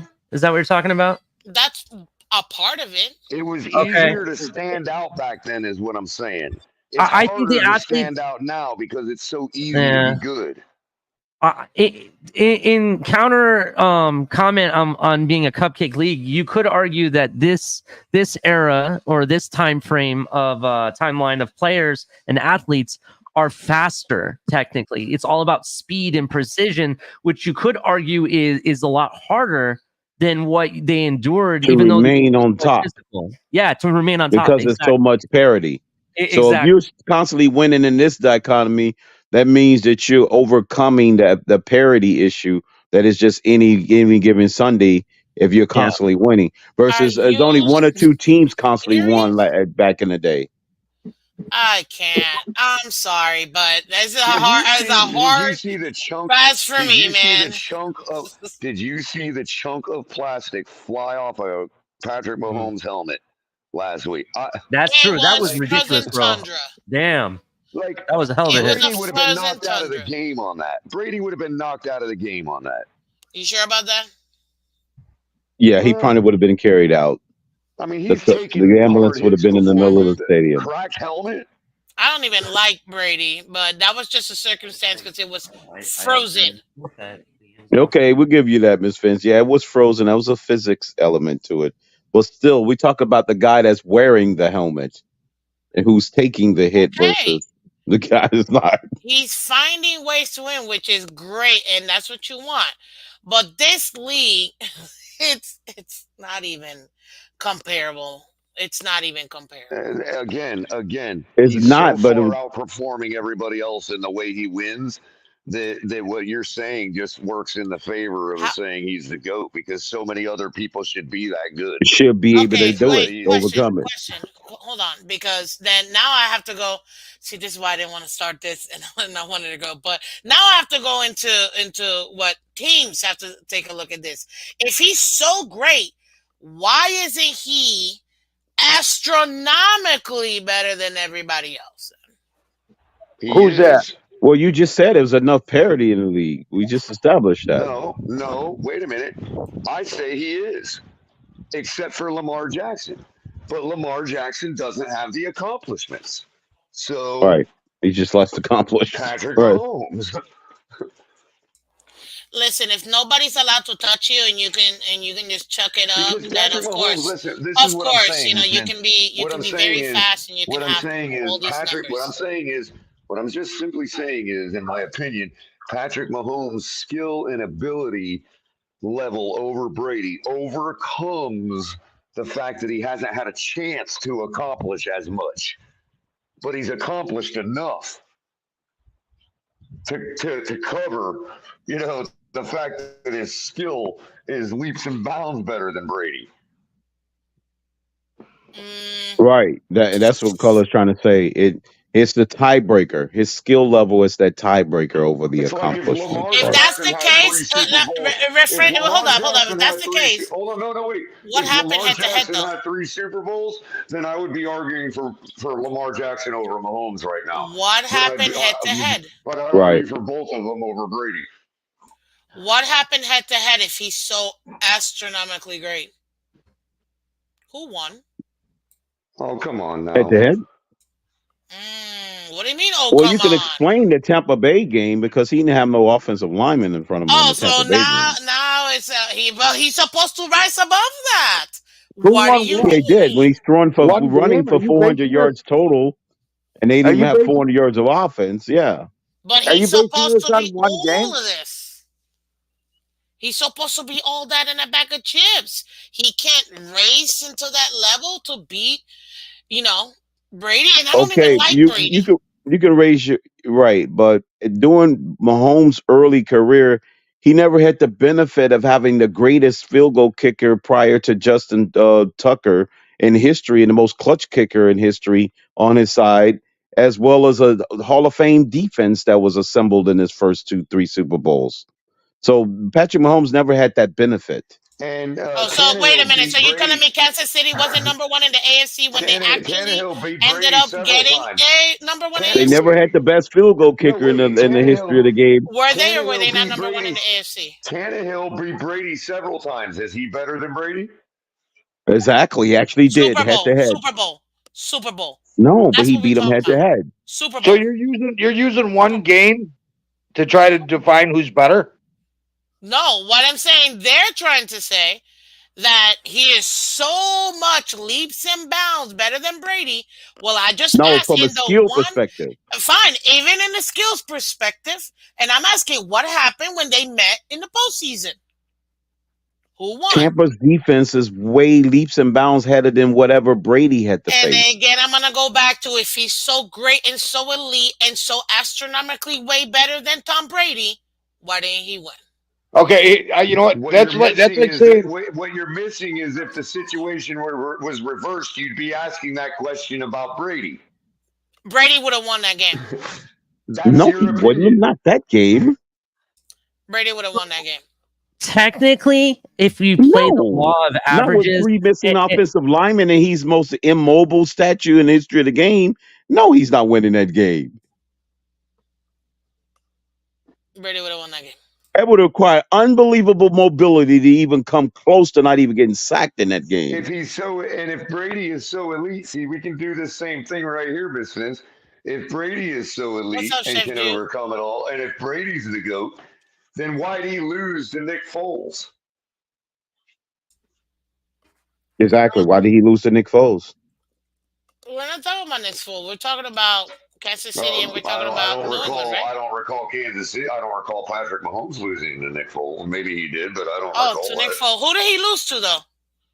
Who did he lose to? And that was in the Super Bowl. Who did he lose to, though?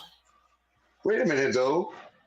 You said... But who did he lose to, though? We're talking about a Super Bowl. Exactly, and I'm talking about a Super Bowl. How many Super Bowls have the Kansas City Chiefs in Andy Reid era have they gone to? I forgot. 3. I lost count. 3 with Mahomes. 3. With Mahomes as their quarterback, 3. Okay. So right now he is what? 2-1. 2-1, but he went there 3 out of 5, right? Ratio. Right. I was going to know. Let's talk about the ratio of how many Super Bowls they've been in the last 5 years to how many they haven't.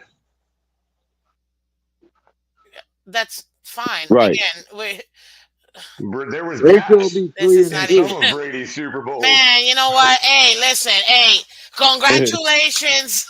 What's his name? Mahomes being the absolute greatest of all time. There you go. You guys always want to crown people way ahead.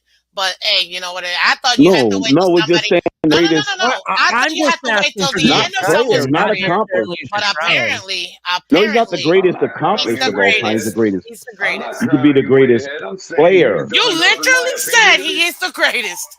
Oh my God! What a dumb argument! I'm not crowning him. I'm simply saying he has done enough, in my opinion, for me to say he's the GOAT. I'm not crowning him. Isn't that not crowning him? I mean, no. The ultimate. No, Lamar can take that crown next week from him. And now you see why I don't use that word, because you guys wash it and water it down by using it all the time. Wait a minute now. You're putting that on me when I'm on record as saying there's no such thing as the greatest of all time because time is infinite. So don't by definition, you can't be. You can be the greatest in history, but not of all time. Or of your era. Right. Yeah. That's the way it should be said. The greatest of in history. Several times right. You cannot be the greatest of all time because time is infinite. Right. How can you be the greatest in the future yet to occur? You, my homies, enjoy it. I enjoyed this win. He is not the goal or anywhere near it. He is young. He's still got a lot. I'm going to start using prove, colors that definition because technically there is no GOAT. It's the most misused term in history. I'm not crowning him nothing until he actually earns it. Right, Crypto. The conversation itself is a fallacy. Exactly. It's a logical I'm not crowning him anything. There's no proof that time ever ends. That's fine. I'm still not crowning him. But you, my homies, enjoy it because I can see that you guys are super fans and there's nothing wrong with that. And I absolutely appreciate the conversation. I'm rooting for Lamar next week. That's fine. I'm rooting for the Lions. How can I be a super fan? You're a Mahomie, man. You are a super Mahomie.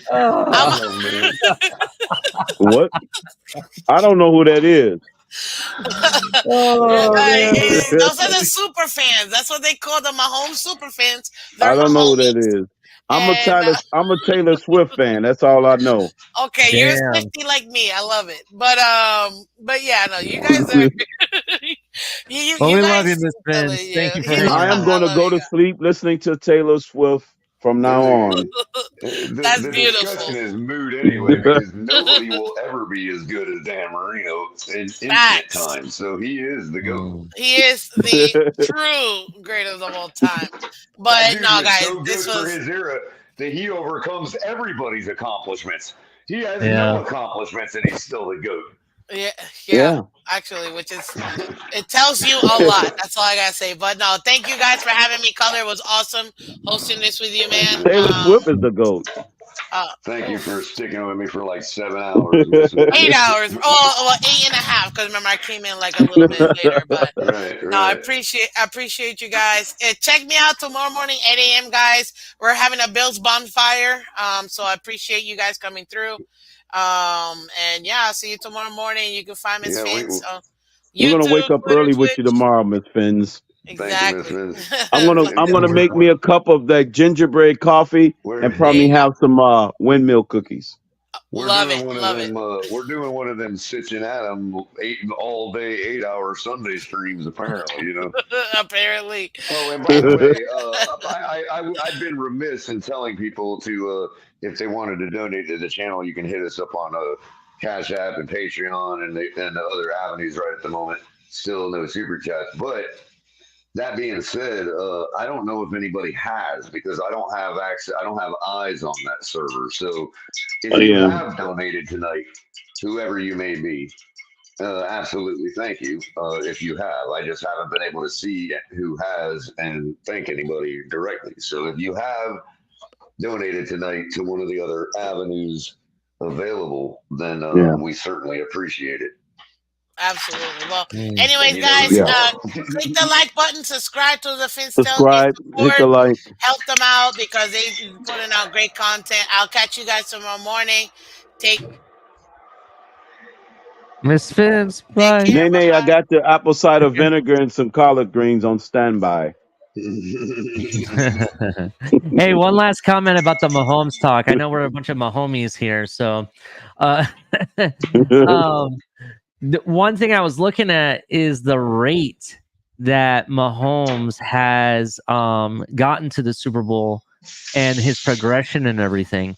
If he were to play out a 23 season career, just like Brady, and keep the same rate of Super Bowl, like how often he wins the Super Bowl, he actually would overtake Brady in accomplishments. Yeah. If he stays at the same rate, yes. Based on the current averages, specifically if he wins this year, he wins the Super Bowl every 2.3 years, I want to say, where it's 3.2 years every 3.2 years that Brady won a Super Bowl. So therefore, in a 23 season, because I'm matching career to career, Mahomes could come away with possibly somewhere around 10 or 11 Super Bowls, possibly when it's all said and done. Right. If he keeps up the same rate that he's at now. Right. That's a good way to look at it. Brady. That's a good way to look at it. What's the rate of Super Bowls that they win? What's their rate? Yeah, because that's kind of how I'm looking at, like, how quickly he got to the Super Bowl, how quickly he got to his first AFC Championship game, and so on. That's what I'm looking at. Well, it's because given the fact that football is such a team sport, that's the only fair way to look at it. Because he may never get the opportunity to play that long to do that. You know what I mean? So maybe you give a couple points to Brady for longevity. But even that, to me, doesn't overcome his skill difference. And this is true. And here's another name. There's another name I wanna throw in the ring real quick. And I know he hasn't won a Super Bowl yet, but the reason I'm bringing it up because he had an astonishing rookie season this year. CJ Stroud is almost having a similar start to his career than what Mahomes had. And the reason I'm saying that is, look at it. First year, already has a playoff win under his belt. You know what I mean? Man, yeah, he didn't win the divisional round. Yeah, that happened. I'm going to give you credit for something, Ollie. Mm-hmm. You are, I'm going to say it on the record for all the fans here across the country. This dude is the biggest #1 Ohio State super fan. He's owning you all. Just so you all know that. I just want to put that out there for the record. Thanks, Color. But no, but I'm being serious because he just had to find a way to work in CJ Stroud. I had to find a way. But I mean, you're not wrong because I put everybody up on the Texans, you know, and that how they is a going to turn real around. fan of a high school. And I don't even like Ohio State. There, yeah, wow. I'm just saying that he's your John Jay, this is a quarterback that none of you guys, Jay, man. outside of crypto and the usual people that hear when I talk about Ohio State, everybody doubted this kid, right? He got drafted. He came in his first year. He played what a #2 overall pick should be playing at and got this team that was not even the star-studded, bro. He had people, I didn't even know who they were, like Nico Collins. I don't know who the fuck Nico Collins is, right? And that team even made Singletary look like a running back that Buffalo should have kept, to be honest. To be 100% honest, right? And when their playoff game, right, was competitive and everything, had an astonishing rookie season. He should be rookie of the year, no joke, right? And that is, it reminded me of how well Mahomes did. His full year as the starting quarterback, went to the playoffs, lost in the same round. You know, I believe they lost to Denver, in fact, if I remember. It was either Denver or Patriots, one of the two teams they lost. He has single-handedly put them ahead of their rebuild schedule because I don't think that they were expecting that good just yet. You know no, I thought they were still 2 years out, to be honest. Well, I'd give him a year if he was going to pan out, but they definitely were. Like we looked at their roster and all that, and it wasn't like anybody thought they were quite there yet. You know what I mean? Yeah. Like I think he put them ahead of schedule. This is true. This is true. So I'm just saying that's a name to look at or keep an eye out for in their career coming up, since we're talking other quarterbacks. But we're a little long in the tooth right now with our guy, personally, I just think Mahomes is by far the best thing that hit sliced bread in this era right now, and we should at least be open to having a debate. If Brady really is the GOAT when it's all said and done. But then again, you're right. We can't pick an all-time great because technically time is infinite, like you said. F y'all. Skylar Thompson is the greatest quarterback ever lived. And then in addition to it, you can argue from a skill standpoint. Yeah, you might be. In addition to it, you could also say what is if we hold on. And just to be clear about this, you really can't say what a perfect person is, because only person that can say what perfection is the eye of the beholder. So it doesn't matter what I say or what Miss Finn says or what Color says. That's why I'm saying I'm not trying to crown, because it's you can't, because what I feel about it. Nobody knows what perfect is, to be honest. There's no such thing as perfect. No, maybe she's right. She's right to say that he shouldn't be crowned. Yes. You know, but I personally already think he deserves it. So, you know, that's just me. Maybe you could say I'm crowned. I understand. But, I mean, if you look at it, technically Brady's first Super Bowl win, to be honest, it just by chance that in a playoff game he got thrown in there out of a whim unexpectedly. Imagine if he didn't get to play in that Super Bowl game. Would Brady have the career that he did today? That's a big question. That's a big asterisk mark on his resume, technically. You know what I'm saying? Right. Yeah. Color, you're muted. There's also another move they made right when they cut bait with Bledsoe and went with Brady. That people don't realize happened in that year. Yeah. They fired Bobby Greer. Shit. And Bobby Greer went to the Texans and proceeded to destroy them for 17 years. Damn. And then after that, we decided to hire him as a consultant for his boy, Christopher Aloysius III. Yeah. And he's been a Dolphin consultant ever since. Yeah. Mm-hmm. I will say though I understand what you're saying about that. We are back-to-back playoff back-to-back year playoff team though. So were the Patriots when they fired him. That's a good point too. That is a good point. The Patriots had just beaten us with Drew Bledsoe the year before that in the playoffs. Big time heartbreaking loss for us because that was another point where that was supposed to be our year.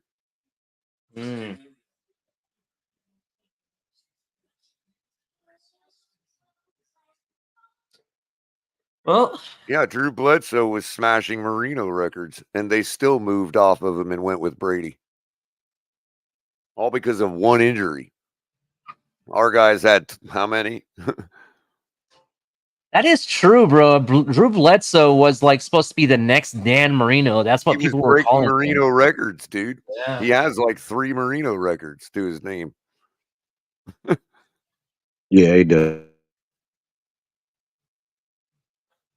He had already been to his Super Bowl, had he not? That's true. And they just cut bait with him, and you never heard from him again. He went and played for who? Dallas for a minute? I thought he was with the Giants for a minute. Well, I'm pretty sure it was Dallas, but I'll check. No, you might be right. You might be Dallas. You might be right. That's a good point.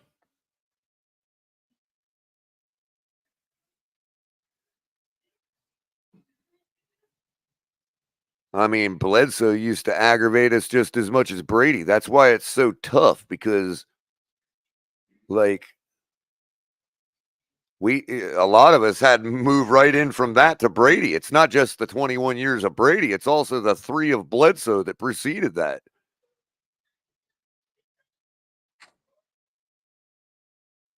And I don't know why people got to come in here and insult me all of a sudden.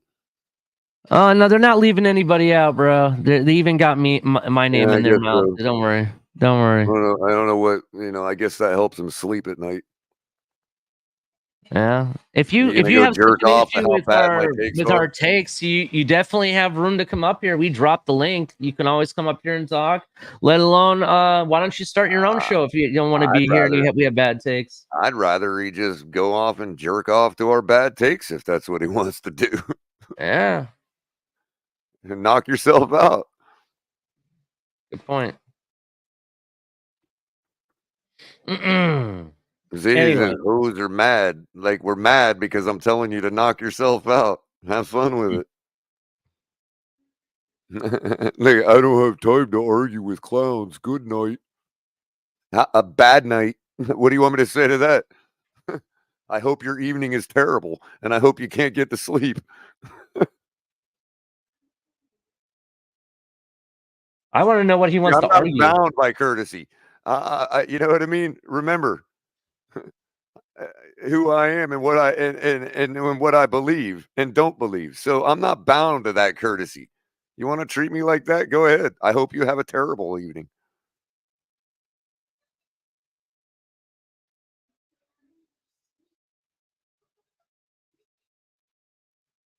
$72 undefeated. Oh my god, that's funny. Where's Mark on a milk carton?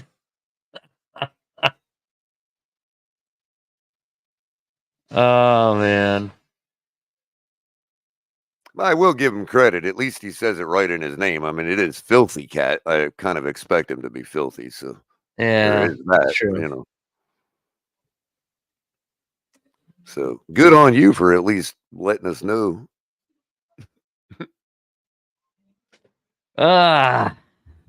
So what's going on, Color? I don't know. I guess it's about time to roll this thing down. It's 8.5 hours now. 2 games we went through. Unless you got more to talk about, No. I had an exciting day. Ohio State landed a top quarterback in the number 1 top quarterback in the nation, who transferred from Alabama since Bama decided to. I don't know what Saban's doing. I don't know what's going on. I'm wondering if there's more to this Saban out of nowhere retirement than what we know.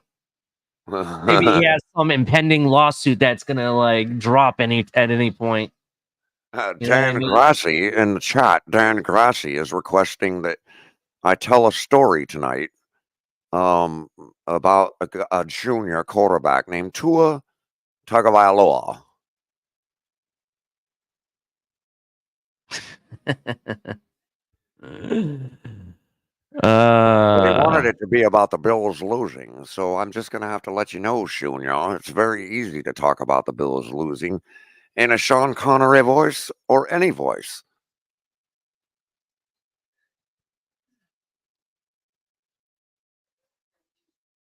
But it's hard to keep it up sometimes.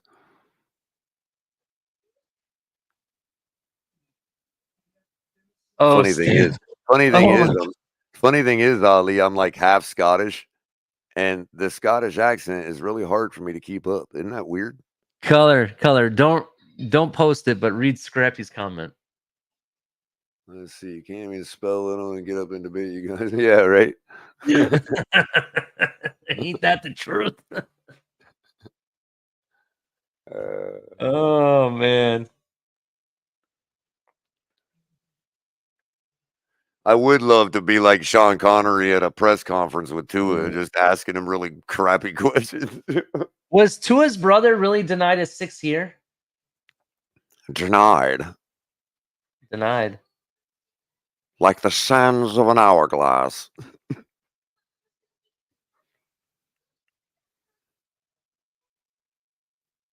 Like I understand what Matt Hager is saying, needs to be that itched. Tua needs to Denied. scramble more, but I don't think he has it in him, bro. I don't really think he can. That's the point.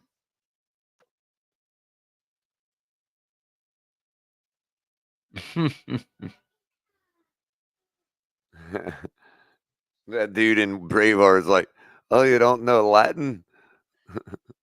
I don't know what's going to happen, Kevin Lee. I didn't even really know there was actual trade rumors going around Tua. My buddy tells me today. Trade rumors about who? About trade rumors about that we may consider moving off of Tua. I don't even know if that's true or not. No. See, okay. So I don't know if there's anything new come out as far as that goes, but if they're calling them rumors, it may be based around this one article written in The Athletic about the benefit of Miami trading Tua and bringing in Cousins, contractually speaking. And I understand, but my point is, I would rather have Justin Fields. Let me finish. So it was first tweeted by a third party about a second party reporting about it, the conversation from The Athletic, and then The Athletic posted their own article about the conversations they were having with NFL execs.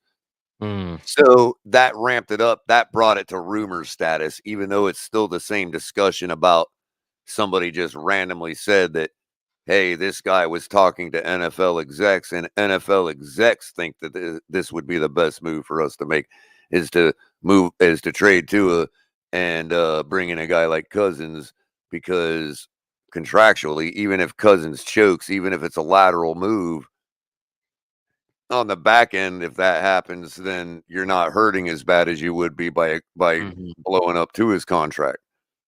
And at the same time, you're giving a guy who has choked opportunity to find out if he would with this team. You know what I mean? So there's that. But that was just a complete reporting of a conversation had between a reporter at The Athletic and an NFL executive who has not been named. So that's why it's rumors.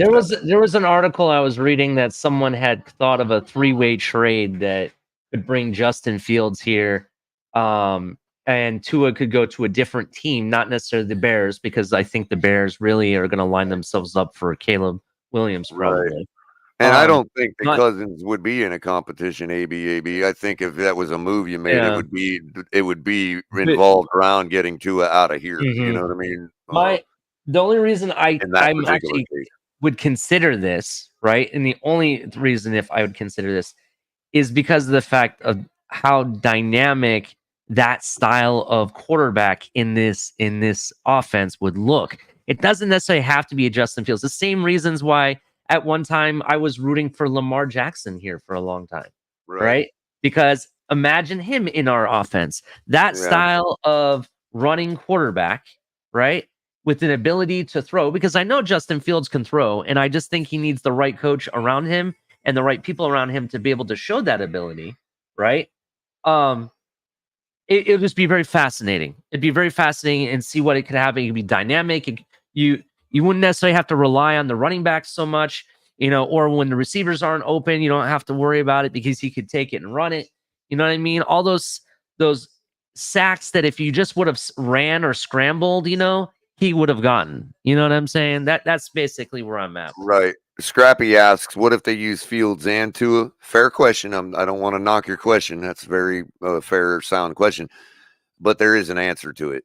It's never worked for us, and it's never worked for any team in the NFL to have that type of dynamic where you got a guy that has this specific job and a guy that has that specific job. That only works in college. It's never been proven to work in the NFL. Not saying it couldn't, just saying it's never been proven so far to work in the NFL. Other than maybe peppering in Taysom Hill towards the end of Drew Brees' career. Maybe that helped a little, but that wasn't like full boat like what you're suggesting. And someone someone here, I think I missed it, but somebody said that Tua put on the weight because they asked him to because of the injuries. That's a really good point, and he is built very much like someone that practices jiu-jitsu and stuff like that. They have very similar builds. I just don't think he has the speed that some of the dynamic quarterbacks have, like Mahomes or Lamar Jackson, or even at Josh Allen when he runs. And Raffy says Saints T Hill. I'm like, I beat you to it, Raffy. I don't want T Hill here. It's not the same dynamic as I think Scrappy was going for. Scrappy was going for like a true 50-50 job. You know what I mean? And I don't think that's ever worked in the NFL. But Bill's fake crowd noise says, guys, what are y'all going to do when Dolphins give Tua a $250 million contract? I'm going to start to tell you guys how we can win with a bad quarterback. What am I supposed to do?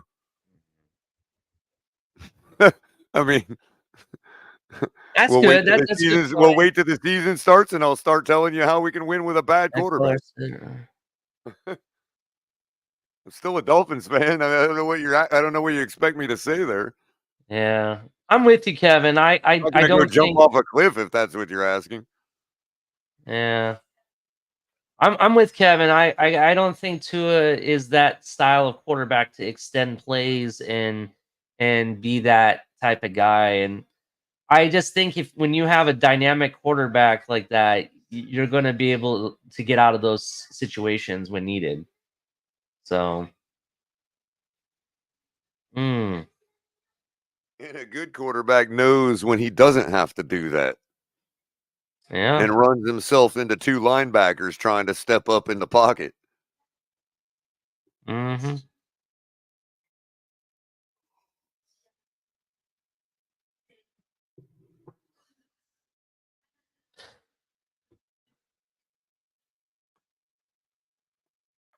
Right, Scrappy. You mean bore us with how to say to win with a bad quarterback? Yeah, I mean, what am I supposed to do? I mean, I think that's why people are already calling for Derrick Henry. Because there's a large portion of our fan base that feels like Shake and Lewis and a couple other people that they think it's already done. And I don't blame them for thinking that. I mean, they have valid reason for thinking that. And they're sure it's a done deal. So, and I'm not saying they're the ones doing it, but I'm saying that there's a lot of people like that have already shifted to even the ones that say they believe into it are still like, yeah, we need Derrick Henry types. We need a T Higgins. We need a better tight end. And it's just, same old story. We need better and better and better. And better AB says draft a quarterback later in the draft. I'm sorry, but that doesn't work. It's already proven that it doesn't work. We did that. Tyler Thompson. You all could turn around and shit on him because he's a 7th round pick. Yeah, so we have already done that. It doesn't work. I'm sorry. Why is it okay for the other teams to draft top quarterback talent every year and still be able to perform? It just now if he's meaning,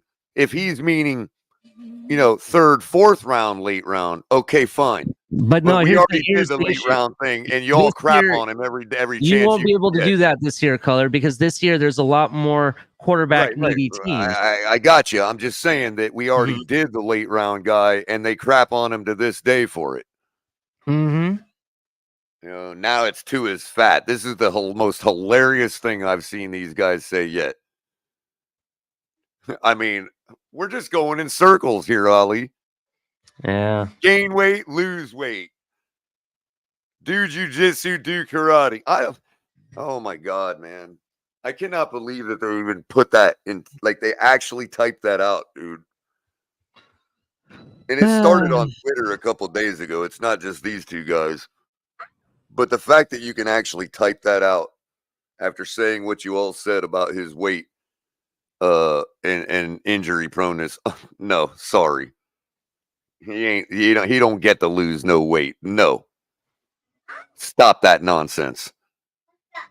And you know what? Patrick Mahomes plays with a pot belly just fine. And so does Dan Marino.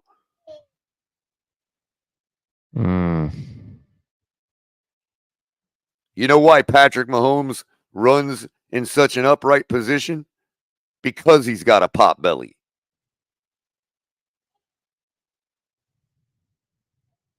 And who the hell's fault is that anyway, if he's got a beer belly and playing with it? Shows you how much he cares. Stop it already.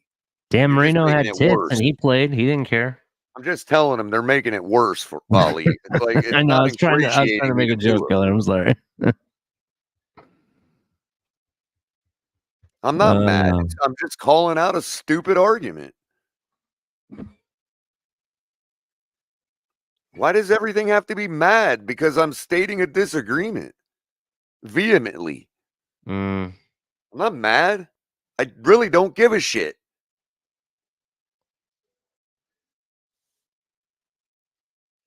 What I'm mad about is how many people say this and that person has such a bad take while y'all pour your money into those people. That's what I'm mad about. Want to sit here and talk about how bad my takes are, like, and act like I'm getting mad. What the fuck I got to get mad about? I get mad about people saying shit like that.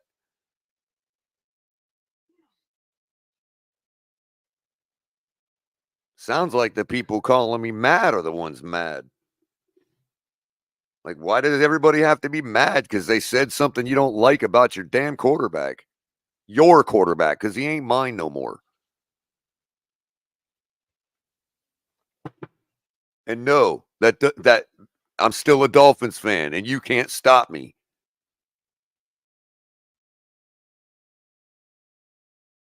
I'm no longer going to play this game of you all can shit on Skyler and every other player on this team, but I'm not a Dolphin fan because Tua is not my quarterback. Fuck you. Tua ain't my quarterback. I told you all I wasn't going to do this 3 seasons in a row, and I'm standing on my word.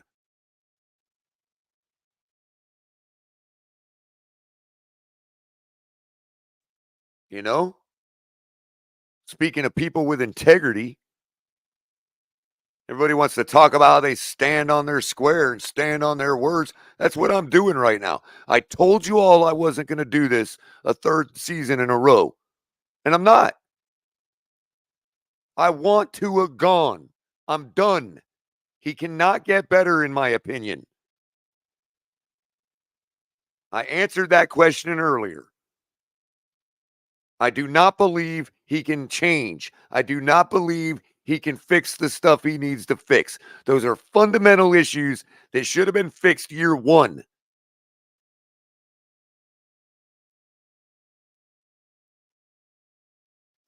If I said that 5 weeks ago, then I've changed my mind.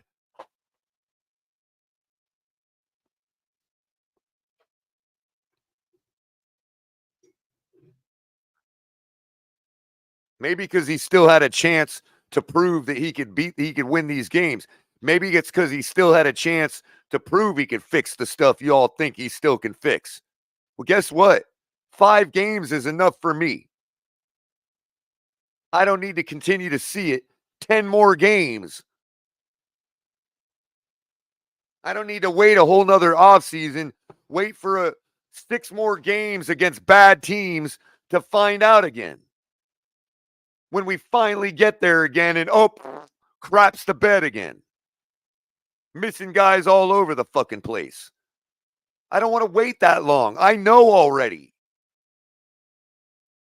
Nobody has ever deserved that in the NFL. Nobody.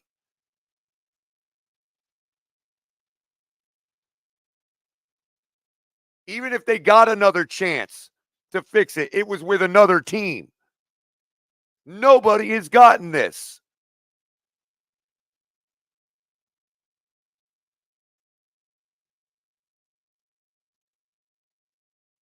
It's ridiculous. Josh Rosen, that's who we're getting, Bill's fake crowd noise. Josh Rosen. How about you give him the chance nobody ever gave him? Oh, he might fix stuff after 10 games.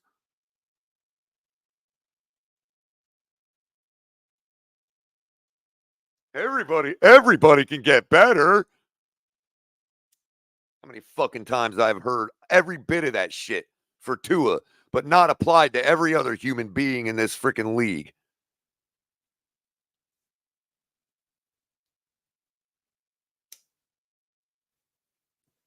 And I don't care if you go out there and say that I think Josh Rosen's the guy and you hang that on me just like you did Pete. I don't care because Pete's saying the same goddamn thing.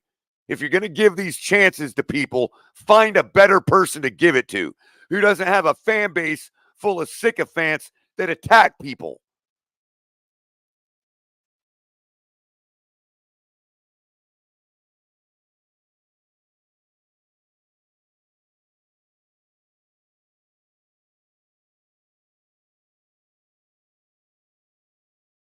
Was that you that highlighted that, Ali?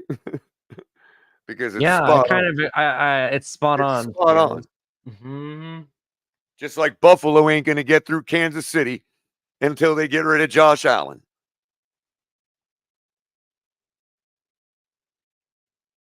He needs maybe he needs this change of scenery too.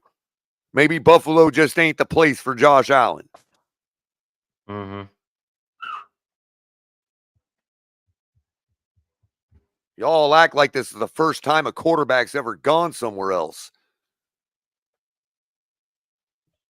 and had a little better time. We just watched freaking Baker Mayfield do it. Maybe just Brown, maybe Cleveland and Carolina just weren't the place for him. No, he's just trash. Didn't you see that interception tonight, Color? In the NFC divisional playoff game that he played neck and neck?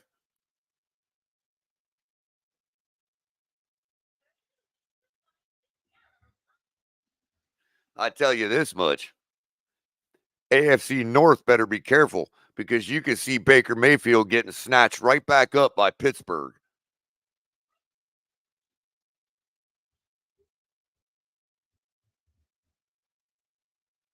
And no, Jermaine Schuyler is not my solution.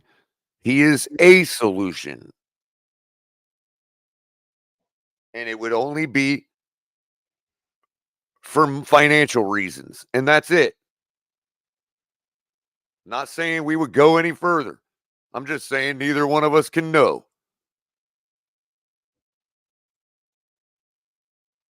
So if I got a quarterback that ain't worth the money, that don't want to play on his 5th-year option, then guess what? Too late to do anything about it by then.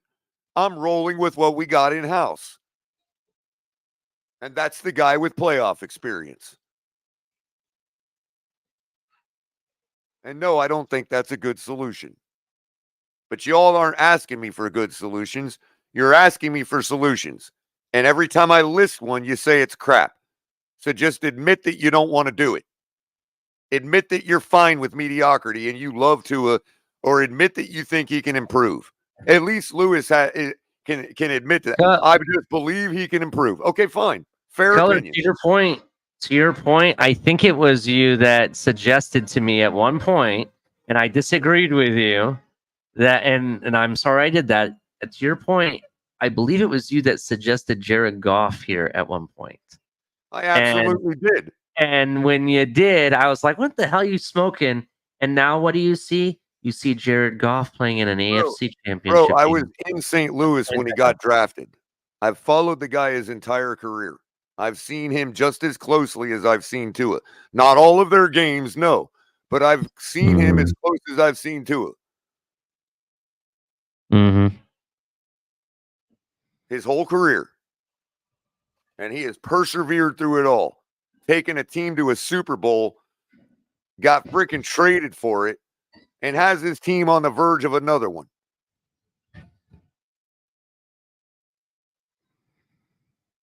You know what, though, to be honest with you, Ollie, I can tell you the moment when I finally knew I was right for sure, where I say those things, but I still wasn't sure when you and I were having that conversation. I was still talking a little bold. You know what I mean?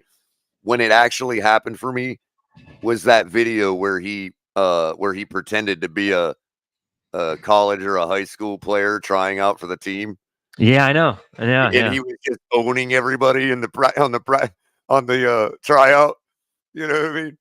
Yeah. I couldn't believe they actually knew, at that moment I knew I was right about all the stuff I've been saying about him. Yeah. Yeah. Like he doesn't look the part on TV. But if you're down there, if you're looking at him like in real life, the guy is a freaking stud, man. I'm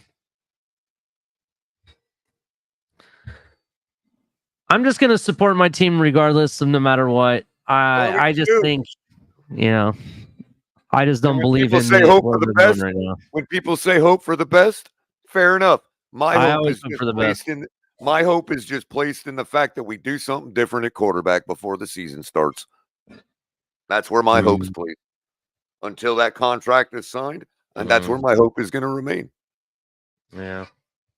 Color, I'm sorry, but I got to dip on you, man.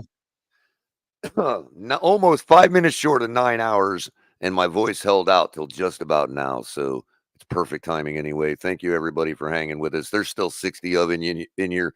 Hit the like button on the way out if you haven't already. We'll love on Tua eventually, Billy, but not in the off season. That everybody knows me. That I don't do all that in the off season. I'm just saying. All I'm gonna say is that I have a Dear Miami Dolphins letter show coming soon. You'll just stay tuned. You guys will hear what I have to say, and then that's when I'm gonna let out. I haven't been around in 2-3 weeks, Color. That's when I'm going to unleash my negative stuff on that one show. And then after that show, I'm taking my stuff to a different direction, which stay tuned for that. We have a lot to discuss in the coming weeks. So you guys there you go. Make sure you're hitting all the links for Fanatics, for Dubby, energy drinks. Hit up TFTGnetwork.com. Get yourself a Cooking Folk apron. Get yourself a color commentary or an I'll eat a Persian mug or a shirt or any other cool things like that flag I was just showing. And just a reminder, Buffalo Bills suck and everybody fins up. We'll get it right.